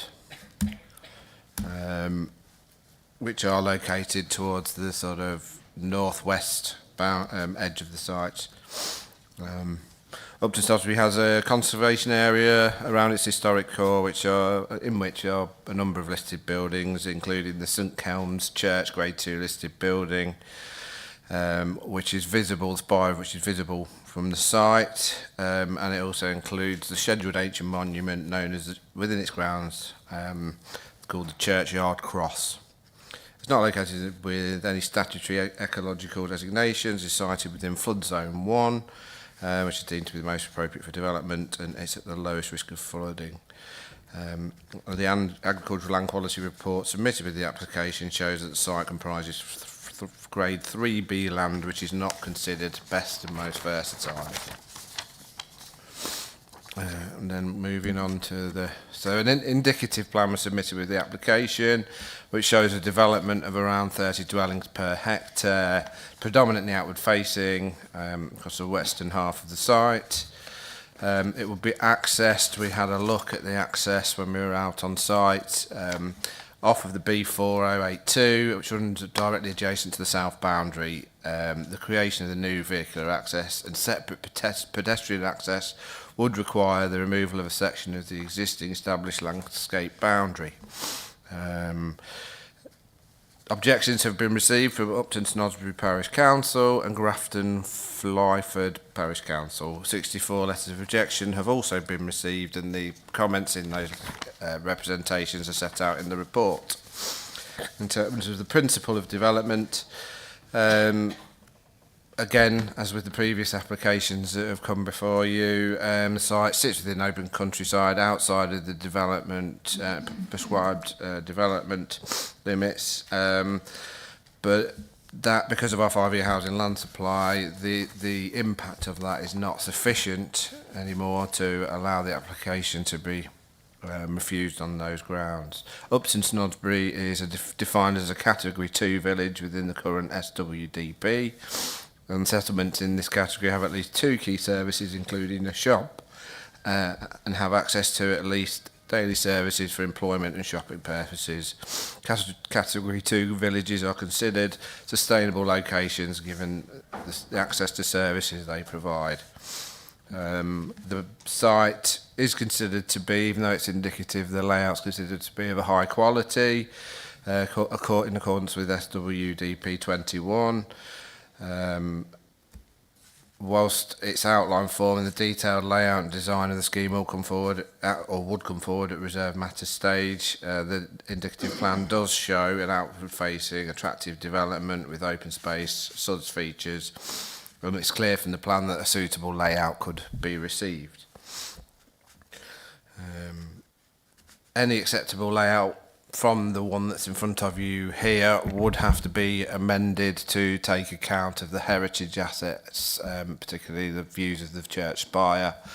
So the scheme, as you see it, is likely to is going to have to be amended in some way, but there's nothing to suggest that can't be carried out in a way that is considered acceptable.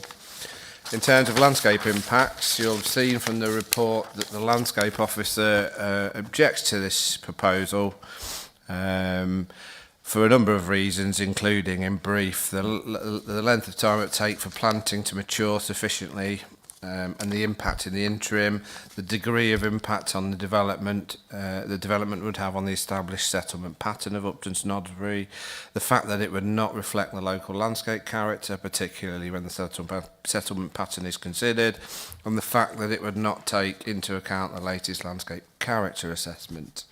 It's your office's opinion, my opinion, that the identified landscape impacts are limited in scope, given the reasons set out in the report, which are the existing built form of Snodsbury, the extensions that have happened previously, which have established a extension to the east already. So it was determined that those impacts and the comments of the landscape officer were not sufficient to warrant the refusal of the application, in your officer's opinion. The proposal obviously would be located adjacent to a village which has a pretty well-defined historic core and a number of listed buildings, but is set away from that and separated visually. So, provided the scheme is redesigned to reflect the views through to the church, it's considered that at reserve matter stage something could be submitted which is considered acceptable in that regard.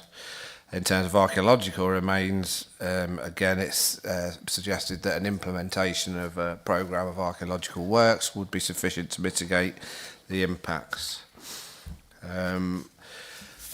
So if I move on to... So I was at the site visit, as you know, as we saw on site visit, there's going to be a highways access, and then there is a separate, which you can see on this first plan, pedestrian access, which sort of cuts around the landscaping and then comes back onto meet the main highway further down towards the corner. I think I've got...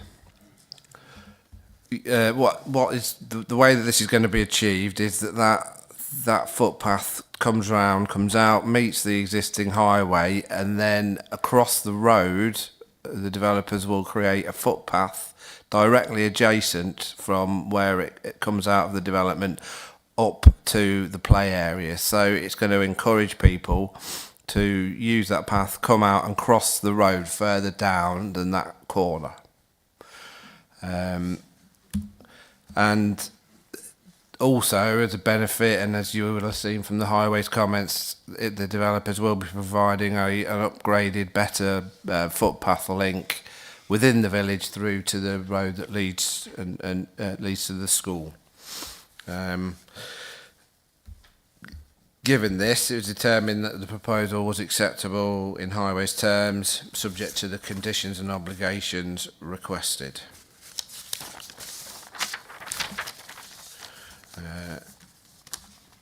In terms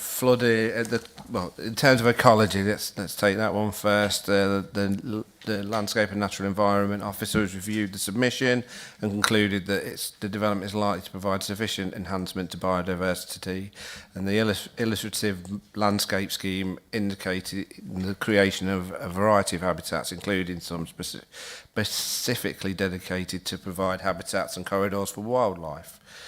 Rarer bat species are present, and the boundary habitats around the site may be utilised for dispersal. And again, it was considered on those grounds that the proposal was acceptable and no objections were raised. The same is for flooding and drainage. The documents, as usual, have been considered by the LLFA and the drainage team. No objections were raised in respect to those at this outline stage. Affordable housing, it will be required to provide the usual 40% of affordable housing.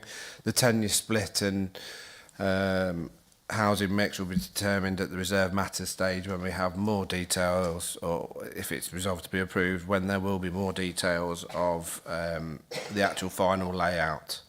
And this will be secured in section 106. A number of planning obligations were requested. These will be secured in a section 106, and they're set out in the report. And in terms of the final planning balance, the proposal would deliver social benefits in the form of much needed housing, and it would also deliver affordable housing, both of which are given substantial and significant weight in decision making. It would 106 obligations would ensure that the proposal adequately mitigates the impact on highways, local services and facilities, and ensures that the provision of housing accords with the Council's latest requirements. It would also give rise to economic benefits, although limited weight is afforded to this. And the negative impacts that needed to be weighed into the planning balance are the impact on the landscape and surrounding sensitive receptors, and the impact on the form of the village caused by a disproportionate extension.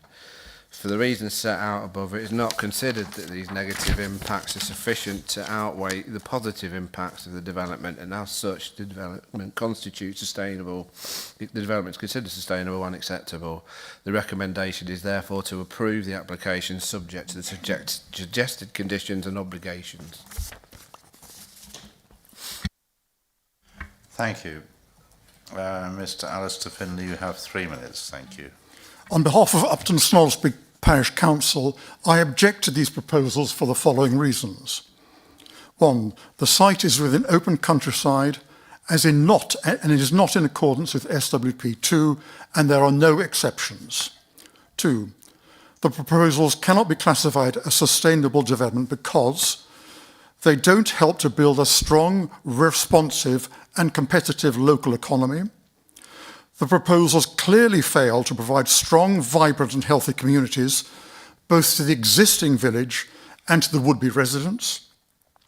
The proposals fail to protect and enhance the local environment, given the size of the village and its significant conservation area. It is noted that the Council has previously rejected the site as suitable for development on the grounds of its scale and the limited services available. The scale of the proposal is out of all proportion to the existing footprint and conservation area of the village. The number of houses would increase by some 31% and the population by as up to 41%.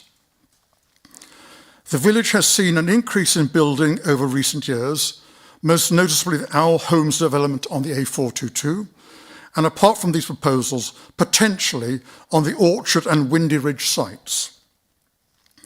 The site itself is green in nature and on gently rolling, open, productive farmland and can be seen for miles around. Your landscape officer has said that the site is not supportable from a landscape perspective and would not deliver your landscape management strategy.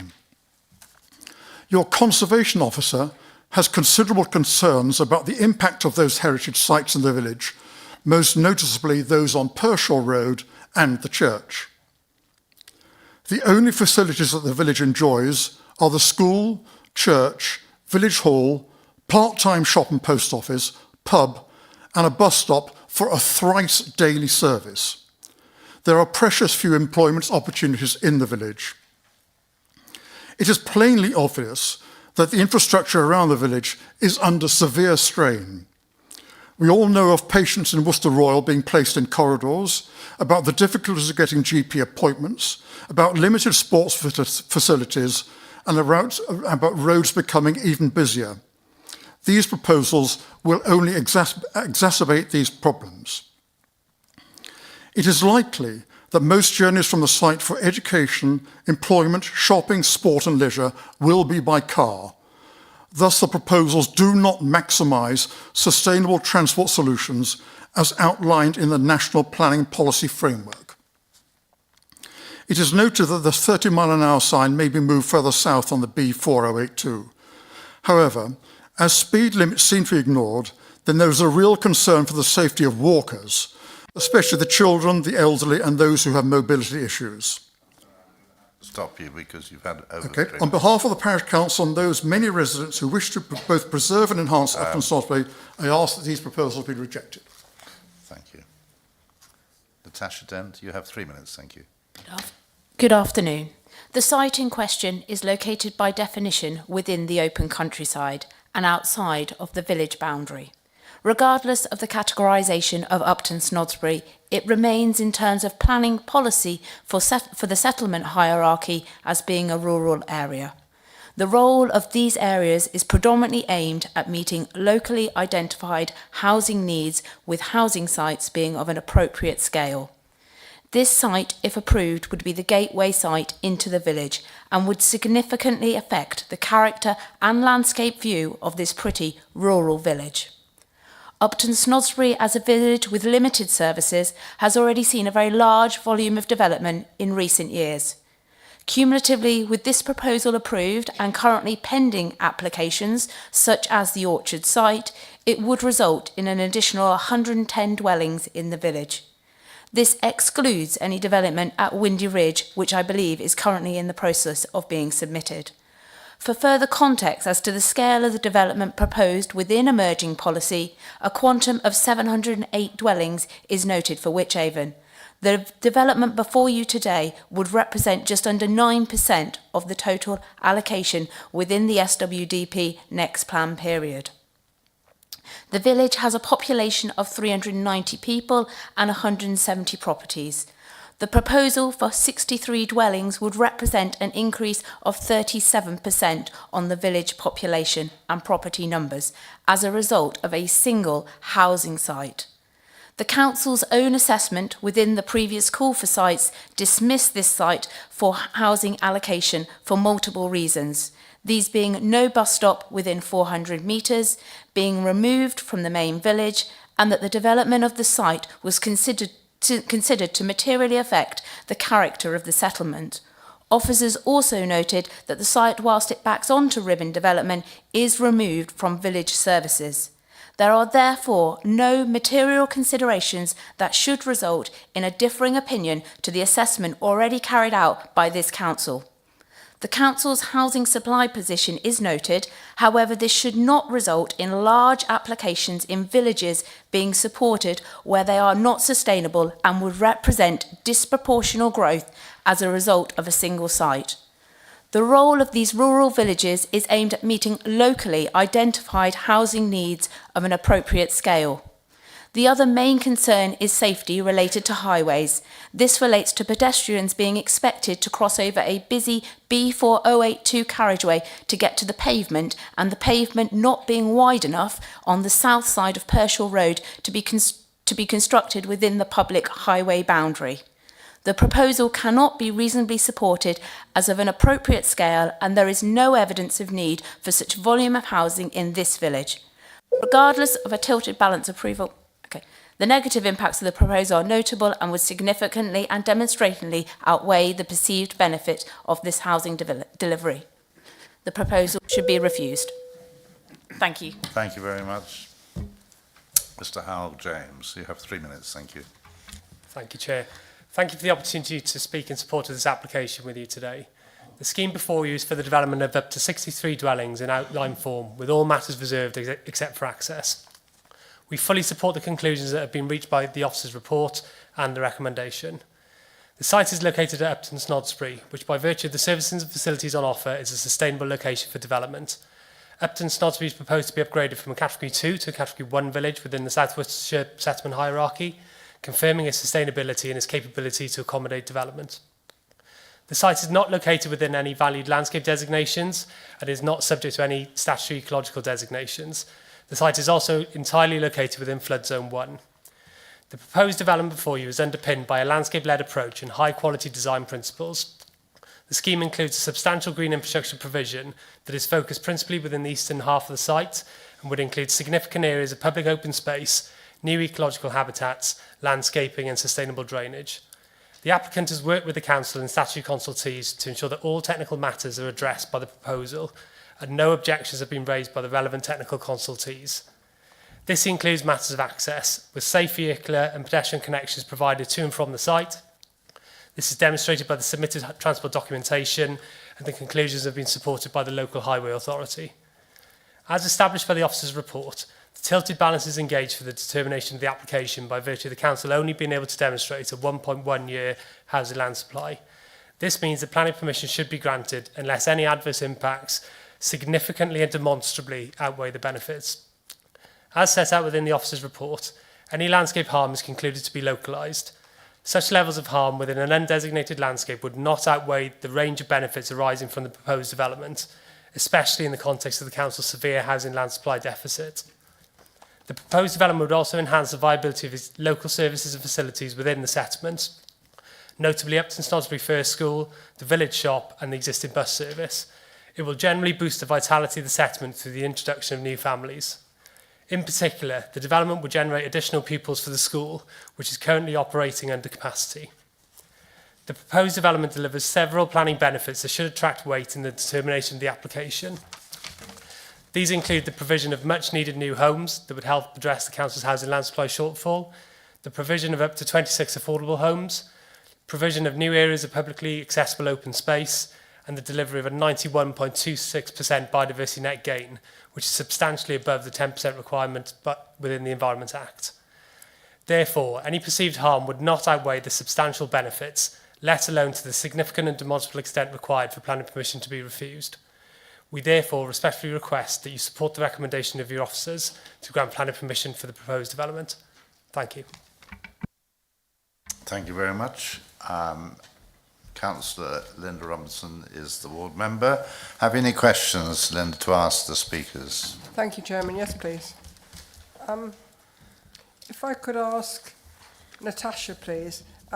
Natasha, I know that you have a lot of links with the youth and the active people of the parish. She runs about and does all these things. And I have been involved with setting up a playground that is supported by the Parish Council and the parish and Uspra. And could you elaborate a little bit on safety concerns for people going to the playground? Yes, that's... Sorry, I'll get a bit closer.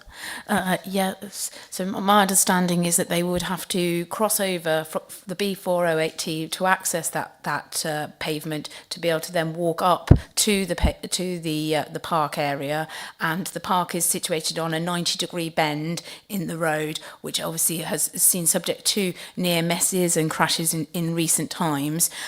So yeah, they would have to be walking up that way to then branch off towards the park area. So yeah, there's considerable concerns from myself around young families, pushchairs, those types of things moving up there. Also, the width of the pavement, I believe it has to be 2 metres, and I would question whether there is 2 metres of verge there currently, because I believe the hedge is owned by the landowner, so you wouldn't be able to remove that. Thank you. And a further one for you, if I may, because you've also got some links with the school, and the developer has made the comment that the school is, short on numbers. Could you just expand on recent developments for that? Yeah, so in recent changes that we've seen, the school will be moving from September 2025 from a first school to a primary school. So we'll have the additional classes of year 5 and 6 to accommodate students. So I would question whether that's been taken into account in your report, because you mentioned it as a first school, not as a primary school, as which it will be from September 2025. So does it actually have the availability to take that additional students now they've got the additional classes they require there? It's on a very small site, yeah.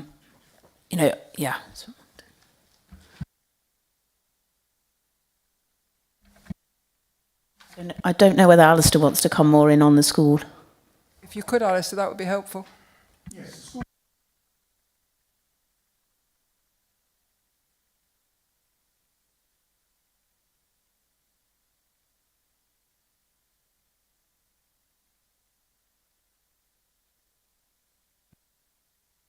View numbers will go up. Also, the school, because it's now established, the future for the school is now established. I suspect the school will become more attractive because parents will be satisfied that actually their children can go all the way through their primary education and then, I would guess, generally move on to Pershore High School.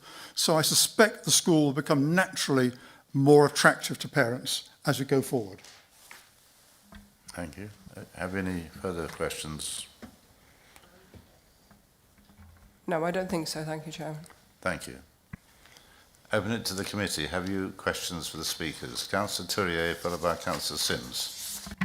Thank you. It's continuing the story about the school. Can you just clarify whether there will be a footpath from the little exit they've got there all the way up to the school? I couldn't remember when I was in Upton whether you got one.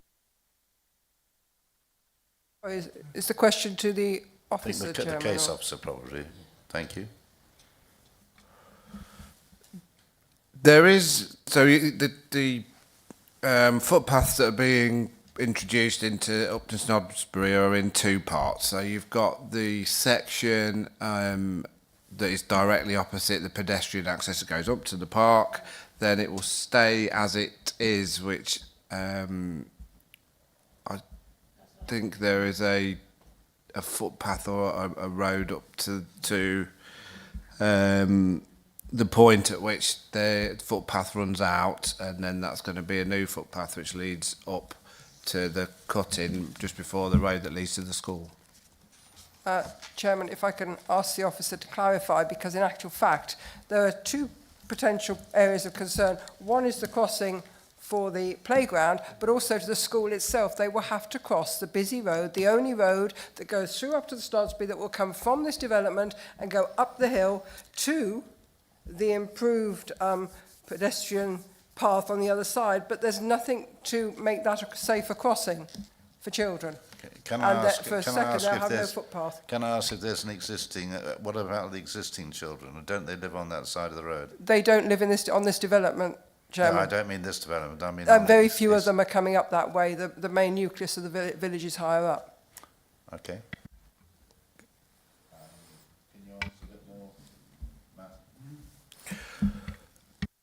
Thank you, Jade. You're right, the children will have to come out of the development, cross the road, go along the footpath, then up to the new footpath. In highways terms, the highways department felt that this would overall offer a benefit, because what you're actually getting is a safer route through the village from this side at a point where there is no footpath. So that offset of crossing further down at the point at which it's proposed is the benefits outweigh that crossing by providing a footpath, a fairly lengthy footpath up through the village.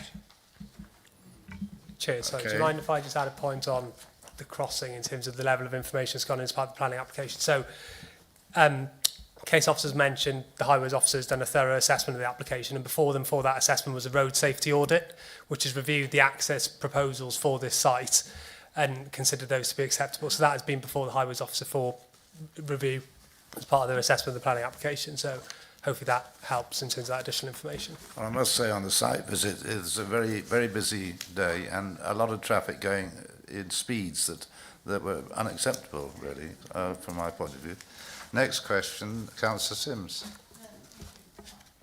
Thank you, Chair. I just wanted to ask the agent, please.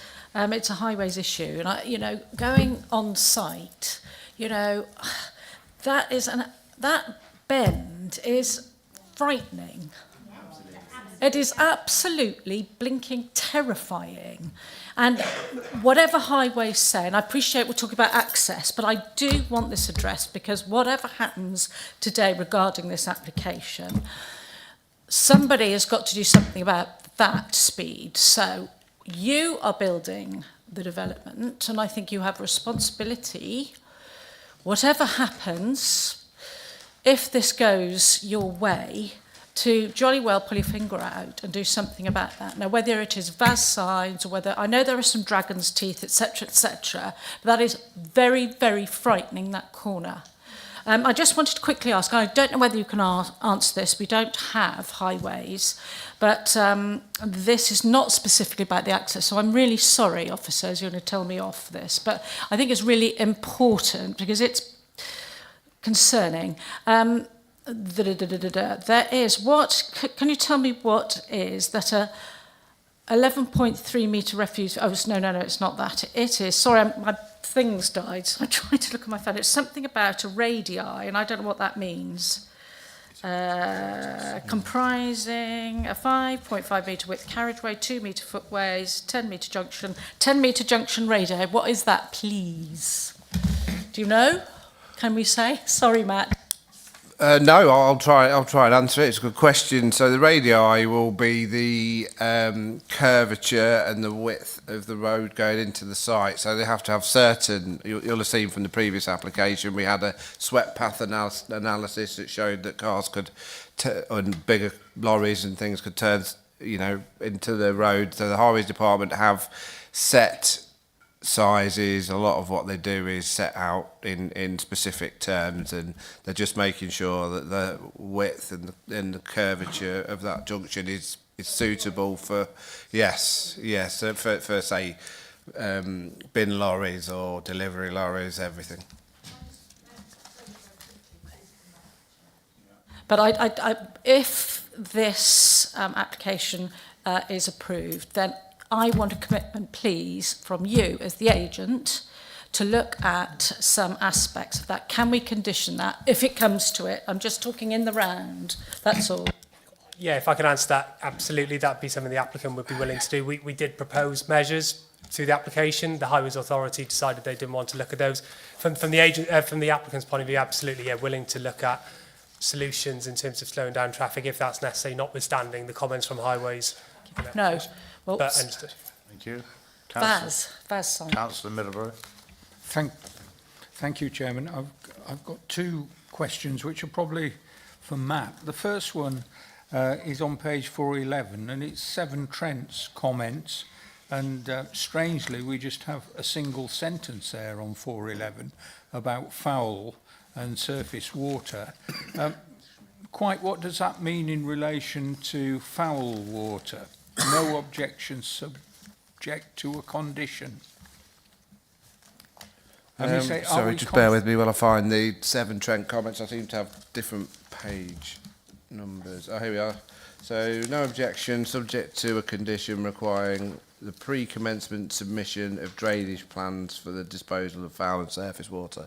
So it's essentially similar to, it's a plan that will show how they're going to link in with any Severn Trent system, and that what they will submit will work, won't overflow the system. So it's the same way as you get a sustainable drainage plan and they have to come forward and show that it will work. I'm guessing, and correct me if I'm wrong, Andrew, that it's a similar thing but for foul water.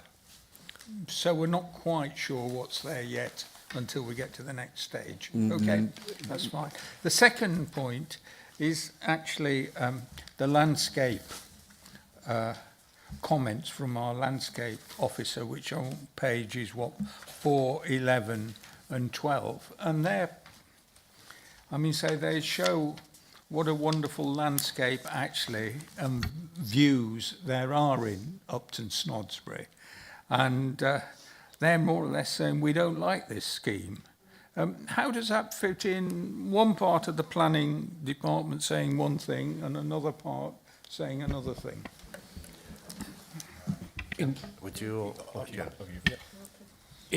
terms of that, obviously it's something to be weighed in the planning balance, but what's quite handy is we have both the local members from Fernhill Heath here, and you'll be both familiar with a recent planning public inquiry where we very robustly defended a landscape refusal reason. We identified as an LPA, and we promoted an objection reason based on moderate landscape harm. The inspector in that case actually ascribed a higher level of harm than we were actually saying in our refusal reason, and found moderate to significant landscape harm. If you read that appeal decision, and I'm sure members have seen that decision, you'll read it thinking, we're going to win this appeal, but then we get that, however, and it goes into our housing land supply position, which at that moment in time was 2.3 years. We're now at 1.1 years. So we had a scheme that had moderate to significant landscape harm, and the inspector found that that harm was not outweighed by the delivery of housing and the associated benefits from that in the context of our housing land supply. Further to that, members will also recall we had the scheme at Pinvin, where again we had a landscape objection, and there again in that planning balance we weighed collectively that the benefits outweighed that recognised harm. So it's a position where it's quite right that individual consultees are free to comment on their professional matter, their professional window of expertise, and it is us as the decision makers, and today you are the decision maker, to weigh that objection in the overall planning balance. So there is absolutely nothing wrong with your planning officers and the planning and Matt and myself advocating in this instance that landscape harm is outweighed by the benefits. But obviously you today are the decision maker, so it's for you to make that judgment. Thank you. Questions? Any more questions for the moment? No? Yes, Councillor Clatworthy. Probably just been answered from the question that Paul Midborough asked, and he was quoting pages 411, 12 with regards to the council's landscape officer. They also have a lot to say on pages 427 and 28 with regards to objections to the proposal. Would that series of objections have the same answers that you've already given to the question that was asked before? I won't interject. Do you just want to say yes, or do you want to... The answer is yes. Yes, Councillor Robson. Thank you. It's really to the agent, I think. Is there any scope for looking at a zebra crossing to aid with the road safety, a crossing to over to the other side of the footpath? I mean, from the applicant's perspective, they would be open to that, but that's down to the Highway Authority in terms of what is required, and obviously they will assess the road network in its entirety in terms of impact on that network. So it's probably not a question that we can answer, I'm afraid. Kieran? Yeah, so the difficulty we have, I suppose, is we've got the highways comments, we've got a safety audit, which also assesses the impact. We as a council could decide actually we want to secure funds to provide a zebra crossing or whatever type of crossing we want. But ultimately it's in the highway, so we'd need the highway authority to actually deliver it, and you know whether they would or not, they've not said it's necessary, so it probably wouldn't be justified. And I suppose in terms of meeting the tests, in terms of securing those contributions, it would probably be difficult to demonstrate at this stage because the safety audit doesn't suggest that's required either. I mean ultimately, if it did, we would secure it as part of the sort of legal agreements or highway improvements. If in the future it was deemed required, then there's nothing that would prevent the highway authority delivering the crossings, but ultimately they wouldn't have secured the funding. But we're in a bit of a difficult position as the local planning authority, unfortunately. At that point they'd ask the parish council for contribution because it's what's happened elsewhere. So I was just asking, thank you. Thank you. Councillor Morris? Yeah, just a quick one, just to make sure we've picked up all the queries. I think the lady, your objector, sorry, I've forgotten your name, Natasha, you mentioned that you thought the footpath opposite would be too narrow because there just wasn't... I think we kind of need to explore that or check that. Presumably that was included in the highway assessment, and whether we can follow that up or condition it or do something with it. The Highways Department have confirmed that they can provide a 2 metre wide footpath up to the path. So the initial one that leads up to the play area, they have said they will be providing a 2 metre wide path. So it is possible that that will, if it's the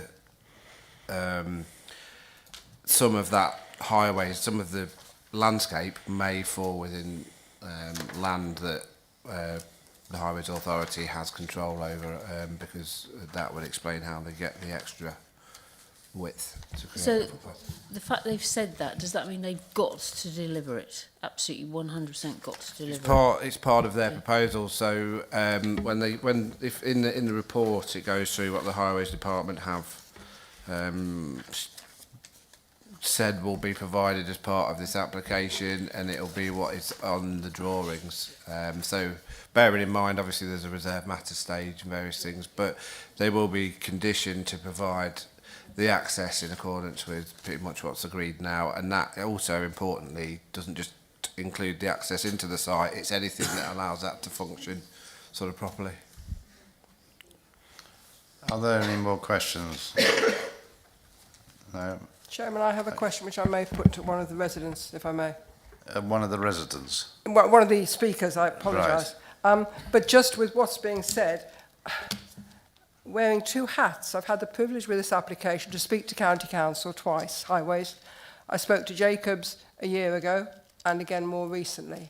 And whilst they have 2 metres, what isn't really being acknowledged is there is also a ditch full of water, and they do not own or have control of the land next to the ditch, which is trees and a scrub, which I think you both live nearby. It is very narrow. And of course, vehicles going past will gradually get the mud and things going in, so the path will diminish anyway. So highways themselves acknowledge it's tight. That's what I'm saying. Okay, thank you for that. May I just add to that, sir? That actually, as a user of the existing pathway from the play area up towards the church, that in itself currently is inadequate. During the winter months, it is covered in leaves, and I find that particularly if it's frosty, that actually it becomes impossible to use that footpath, go up the little slope onto College Road. Therefore, I am obliged to cross the road and walk up the road, which is in itself a dangerous occupation. I think this is getting to sort of highways, more of a wider scale use of footpaths. Am I right? Kieran, would you like to just make a comment on that, rather than this application? I mean, ultimately, at the moment, we have been advised that it's achievable, and highways have confirmed that it's achievable. Hence, why they've not objected. I think if it wasn't, or if they weren't willing to endorse it from a highway perspective, it's something that we would be a concern if they can't meet those highway standards ultimately. But there's nothing to suggest that they can't, and the fact that it's gone to a road safety audit is the next level of detail, if you like, because essentially you get more detail, more information as you go through those road safety audits. Ultimately, it's secured in the permission, so we've got that requirement for it to be delivered. If it wasn't deliverable, then they'd either have to come back to seek an amendment or an alternative scheme. But that needs to be looked at if that's the case. But there's nothing to suggest from the technical information we have that it can't be achieved. I understand the concerns that are being raised, which are no doubt real and need to be satisfied. But I think highways at the moment are suggesting that they are satisfied with the arrangements that have been put forward by the applicant. Thank you very much. Any more questions? Thank you for speaking. Would you like to return to your seats? Thank you.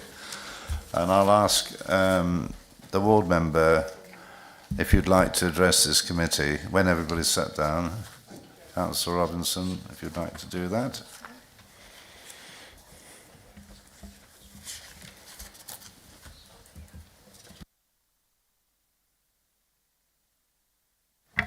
Thank you, Chairman. I would like to apologise that at 8:05 we are still discussing this. I did ask, one of the reasons I've come over to speak freely here and not on the committee is so that I get a little more freedom of speech. But I did ask last week, the parish council, the villagers and myself knew about this application coming before us today was on Facebook last Monday, which none of us felt was acceptable. I felt embarrassed for the residents. They were telling me essentially, we'd had no notification since last July. And it's disappointing that I then asked for deferral. It was half term, officers were away or moving, I understand that, and was eventually told, well, the agenda's been printed, despite the fact that I had asked before that. So thank you to the villagers for coming out. There's quite a percentage of them when you read how few there are. And just to put it into perspective, I came on to Wychavon I won't keep you all night, but it's important. Hopefully it's interesting. I came on to Wychavon in 2007, representing Upton Snodsbury, and apart from a chicken farm, which really doesn't count as housing, this is the largest ever application to come in the whole of my rural ward, which includes 10 other villages. So for us, while it is a late hour, and I apologise for that, this is quite significant. And it's particularly significant because this site alone, with its 63 dwellings, could create an increase of 31% to the village and add an extra third to its current population. It's not in SWDPR 63. However, 2 other sites in the village are. and this went under consultation and was duly considered by the village. One at Chapel Lane, which has just been repurchased by the developers who have done a very successful development down by the pub that we drove past and looked at from the hill when the bus had to turn round. And the other one on land which is owned by the County Council. And both these sites are currently being marketed. SWDP2 Part C states that this site is in open countryside, and in the last SHLA, this site, when the others were accepted, was previously dismissed on grounds that it had no bus stop, it was removed from the main village, it would materially alter the character of the settlement, and it backs onto a ribbon development but is removed from the village. It is almost, I've unquoted now, it's almost as large in footprint as the existing village, just by the nature of the shape. And the settlement hierarchy is predominantly rural, and SWDP Part C states that this site is outside the development boundary and in open countryside. The only bus stop is 400 metres uphill from the site with a limited service, not ideal for children or the elderly. And I don't expect you all to read it now, and we had so many papers to read because it was such a busy agenda, but on page 427, our landscape officer objects to the proposal. And the reasons are given quite clearly. She has real concerns about the effect it will have on the area. The settlement plan is considered as an indicator of landscape character. It would extend the small village away from the nucleated heart in a manner that would not respect the existing settlement pattern and would be disproportionate to the size of the existing settlement. And it would not comply with policy SWDP 25 as it would not take into account the latest LCA and its guidelines which promote retaining the integrity of the distinctive settlement pattern of small villages. And also, our conservation officer doesn't like it. They are saying that, sorry, I'm still looking at landscape character, bear with me. The proposal would, however, extend the development further to the east of Pershore Road than any other existing projection and be the largest single extension to the settlement that has taken place in recent times. It would also be a notable addition to the village, particularly when viewed from the east, as the current limited form of the single-depth properties would be replaced with a much more prominent and substantial built edge.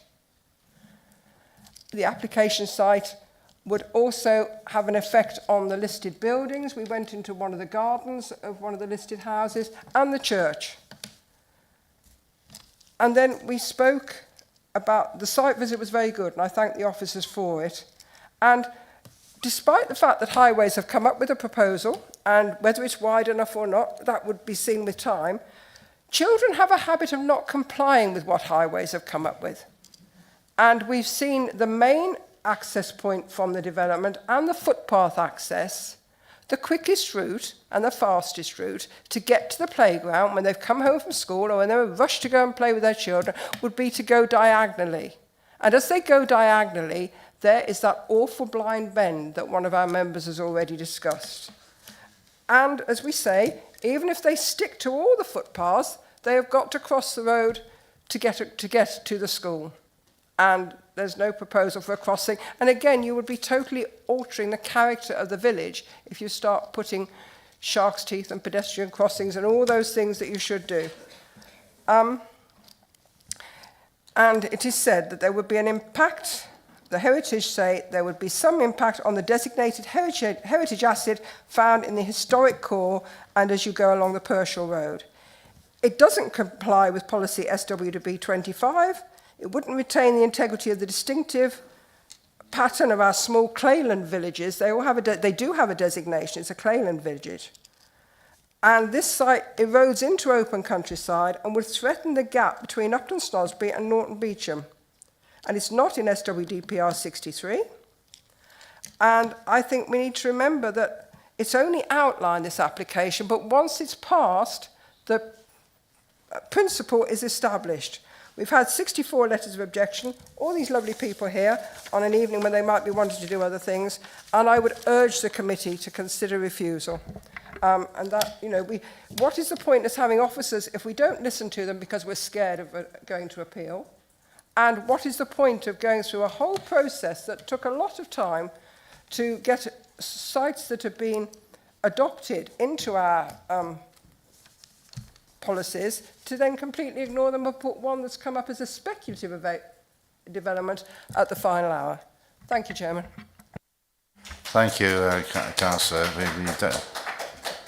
Thank you for that very small applause. We don't allow applause, but leave it till the end if you want to applause. Thank you very much. I'll open it to debate, general debate from the committee. First of all, I think Councillor Birch is first, then Councillor Kersey. Councillor Birch. Thank you, Chairman. And thank you to Councillor Robinson for putting it so eloquently. Councillor Robinson has quite a lot of driving to do when she travels around her patch because it's rather big. I think that's fair to say, isn't it? Because none of the developments and villages within the Upton Snodsbury ward are particularly big. And as you're driving past, you drive through Broughton Hackett, you drive through Upton Snodsbury, and you drive towards Flyford Flavel, and none of them are particularly big. They're all small in size. And that's what gives the area its character and its charm and allows these individual villages to have their own individual character. Now, if you look at the development site, slightly zoomed out from the image that was on the screen before it went off, although the technical amount is 36%, which is huge, you know, that's a massive increase on the size of Upton Snodsbury. The size of that development site is almost, you know, half of what the overall size of Upton Snodsbury is. This is a massive development as far as Upton Snodsbury is concerned. So although on that illustrative map it doesn't look that large, in the grand scheme of things, this is a major, major development. This has a massive impact on the size of Upton Snodsbury and will put incredible pressure on the amenities within the village and put additional pressure onto the Pershore Road and up to the A422. And it will start to expand outwards so that there isn't that distinct character as you drive through Broughton Hackett and into Upton Snodsbury and through to Flyford Flavel. Because by having these sizes of developments, those villages start to become closer and closer together. So from my perspective, and I'll leave it to my colleagues to possibly come up with more policies than I've been able to at this later hour. But to me, it just seems incredibly large in scale. And I think we need to be really concerned about allowing this to take place and the impact that that'll have on the area. Thank you, Councillor Birch. Councillor Kersey. Chairman, thank you. It's actually very rare, and I can't remember the last time when I've actually seen the landscape officer's report extend to 3.5 pages. Now, what I do remember, because it happens the majority of the time, and I've had many a discussion with Kieran and Ian about it over the last couple of years, but I normally get frustrated because our landscape officer comments and does not raise key objections.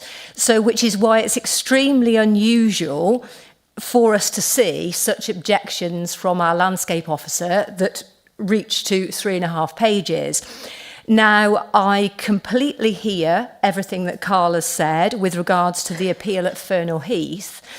And just putting that to one side for a moment, when you first look at this, it really, as Councillor Birch has said, it just smacks you out of character with this village. I completely appreciate that it housing land supply, blah, blah, blah, all of that we're used to. But fundamentally, when we're in that housing land supply situation, something has to be major for us to go against that situation, hence the planning balance.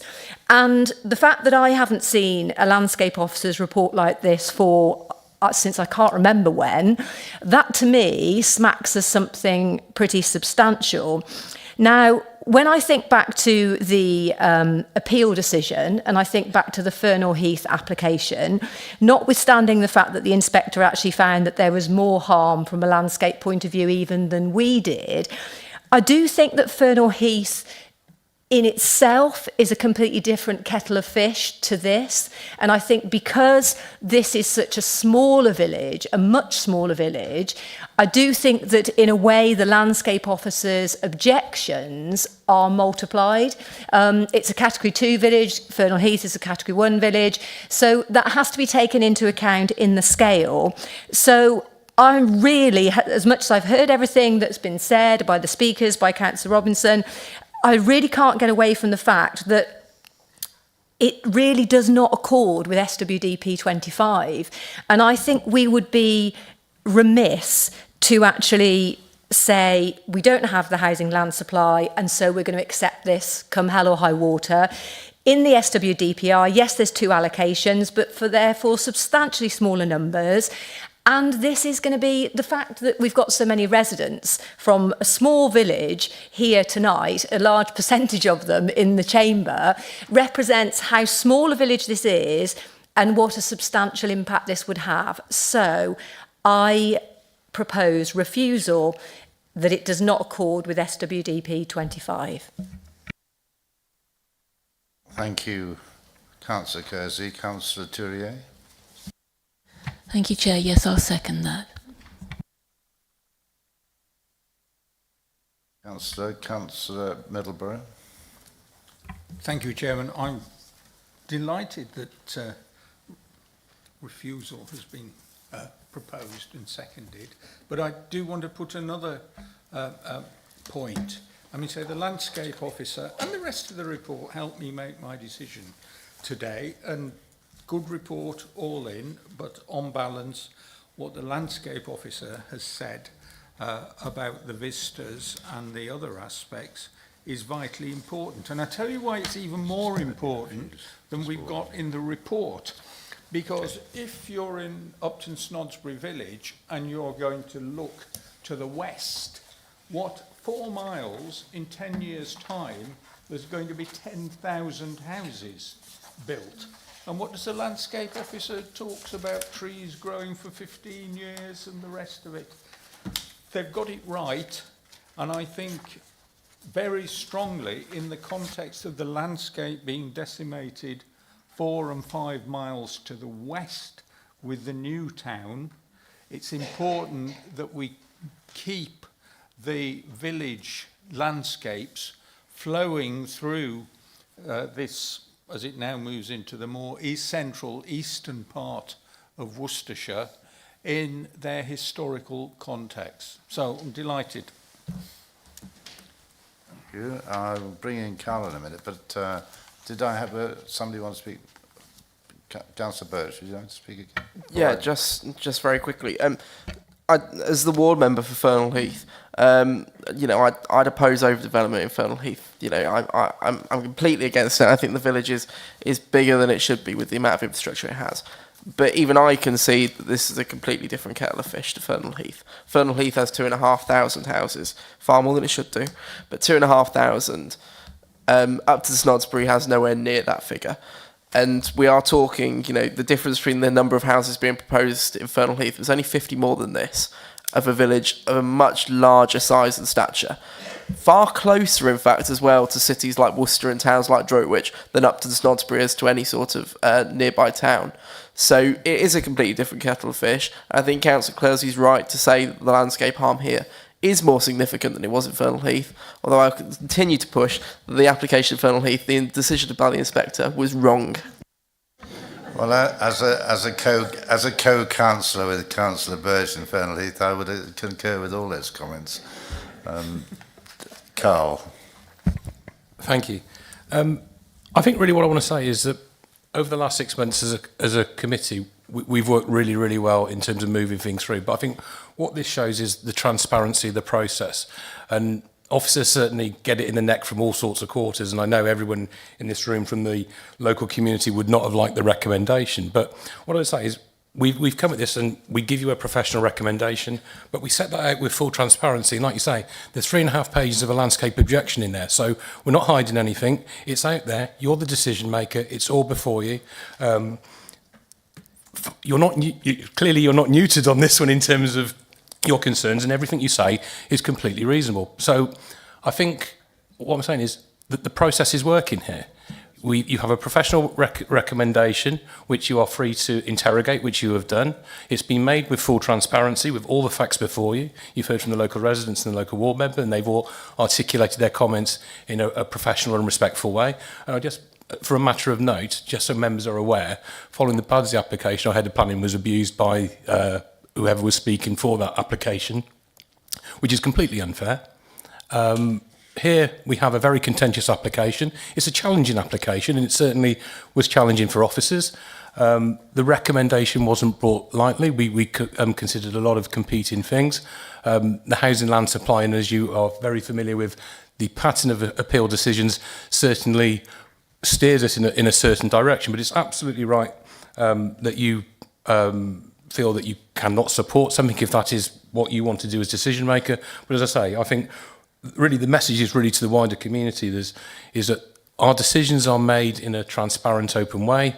The process before you has been undertaken in a completely open and transparent way.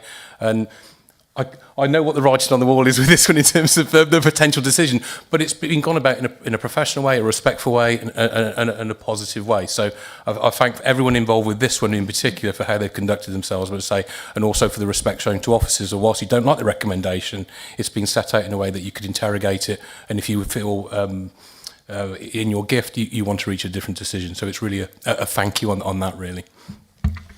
I think, can I make a comment?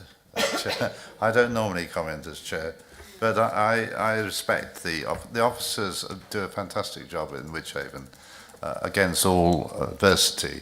I'm afraid I'm going to disappoint you, Carl, by saying on this one in particular, I had so much doubts about it when I went to see it. It seems to me that Upton Snodsbury is a special case. I didn't find it easy to look at this. There's also the point of heritage. We haven't mentioned heritage there, or the conservation area, which I think could come into reasons for refusing this. Councillor Kersey, if you want to add that on as a refusal. And that comment, you take it. I'm a supporter of the officers fantastically, but on this one, I can't just go along with it. I'm very sorry. Are there any other comments before we take it? Yes, Councillor Kersey.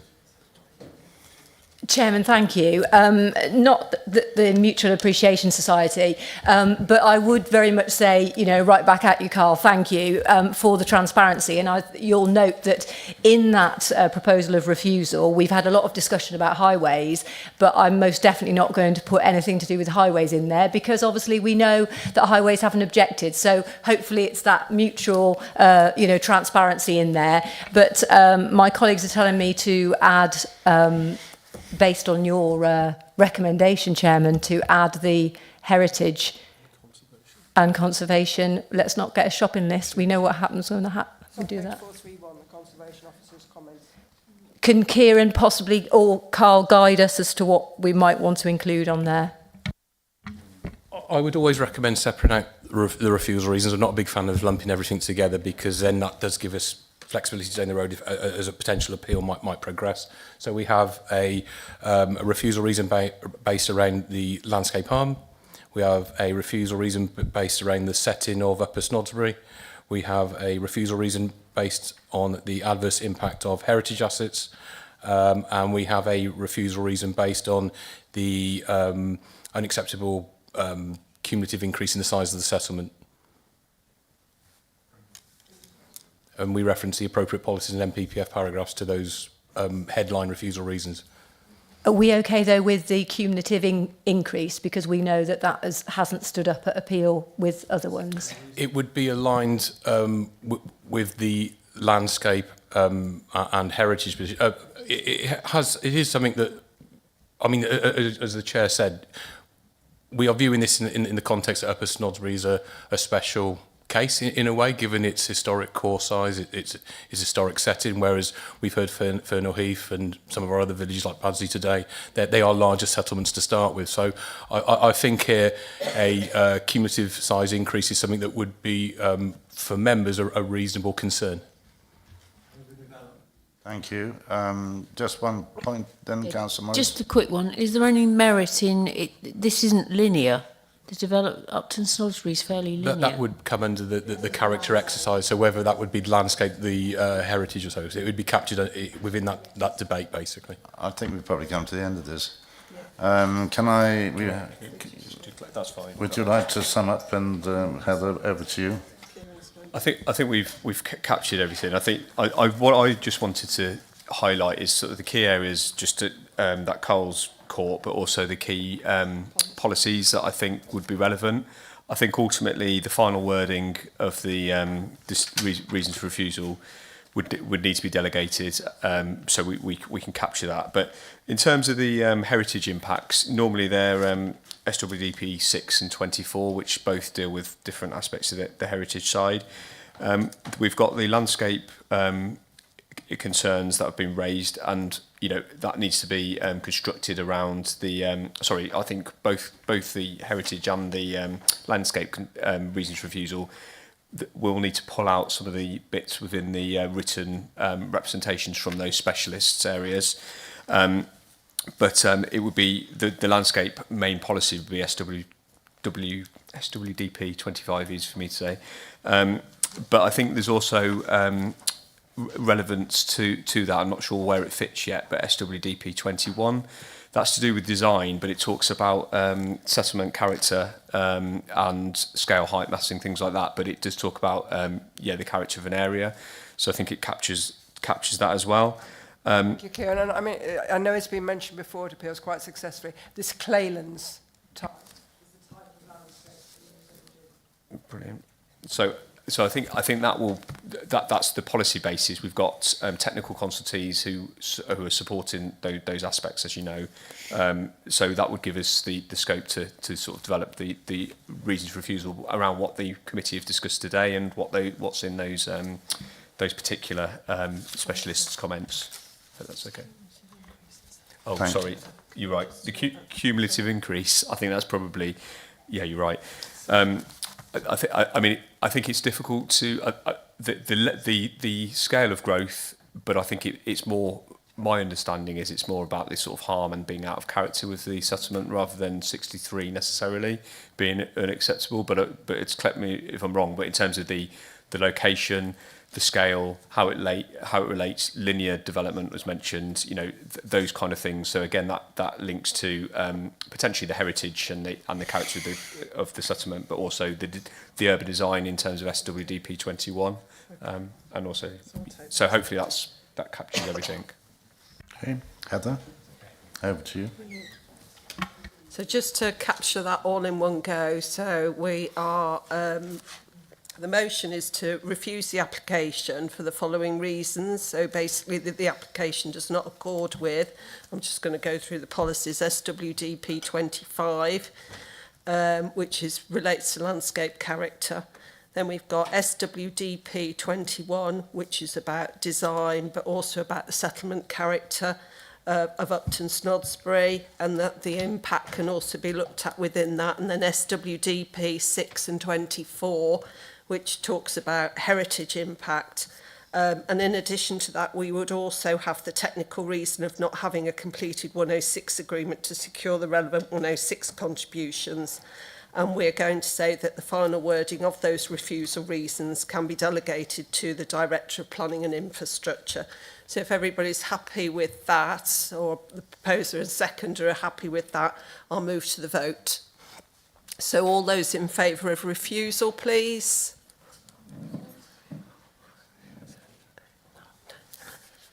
Any against? So that motion's carried, Chair, unanimously. Well, I'm sorry it's been so long. I assure you next time it'll only be until 8 o'clock. But thank you all.